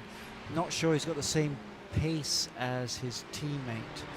So it'd be difficult for them to finish on the podium, I think. They are, what, P4 right now, but I think the pit stops haven't equaled out yet. Oh, sorry, it's P3 right now. There's P3. But they'll need more pace because Imran Iskandar in the P4 car is doing 18s. So in the Barbie car doing a good job now. Come on, Barbie. Let's Barbie, go. Let's party. 5.7 seconds, and it would seem to be catching early on, as I was noticing just now. Rather catching Adam Hakim here. Last lap was about 2 seconds quicker, so I think there could be a chance here for this car number 6-7 to do another spell over here. We saw it in the hands of his teammate early on, was it William? Yeah. Yeah, so still in job defending. Yep. Now it's going to be time for Imran to go and attack. And I've been quite impressed with Imran Iskandar. He's one of the Toyota rookie drivers in real life. He shows really good work ethic. Oh, good lap there, 17-0. Very good work ethic and bright kid as well. So, yeah, he could have a long future.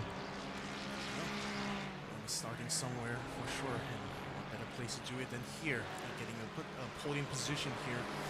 I mean, again, got about 5 seconds to catch up to Adam Hakim, then he's going to have to go to the task of actually passing him for the position.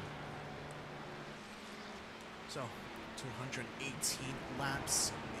Imran Ahmad Azhar of Mampu Motorsports currently in the lead, still having a bit of a battle here between the Stallion car as well as Hobby Culture Racing Evo, Nabil Iman and Zed McKenna were at one point about 3 seconds apart. Unfortunately, due to a mistake from Zed, that has cost him a lot of time, so he's now desperately trying to catch back up. It's only now sitting about under 5 seconds away from two of them. In the meantime, for the LMP2, Howard Yup still in the lead here.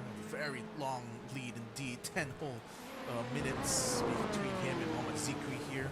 And then later on, as we have a look at the GT trees, so with Somai in the Tsunami Motorsport car has done very well here to keep the lead, but slight lapse of concentration maybe cost them the car sustaining massive damage, forcing them to use fast repair. They did manage to get the fast repair done and managed to get the Tsunami car back into the lead by about a lap to where the next competitor here, Louis Cheng behind the wheel of the rated esports racing car. So, okay, Tsunami still has not boxed. They're doing 18s, which is not a really fast lap time, but they're 15 seconds in front of this car, the Raiden Esports racing car. This car will have to do a splash and dash. If I was Tsunami Racing, I just need to extend 2 more laps. If I can get 2 more laps, even one more lap, as long as he can fuel save and extend the next 3 stints, they will not have to splash and dash, and that's something I would definitely consider if I was Tsunami Racing right now. Tsunami Motorsport, rather. So again, long term, we're gonna have to watch out for that. Let's see if he's going to the box now. Let's see what Tsunami Motorsport doing. Nope, they're still out on track. They just only gone through the first sector. So, Yeah.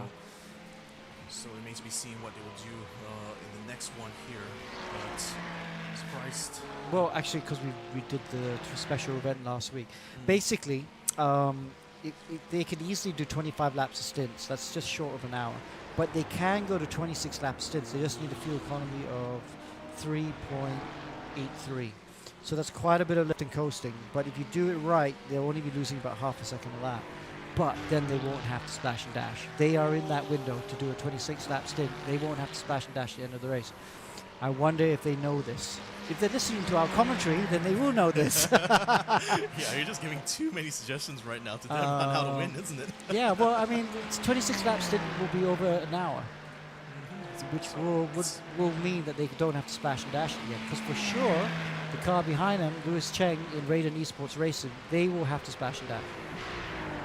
Again, the teams themselves Yeah. will also have their own calculations He's- here, so they would certainly know that was the He's case, doing isn't it? another lap. He's doing another lap. So, It's extending, just trying to save as much fuel as he can. yeah, Ease it in. they're in the window, man. Tsunami Motorsport doing good job here. I think they don't have to splash and dash. I think they can go to the end in 4 more stints. Meantime, Akmal Maulana has just got found a way past Da'iu Kyle. Just only missed the pass there, but it seems like he's done it nicely onto the Apex Racer Unite car. Akmal Maulana, of course, healing in on the frontline IDX STZ car. Is now the Porsche that's ahead. So, and already like gaining the whole second ahead of Da'i right now. So I think certainly had a lot more pace coming on his car. So, yep.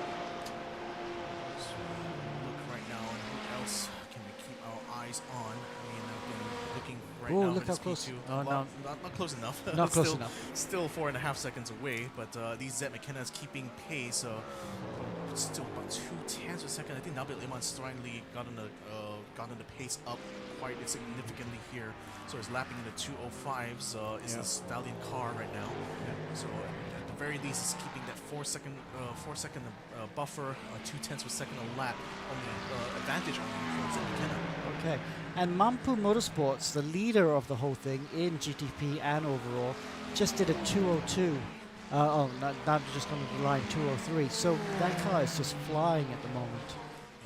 They're looking like they're going to be very hard to stop. Very much so. I think the 2:02 that you alluded to just now was not counted. It was the fastest in the session, but unfortunately it might have cut track limits somewhere. But still lapping 2:03. That's still a lot faster than what we see from the other GTP cars. Yeah, the other GTP cars are on the 4s. So yeah, the leader right now, he's a lap up, looking good. Looking very good indeed. Zed McKenna still trying to find a way to gain as much as he can. Ooh, last lap he actually gained a lot more. Both of these cars, him as well as the Stallion car driven by Nabil Iman, are now lapping 2:04s. Although Nabil is a lot closer to 2:05 rather, just only a tenth under. So I think Zed is still finding pace somewhat, still finding a way to shrink that gap. Might not be as easy as we saw previously for him to close that gap further, but it is closing nevertheless. There's McKenna now in the blue Cadillac, overtaking a back marker. He's definitely pushing. He's pushing hard. Ideally, you really need to start getting to the 3s if you can. Track conditions are improving, and the lap times should be dropping. Indeed that is the case. So right now, sorry, which is on my taking to the pits now. So Tsunami Motorsports finally made that pit stop.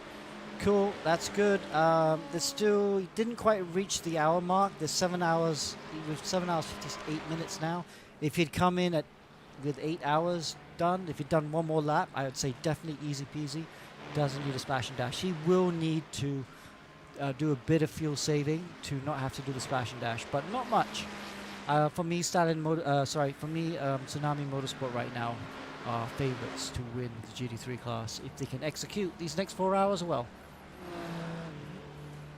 Something to watch out for. I mean, again, they are still a lap ahead of Louis Cheng, who, as we see right now, is just only taken to the main straight. So he'll be able to get at least that 1 lap away now. Well, he'll come back into the lead now. So there he is. He takes the lead. You should see the Raiden Esports go above Tsunami as they cross it in the pit lane. There it goes. Unless Tsunami's gone out the pit lane already. Can we just click on Tsunami? They're out the pit lane. Ahead of Louis Cheng. So that was a very quick pit stop, actually. Very quick pit stop. 40.5 seconds. I don't think they changed tires. Yeah, just a splash and dash. Splash and dash. I don't think they needed to do that. To be honest, I think the win is there for the taking, but they decided to splash and dash, not change tires. I don't know. Are they on cold tires? Because if they splash and dash, their tires should have some temperature in them still. Perhaps. I don't actually know. I don't know if Ammo and I were having this conversation earlier. We don't know if you don't take tires, if when you come out, how cold those tires are.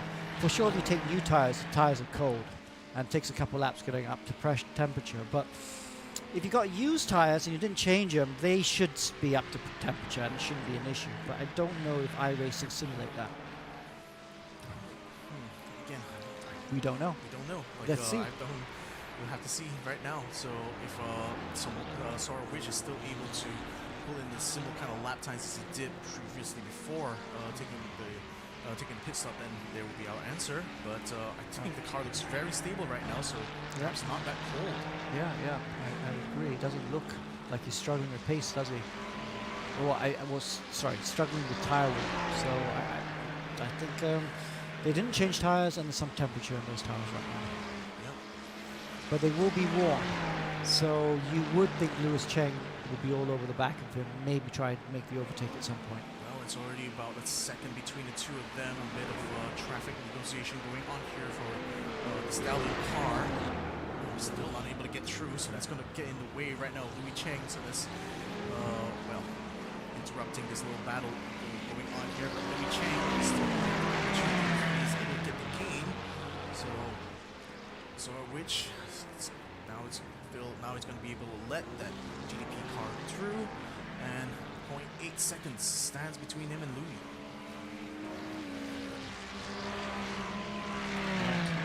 Louis Cheng is not close enough to really have a move into Lecombe. But who knows, maybe those fresher tires will help and it could be the next lap. Since that was race leader, Imran Azhar went into the pits. I think Zed McKenna as well has handed it off to his teammate Will Hammond. So they're dropped down to P4 right now. Is Will Hammond out the pits already? Yeah, already out of the pits. Okay. So it's just a while ago while that was happening. Louis Cheng still going to be on the chase right now to catch up to Sora Witch and Somai. That not much standing between the two of them now, isn't it? Still trying to find a way to get past. Still having to keep the eye on the prize. I think as we were speculating about the tires here for Sora Witch, it seems like he has no trouble at all getting the pace going here because he's keeping up with Louis, who's been with lap 217 last time around. Fascinating battle here. I think the advantage is with Tsunami though. But yeah, still, it could still go. Raiden can find a bit more pace. Could still go their way. Still have to see how it shapes up, but at the very least, at this juncture, Raiden Esports Racing does have an opportunity here to fight for the lead. So this car is just in front of them now. You can sense the pressure starting to mount now onto the Tsunami car. A little bit of a ginger line there into chicane. Don't forget, guys, this is the battle for the lead in the GT3 class.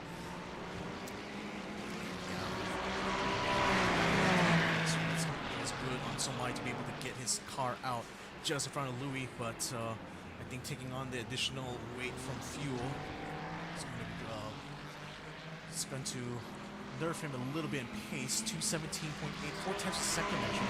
Last lap around between him and Louis Cheng. So that's not a lot between the two of them. In fact, it's 3 tenths a second now as he comes up the top of Radion. This could be the opportunity now that Louis is going to look for. Well, he's close enough, but he's not even bothering with the slipstream. That's interesting. I mean, he's got a lot of momentum coming out the top, but not enough, unfortunately, to pass through the Coombs. So Mai still is able. Well, he did take a very defensive line in anticipation of catching in, but didn't get the pace, or rather, didn't decide to go for the toe there. Instead, decides to keep the pressure going on here. Yeah, no, I mean, it's good scrap here. But Cheng will know, I think he'll know, or the team will be telling him, especially if they've been listening on commentary, that he needs to make the move. If Raiden Esports want to win this race, they got to get past Tsunami now and try and pull out a bit of a gap. Still keeping it. Yeah, ooh, he's close, he's close. He's showing his nose a bit. Okay, let's see if we can get a good exit out of Stavlo. If we get a good exit out of Stavlo through 1 and 2, maybe he can have a go into the bus stop chicane. But ideally, even if he can't make him get into the bus stop chicane, he wants to try and get Tsunami to defend into the bus stop chicane. Right on the limit there. Wow, Cheng is pushing for sure. Light touch on the gravel, but not enough to unsettle the gap right now. Look at that, a tenth of a second between two. I think you're right. I think this could be the opportunity now for Louis. He's already getting the toe this time around. On the bend, True Blanchimont. Still trying to have a look on the inside, still peeking around. Have a look. Still couldn't find it there. The Tsunami car still remains ahead, True Chicane. Yeah. Oof. Did he get a good exit out that corner? Not really decent, I think. Yes, but he's close enough. He's got to get this next corner perfect. Get the source here perfect. Just nice and wide in the entry. Good. Carry the speed across the apex. Full throttle early, please. Looks decent, but I have to say the Tsunami car had a really good the source as well. So he's pulled that gap up. He's holding on to the position just by virtue of pace alone. Yeah. Sorry, Somai still maintaining, previously 4 second deficit. Now it's a 2/10 second deficit and Louis Cheng. Yeah. I have to say, Louis Cheng is not doing a good job with the slipstream. He is peaking his car out. He's not using the full slipstream well, and I think that's going to really cost him a chance of trying to make the overtake. When in these cars, a lot of the sim drivers don't realize how big the slipstream effect can be, and they're not very disciplined in making sure they stick right in the hole the car in front makes. And I see Cheng there not doing that as well as he could, because so he's missing some of the slipstream effect that you normally get. At the end of a long straight, that extra foot you might get by having used the slipstream well is sometimes enough to make the overtake happen. Consistently, you see Zorrich move on to the right-hand side to defend. Louis Cheng doesn't follow him at all, so that's what you mean exactly by not taking the opportunity to use the toe. So that's unfortunately forcing this battle to still remain frustratingly with Louis Cheng continue to chase, but still not finding enough pace here to get thrown Zorrich somehow.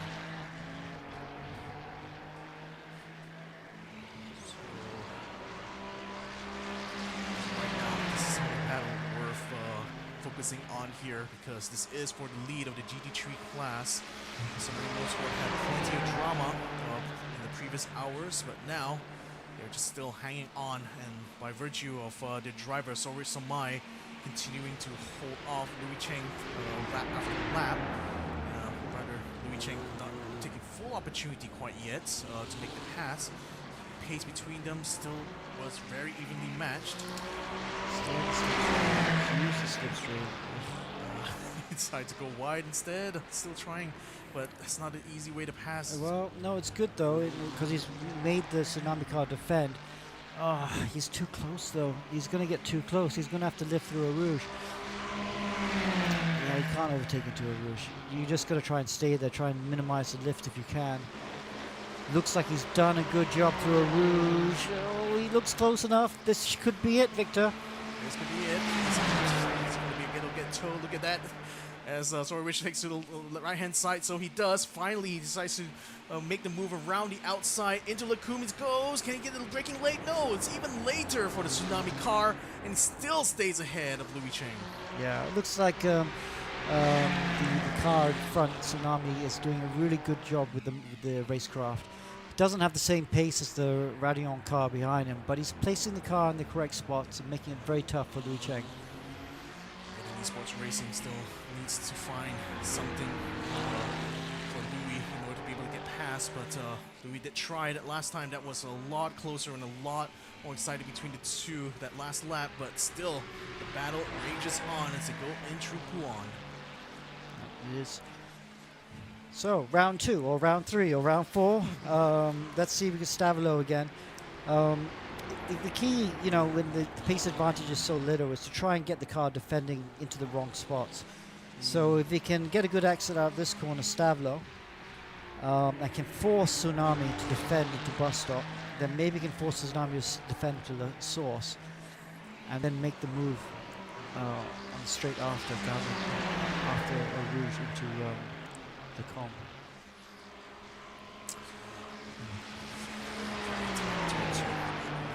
Pace, although that could also be because Louis is just following Sorowich Somai sectors 2 and 3 and continuing to keep the same line. Now it's coming through chicane. Looking for a lot of the sausage curve here on both parts of the chicane. I think he can get away with the first one. I don't think the second one works. And look at that, he's lost. So Tsunami should be quite comfortable into La Source at least. Let's see who gets a better drive out of turn 1. Tsunami did a really good job there. I don't think Raiden's going to close enough. All right, but it is a fascinating battle, isn't it? Fascinating battle. It's kept us on the edge of the seats for several laps now between the two of them, but half a second stands here, so I think that previous lap was probably the best opportunity Louis had at that time, but now he still needs to continue to close in on Sorowich once more. So, question in chat, how is Swift Sim Racing SSR doing?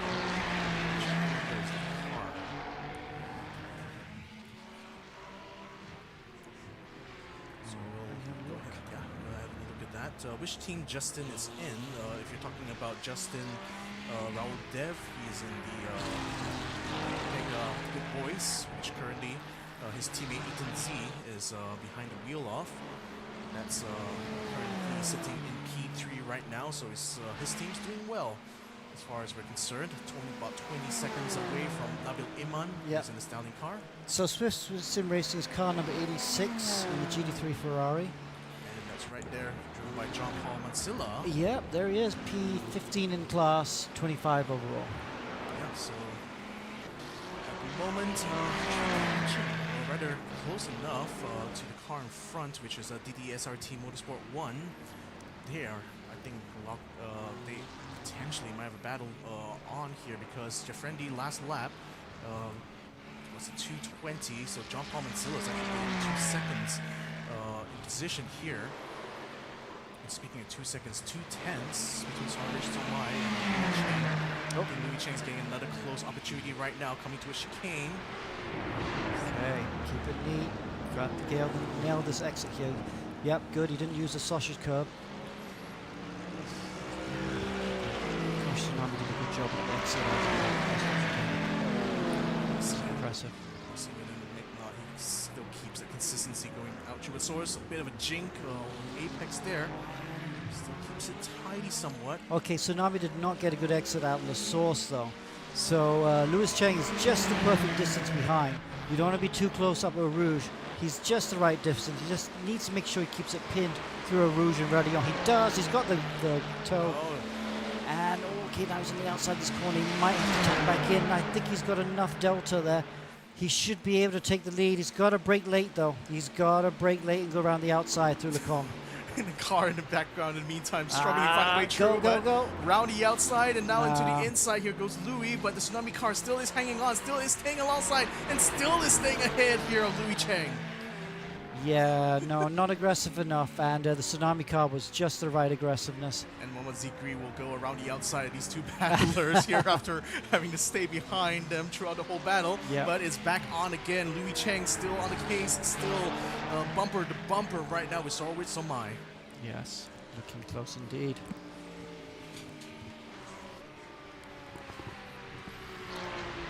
So still 2/10 seconds here between Louis and Sorwich Somai. Still trying his best here to stay where to keep this battle aflame right now. Doing a great job, really. But this is every lap that Tsunami keeps Raiden Esports behind him helps them in their win for this race. You know, because of the offset, they have got the used tires right now, so Raiden Esports should be through and gone, but they're not, and really does play into Tsunami's hands. Remains to be seen as we come back into chicane once more.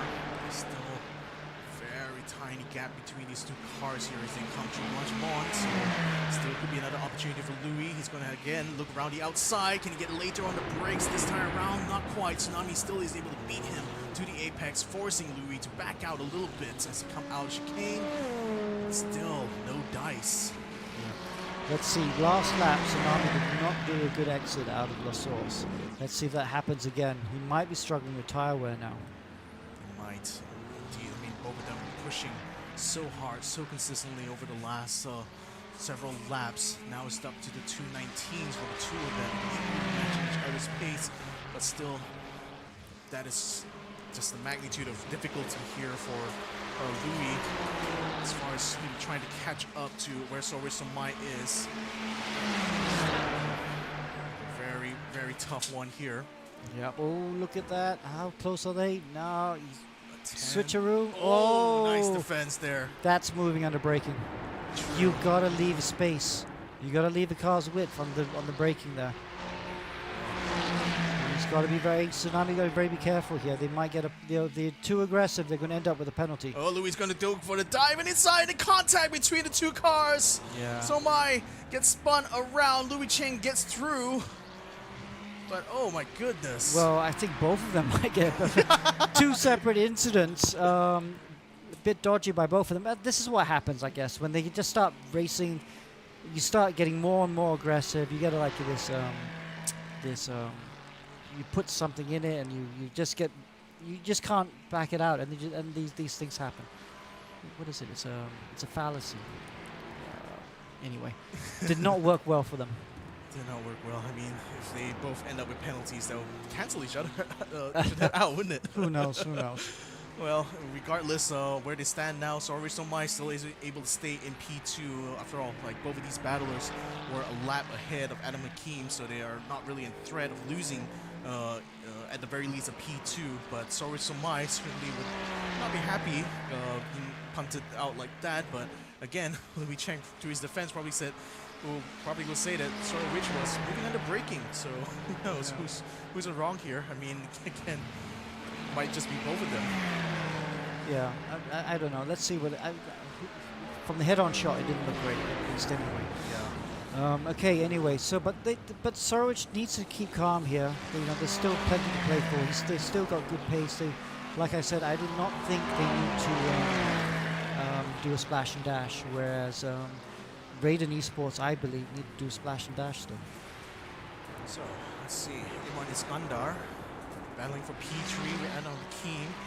Saw this previously when it was different drivers in each respective cars, but now looks like it's going to be a collision course once more between the Luchadors as well as the Barbie car.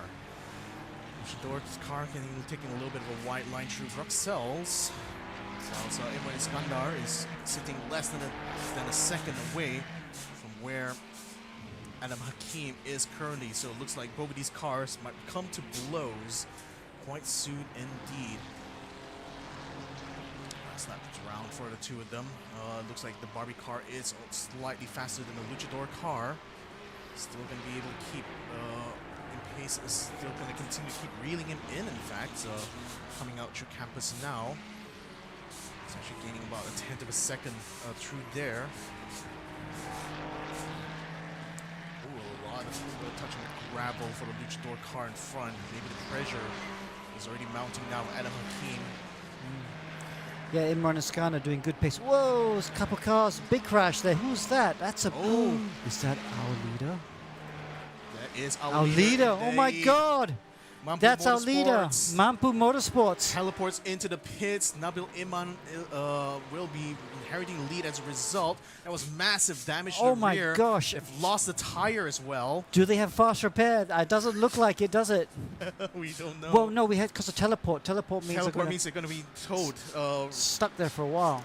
Yeah. Wow, Mampu Motorsports looked like they were there for the win. Now, a big crash with the back marker. Are they out of the race? Well, we'll have to see, but they are getting the car towed to the pits in the meantime. Nabil Iman, Stallion Motorsports has now inherited the lead here. Oh boy. Wow. Who was that they were crashed into? I'm trying to see from the list here. Gosh, I can't tell who's going to win now. It's going to be super close. Because Stallion do not have the pace, but they are winning by, they've got a big lead now. So yeah, I think was contact with one of the GT3 cars. Yeah, big. I'm not sure whom exactly. It was this guy, right? Jet Lim, I believe, who I see in the list here, was a crash around the same time. Yeah. So I think he was the one who got into contact with Imran Ahmad Azhar, and that's what cost him, rather cost Imran the ability to hold on to the lead. Wow, what a disaster for our leaders. Gosh, this race has seesawed so many times. We've had so many hypercars, GT3 cars, and P2 cars in the lead. Had so many lead changes. It's extraordinary. Whew, still 3.5 hours to go. Still a long way to go, yeah. And another battle now. This time is going to be for P3 in the GT3 category. The Luchador's car ahead of the Barbie car after Nguyen Jen was able to pass William Ong. Now it's in the hands of Adam Hakim, who has to now defend against Imran Iskandar, who is catching him lap after lap. Now, the battle is now resuming, this time handed off to a different driver of his respective team. Unfortunately, gap is widening up now. Adam Hakim seems to have stepped onto the pace here, or rather Imran Iskandar is facing a bit of trouble having to let one of the LMP2 cars through. So that's cost him quite a lot of time. 1.5 seconds now stands between the two of them, so he's lost almost a whole second actually, letting the LMP2 car through. Wow, this is close. Getting very close indeed. Okay, Adam Hakim, what can you do now?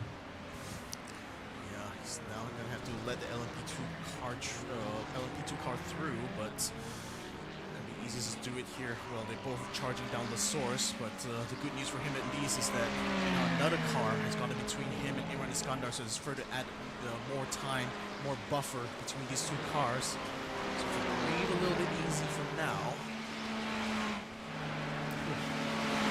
Hobby racing car. Okay.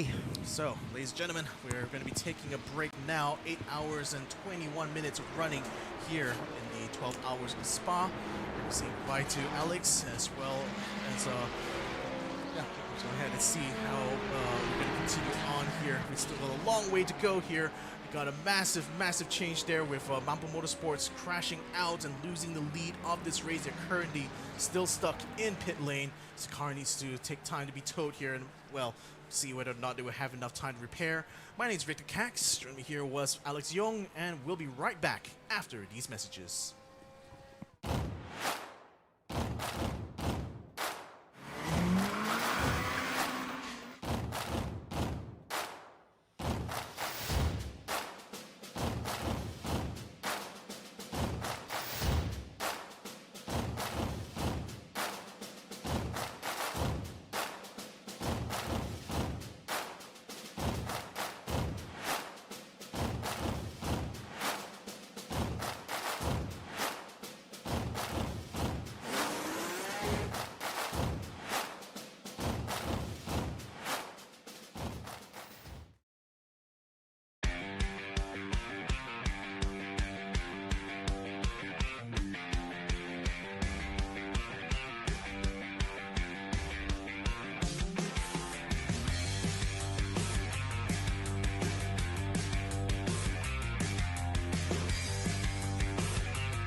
Pewter is about possibilities.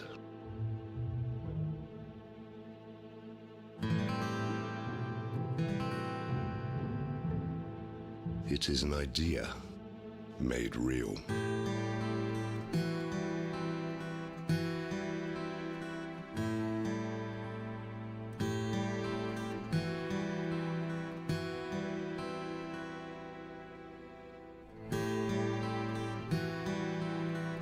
Crafted with precision.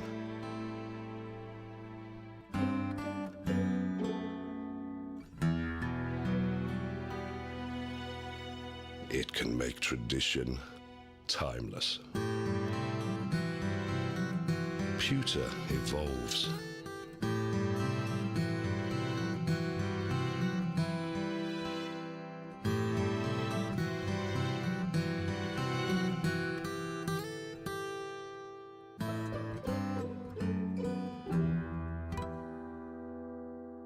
When allowed to be free, it can captivate you.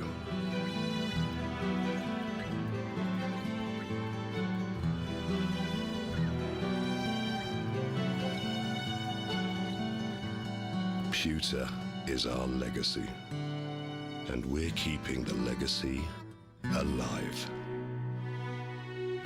Royal Selangor, since 1885.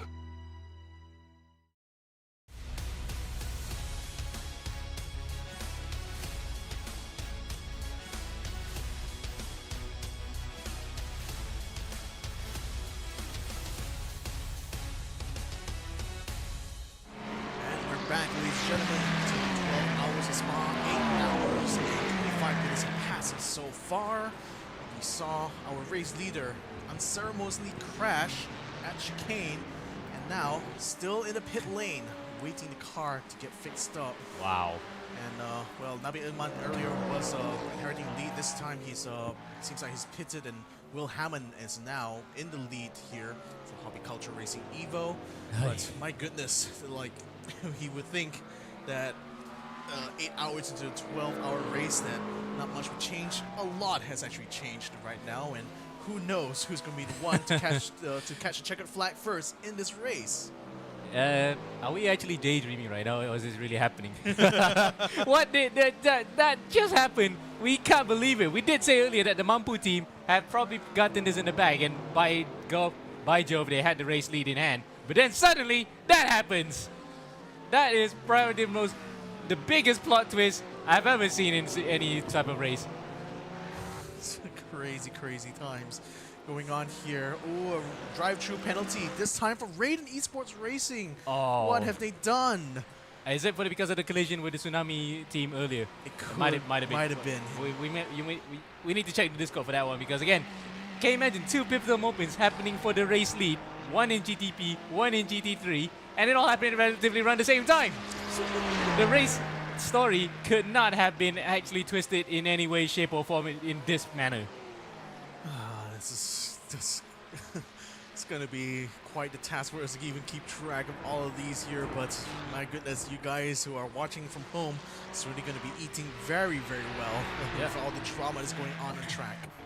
No protest. There hasn't been a protest on this. This is genuinely because of going off the track. Okay, so well, yeah. At least we'll hand a bit of a lifeline to Tsunami Motorsport as they have effectively retaken the lead here, 30 seconds ahead of Louis Cheng now of the Raiden Esports Racing team. But yeah, I mean, might be a tit for tat, or rather, I think it's just circumstances here. But again, Louis was certainly pushing quite hard in order to try to catch the Tsunami Motorsport car for a long time, but unfortunately now track limits penalty has come through. Yeah, on top of the fact that there's a potential if Somai and the gang will try to throw the book over at Cheng's face, because again, that move was so not on. It was such a late dive, and the space was not opening up anymore. It was almost inevitable, wasn't it, that the collision happened? But for Cheng, at least, the saving grace for him, at the moment at least right now, is that he only lost, what, half a minute so far. And the Tsunami team could also come a crop at any point too, because based on the pattern we've seen so far, not even the race leaders are safe from the wraths of the racing gods. Indeed. So, whilst all that is still going on here, we're seeing Justin Raldev getting himself in the car now for the Pepega Good Boys. So, Yeah. there's the... They've been, they've been good boys so far, for the most part. For the most part, yeah, that much I'll agree. But they're doing good to stay in the possible podium position. Will they be able to catch the leaders of this race here? I mean, with Imran Ahmad Azhar out of the picture, or rather the Mampun Motorsports car having crashed, might be on the cards. Justin will just not make mistakes like that again. Yes, and he will be loving the fact that he might be able to get out to the back of the Stallion car within 8 seconds. As meanwhile, the Mampu Motorsports car has finally left the pits, while a change in position between the number 6-7 Kachang car and the Pepega Luchadors. What happened there? It looks as though it's as if the Luchadors car had a penalty and Adam Haki had to force and yield the position to Imran Skandar. Only just managed to catch them getting close to each other. Mampu Motorsports, ooh, a drive-through penalty for them. Did they get a little bit too fast out of the pits? Maybe, or who knows? It's all happening here in one way or another. Ay. They're already 3 laps down. This is going to push them even further down here. I mean, it might be a bit of a lifeline to over me esports for all things. Yeah. Because, well, I mean, they're still 2 laps down from where he is anyway. So, okay, so even with the drive-through penalty, we're going to be in threat of losing the P4. But in the meantime, what's happened again? Imran Iskandar flashing in and out. Okay, so it's still a hit. This might be netcode, because what happened to Ozar just now was not because of a crash. Netcode, and he got black flagged. So he technically got disqualified. Oh, there's a car going up there. Further behind. Yeah, this might be netcode for the number 6-7 Kachang car. But we'll wait and see whether or not this might affect other drivers around him. Yeah, a bit off of the gravel there, it seems, but netcode causing the car to flash in and out of existence here. There was a gap of 8 seconds. Now it's actually moved up to almost a second now between Imran Skandar and Adam Hakim. Imran, who was chasing Adam Hakim for quite a while, has finally found a way past. We unfortunately missed it on the broadcast here. But we just saw the tail end of it. yeah, we only saw the tail end of it, I'm afraid, so didn't quite see the move being done. But nevertheless, that's the Barbie car again in front of the Luchadors car. Yep, the roles reversed once again. We don't know how this one will play out, but what's for sure, unless of course the top 2 whack each other again and have a monumental accident, this battle will still carry on here for a position that is important to the rostrum. So yeah. That's how it is for the GT3s. Justin Raldev not able to catch up enough. He's only managed to gain about half a second now, having to kick up a bit of dirt as he gets past one of the GT3s here. Yeah, and mind you, look at the tire tracks. That's where the race changed hands in the GTP class. Just a few moments ago before I came back into the commentary box. How dramatic that was, isn't it? It's the race leader who had the race in hand, and then suddenly a random accident that took them out of contention. Now they're 3 laps behind here, but will they happen to the others? We still got a lot of time before we can answer that question. 3.5 hours still remains. It's incredible that we're running. There's been so much drama that's happened over the course of those 8.5 hours here, but the story is still not complete yet. We still have quite a while to go before we can finally call this race here. The 8 seconds separates the Pepega with the Pepega Good Boys with the Stallions. Hobby Culture Racing Evo currently holding that lead by 46 seconds ahead of the car. It could be a pit stop or 2 still in store for them, but again, who knows?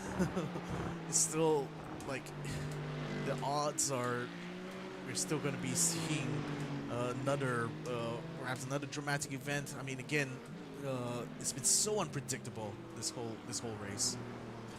And by golly, we might just have a bit more than that.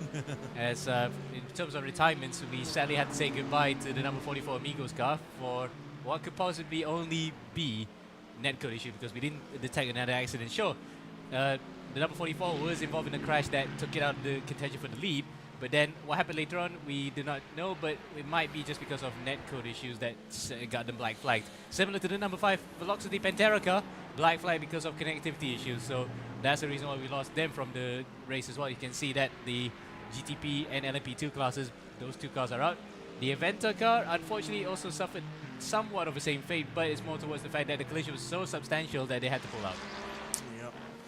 So that's how it stands right now for everyone. In any case, the ones that still remains on track here, it's still all to play for.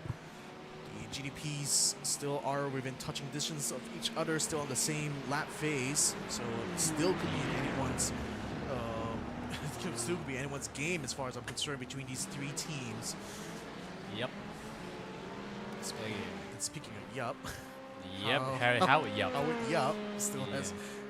So far, I mean, we did see. I did allude to the Tsunami being the consistent one, but for the last several hours, I think, for the LMP2 class, Howard Yup and his team, Panthers eRacing Academy, have been able to hold on to the lead in the LMP2 class for quite a long time, and by a very, very wide margin. I think the biggest gap, I think, between top two teams here, as the Panthers car is 5 minutes ahead of the Rising Line car. 5 laps, yeah. 5 laps ahead on our timing screen, but actually it's more or less 4.5 laps, as you can see on the tower leaderboard. But overall, as me and Alex alluded to earlier, this class is pretty much a done deal unless something crazy happens, like what we saw that happened to the Mampu car. It is a foregone conclusion here. I mean, again, thankfully for the Mampu car, he only had to spend 10 minutes in the pits here. I mean, part of that time is also due to the car having to be virtually towed from where it crashed to the pit lane. But nevertheless, still in the running for P4 for the car in that class. But yeah, for the LMP2, it's pretty much a done deal. P1 right now, as long as they can find a checkered flag first, will be taking the win overall. Tsunami Motorsport had quite a bit of a challenge there from Louis Chang in the Raiden Esports Racing car. But drive-through penalty has now allowed them to regain the lead here. Might say it's luck. I would say it's more circumstances here. They did clash, and that ended up with Sora Rich being spun around by Louis Chang. But with the drive-through penalty, now they're back in 1 and 2 respectively. Yeah, I mean, quite ironic, their name's Tsunami, but they're the ones who had to face a tidal wave of attacks from Raiden.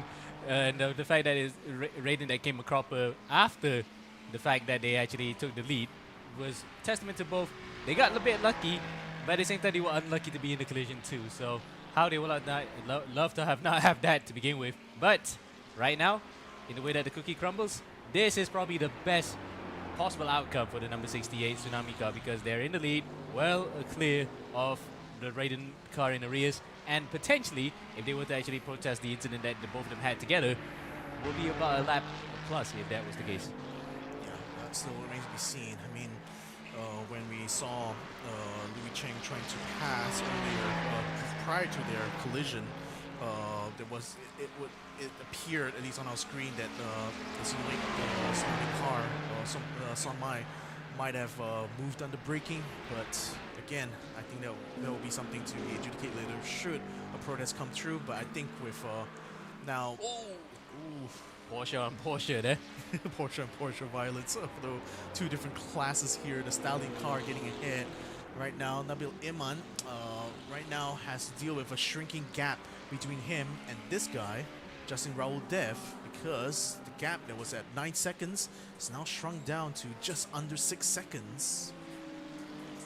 And it might shrink even further here, unless of course the bike markers can play like that. That's quite dangerous. That was not playing fair for him, for sure, but nevertheless they'll get through. Still managed to keep the gap under 6 seconds, so not too much damage done, thankfully. Yeah, unlike what happened to the Mampu car. We had to bring that up because of the fact that the complexion of the entire race changed completely, and also the inter-class collisions, they are not out of responsibility. It happens everywhere in the world when you have a multi-class race. So really then, keep your wits about you, try to tiptoe around the back markers and make sure that you overtake them cleanly, and the ones who are being overtaken, be as predictable as possible. Something that the GT3 cars, something to keep to heart, and especially with so many fast cars passing through. That's kind of like the interesting thing to watch often when it comes to endurance racing like this is all these different mix of cars having to deal with each other on track. Effectively, it's like the GT3s, they are of course in their own race, they're also fighting for their own championship, but for the LMPs, as far as they're concerned, they're just traffic. So it becomes kind of like it adds an element of like how we would say in esports, that randomness, that RNG as it were. Although there's certainly no number generators in this one here. It's quite literally human randomness that occurs here, and that's why it makes it even more unpredictable. Yep. And the powers to be further upstairs, the big G. That's pretty much what you had to say is going to the spiritual territory then. That's the real RNG right there. Something that you cannot amount to in a physical manifestation. Well, it's speaking of manifesting, Justin's manifested another half second since the last time we checked into the gap between him and Nabil Iman. So while we are riding on board with him, seems to be doing a good job so far, staying out of trouble, keeping the pace up, lapping about half a second faster than Nabil Iman last time around. Let's see what the lap times will look like when they get up into the main straight as he gets through another Mercedes-Benz. Well, that's the one that caused the collision earlier at this very point, mind you. So I think he will be... And I don't think the team have probably told him that, or he probably said, don't talk to me while driving. But for sure, again, it's one of those instances, be careful around the traffic because it might just upend your entire day. And in fact, we have no problems the entire day right now because local time in Malaysia, and to a certain extent even Singapore, it's almost half an hour to 8 p.m.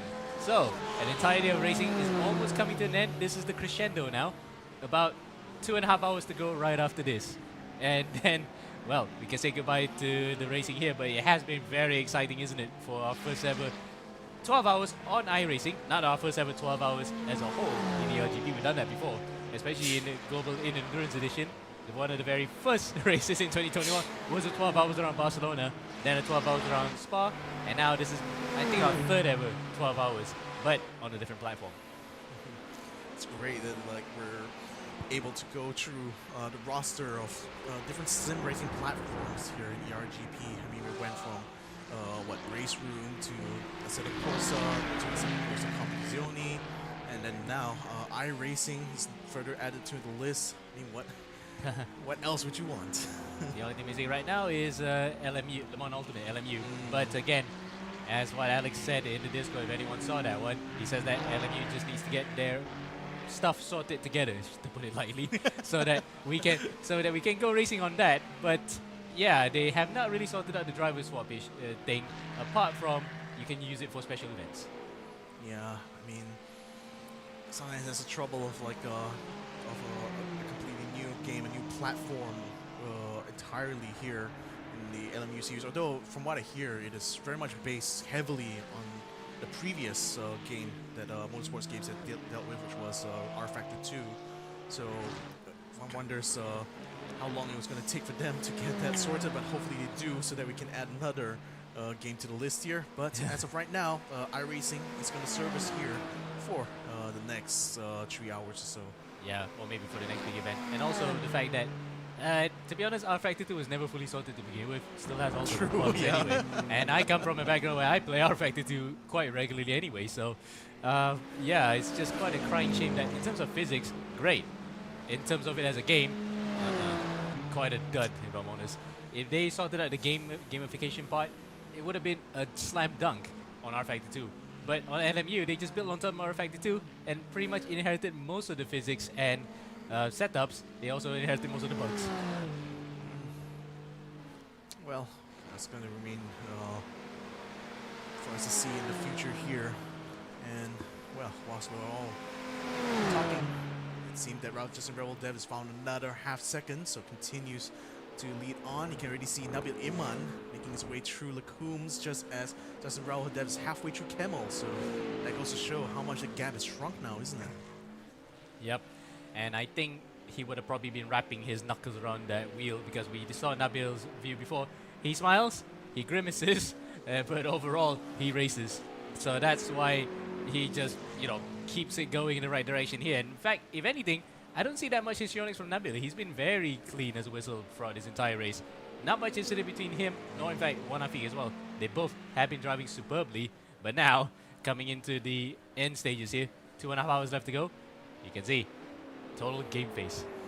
Yeah, still 100% focused on the task at hand, trying to keep the time loss between him and Justin Reldev to a minimum, although to say that he's not doing that well in that regard, still lapping consistently about half of a second slower than Justin Reldev right now, so really needs to find a way to pick up the pace, or perhaps trying to save up a little bit so that eventually when that battle does occur, and I think it's going to occur very soon here for P2, that he will have enough in the tank to hold up to the challenge.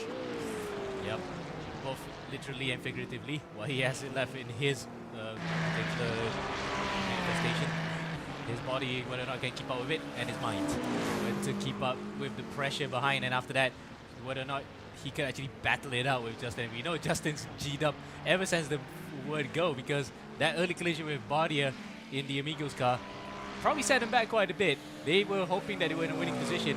They are still technically in a winning position, but it made the job a bit harder, isn't it? It certainly has.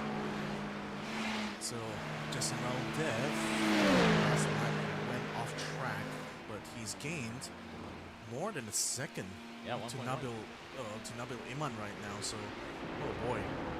Again, it's just rapidly closing now. I just hope that he wouldn't incur too much. We did see Justin go off the track a few times while we were on board with him. Yeah, there's flashing the lights. Flashing the lights on the P2 to the currently P1 GT3 class. They saw with Somai behind the wheel of the Tsunami Motorsports car. Yeah, and I did speak to Alex earlier about the whole flashing the lights thing.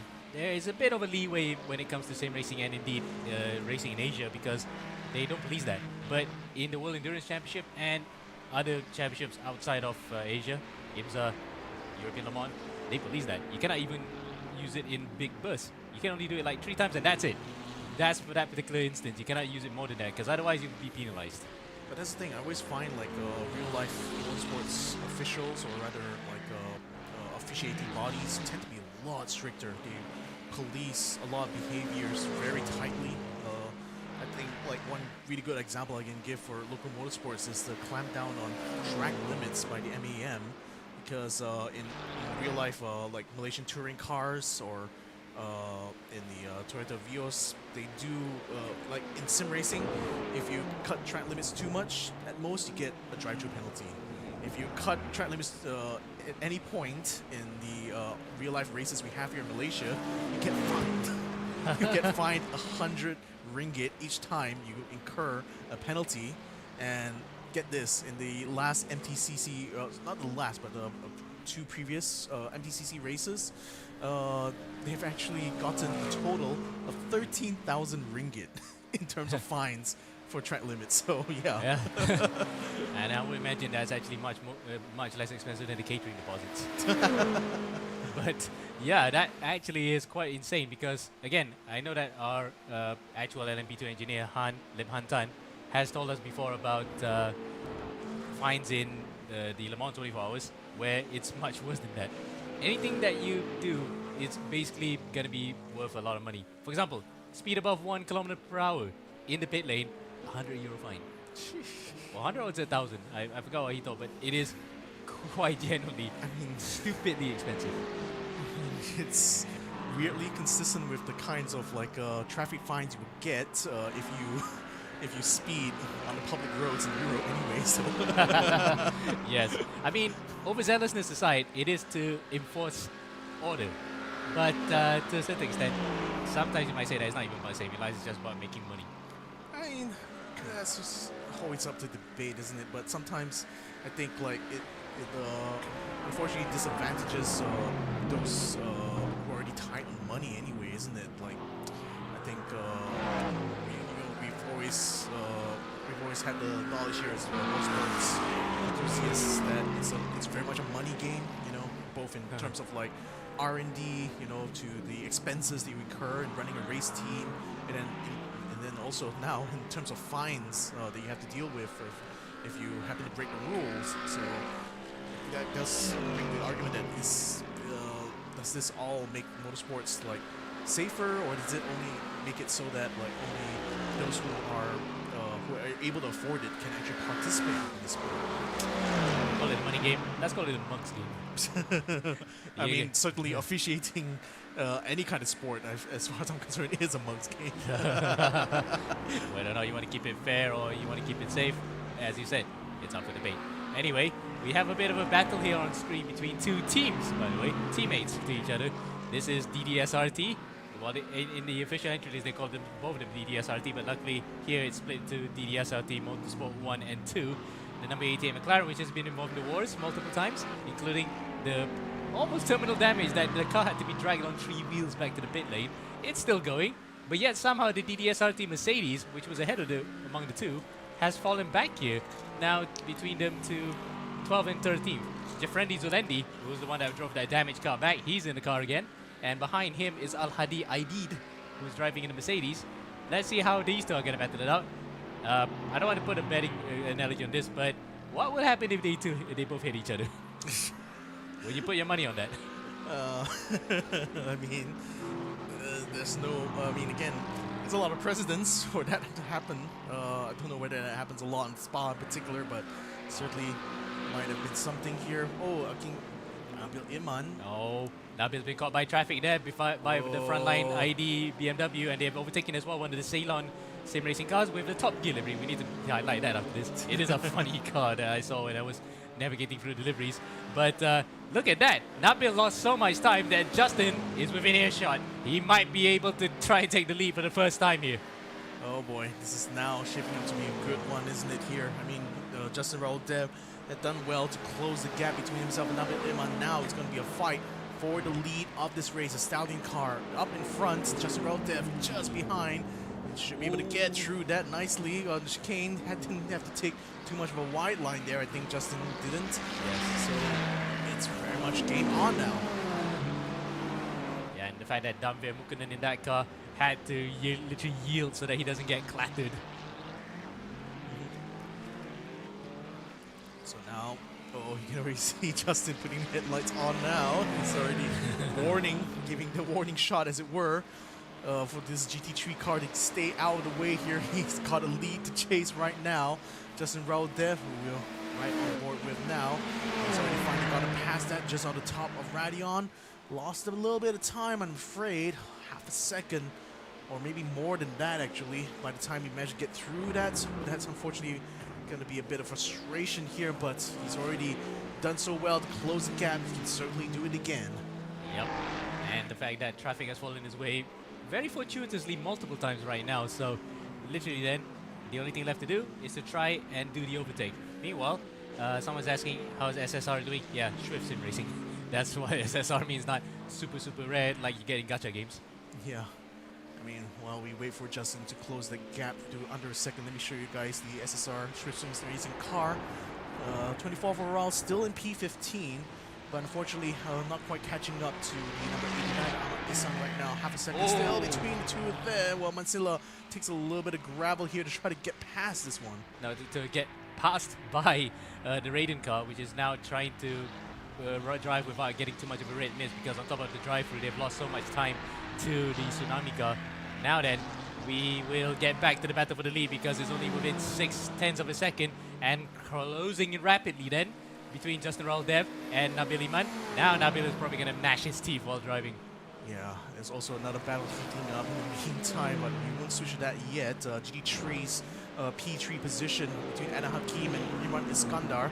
Two cars that have already gotten into quite a battle just before the break.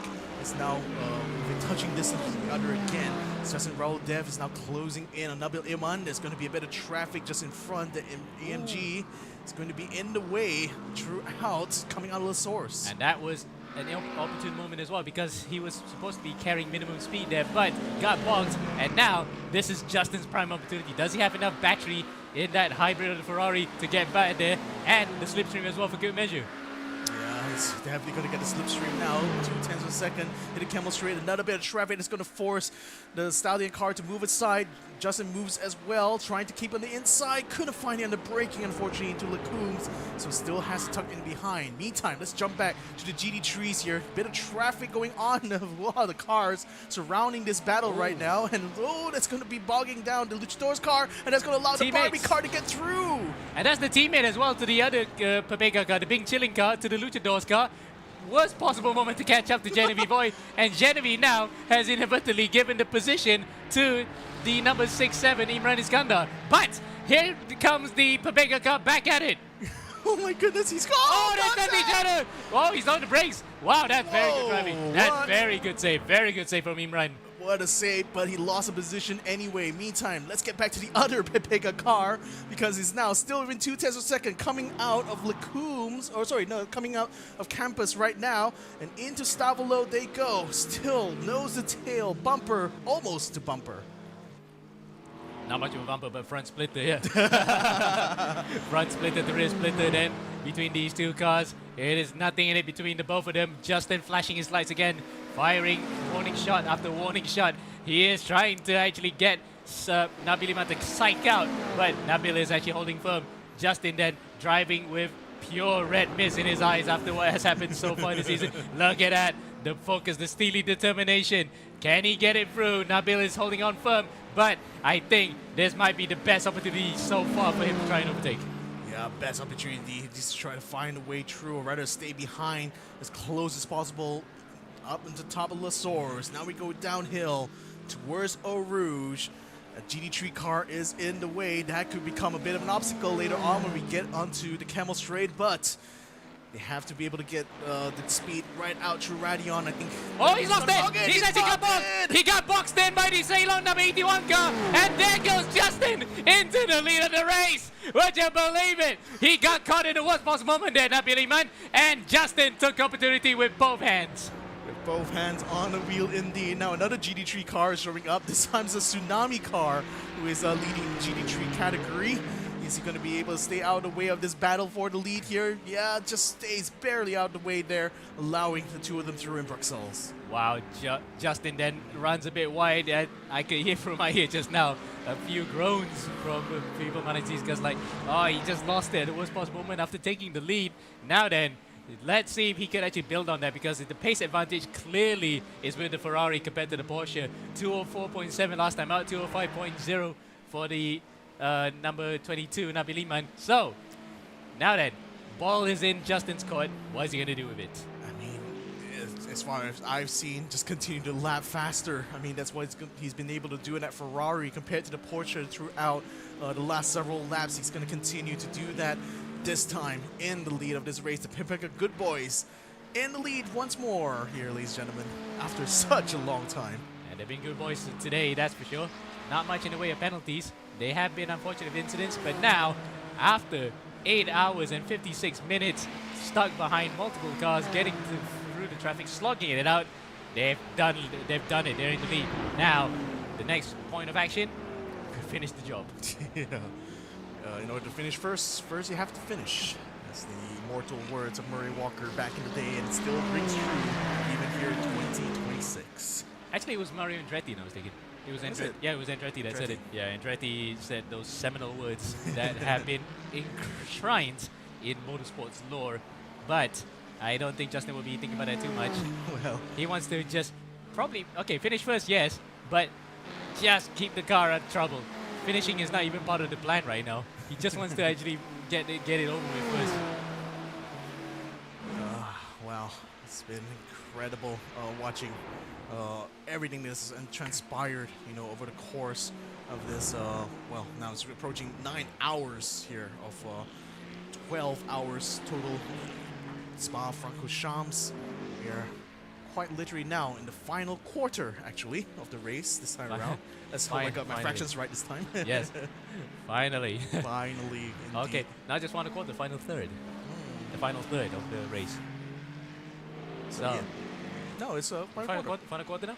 It's okay, 3. Okay, yeah. Okay, thank God. See, we're getting loopy right now. So, okay, now we're correcting our fractions. So this is the final quarter of this race to go, and it's still not decided between any one of these drivers in both the GT3 class and the GTP class. We can say again, LMP2 is done deal, but if you get moments like that, you might just cause big accidents. Justin had to just nick his way through the number 37 of Jet Lim. What a day it has been. So, I've actually been spying a little bit of he's coming out, of all things, the Mampu Motorsports car, 202.5. Wow. I think it's not a legal lap, maybe? No, it is. That is a legal lap. Oh, that is a legal lap. Yeah, okay. we're seeing it on our timing screens right now. It's not red. It's not certainly 3D. It's not BB. Well, the previous lap was not a legal one. This one is a legal one. Okay, yes, 202.5. We're almost close to qualifying pace, so the track has cooled off almost to the point that you can do the same amount of quality times. The same quality times here, but we're looking at the live weather here. I don't think we're running through AccuWeather right now, if I'm not mistaken. I'm not too sure. I mean, I'm basically looking at the what is a potential forecast for the Spa-Francorchamps track. It is only about 18 degrees, 19.3 degrees. It's going to continue to get cooler and cooler as time goes on. So again, that's certainly been one thing that's been helping the pace of these cars. As the temperature overall cools down, the tires are able to keep their performance a lot longer, and thus we were able to see the times continue to collapse. I mean, 202.5 is certainly very indicative of the kind of pace, although I don't think that it's going to be a 202 for this lap here with that little mistake. Yeah, ran off a bit wide offline there again. As mentioned before, that iRacing, when you cross the circuit in the same area, it's not going to be feeling the same time every time, because dirt, rubber deposits and all that can actually make the circuit feel very different. So it's kind of like true to real life. It's not static, it's always dynamic. Smiles coming out there from Imran Azhar. So at least something to smile for here, being able to pull quite a fast lap here. Still got a huge deficit though to make up, unfortunately, having to spend nearly 10 minutes waiting for the car to be brought back into pits and then be repaired back to racing condition here. But it's still to play for. I mean, we're seeing like it's always never a done deal, even though you're in the lead, and it's something that Justin certainly knows all too well. Was at one point battling for the lead, got crashed, and rather got run into by all things the Amigos Academy team car, which later on went on to retire after not the retirement due to the crash, but after a bit of running, and eventually ran out and got black flagged. But nevertheless, with all those lead changes, then we had Mampu Motorsports being in the lead for quite a while until they themselves crashed out, and then now are just trying to recover some of that lost time here. But with time already running out here, unfortunately, it's going to be a hard ask unless, you know, lightning strikes for the 4th time in this race. Yeah, I don't know how many race leaders. Yeah, how many race leaders have come across here? When they say lightning strikes twice is a pattern, I don't know what you say is 4 times. It's basically almost beyond coincidences. It's almost fated. It's like Zeus keeps finding victims every single time, isn't it? Yeah. Zeus is like, yes, I will play my part in this script. So yeah.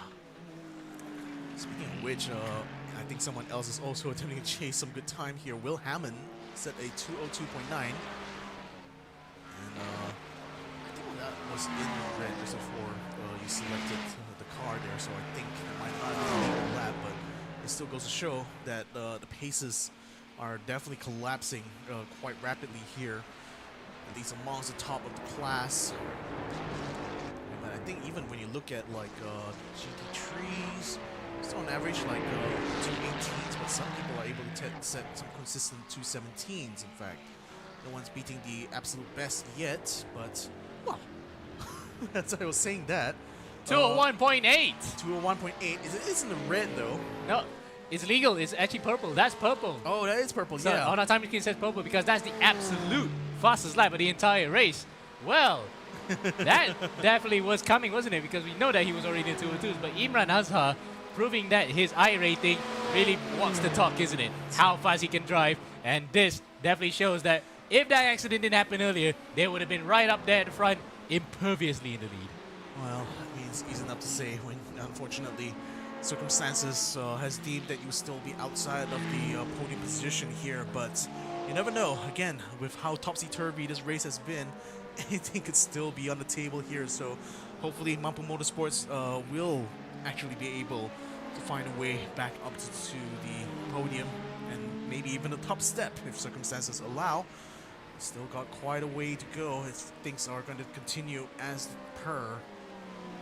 So 251 laps, 9 hours and 4 minutes of running here out of 12 hours of Spa. It's been a very, very long journey for all of our drivers here across 3 different classes. Pepega Good Boys are currently the overall leader and the leader in the GTP class after taking it from the Stallions after they got bogged down from traffic coming out of the top of Radion. Then Hobbyculture Racing Evo still looking very, very likely to keep a podium position here should they keep it up. For the LMP2, it's been a very standard affair for them because there's not much challenges for the lead here, given that Howard Yap, the leader in that class, has a 17-minute gap a 10-minute gap to Mama Zikri, and that allows them a lot of leeway when it comes to being the overall, the leader in the LMP2 class. Ayaz Kondoka Abdullah himself is like another further 16 minutes behind Mohammad Zikri. So as far as Auto Gaming Rebels are concerned, they're still locked in for that 3rd place, but very, very tough for them to be able to catch up to Rising Line, who currently holds P2. In the meantime, for Tsunami Motorsport, they finally regained the top spot there, a drive-through penalty notwithstanding, and also a contact together with Rated Esports Racing's car. They still managed to retain that lead. They still are looking like they're winning in the GT3 category. King Kacang Racing 6-7 is currently trying to fend off further attacks from the Luchadors. Hopefully not an elbow from the sky to land onto them there. The gap between them not too far apart, so anything can still occur, in the next 3 hours. So, ladies and gentlemen, we're going to be taking a break right about now. We're going to go into the final quarter of our race here. My name is Victor Cax. Joining me here is Ammo, and we'll see you guys after the break.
Pewter is about possibilities.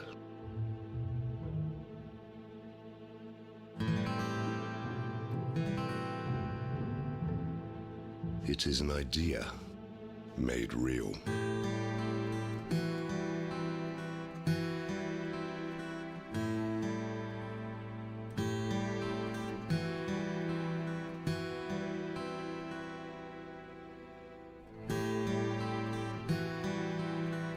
Crafted with precision.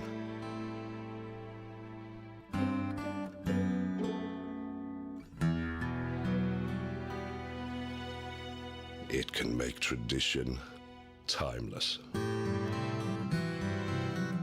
Pewter evolves.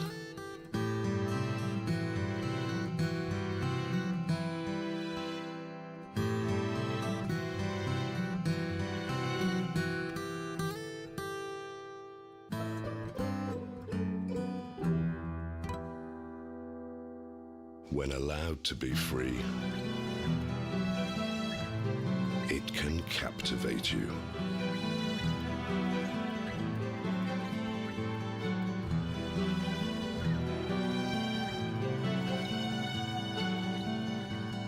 Pewter is our legacy, and we're keeping the legacy alive. Royal Selangor, since 1885.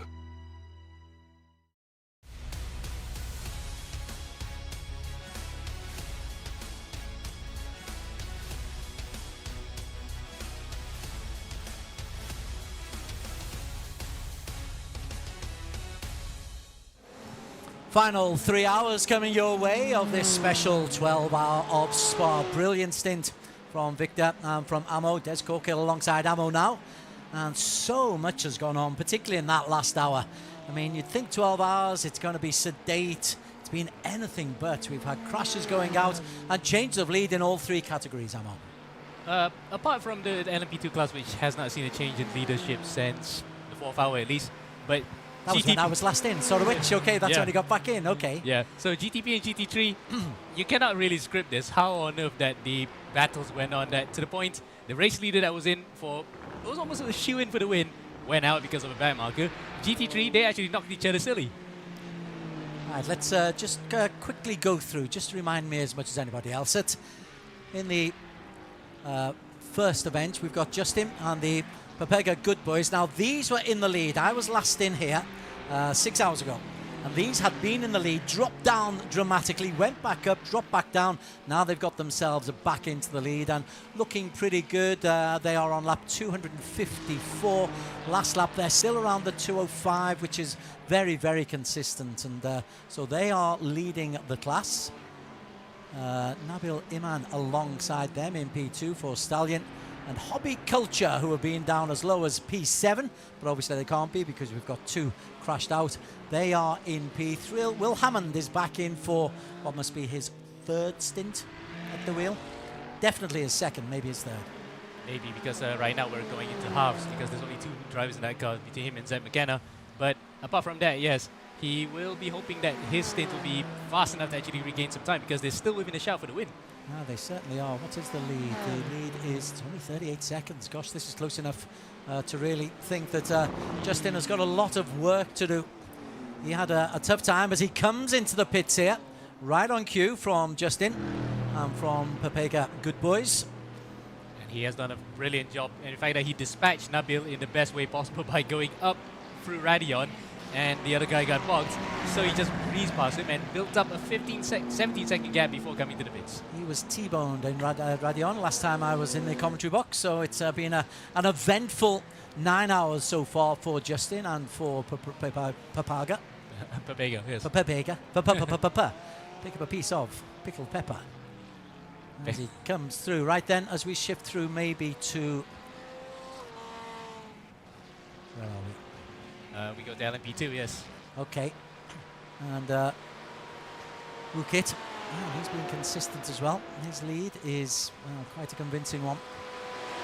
I did say before, when Alex alluded to the question to how impressive has he been? I say he's been very unimpressive in the way he's doing the job because he does it metronomically, consistently, and just pretty much out of trouble. This car, by far, among the leaders, has not been involved in any major accidents. That's what Alex loves, though, isn't it? He likes that metronomic effect. He likes that consistency. So, in Alex's world, that's impressive.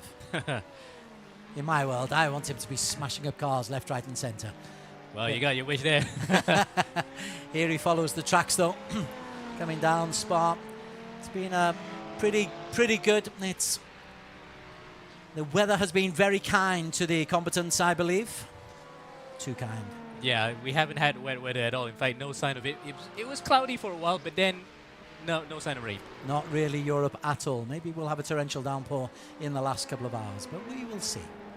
Yeah, we'll wait and see how that goes because right now we're going through a heat wave over Europe, so that's probably why. Okay, and then into the GT3 and the long-time leader, Tsunami Motorsport.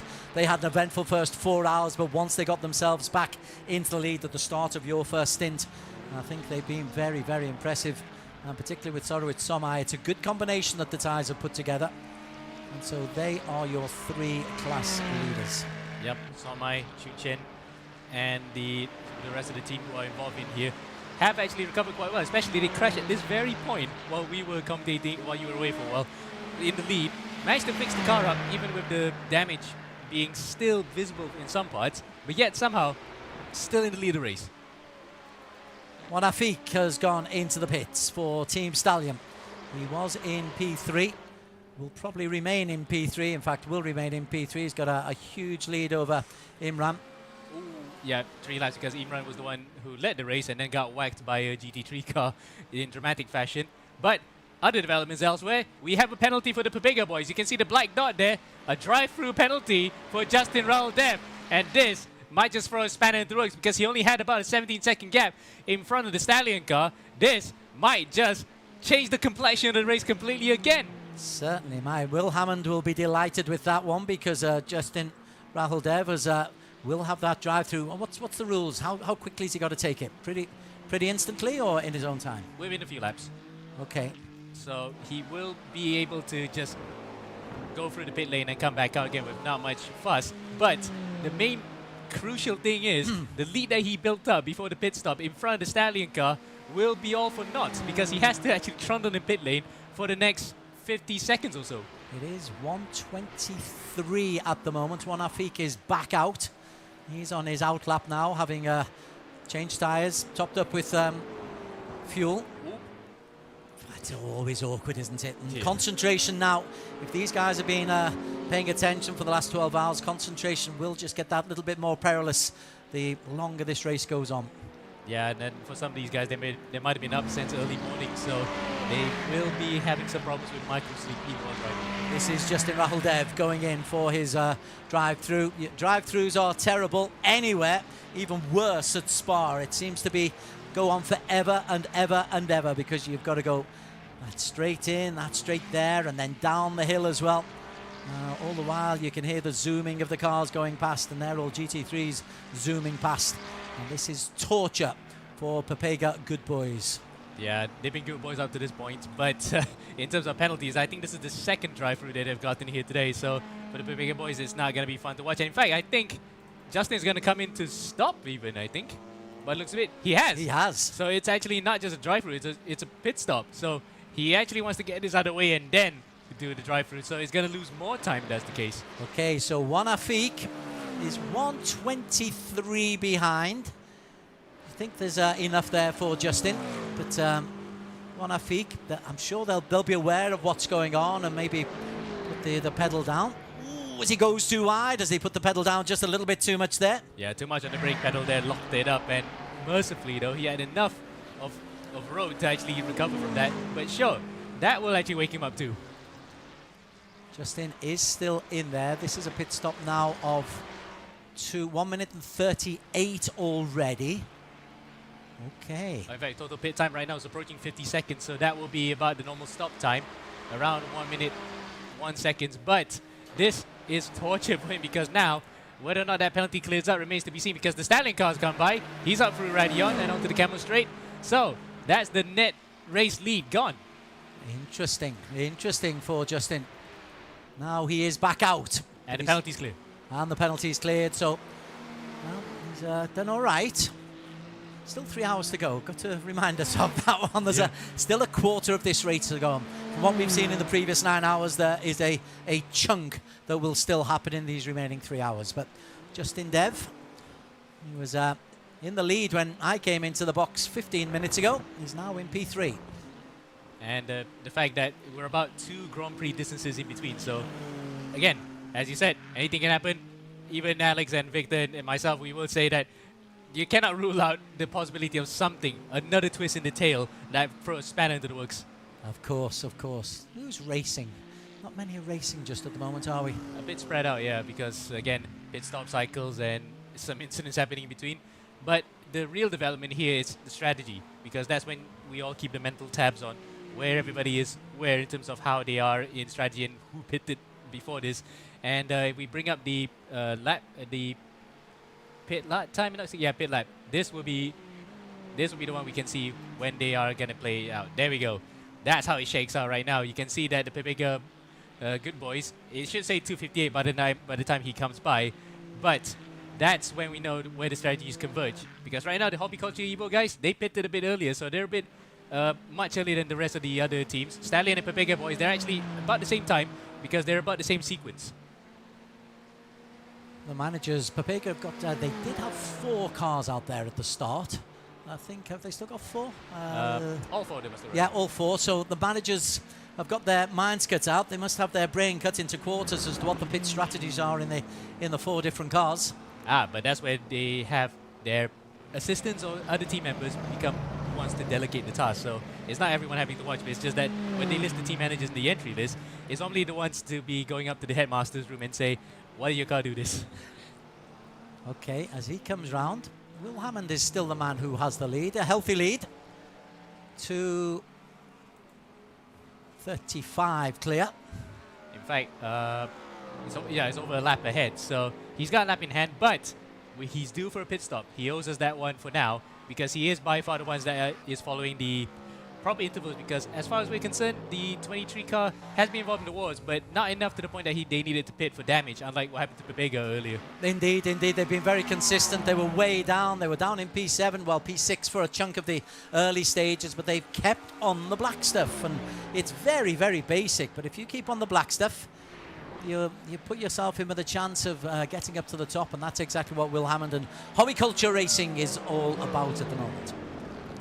Certainly it are, and the fact that it's a testament to how well that they've been performing in a car that's basically what we say off meta, because it's not the fastest in the world. The Caddy is actually not the most desirable, but yet somehow still leading the race and is still on the lead lap. So technically, they are still within a shout for the win. Of course they are. Okay, right then, let's shift down. Wukit continues his lovely, lonely lead. What's that? A huge lead. 10 minutes for 4 laps. 4 laps. That's it. Asman is in P2. He's just got to keep his nose clean as well. And he himself has got a very, very healthy lead over Ayaz. They had an awful lot of fun. Ayaz Abdullah from AGR, as we decided the acronym should be, for Auto Gaming Rebels, the Bangladeshi team. Bangladeshi guys also will be quite chuffed with the podium that they had so far, because again the race is now over. Something can still happen that will throw it into a tailspin, but for now they'll be quite happy that the car is going in one piece and without any trouble. That's the LMP class, P3, as he's just about to be overtaken. I think there's Hammond coming in round the back of him. Hammond is lapping in the 202s again now. That's impressive. That's good work. And it's close to the personal best for the team. I'm not sure who said that time when was driving. Oh, there's a car spinning off there. That might be one of the Barbie cars. Might be 274. It might be 274 that spun. Yes, it is. Umar Daniel Khairuddin for MRC. One of the 2 Barbie cars. Another one is actually up in the upper echelons in P3 in class. And good bit of driving there. He waited for everybody to go by and then get back on the road. But the detriment to everybody else who's going to come behind is he'll have some gravel on the road. He'll leave a lot of gravel on the road. It's lucky it's not so deep here, actually. He was able to get himself out very, very comfortably. But he'll have some damage there as well. He's down in P20 in his class. And he's not under any real pressure because Vivian Batuje from Sri Lanka is 7 minutes down, which is 4 laps down, 3.5 laps down. 2.5, yeah. 2.5. So no further immediate threat for position, but at least he's got his time on the screen. Back of the front. Let's just see if he goes in. Oh wait, we might have a bit of... Okay, it's an inter-class battle, but at least we can see some overtakes right now because Amir Naim is... In fact, where is he right now? Oh no, it's actually because of a car coming to him, because I thought for a second Amir Naim was going to overtake, but looks as though he overtook another car further behind, which is Jusmin, P5 in the GT3 class. We are desperately searching, aren't we, for some... Here is Jusmin Jafar. Yeah, there's the car in question right in front, so there we go. we're not scraping the bottom barrel just yet. There's still plenty of interesting things happening, but it's not anything tangible. It's something that's a living, breathing entity, which is a great strategy. Well, what Amaral's done, by the way, since he overtook, he's been able to accelerate away from the Indonesian. And Amaral has given himself a healthy 3.5 second lead, which suggests that Ahmad Jusmin has got a problem with his car. Oh, no, that's just a differential in pace because LMP2 car is just marginally Oh, quicker. sorry, yes, I'm just So- seeing, of course. But in terms of overall battle, we might have something here for second and third in the GT3 class because Louis Cheng, who earlier took out Sorowich Sonmai while battling for the lead, may have to look behind now because there's about 3.5 seconds in it between the both of them at one point, at least until now. The fact that, wait, is that the bat? No, in fact, Imran's kind of the Hakim. 3 seconds in it between the both of them. These two have almost been inseparable. The other Barbie car and the Luchadors car. Team Kachang. Kaching, if he gets himself into top 3. Or in Malay, we call it nuts. That's what kacang literally means. It's about a bunch of nuts. And for a bunch of Gen Alphas, I cannot think of a more appropriate livery and number on that car.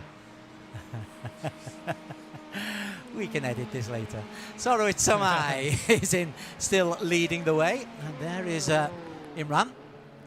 He's under pressure. He's just got to make way again. There's that concentration when you know the quicker boys are behind you.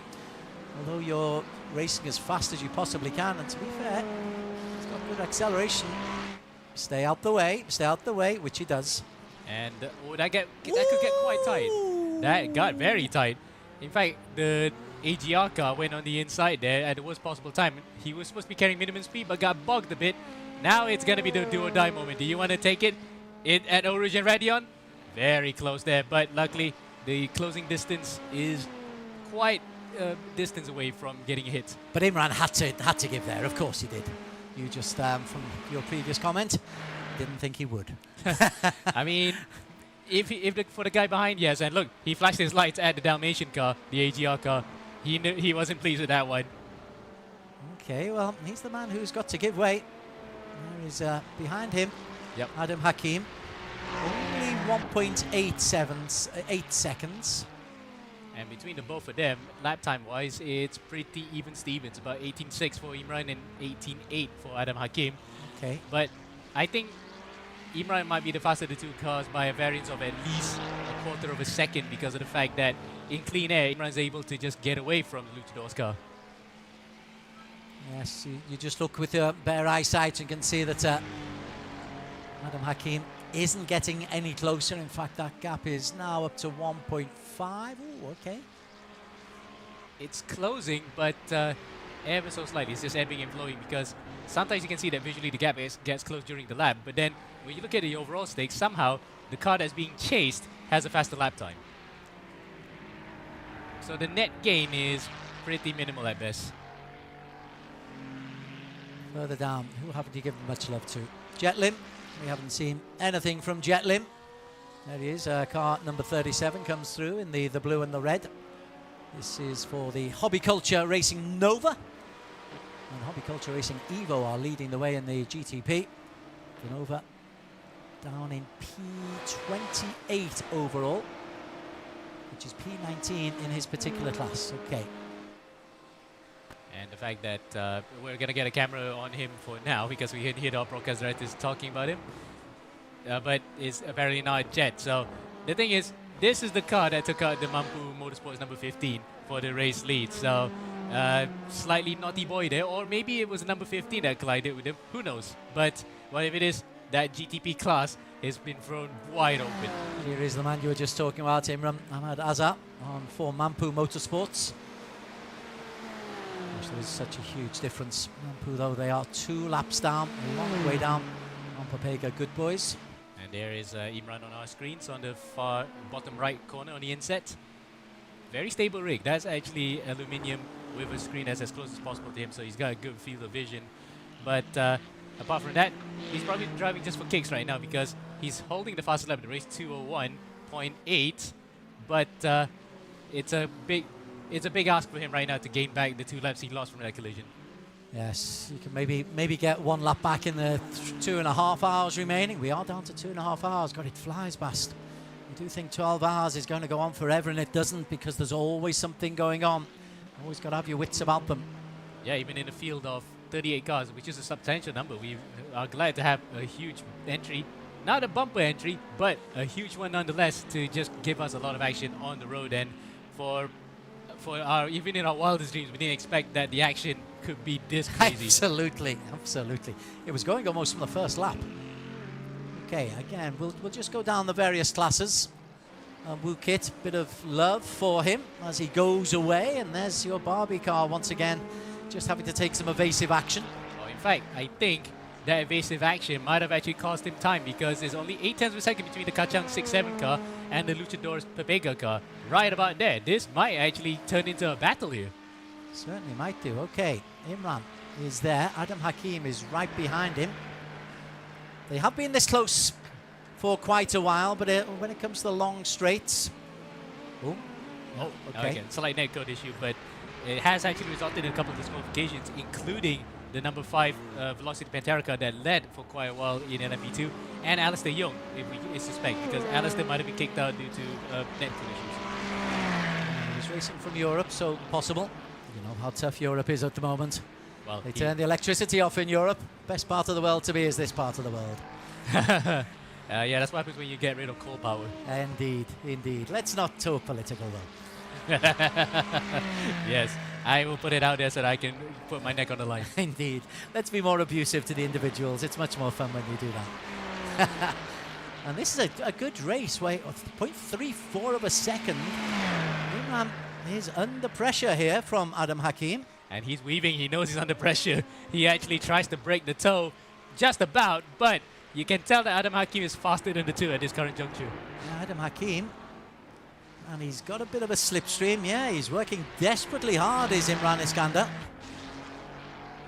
Goes off the beaten tracks, kicks up a little bit of dust. And this is the Toyota rookie driver who's competing in his inaugural rookie season. Of course, it will be his first season ever, but I think he has done a bit of real-world driving prior to that. Now he's got to deal with a prominent sim racer among the Pepega stable. Now it's quite an equal battle. I would love to see how this plays out. I love this long left. You've got to be on the tracks. You can see it's almost a slingshot round coming in. Difficult to control. Imagine in real life the G-forces really knock you about on that particular turn. Well, we talk about G-force. You can ask Alex how it felt like to whack a barriers at about 280. Indeed. and it wasn't even Formula 1, by the way. He was actually in Formula 3000, which is the modern-day Formula 2. Got knocked out, and he was in hospital for quite a few weeks. What a lovely guy you are. As they come through. Again, the pressure is right on. Right up his back wheels, and that is real pressure. Absolutely, he's actually putting so much here, but can Imran soak it up? So far he has done so, but he is under the caution bit because he did weave just to break the toe. Oh, never mind. Forget about that. Adam Hakim just throws the script out of the window and he decides to go into the pits. Do you reckon that was planned and he was just taking a toe down to get a little bit of a faster time on that last lap, or did he decide that he couldn't make the pass and it wasn't worth the effort? I think it was the latter. He might just try to do the undercut here. But because if we take out the pit time, we can see right about pit lap right here. Yeah, it's actually not that far apart. So if anything, they actually pulled the trigger first because they pitted later compared to the Kachang team prior to this. So I think this is an undercut just so they could actually get some clean air. Okay, it's good for Imran though. He carries on. And the boy in pink has to get out the way. He doesn't like getting out the way, does he? I mean, no, actually it's also according to the rules, because if you want to be overtaken by the faster class, you need to be predictable. So he's holding his line. Okay. He doesn't want to actually get out of the way when the other car behind is trying to go into the same direction. So it's just being safe and predictable. That's all there is to it when you're driving the slower class. There's a lot of trust, though, from the man behind, isn't there? And as we've seen, we've already had one man behind wiped out. As we just stick with him. Sorowich is the man who leads in GT3. And Tsunami Motorsport have, after a very, very difficult opening 4 hours. Well, they had to contend with their own tidal wave. That's for sure. But the thing is, the bigger deluge came from Raiden esports when they were actually locking horns for quite a considerable number of laps. Maybe I think by my count 12 laps consecutively, they were nose to tail. But then a collision happened that kind of rescinded the battle. But Raiden after that got to the penalty. So that's how the Tsunami car is now well ahead of them by at least about 30 seconds right now. Right, this is in the pits now. Papega Luchadores, one-time leader, now in P4 in this class. And this is Jan coming back in for, he's swapped in. This is definitely his third stint. He had a long 2-hour stint to get things underway. And this could well take us to the end. I think he's doing double or possibly triple stint depending on the fuel and tire consumption. But stint-wise is every 45 or 50 minutes in the GT3 car. So that's why you can actually do more stints compared to the prototypes. Imran, he's gone into the pits as well, 1 lap after. And it's actually earlier than scheduled because he was 2 laps before. But I think because it's just a direct response to the team that actually have come in earlier. So now, this will be interesting. Who's going to have the faster pit stop? Last time out for the Papega boys, it was 57 seconds. So let's see what the stop is going to be for Imran. We'll come back to him in just a moment. But there is the Papega boys. As you say, 57 seconds. This is the battle for, well, it's P4 at the moment. Imran in P3. Coming up to 45. Yeah, this is going to be tense times here for those who are doing the driver swaps. And in fact, I think Imran, he is swapping drivers with Willem Ong. So Willie then, who actually drove the car earlier just now, is back in it. And he is going to lock onto Yongjan once again. So this is interesting. The both of them, pace-wise, was relatively equal. But Willie was actually showing really good racecraft to hang around the outside multiple times to prevent Yongjan from passing. Willem Ong, they've been in there a long time. More than that, 34 seconds, isn't it? Yes, and that's when the change. So Willem's been in there for 30 seconds. And we're waiting until he decides to drop off. In fact, the car is now being jacked up to change the fuel. So it is apparently not concurrent by the looks of it, but we'll wait and see. Now we have to jump back to Yongjan. Where is he on track? He's actually coming out of the bus stop chicane now, onto the start-finish straight, starting another lap. This is crucial. If the jacks are dropped earlier now, Willie will still be in front of the Papega's car. Now he's dropped. This is going to be very close. It is going to be close. He's a little bit sluggish off, but he's just got that lead. However, he is on fresh tyres. There is Willem Ong as he comes out, coming through, right behind him. Jan, he just comes up the hill now. He's going to have the opportunity. Even if he's not in front of him there, he's going to be close. Oh, he had to just make some evasive action from another guy coming out of the pits. Yeah, it's the Swift Sim racing car that came out of there. But the difference of pit stop is just 3 seconds. Yet, the fresher tires for Willem Ong is not enough because it's cold. So, this might be an opportunity now. He has to take it here, Yongjan. He's only got 3/4 of a lap to try and hold on. I say only, that's a lifetime. Willem Ong is desperately holding on, goes around the outside. Does Jan, can he hold it? Looks like he can, yes. Oh, Jan's done well. He's made the move when he had to, and wow, there's a change. We've been looking forward to a little bit of a change, and there we've got it.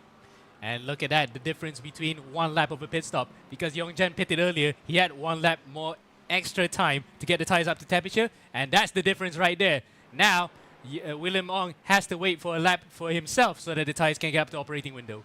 Okay, so then it comes into strategy, and Jan now, he's got this little lead. Will try to just accelerate and get as big a lead as he possibly can. He's already accelerated away to a 1.1 lead.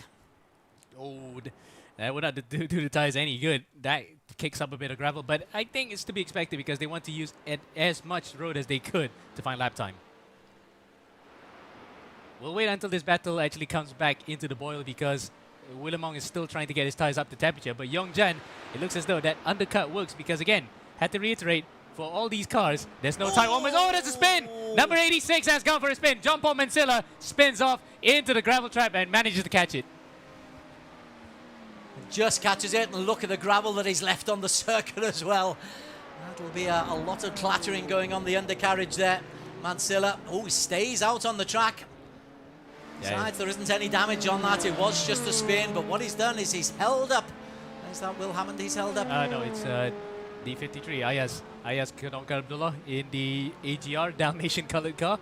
Okay. And luckily for him, though, he did not bog him that much because behind him is another GT3 car anyway.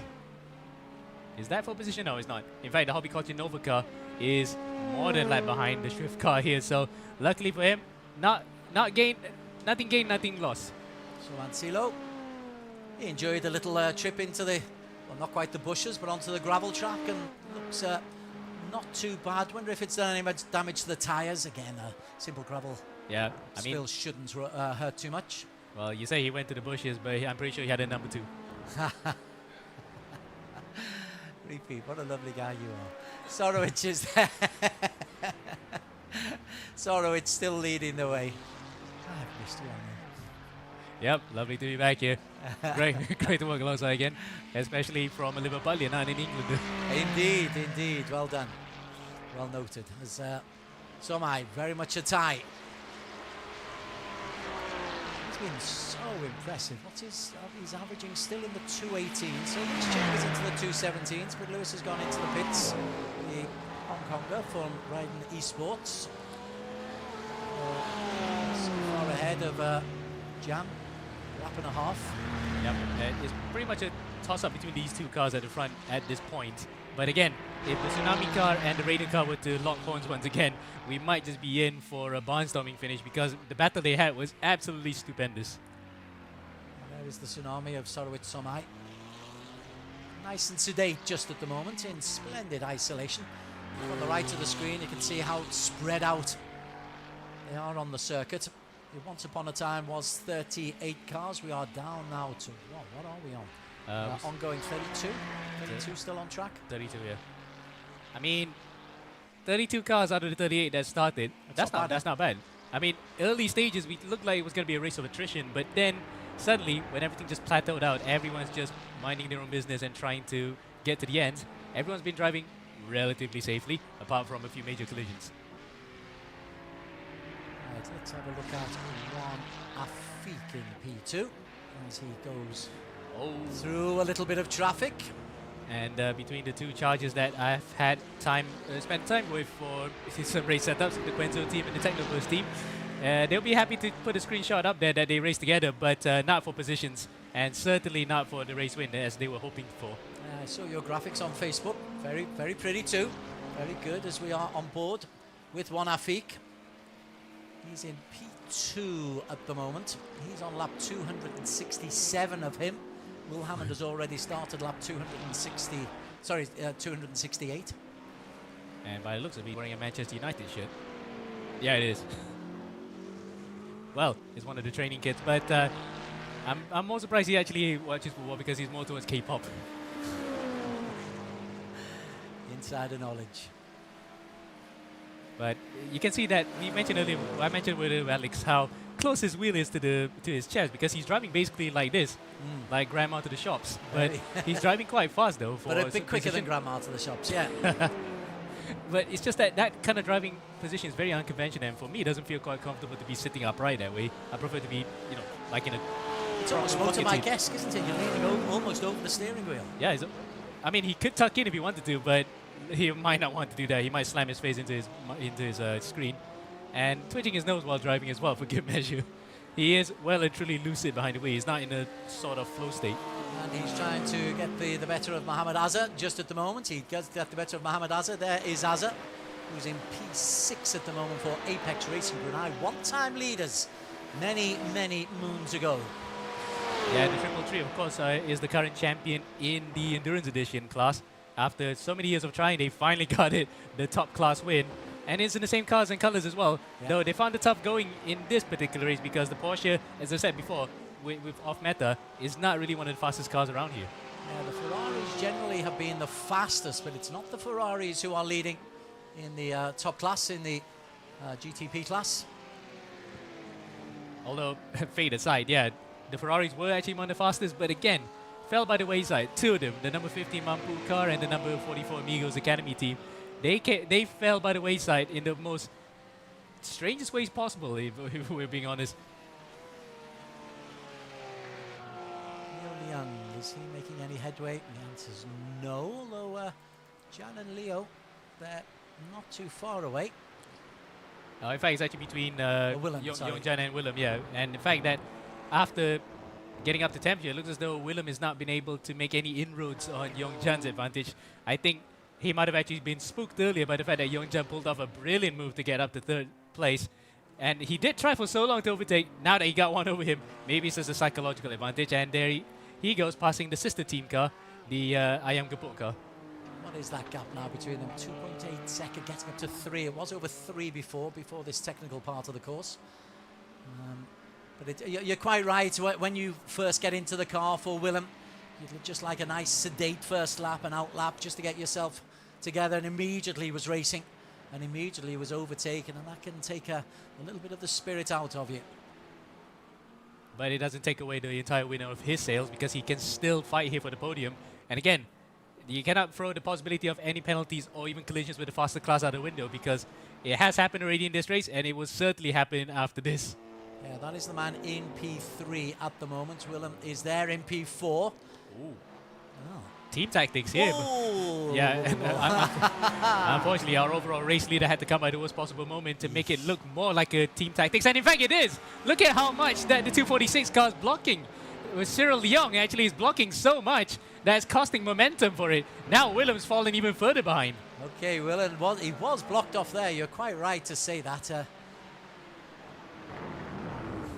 And there is Willem on our screens, or he sometimes is called Willie. I'm not sure we can say that on there. But yeah, he definitely will be a bit mid. And look at the pensive look on his face. Or rather, he lost a full second. He was 2.7 down, and he's now 3.6, 3.7. So he did lose a full second. And he can see going into Eau Rouge, the man ahead of him, Young Jan. Yeah, he doesn't look happy by that at all. Yep, shaking the head slightly. I think he knows full well that was a bit of team tactics at play. But again, Alex actually lays out in the rule book, it is not really that welcome if team tactics have become very overt. And that certainly, as subtle as it was, it's a bit clear that he was being blocked. There's not a lot you can do, because it's not Young Jan who will be penalised. It's the teammate. It's the teammate. But the big beneficiary will be Young Jan, of course. Exactly. So exactly. So maybe there's a case for it. Yeah, he takes the bullet. I mean, will it be worth it? I guess someone has to pay for dinner afterwards. Okay. So Willem Ong will check back on him in a while. Will Hammond, meantime, nice and sedate, still lapping in the 203s. Nice, good pace. 202.58, 203.34 the last lap, 202.58 the best lap so far. A nice big interval of over a minute from Juan Afik. Juan Afik still has a pit stop to make. And also the fact that Hammond is, I think, also is owing us a pit stop too. But what's funny is that in terms of the strategy that they played out, it was the Stanley and the Pabega team that actually are a bit off sequence, whereas the Hobbyculture car will be the first to come in. So we're waiting and seeing how this will play out after this, as we come up now to the 10th hour mark. And 2 hours after this, we only have about a Grand Prix distance left to go to decide who will win this inaugural iRacing 12 Hours of Spa. We are on board here with Will Hammond, the race leader, the category leader. He looks a lot more relaxed. I see what you mean. All focus, looking at the corner ahead, which is always a good sign, and then a little glance up to see if there's anybody coming in to smash into the back of him. The answer is no. I do like that. I do like to see the boys use the mirrors. He heads down into Eau Rouge, and by the time he hits Radion, he may well have caught another lap on one of the GT3s. I'm just looking at how focused he is. That's the steely determination if there's ever one. And a very good personification of that particular term.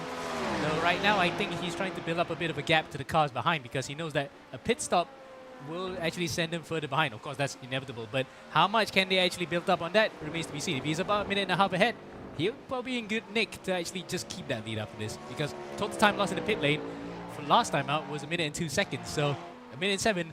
This will be very close. Plus, on top of the fact that he'll be exiting on cold tires, so he'll take a lap or so to make those. And you reckon he's a pit stop down? You reckon? Whereas the stats suggest that he's had 7, and Juan Afik's only had 6, but one of those was for damage for Will. Possibly, yes.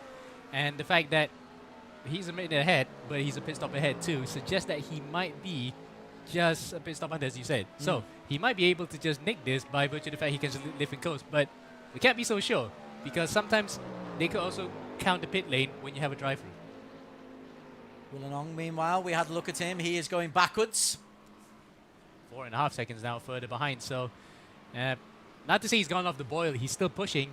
But in terms of his chase for Youngjan, he has gone off the boil a bit. Well, Youngjan's going mighty quick. So Willenong just put in a 2:17.25, which is very respectable. He was half a second down on Youngjan. So it's not a case of Willenong is struggling. It's a case of Youngjan is flying. When it's just that you have good pace, but then someone else actually just shows that, oh, he's even better. Kind of like someone said about the McLaren 1980 F1 car. Some people say that they didn't build a good car. The others didn't build a good car as them. That's probably the best analogy I can give for that one. Indeed, indeed. Going well. Sorowitz still leading this category. Ferraris 1, 2, 3, and 4 in this class. Yes. 2:15 ahead, which is just over a lap on the same lap. Leo Young. You never get the double L of Leo. And then there's his brother Leon. Yes. Triple L. Triple L. I just call him double L and triple L. Haven't seen him in ERGP since at least 2022. So welcome back to that for Leo Leong. And hopefully Leo Leong can come back one day. There is LL. And he's chasing after a DDSRT Mercedes. That's not for position. That's just to overtake a back marker. But that DDSRT car is a bit difficult to overtake, mind you. He has been shown the blue flag multiple times, but unlike in F1 or other form of sprint racing, he is not obliged to give way. He has to actually just let go predictably, but you can see, case in point, how difficult he is to overtake. Certainly is. He's a big backside there to get around. And that Merc, I thought he was going to chop in there. As they came to the chicane right at the end of the lap, I thought that was going to be very, very difficult for Leo Leong. He's just got away with it though. And behind them, the Tsunami car's in the pits. So this might be another development in the stakes for the GT3 class win, because the Tsunami car was nearly a lap ahead. He nearly lapped him, but now that he's in the pits, let's see what the Radiant car can do once he has clean air and try to chase after, going back toe-to-toe with the race leader. So Leung was a 2:18.67 last time. The gap was 2 minutes 15. If he can put in a really, really fast lap, and he's got clean air ahead of him, and if Sorowitz has a less than stellar pit stop, or a worrying pit stop, which will be pit stop number 7, but he will have the pit stop advantage over Leo. And also the gap advantage, because prior to coming to the pits, he was about 40 seconds ahead anyway. So regardless of how much he can how much fast he can drive this particular lap, Leo may not be able to close the gap as much as he could. And it's a driver swap here. Sorowitz goes out and comes in as Buropol Chuchin. Okay, and here's a driver swap.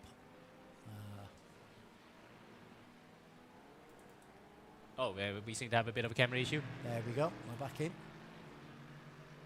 to the camera. Yep, there we go. So now we jump up to a car that's also a Thai-based team over me, but we haven't seen much of them apart from a few collisions here and there. Currently being driven by Rajasin Kityasnikon. Looking like he's not actually the best of the Cadillacs. Certainly not as fast as the hobby culture racing guys, but nonetheless, a top 5 finish and keeping clear trouble, that's probably the least they could do, the least they would have wanted. That's the positive spin on it. The other spin is 5th out of 5.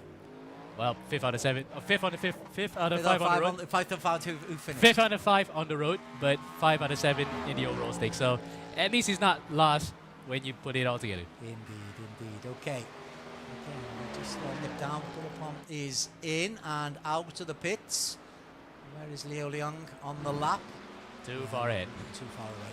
So not much of a battle here. Yeah, Buropon will have a nice, easy time as we come towards the 10-hour mark. Just get those tyres nice and warmed.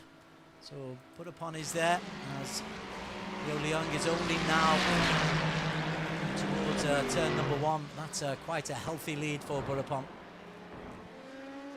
Certainly is, and again, he would not have wished for a better way to just execute the pit stop and still be well ahead, while also having all the time in the world to get the tyres up to temperature. Yeah, 1 minute pit stop it was for Buropon and for Sorowitz, and the tyres have performed admirably Well, this is Leon now actually having to fend off the MRC Ferrari. But luckily he's not going to be overtaken because the car behind has to really send on the inside. And even then, if he were to have a collision, he can just point to the steward. So don't want to risk any kind of run-ins with the leaders. Just keep behind. And for Leo Leong, he'll be breathing a sigh of relief that he can at least hold the position. Still holding on to P2. For P2, he and Jan have had 6 pit stops. Willen Ong has had 6 pit stops. Of course, we're missing the other half because of the earlier reset when we had flickering cars and a RAM problem. But I think it will be just +6 right now because so you'll be on their 12th or 13th stints, depending on the cars. But the numbers are accurate. Yeah. It's just that they're a bit behind by the actual number itself. It's just by half. Huge gap, 110 clear of one Afik. On the same lap, and in fact, he's actually increased it the last time we checked in. It was about 1 minute and 7 seconds. Now it's 1 minute and 10. So he's basically inching ever so closely to being within the pit stop window. Yeah, he's regularly within the 203s. He's Will Hammond. Haven't seen a 204 in the last 4 or 5 laps. One Afik, by contrast, and Justin Rahuldev, they're both in the 204s. There is one Afik for Team Stallion. And Justin, as he goes into his lap, which will be lap number 273 for Justin Rahuldev. 274 started, 273 completed. And they're all on the same lap, of course, so that's still giving him an opportunity to be within shout of the win. But again, that penalty that Justin had earlier for possibly cutting the track, and he actually did a penalty at the same time, that is just so detrimental to potentially would have been still within about a few seconds behind the Stallion car, or even ahead of it. Now he's just chasing the shadow left behind by the 2 leaders. Let's have a look. Irfan Alawi has gone into the pits for Frontline ID Motorsport. He's in P18. He's in a battle with Cyril Leong. If there is a battle, Cyril. Now Cyril's overtaking him on the track anyway. Yeah. And runs a bit wide for good measure. But behind him is a car that's in the immediate position vicinity, but not on the same lap, which is Jet Lim in the Hobbyculture Racing Nova car. And here comes Wicked Low. Jet. That is very, very nip and tuck. I think he just saw him right at the last moment. Wicked Low sails serenely on, but there's the danger. There's the danger. Somebody just doesn't see you coming. Somebody makes a mistake. And even though it's blue and red, the colours are meant to be similar. Yep, and they're now in the similar class, not racing similar speeds. And sadly not even similar teams. As meanwhile, the number 15 Mampu Motorsports car sets another fastest lap, 201.837. Well, if that wasn't a testament to how fast this guy is driving, I don't know what is. Imran Azhar definitely has owned the circuit, but he's not owned the race. How far behind is he? Oh, okay. 2.5 laps behind the leaders. In fact, maybe more than that because of the fact that the Hobbyculture car probably just about crossed the line. No, not yet. He's halfway through. So, really then, it's a case of what might have been had it not been for that accident. But, nonetheless, I'll be happy to see Imran Azhar and Jericho competing in future events, especially on iRacing, because for a lot of us in ERGP, first time we've run on iRacing, we have not seen this name at all, but he is among the highly rated iRacing drivers on the platform. 6.5, almost 6.5K I rating, and pretty much does his own driving outside of the usual avenues like ERGP with AC or whatever. I like to actually compare him to like Jude Bellingham because he does his racing outside of Malaysia. Okay. Yes, we were speculating. I reckon that that's a Victorian property that he's in, looking at the fireplace. I would like to. I wonder if we can find out where he's racing from. I reckon London. 10 Downing Street. Not quite, not quite, but that kind of region. Yeah. London houses were built in that kind of era. Yeah, because it looks like the entrance for 10 Downing Street to begin with. So it's right up there. It's up the ballpark with that one. But our speculation that he is actually racing in the UK might be founded. And the fact that I was just only pulling the illusion that he is a bit like Jude Bellingham. I didn't expect him to literally be outside of Malaysia. Yes. I'm wearing Jude Bellingham England kit almost. Right. Well, sadly he's not coming. Kit Liu. Back on him again. Sorry, Mr. Director. I have to tell you when I'm about to change. No, don't worry. He is more than used to it. Especially given the fact that some of the action that happens so quick, there's not enough time to get the cameras on, but yet somehow he manages to get in there. So credit to Mr. Director behind the scenes, Imran Zuhaili. Without him, this whole thing would not be running. This is Panthers eRacing Academy. Oh, he's finding himself a rocket to China. Yes, he is. Yes, launches himself off. That's fascinating. You're getting his version there of the screen. I was almost thinking about that documentary series on the BBC. Like, was it William Burke that's pointed to the rocket and launched it? And it's launched at exactly the same time. Yeah, Correct. and the one line that stuck to me was that the destination, the moon or Moscow, the planet or Peking. That's exactly it. He's doing his own version to Peking. Oh, he's just upside down. Right. No, that would make him Australian. Nazir Azman is the man who's in second place there. Nazir for Team Racing Line. Racing Line were way out of this. It just shows you how fortunes can change. At one stage, they were a long way down. They were 5th out of 5 and a long way down in P5. This is Nazir Azman looking very focused. And how about the motivation for these guys when you're so far down? Is it now just repetition, avoid a problem? That's pretty much it. But at the same time, someone in the team must be able to tell the drivers that it's not over yet. You can still probably sneak in a win or maybe a podium. We always have to look at the bright side of life, isn't it, on this particular thing. Just get the result. Or if that doesn't come to pass, just finish. Finishing an endurance race is no mean feat. Ali comes into the pit lane, right on cue. There's Nazir. And he'll probably be giving it to Zikri, but that car's also been in the wars. This whole LMP2, the Lara, lost the entire front end after whacking the barrier, so they've been fortunate to get away with more damage than that. Let's see how Willen Young. So Willen Young, gosh, he's lost a lot of time. Yeah, that's literally the definition of going off the boil, isn't it? 7 seconds now between himself and Yongjan. So Yongjan then, bit between his teeth, and then some. He might want to fancy his chances of at least going toe-to-toe with the two leaders, but that might be a bridge too far. But once again, you look at Yongjan, and Yongjan's lap time's 2:17s, so they're low 2:17s. He is driving well. We said that before. We said that a few laps ago. So he's got the bit between his teeth. And we have an interesting name there. Neil Harris in the Quenzo Racing team car, number 607. He couldn't take the number 67 because that was his favorite number, but oh well, that's the closest thing.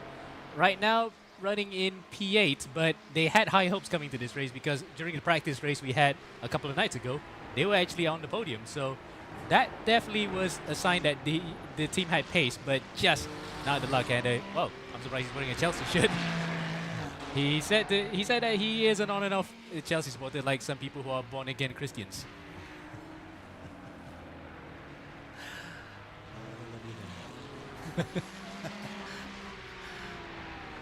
Okay. But yeah, you're driving neat and tidy. And the fact that he also came off the back of an endurance race that I was competing with him last night, so he really pushed the wheels off the thing as well. We came back P2, but he'll be happy to get 2 podiums in 2 races. But this, sadly, I don't think is meant to be. But nonetheless, a top 10 finish will definitely do wonders. Indeed, and he's in P8 at the moment in this category, ahead of Wirasak, who's in P9, and quite a long way ahead of Wirasak in P9. Who's got a nice lonely race, Wirasak Tantengvong from Thailand. And behind him is another driver who has been champion in eRGP before, Tehane Ranga. And this one is the livery that I would like to highlight because when I was going through the livery check, Top Gear. Oh, Top Gear. It's old racing green, isn't it? Almost. I mean, it's British racing green, but not enough to be what's considered You look at the anime, don't you? It's not quite anime. You look at the pictures. I look at the colours. Well, British racing green, fella. Come on. Bangladesh green or Sri Lankan green. You don't need to put anything on there, even if it's Clarkson. I mean, if it's just green, it will just be beautiful. I would say so, yeah. I mean, too bad that a lot of British teams don't run British racing green anymore. As now we will be checking out whoever's in the pit lane. Here's Achi Wanafi. So this is the driver that's owning a pit stop, but he's a stop behind Will Hammond right now. So right now, not looking too good for the win, but they'll be happy to just take a podium after all that's happened here today between the other drivers as he nearly exited the pit lane completely through the cones. lucky for him, he's still in the track. Now, let's see then. Justin Raldev has taken the position away, so that's at least the net gain for him. As Afiq now might be handing it over back to Nabil Iman. They've been sharing the driving duties here. Can't believe drivers who are doing in pairs are doing the 12 hours, because that would be quite tiring in the modern day. But then again, back in the 60s and 70s, people did full 24-hour races like Le Mans or Nürburgring with only 2 drivers. Absolute mad lads, crazy drivers back then. How they could actually just do it without feeling a sweat. And in fact, there was that one crazy guy in the 1967 Daytona 24 hours, 23 and a half hours, because he only needed 23 and he only needed a half hour to sleep, would you believe it? So he obviously was not in contention for the win of the race, but nonetheless, a Herculean effort in 1960s sports car racing, where you need to do H-pattern, cross-ply tires, and the fact that you need to take into account that the safety is not really that paramount back then. So can you imagine, 2 hours, people would say that, 2 drivers with 12 hours feels tiring. He's, the guy who did 24 hours, 23 and a half hours, here says, hold my mic. Crazy stuff. That's probably from the tales of history. Another ammo anecdote. Chapter 7444 as Justin Rahuldev, car number 27, makes his way around this double right-hander. Nice and smooth. I tell you what, the driving is very, very solid for the most part. Although there's been lots and lots of incident, there's not been too much recklessness out of the drivers from what I've been seeing. Very disciplined, as once again the driver gives way. That's case in point. That's good discipline from the drivers, being predictable. And here he comes to the pit. So again, he's +1 on the Stallion car now, because he did pit earlier compared to the Stallion team, but now he's coming in to serve his pit stop. And let's see if he does stay out, because the time that he lost from that penalty would still be affecting him. Okay, so that's one Afiq. He was 122 down. We'll just sort this one out. We'll just see where they come out between Stallion and one Afiq, and then we'll be going for a break. But this is a potential possibility of a change in personnel, a change in place. Again, that tortuous long drive through to the pit lane for Justin Rahuldev and one Afiq. 124 behind at the moment, but trying desperately to make up time as he comes round into the final stages of this lap. Under pressure, gets the better of that was Leo Liang. Leo himself suddenly finds himself sandwiched. Where are we? Right then, Ethan is the man who will be taking over for the final 2 hours, possibly, if he does a double shift. And this is going to get fairly close. One Afiq is there. No, he's still adrift a little bit. Oh, yes, desperately trying to move drivers out of the way. Ethan is still static.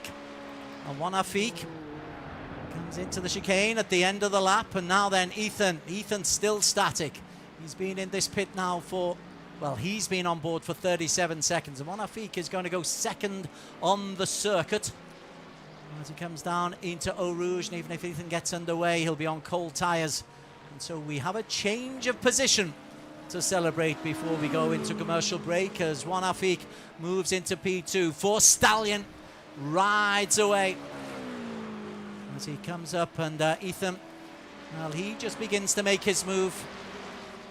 He's had the extra pit stop, so one Afiq owes them one pit stop. Now, what kind of an advantage can one Afiq take on this outlap? We'll give you that news after a short commercial break. Amo's going to take a well-deserved rest for an hour, and Victor's going to come back in. But for now, you're watching the special race, 12 hours of Spa on eRGP. Do join us in just a few minutes' time.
Pewter is about possibilities.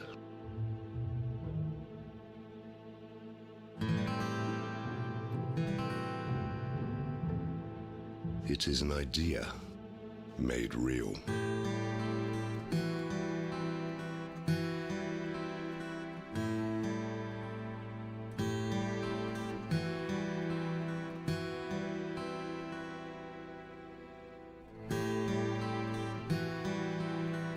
Crafted with precision.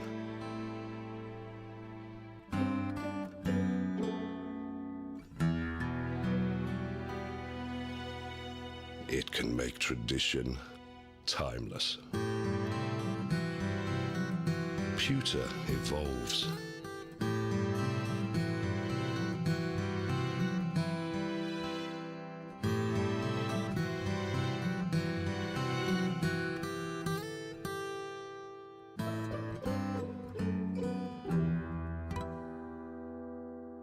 When allowed to be free,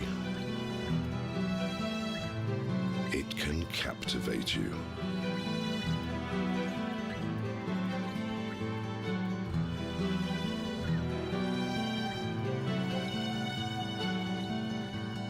Pewter is our legacy, and we're keeping the legacy alive. Royal Selangor, since 1885.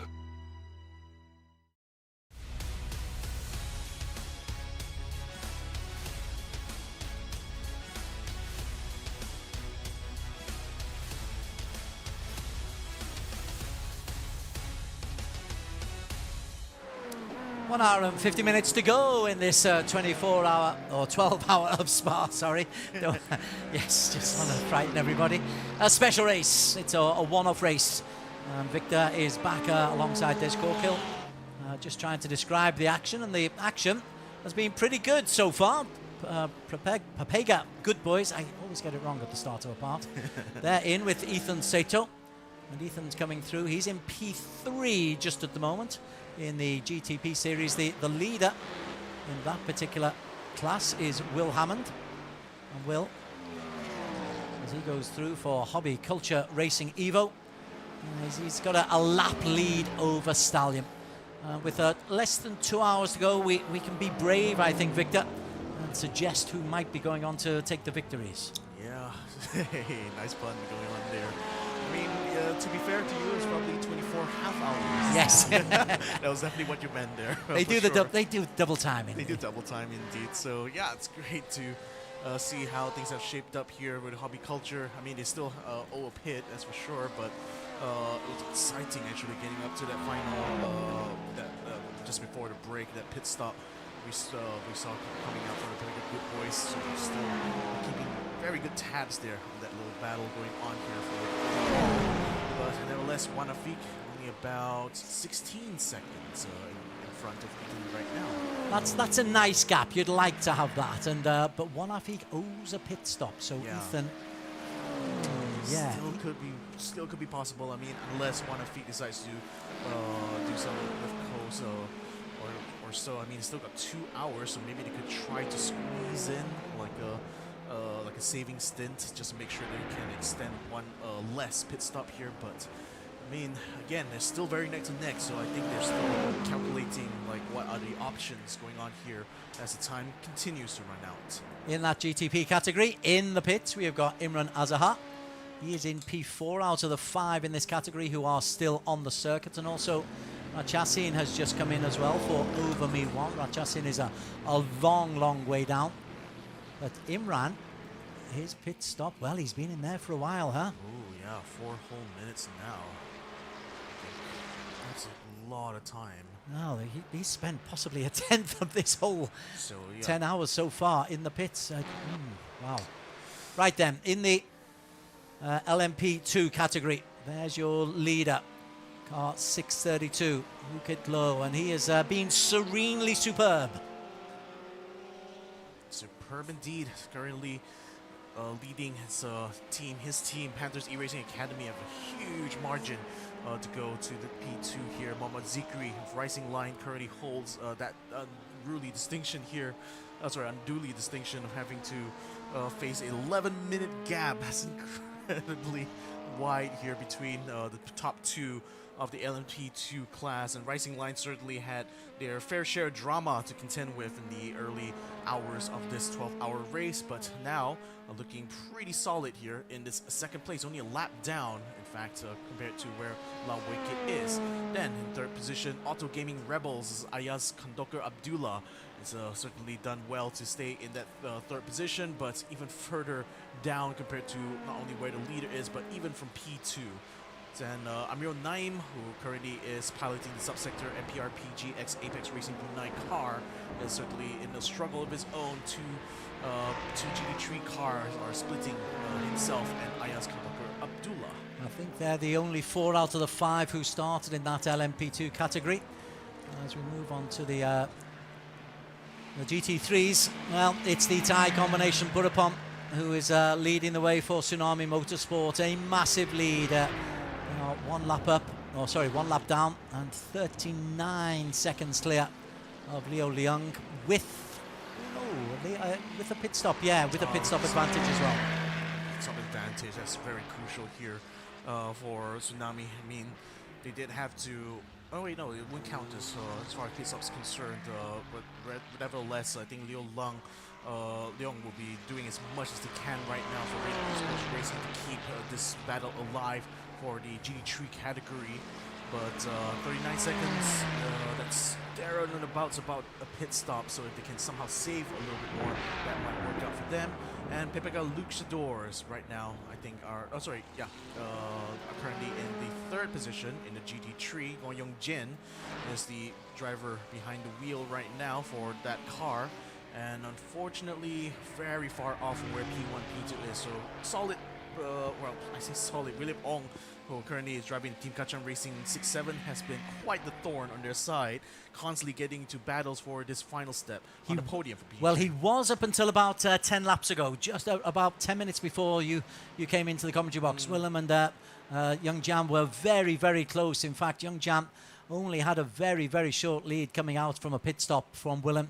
But Young Jan, look at this, he's inside the 217s. Yeah. He is quick. Willenong hasn't driven badly. He's regular in the 17s, low 218s, but Young Jan is regular in the 1668s, which is almost his fastest lap time.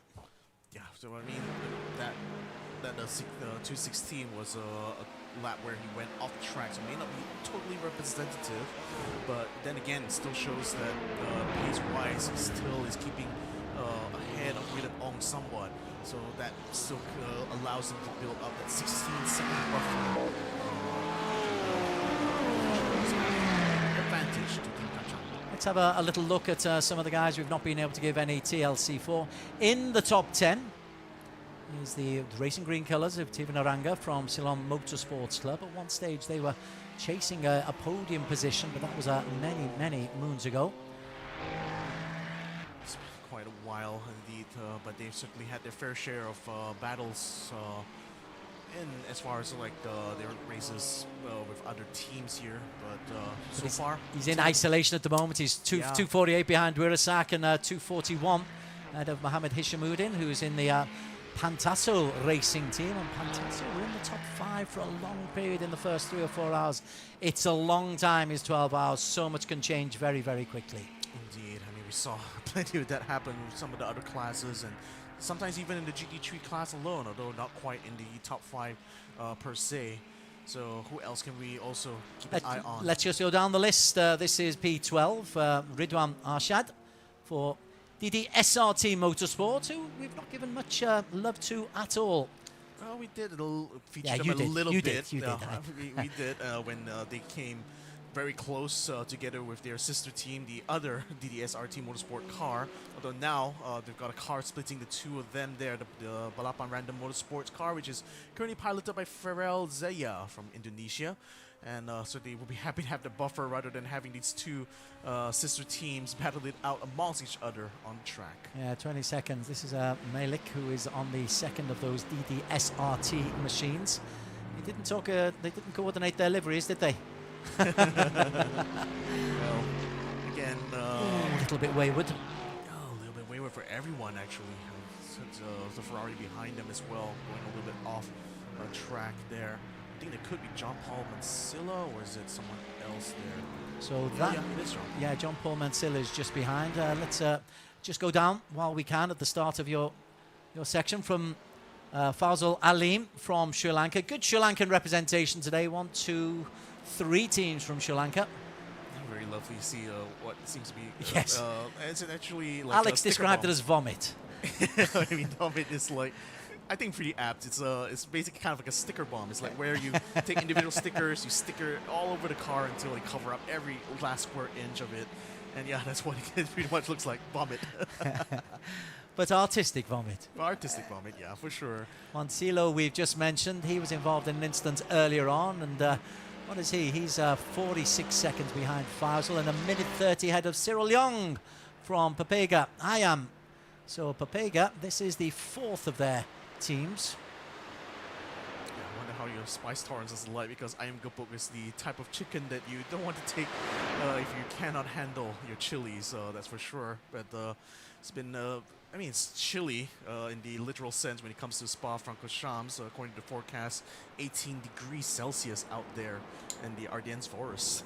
Okay, have you got predicted rain coming up, or just No, clouds? no, just cloudy. clouds. I mean, you can already see the clouds coming up on the in the virtual version of Spa over here. I mean, it is following forecasted weather that I mean iRacing definitely does that here. So following that, the current conditions at Spa itself, no indication of rain, so nothing weather-wise that's going to throw any sort of like randomness into this particular race, at least for the next 2 hours of racing that we have left. Next on the list, Hobby Culture Racing. This is their GD3 team, Hobby Culture Racing Nova. A little bit of a shout-out coming out from the chat as well here for them. So currently piloted by Daryl Ng of Singapore. And he keeps himself 48, or rather 49 seconds ahead of Omar Daniel Khairuddin, who drives for the MRC team racing the other Barbie car in this race. The other Barbie car. You'd be daft enough to choose the Barbie car. Well, a couple of them out there, and then that's in P19 in the GT3s. And Irfan Alawi for Frontline ID Motorsport, the Indonesian. New names for us, but great experience. Good for these guys to be getting out on the circuit, and hopefully they'll be joining ERGP. I'm seeing Dai Ukhail getting very close. Ahmad Jusmin, Ahmad Maulana. Oh, there they go. There they go. Ahmad Maulana has already gotten past Dai for. I mean, I think the same car has actually been in the battle with this one, particularly here. Dai being from the Apex Racing Brunei, whereas Frontline ID XTZ are in the number 992. Very apt number for a Porsche, I would say. Yeah, yes. Nearly. It's nearly a Porsche. Good delivery colours once again, and now he's got in front of his man. Yep, Dai Ukhail, her boy, maybe if you would say, 11 years old only, still has to have a pillow behind him in order to be able to reach the pedals on his seat here, but certainly has shown some good potential.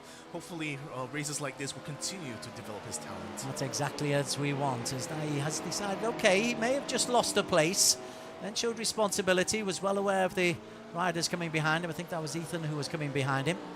And then Juan Afik is there as well. But he hasn't given this one up, as young Dai Ukhail.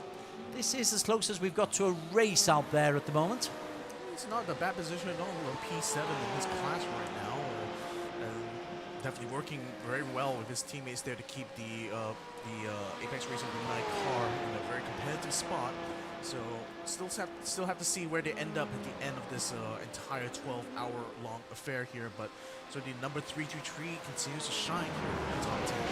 He's lost nearly a second as they come to the end of the lap. What his lap time is. Ahmed Maulana last time was just inside 219. Dai Ukhail was just outside 220. Still remains just outside 220, so still lapping, well, at the very least consistent, but unfortunately for Dai, consistently slower compared to Ahmad Maulana, so it's no surprise that Ahmad was able to get his car ahead. Hey, have a look at this. Juan Afik is beginning to make a move there on Will Hammond. Is that a no? It's no, it's 3 minutes down. 10 seconds. 10 seconds ahead of Ethan. Actually. Yes. Yeah, so that's kind of the gap between the bigger good boys and Stallion. We saw Justin was able to do behind the wheel this one. Now Ethan Z is going to try to, Ethan Sito is going to try to follow that act here. 10 seconds, not too far, so we saw Justin Ferrari was able to get the car consistently faster than the Porsche that's currently piloted by Juan Afiq. So let's see if Z is going to be up to the task. In terms of lap times though, only about half-second difference really. That's good for Ethan. If Ethan can make up 4/10 as he did on the last lap, you do that pretty quickly and you can eat away with 1.5 hours plus to go. 1 hour 35.5 minutes still remaining in this special 12 hours of Spa. A one-off race. I don't know if that's certainly delivered so much drama over the course of the last 12 hours. So hopefully we're able to see iRacing once more here in the ERGP. It's certainly looking like, I mean, again, I think you and Alex were talking about how much it's like improved, you know, over the 7-8 years of its existence here. It's great to see that even today in 2026 still remains one of the premier series platforms. Absolutely. Oh, there's a problem there for Juan Afiq. Yeah, that's going to cost him a bit of time. Ethan Z, and conversely, not really burdened at all in his approach to chicane. So, Juan Afiq's effectively lost, well, I mean, about half a second, I was going to say, but Ethan Z, we've seen, has consistently been lapping just as fast, so probably only lost about 0.2 of a second. But look at that difference in a lap time. That's a full 1.4 seconds. Ethan, 1.4 seconds quicker than Juan Afiq, and he's got inside that 10-second differential. There's something on here. Plus Juan Afiq has a pit stop to do. Ooh, this is not looking good for Team Stallion. Yeah, I mean, I think it would go to the, speculating that perhaps Stallion would want to try to save one, or rather to reduce one pit stop they would have to do, and you pretty much have to do that by saving fuel, by saving tires.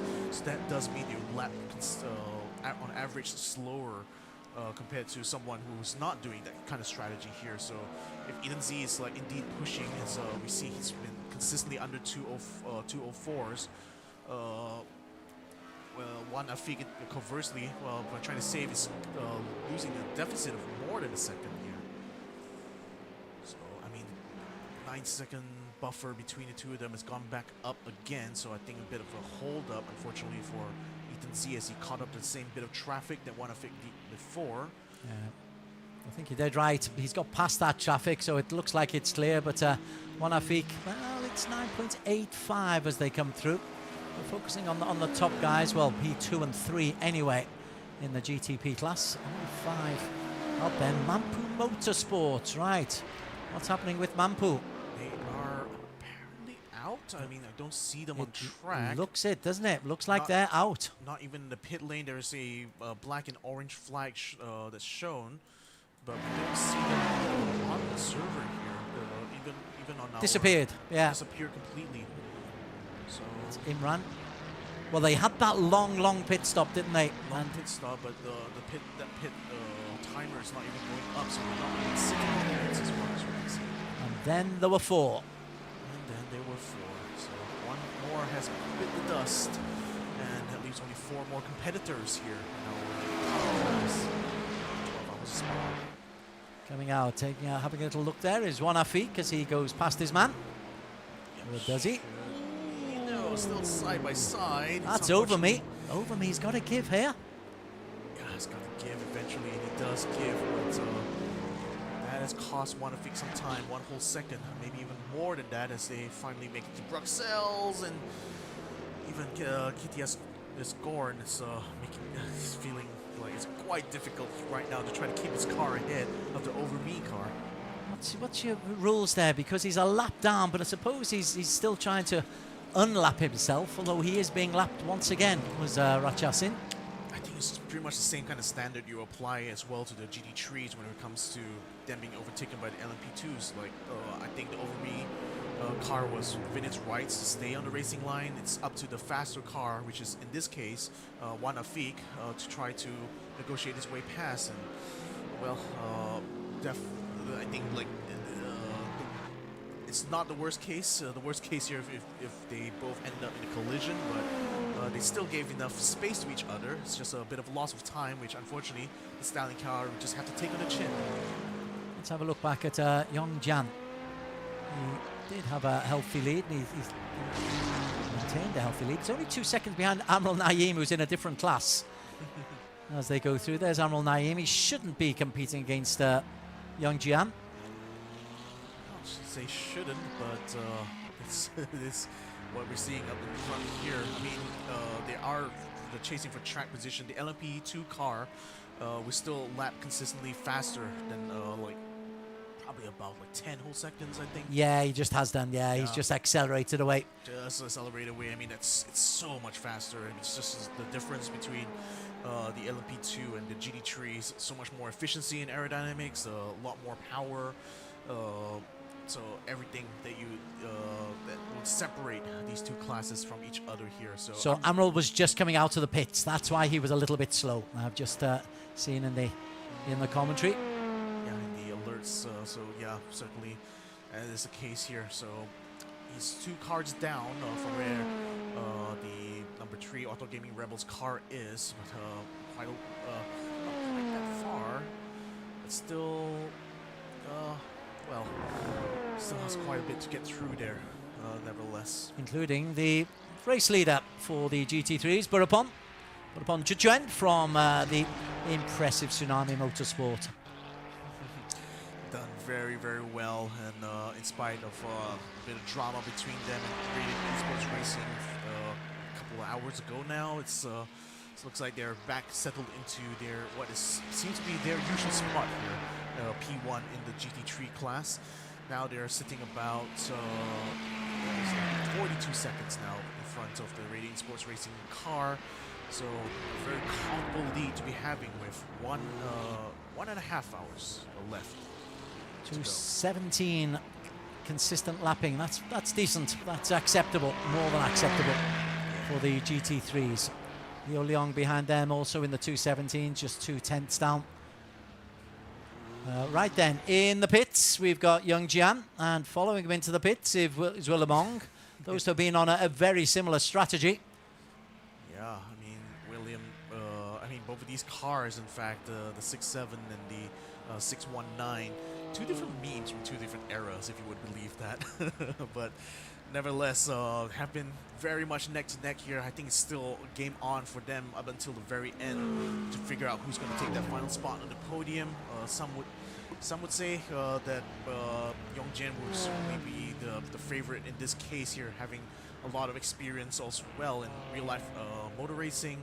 But Willem Ong and his teammate as well had shown themselves also to be quite a formidable challenge. These 2 cars have come to blows so many times here, constantly changing positions. So I don't think it's going to be a done deal until that checkered flag comes out. Willem Ong is actually positioned right underneath the podium. Maybe he's just wanting to stay there right until the very end. But he eventually comes out, and he's lost a little bit more time. That won't be good for him, and Jan is looking good in B3. It's difficult to see how this is really going to change. Burapon and Tsunami with an hour and a half less to go. We're into the final 8th now of this 12-hour from Spa. Yeah, it's still going to be a long way, isn't it? So, well, I think for Burapon, he's going to be hoping that things will be smooth sailing. I mean, Tsunami's Motorsports definitely have seen calmer waters. Now it's all about getting to the very end here. They've spent 10.5 hours trying to fight their way to the top, to stay on the top, and time and time again, even when luck and circumstances didn't quite seem to fit their way, somehow they found a way to get back. He's bottom right of your screen there, is Burapon. He looks fairly cool, calm and collected, nice and composed, chattering away to, no doubt, his team leader. Making sure he's not going to make any mistakes, and 43 seconds with a pit stop, we believe, in hand. Look at that, Amrul Naeem, 10 pit stops already for him. That's one of the problems he's had. Let's have a look at our 11-year-old once again, Dai Ukail.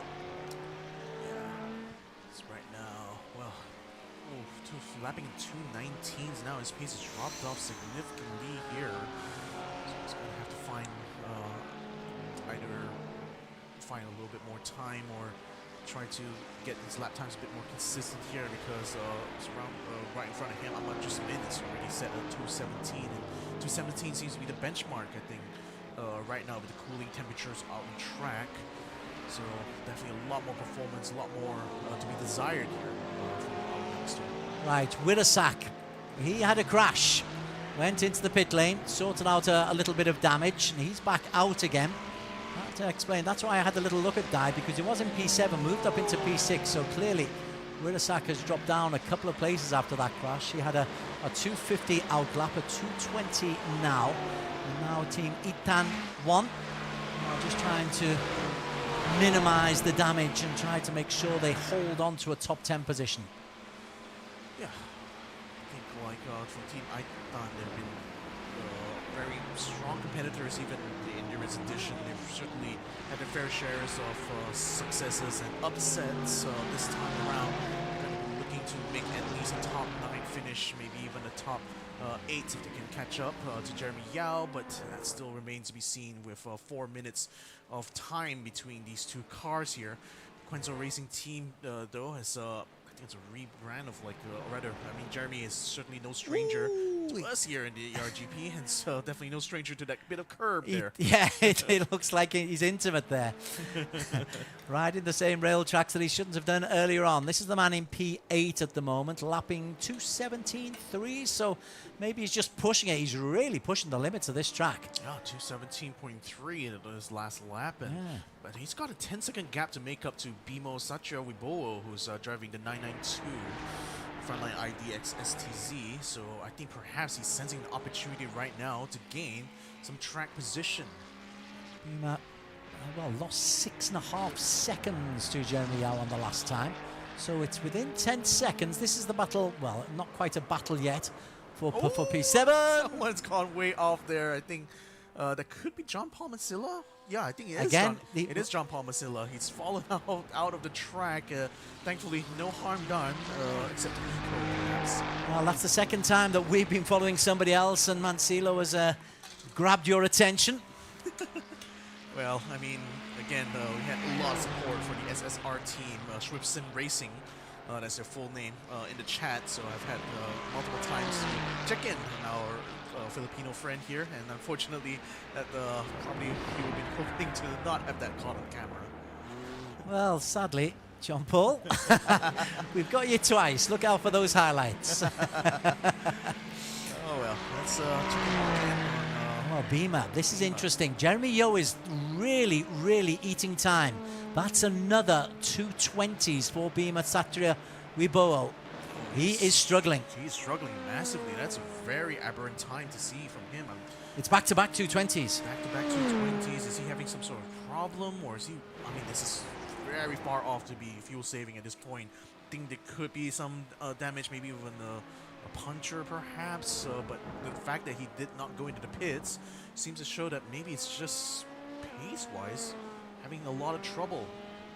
He's in P7. You look on the graphic top right, and there's not an awful lot of traffic for the P7 to worry about. Yeah, I mean, earlier on it was, what, 10 seconds? Now it's less than 8.5. So Jeremy Yao putting in the laps, putting in the effort here to close the gap. I think we might be seeing a battle for P7 on the cards here. Once again, he's using the full width of the Circuit Plus Plus. Has to make way, of course, for the race leader, Will Hammond. Hammond goes past, so there's he's leading race and category leader. But this is interesting. Jeremy Yeo will just stick on board with Jeremy. Although he's down, he's under 8 seconds now. He is eating up the time. Bima Satya.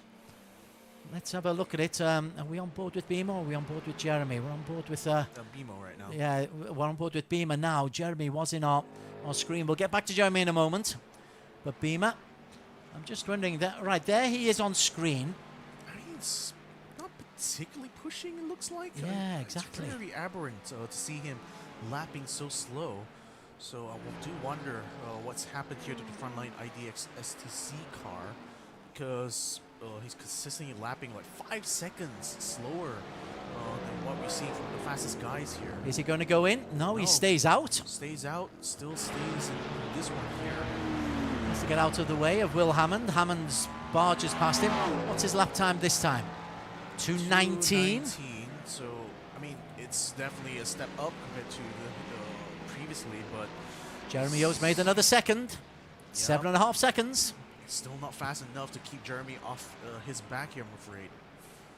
I will come back to that once it gets a little bit tighter, though there's Jeremy. Tense in the shoulders. I always look at the shoulders, and the best racers tend to be very relaxed in the shoulders. I think really smooth drivers tend to be quite relaxed in the driving style overall. I mean, I do enjoy like watching some like old-timey drivers, back in the 60s and 70s, driving cars that were absolute monsters, but still handling it as gentle as a fly. Yeah, different world. Different world completely. Different era, different man indeed. Okay, so there's Jeremy, right, 7 seconds. Is he still making up time? We'll come back to that in a moment. In the meantime, again, bit of TLC to our race leaders. Right then, Howard Yeep is the new man who is in the Panthers eRacing Academy car. Huge lead for him to take into the final 1 hour and 20 minutes.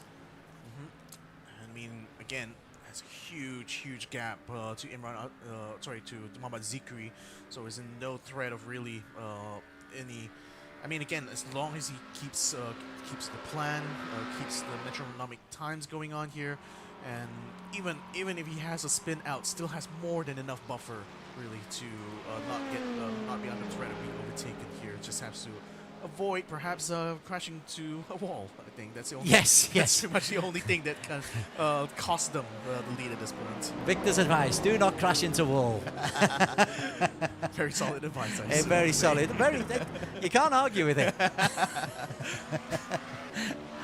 There's Team Racing Line as they come through over their start-finish line. They're in P2. I'm really impressed that they are actually in a position with Mohamed Zikri. Right, especially how things turned out for them at the start of this race, right? Didn't even manage to keep up with the top 4. Then, like 11 hours later, finding themselves in P2. I mean, what a story it has been for them. Like literally from 0 to hero in the LMP2 class. Let's go back to that Bimo and Jeremy battle. Bimo Satria. We are now under 6 seconds. Is he within sight, Jeremy? Oh, there he is. He comes up Eau Rouge. That's nicely done. And he's got a little bit of a toe up the hill as well. Oh, 3 going past. That's unfortunate. Oh, there could be a problem there. That could be a problem. The LMP2 car having to take a bit of grass on the outside. He's flashing his lights here to try to get in between these 2 GT3 cars. That's going to be quite brave indeed, actually, to try to pull that off. But luckily, the LMP2 car is very pliable, and the brakes may just be able to cut in front, and does cut in front of the Quenzo Racing Team car. He needed those brakes absolutely perfectly, didn't he? Who was it? Was it Howard Yeep? No, it wasn't. It was. No, it's one of the Zikri? GT3s. Oh, was it the GT3? Sorry, yes. So, okay. Yeah, I think like either. I mean, it's Jeremy and one of the lapped cars there, but thankfully that went through without too much incident. In the meantime, how is it for Jeremy and Bimo right now? Well, that seemed to have caused Jeremy to lose a little bit of time, but he was a second and a half faster, 1.4 seconds faster on the last lap. He got held up in Sector 1, so we'll see later on when he comes across the line again. But at the very least, he's still keeping like the gap shrinking as time goes on. The margin's not as bad right now, now that Bimo has been able to pick up the pace here, but still is on the deficit, at least compared to Jeremy Yao's driving right now. Bit of a flash on the lights. I believe that car in front is a car that's about to be lapped at number 81, who is Tiago Pereira. So quite a far back here. Sri Lankan finally gets out of the way and allows the 992 just barely to get through. Ooh, gosh, that's when it's 3 in a sandwich coming into the final chicane at the end of the lap. You never think it's actually going to fit, but they've all come out unscathed. And the Sri Lankan moves out of the way. And yeah, allows him to dive through the inside. There's contact. contact onto the back of, who I believe is Howard Yap there. I think it is. Oh no, it's a different car. Sorry, it's the subsector car. Yeah, it's that got in contact Amaral. there. Okay, so it's Amaral. Yeah. Woo. Oh, that could have been bad. I mean, hitting the quarter, the rear. No left damage quarter. though, huh?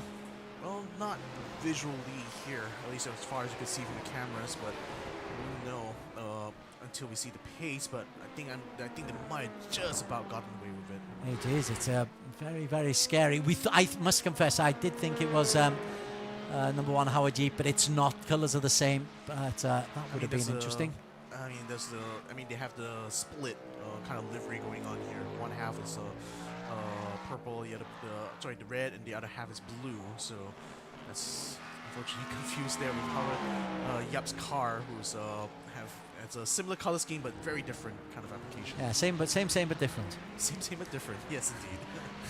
Okay, let's look at Will Hammond. I mean, it's extended the gap now.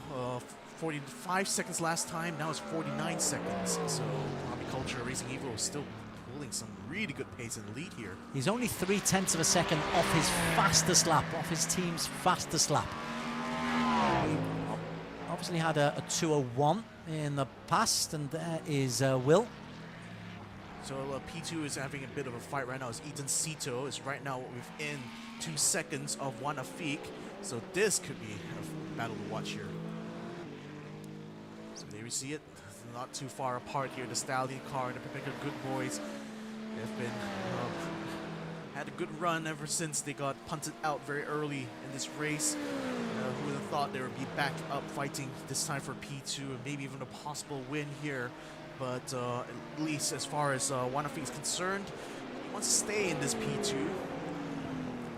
Now it's only shrunken down to about a second as it come out chicane. And a bit of traffic already coming in the way here. This could not bode well here for Juan Afik. The LMP2 car is going to get in the way here as he comes into La Source. So that's going to nag him all the way down to Rouge. That's not where you want traffic, is it? Oh, look at the lights are flashing. Is anybody watching? Ethan. Yeah, okay. They've got the power to get behind. Oh. Well, somehow, he's escaped. Oh, I think really approaching a blind spot for that LMP2. I mean, it's not exactly the easiest to keep your. Again, you're only on the sim rig, so even if you have three monitors, it's not easy to see if a car is coming up your rear quarters. So, good reactions on Justin though to be able to stay out of trouble for that. Although he had to incur a bit of track limits violation there. I've just seen Ethan. He's bottom right of our screen. You can almost see his heart beating. Let's get that heart under control and let's get back into the battle. Suddenly, having been all spread out for a good hour, suddenly we're into some real congestion. Yeah. He's got a drive-through penalty. He's incurred a drive-through penalty there, and I think that was from cutting the line. Oh, it's actually forced the Stallion car out. Contact between him and the P2 car. There was a GT3 in the mix as well. Did that interfere them too much? Well, it's not going to interfere with Ethan Z now, at least get the position, but he's going to inevitably give the position back once he takes his drive-through anyway. So there is the Stallion car of Juan Afik. That's the differential. Only about 5 seconds, but a drive-through certainly will add more than several times that. He's definitely going to have to serve it. He's going to serve it now. How's he got that drive-through? I thought he was the innocent party coming up Eau Rouge and into Radion. I think like the game doesn't really care if you go off the track limits. If you go over the track limits anyway, it's still considered track limits, even though there was a car in the way. That's harsh. But it's also, it's also on a driver to not get themselves in that situation in the first place, to be fair. So you already knew he was going downhill to get over an LMP2 car, which was going to be slower to get to Eau Rouge anyway. But the LMP car came into him. It did, but then they were, I think, more or less side by side. It was LMP2 car in front when he came out of the source. So I think, like, if patience was the part of valor there for Ethan. He would lift it off, just stay behind the LMP2, and you know that by the time you get up to the top of Radion, you already have more than enough speed and power to get past the LMP2 anyway. But I think he was just so eager to catch up to the Stallion car here that I think had just too much red mist in his eyes. A career in race control awaits you when you're older, Victor. Well, I mean, that would be quite a journey for me, I think. Poach your turn, gamekeeper. The hunter becomes hunted. Will Hammond leads the way. Nice and serene. 52 seconds. Again, he's quick. He's three. Although, to be fair, he lost 0.2 of a second to Ethan there. But Ethan will have... Was it Ethan who got the right drive through? It is. So Papega have got that drive through. And Stallion are a long way down on Will Hammond. The thing is that he has to serve it soon. He's elected to stay out for now. But when he does, that will give the position back to the Stallion, and that's going to give them another tough job to do in the last hour racing here. So, I mean, yeah, I think, again, as I said, Ethan should have backed out. Okay, Does he go in? Yeah, okay, he's going to take his drive-through now. So, again, if he didn't take that, he will take an even worse penalty. So, has to eventually do it. That will give the Wanafik the position back here effectively, and hopefully allowing to keep it there for now. Hopefully in a very neutral way. Stallion. They parade their way through into P2. A little bit of excitement in Eau Rouge last time we came through here. There's Wanafik as he goes through. Ethan is still trundling into it. Every time I see that long journey, it is racing purgatory. Well, I mean, everyone has to take the same path, so I think there's not really much time lost in that regard, and I think it also gives you as a driver a bit more time to discuss possible strategy options with your team if they want to make a last-minute change or whatnot. And we're already approaching a very critical part of this race now with the last hour looming ahead. So I think if there's going to be a time for them to switch up the strategies, I think it would be now. I did think it was a harsh penalty, though. On the bikes, they have long lap penalties in certain circumstances. Yeah, but believe it or not, Mr. Race Control is talking, huh? It's stricter in real life, so what can I say? So it's just something that the drivers have to respect, just the rules here. And unfortunately, this game doesn't really discriminate, even if Ethan was in the wrong, which I personally don't believe. It's still a penalty he has to take nevertheless, because he did indeed cut the track limits. Okay, moving on to GT3. A little bit of excitement there, and it's tough for Ethan, but does he have a pit? He's tell you what, he's still got a pit stop in advantage over Wanafik. But I think with less pressure on him now that Ethan Z has to take the drive-through. He is taking a full pit stop here, as well as the drive-through. That wouldn't count as a drive-through, technically. We'll still have to go through one more time. But we saw it earlier on where they doubled up. They added the drive-through and the pit. That's interesting. It's a stop-and-go penalty, but for how long? We've just been... there's the answer. So Imran just told us it's a 30-second stop-go penalty here, unfortunately, for Ethan Z. So that's why he stopped. He's not, in fact, made a pit stop here. Wanafik, in the meantime, decides, okay, while you're in the pits, I'll take the pit stop that I am due. Rather entitled to do. Ooh, Ethan's still in there. 1:55, 2 minutes, okay, the stop and go. 30 seconds, he must have put fuel on, must have taken the opportunity. He's not allowed to do that in the No, of course, yes. But I didn't have the camera on him, so nobody saw. You don't see the pit crew around here in virtual spa here. So yeah, I think Nabil Iman will be taking over the reins right now, the Stallion car. So that's quite likely going to be the final stint here. So Nabil Iman will be the one to take this car to the checkered flag, it seems. Will Hammond, in the meantime, I was at before that. Those histrionics came on as Will Hammond comes around. Maybe one more change for the race leaders, deciding not to go in at this stage. They've been really very solid. 302nd lap now for Will Hammond. Two of the racers on their 300 plus lap. Ethan Z will about to start 300 with still another hour to go. Wow. Yeah, I mean, it's been a long journey to get to here. It's great to see the hobby culture car still in the lead right now. In the fight for top tree, potentially. It's all going to be about pit strategies to determine it all here. And let's hope that they've made the right choices over the course of the last 11 hours of racing. Buddapon has been in and out of the pits. That's the leader in GT3. Tsunami Motorsport looking really, really good for a comprehensive victory with 1 hour to go. 1 hour plus, 1 hour and 5 minutes to go. But as you can say, if they don't listen to Victor's sensible advice of crashing into wall,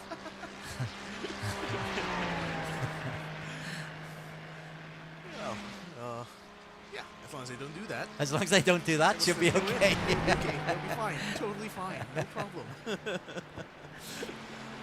well. So Long still attempting to try to keep this car ahead. Jen conversely trying to do so.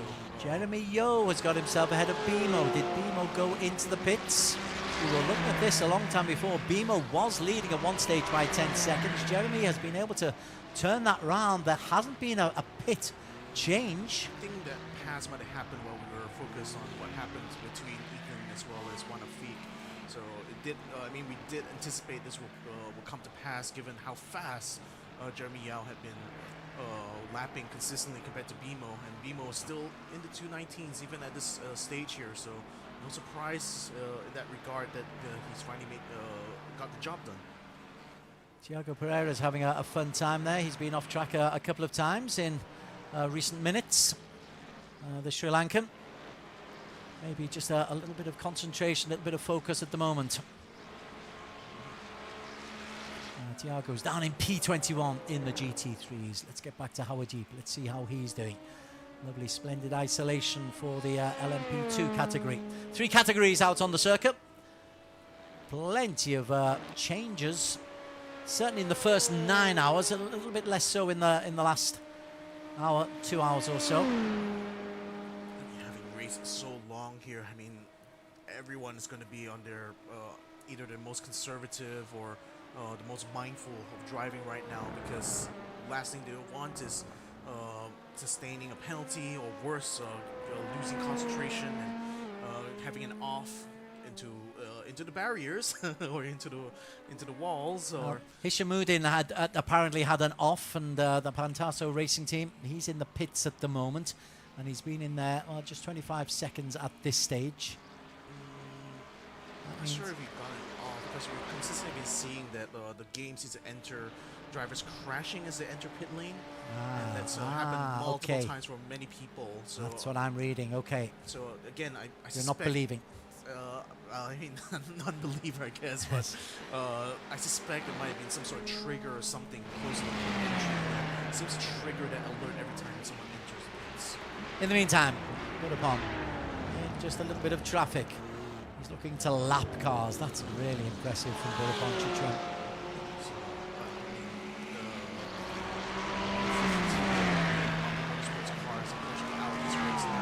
It's only now that the GT3s has finally caught up and overtaken him in terms of laps. So, I mean, again, just such a shame to not see the Mamba Motorsports be able to join us for the checkered flag.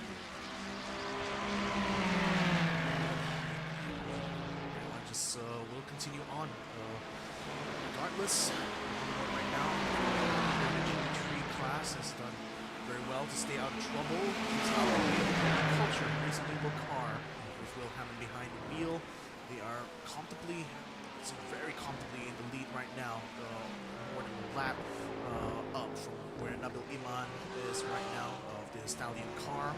So as long as they continue to stay out of trouble, this should bode very well for Horticulture Racing's chances. And again, I'm scouting the leaderboard, the scoring monitors, just to see where there's some real racing going on. There isn't an awful lot going on out there in terms of racing for places. But there is just the danger that one of the back markers won't get out of the way, but no problem there for Will Hammond. He did have a scary moment coming up Eau Rouge about 5 laps ago. So there is still jeopardy. In the meantime, with 1 hour to go, we're going to go for our final commercial break just before we head into the sunset at this special race, 12 Hours of Spa. Victor and Des Corkill on the mic. Do join us again for the final hour. We'll be back with you in just a couple of minutes' time.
Pewter is about possibilities.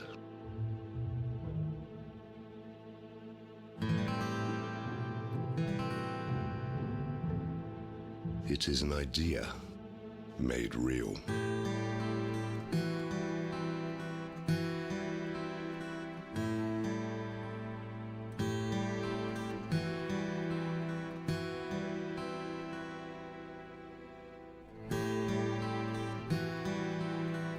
Crafted with precision.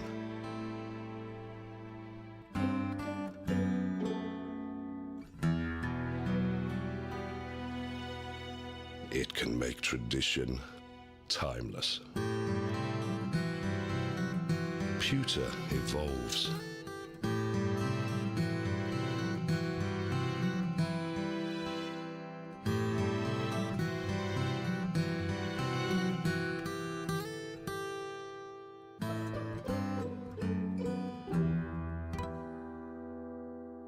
When allowed to be free, it can captivate you.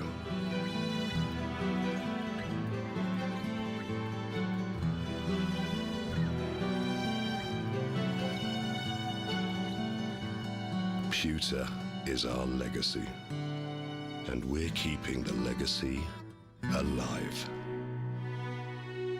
Royal Selangor, since 1885.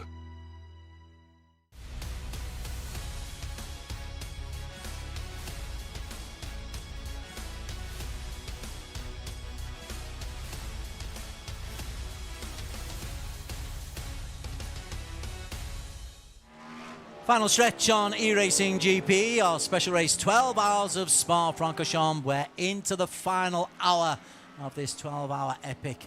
Amo Haziq joins me, Des Corkill, for the final hour. Great work by Victor, as it is right the way through. This is your leader for GTP and overall, and this is hobby culture racing with the safe hands and the safe eyes of Will Hammond.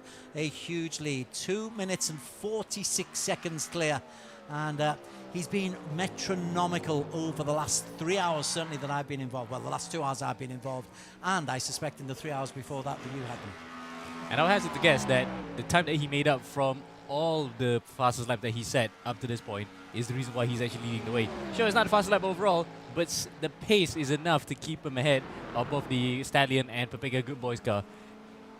Let's move down their rankings in each of the categories. So P1 is Will Hammond for Hobby Culture Racing Evo.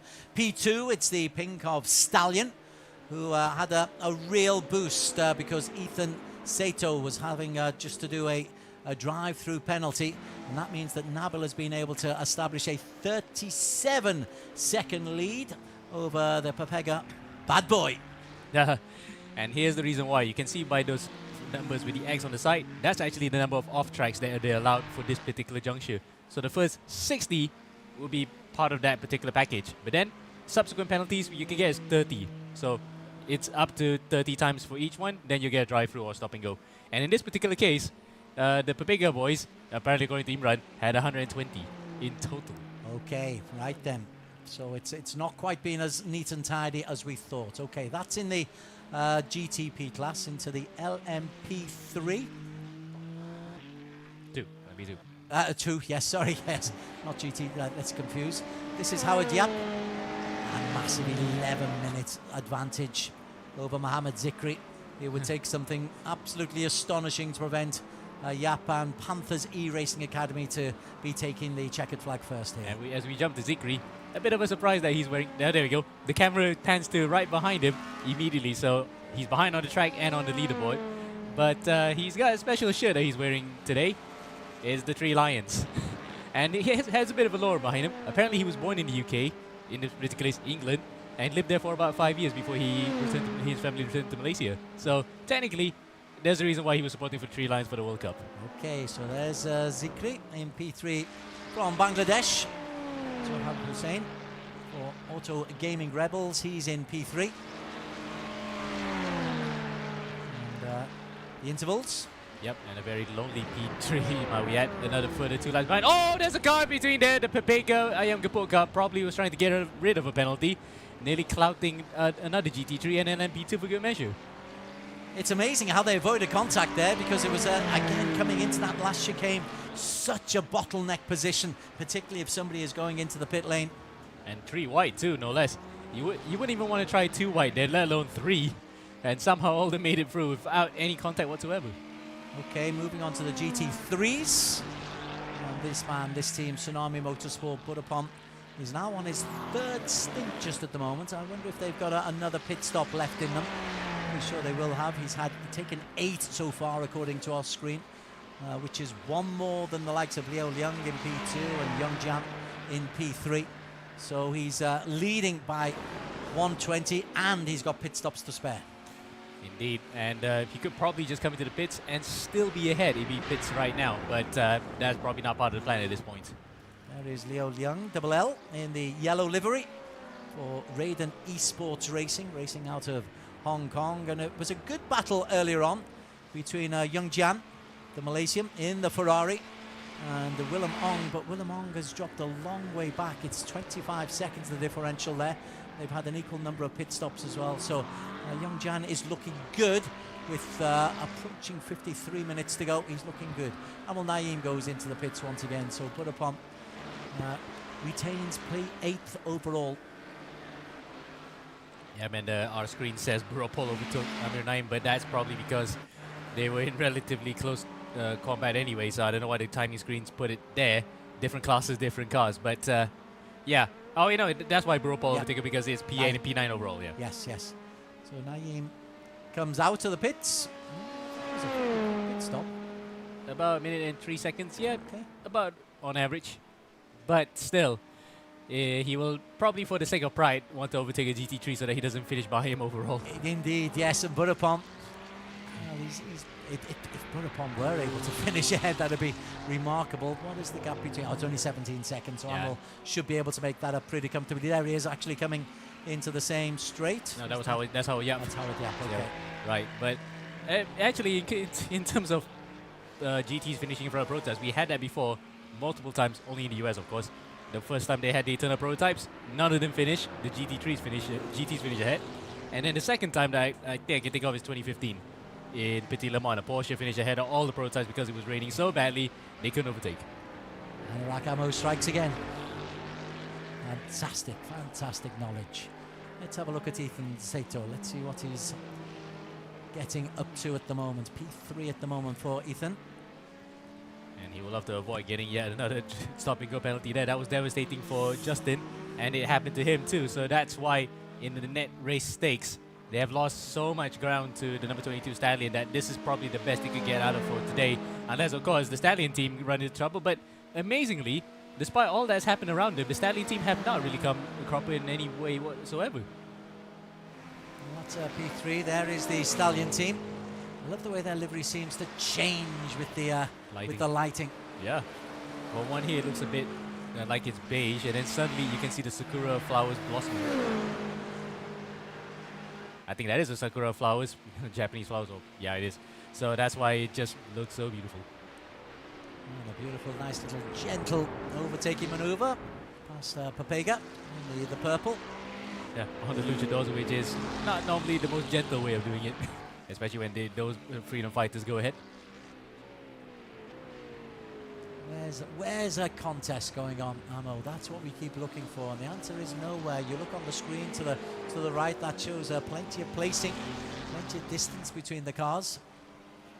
But not much in the way of action, apart from the one car that's pretty much within the vicinity of each other. That is the Papiga Good Boys, 30 seconds behind Stallion, but too far to make any impact. And then we saw earlier Willem Ong in the Kachang 6-7 car, 25 seconds behind the Luchador 619 car of Ngo Yon Jan. So technically those are the two battles, and I put it very advisably, quote unquote, on track. But pretty much everything else has been very copacetic. Well, we had a real battle going on earlier on between Bimo Satria Wibowo and Jeremy Yo. Jeremy Yo got ahead, but now he's dropped back quite considerably, over a minute down. I think it's a different pit stop cycle. That's probably the reason why, but we don't know how long is it since his last pit stop. We can probably check that out in pit lap. Maybe will give us a good idea of when it will be the next stop. Yeah, in fact, it looks as though I think it might be the frontline ID STZ car with the Pink Panther on the side is due a pit stop. So lap 264 versus lap 278. Yeah, this car might be in about plus 25, 279. So no, wait, no. In fact, I think it might be in by about, what, 3:15? At least by that count, because that's impossible, because if it was in before, it would have changed by now. So 264 plus 29, yeah, no, I think he's due for another stop. Okay, that would make a little bit of a sense, because they were nip and tuck with each other. Jeremy then went a minute behind. That would be very interesting. The differential is 1 minute, and if you can get a pit stop of 1 minute, gosh, they will be coming out. There he is. He's coming right about now. So a bit off from the timing. I was saying about 3:15, but this is 3:10. So that's about close enough then. In fact, it's actually 2:79 on their race lap, not the overall race lap. So that's close enough. Okay, that's on theirs. So here's Jeremy Yo. He has got a minute and 10 to make up. Jeremy Yo is P8. Where is P8? Where's that car?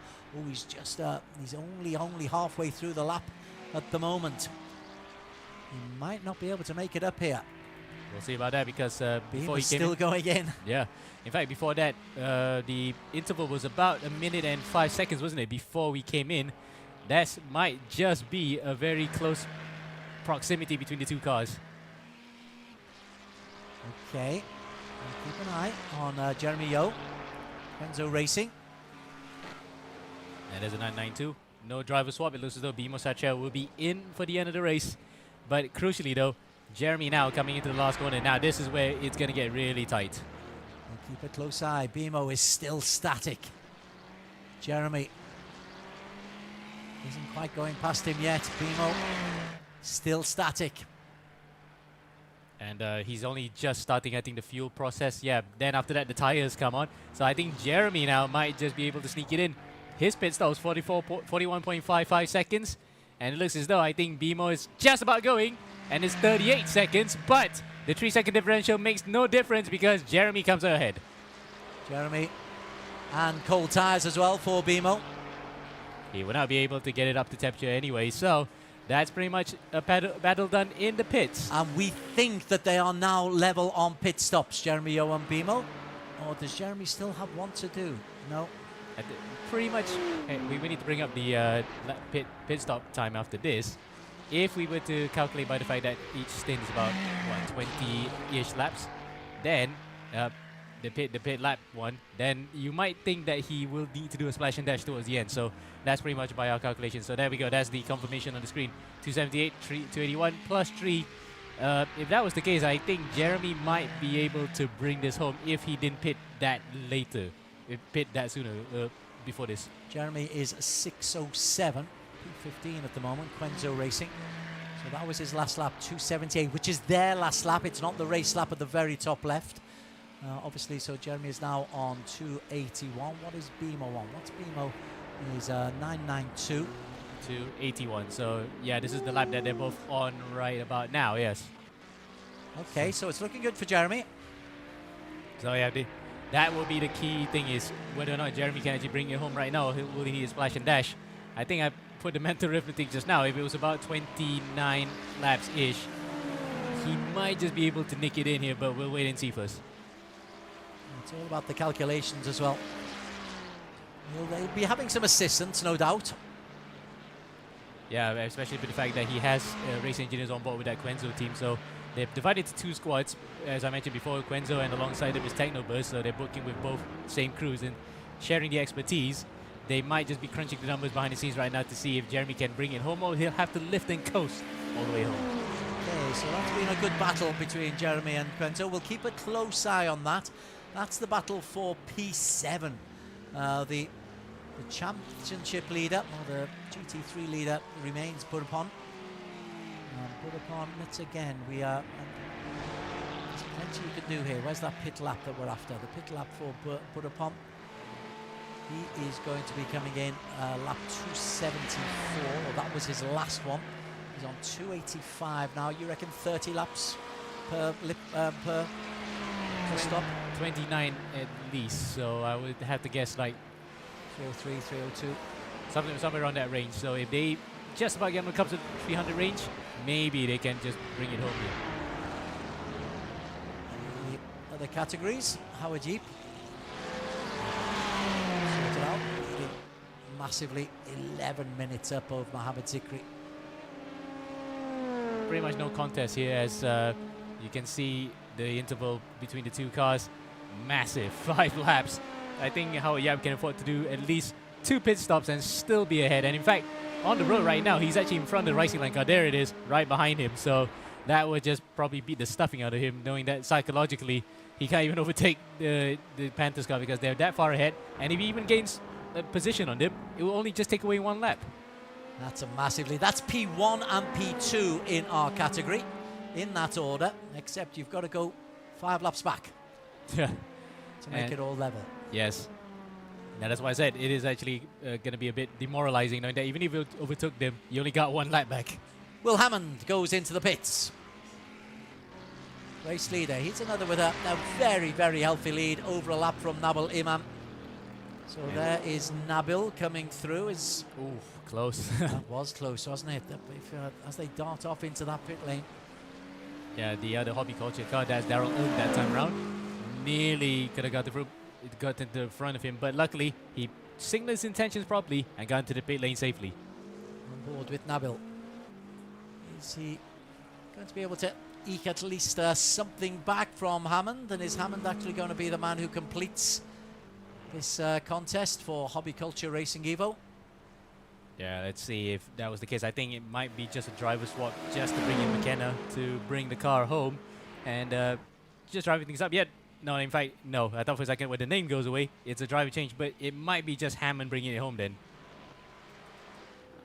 Well, Nabil Iman has gone past, so Nabil Iman is leader on the track, but not on the scoreboard because he's a lap down. Yes. Still. I mean, he basically unlapped himself once he went past Hammond, but if he wants to actually go toe-to-toe with Hammond right now, he'll have to wait for him to make another pit stop here because there goes Hammond out of the pits and back into the race. Still in the lead by more than 2.5 minutes. In fact, it was almost 3 minutes, the advantage that the number 23 car holds. That is impressive. And for the Hobby Culture Racing Evo, at the start, in the first 2 or 3 hours, you wouldn't have predicted that this would still be the situation coming into the final 45 minutes or so. He just warms up the tyres. Yep. There's Will Hammond. And you can tell those are new tyres. He literally was weaving to get the temperature into them. if he used the same sets he had in the previous stints, he'll just probably be waiting until it gets back up to temperature. But then it will be operational. This one, he just weaves around so that he could generate heat into them. Okay, where is the racing? Again, we've been looking for the last 45 minutes or so. There's no place racing going on, which is pretty unsurprising. We've had 12 hours. To be fair, we had more than our fair share of incident in the first 9 hours, and it's only now that it's become, in inverted commas, sedate. Yeah, I like to say it's a bit placid. It's so calm right now. It's just not really happening into sort of crazy action. But I think with all that we had today, the highlights that are going to be coupled together after this will probably be surely gravitated towards the first part and up until hour number 10. The rest of it is just going to be very, very sedated. Highlights are lovingly created, lovingly compiled. A minute and 17 seconds between the two cars. Yeah, again, I did say just now he could afford to do another stop and still be ahead. So Hammond then can just probably bring this home and pretty much coast it all the way if he wants to, just because it's such a huge gap. Yeah, it's going to be, what, 30 celebration laps. 30 home laps for Will Hammond. Been wonderfully consistent. 207.97 on his way out. To see where he goes. If he can get back into the 203s, you'll know he's straight back in the groove instantaneously. Now in the first lap, of course, because he's trying to warm up the tires, but we'll see if this lap is going to be any indication of whether or not these new sets of boots will be enough for him to set still competitive lap times. Swoops through Eau Rouge. It's glorious. We've had some spectacular moments here as well. We had a couple of big incidents, and one in my book anyway, very controversial penalty to serve for Ethan Sato, but Victor put me right on that. And the fact that it is quite true that the moment he went off track, he actually incurred that one more cut that was enough to give him a stop and go penalty. So anything above up to 60, drive through, and then after that, subsequent 30 will be stop and go. So literally the game is not taking any prisoners. They want to make sure that you don't do any more cuts. That was the man we were talking about, Ethan, for Papega and the good boys. Sorry once again, Mr. Director. We'll get back to Will Hammond. I'm very keen to see how he does in this lap time on the out. If he's anything around the 204s, we can almost ignore the GTPs for the remaining 40 minutes or so, because he will just make his way through.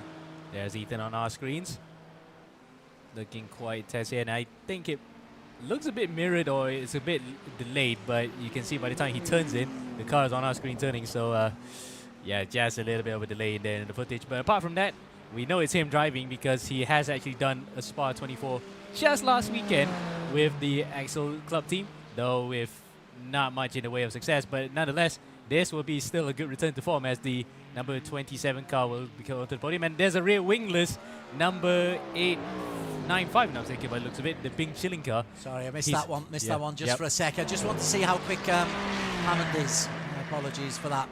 And if he's close to 204s, 203s, he's 204.03. Close to 204s even, 203s even, yeah. 204 flat as Divesh Jiva, he's coming in. There we go, there's that car with the missing rear wing. Two Papega cars coming through, but one of them is missing a rear wing. And for Divesh, well, it's the second consecutive thing I've seen him where it's a car in unfortunate situations. The last time was in a Porsche esports event. Tried to go for the lead at turn 1, ends up royally stuffing over 3 people. Okay, that's in P23 in that category. There's your race leader right on the tail, looking to lap the back marker. Who's that he's about to go past? That's 98, the Balapan car off. Who's that now? It's can't see where the number is. Oh, in fact, yeah, I might just mean so he's running 5th overall. He's lapped up everybody up to 4th place right now. That's impressive. Yeah, that's pretty impressive from Rupal Chuchin. So if he could actually get up to P4 then, that sets pretty much everyone up to the podium positions. But proves the point that despite the collision and a big massive off they had at Radeon, they can still win this by a handsome margin. Nipping through. Will Hammond still in the lead. Burapong comfortably leading in the GT3s. Leo Young, 25 down again, and desperately scouring through the leaderboard. Where's the racing going to take place? as Umar goes into the pits. There you go. Barbie always lightens up the screen. Yeah, but that Barbie's rather dirty right now with the amount of... Oh, he hit the bump!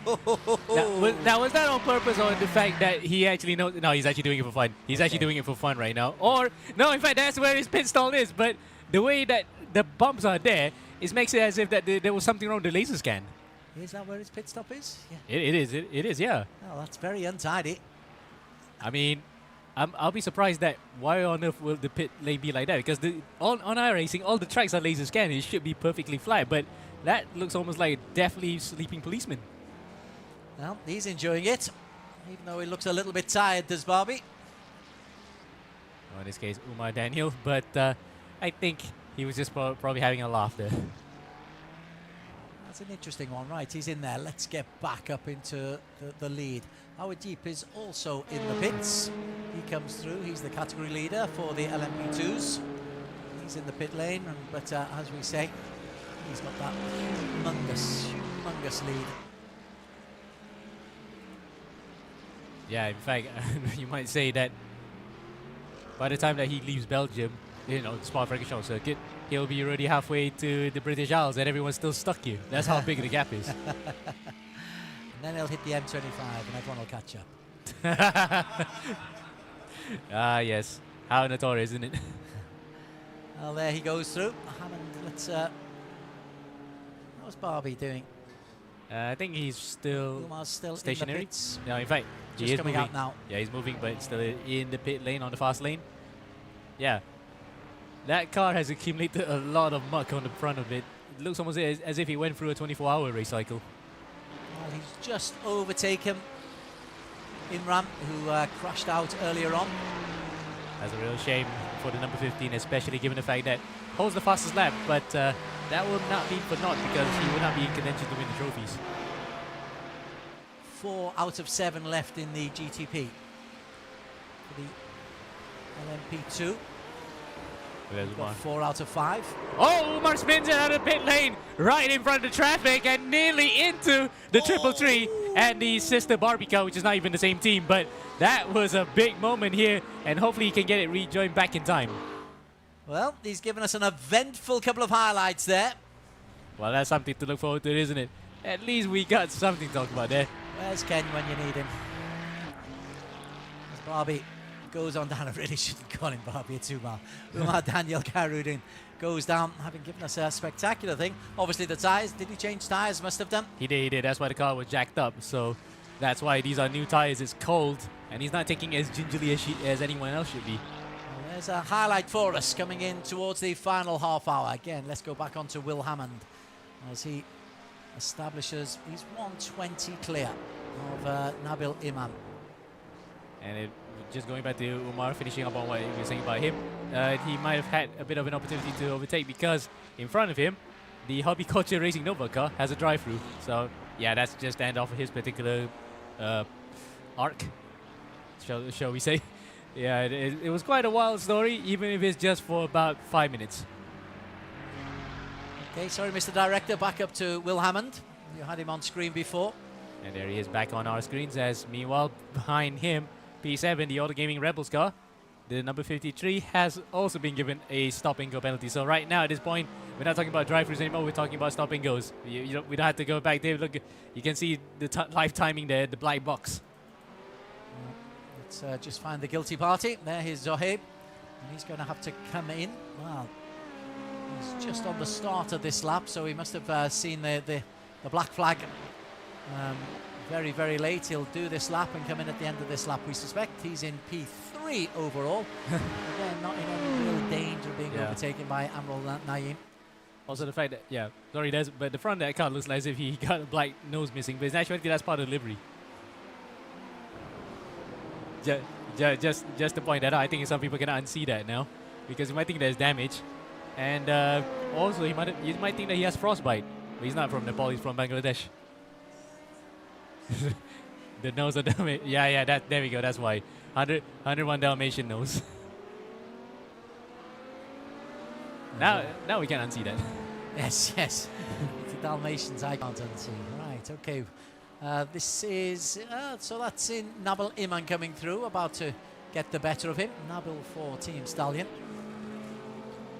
I think in this last half hour, Ammo, it's just a case of those in the front positions avoiding that catastrophe to undo 11 and a half hours of really good work. Absolutely. And in fact, if someone told that to the Mampu Motorsports number 15 guys, probably they would have been telling the same thing.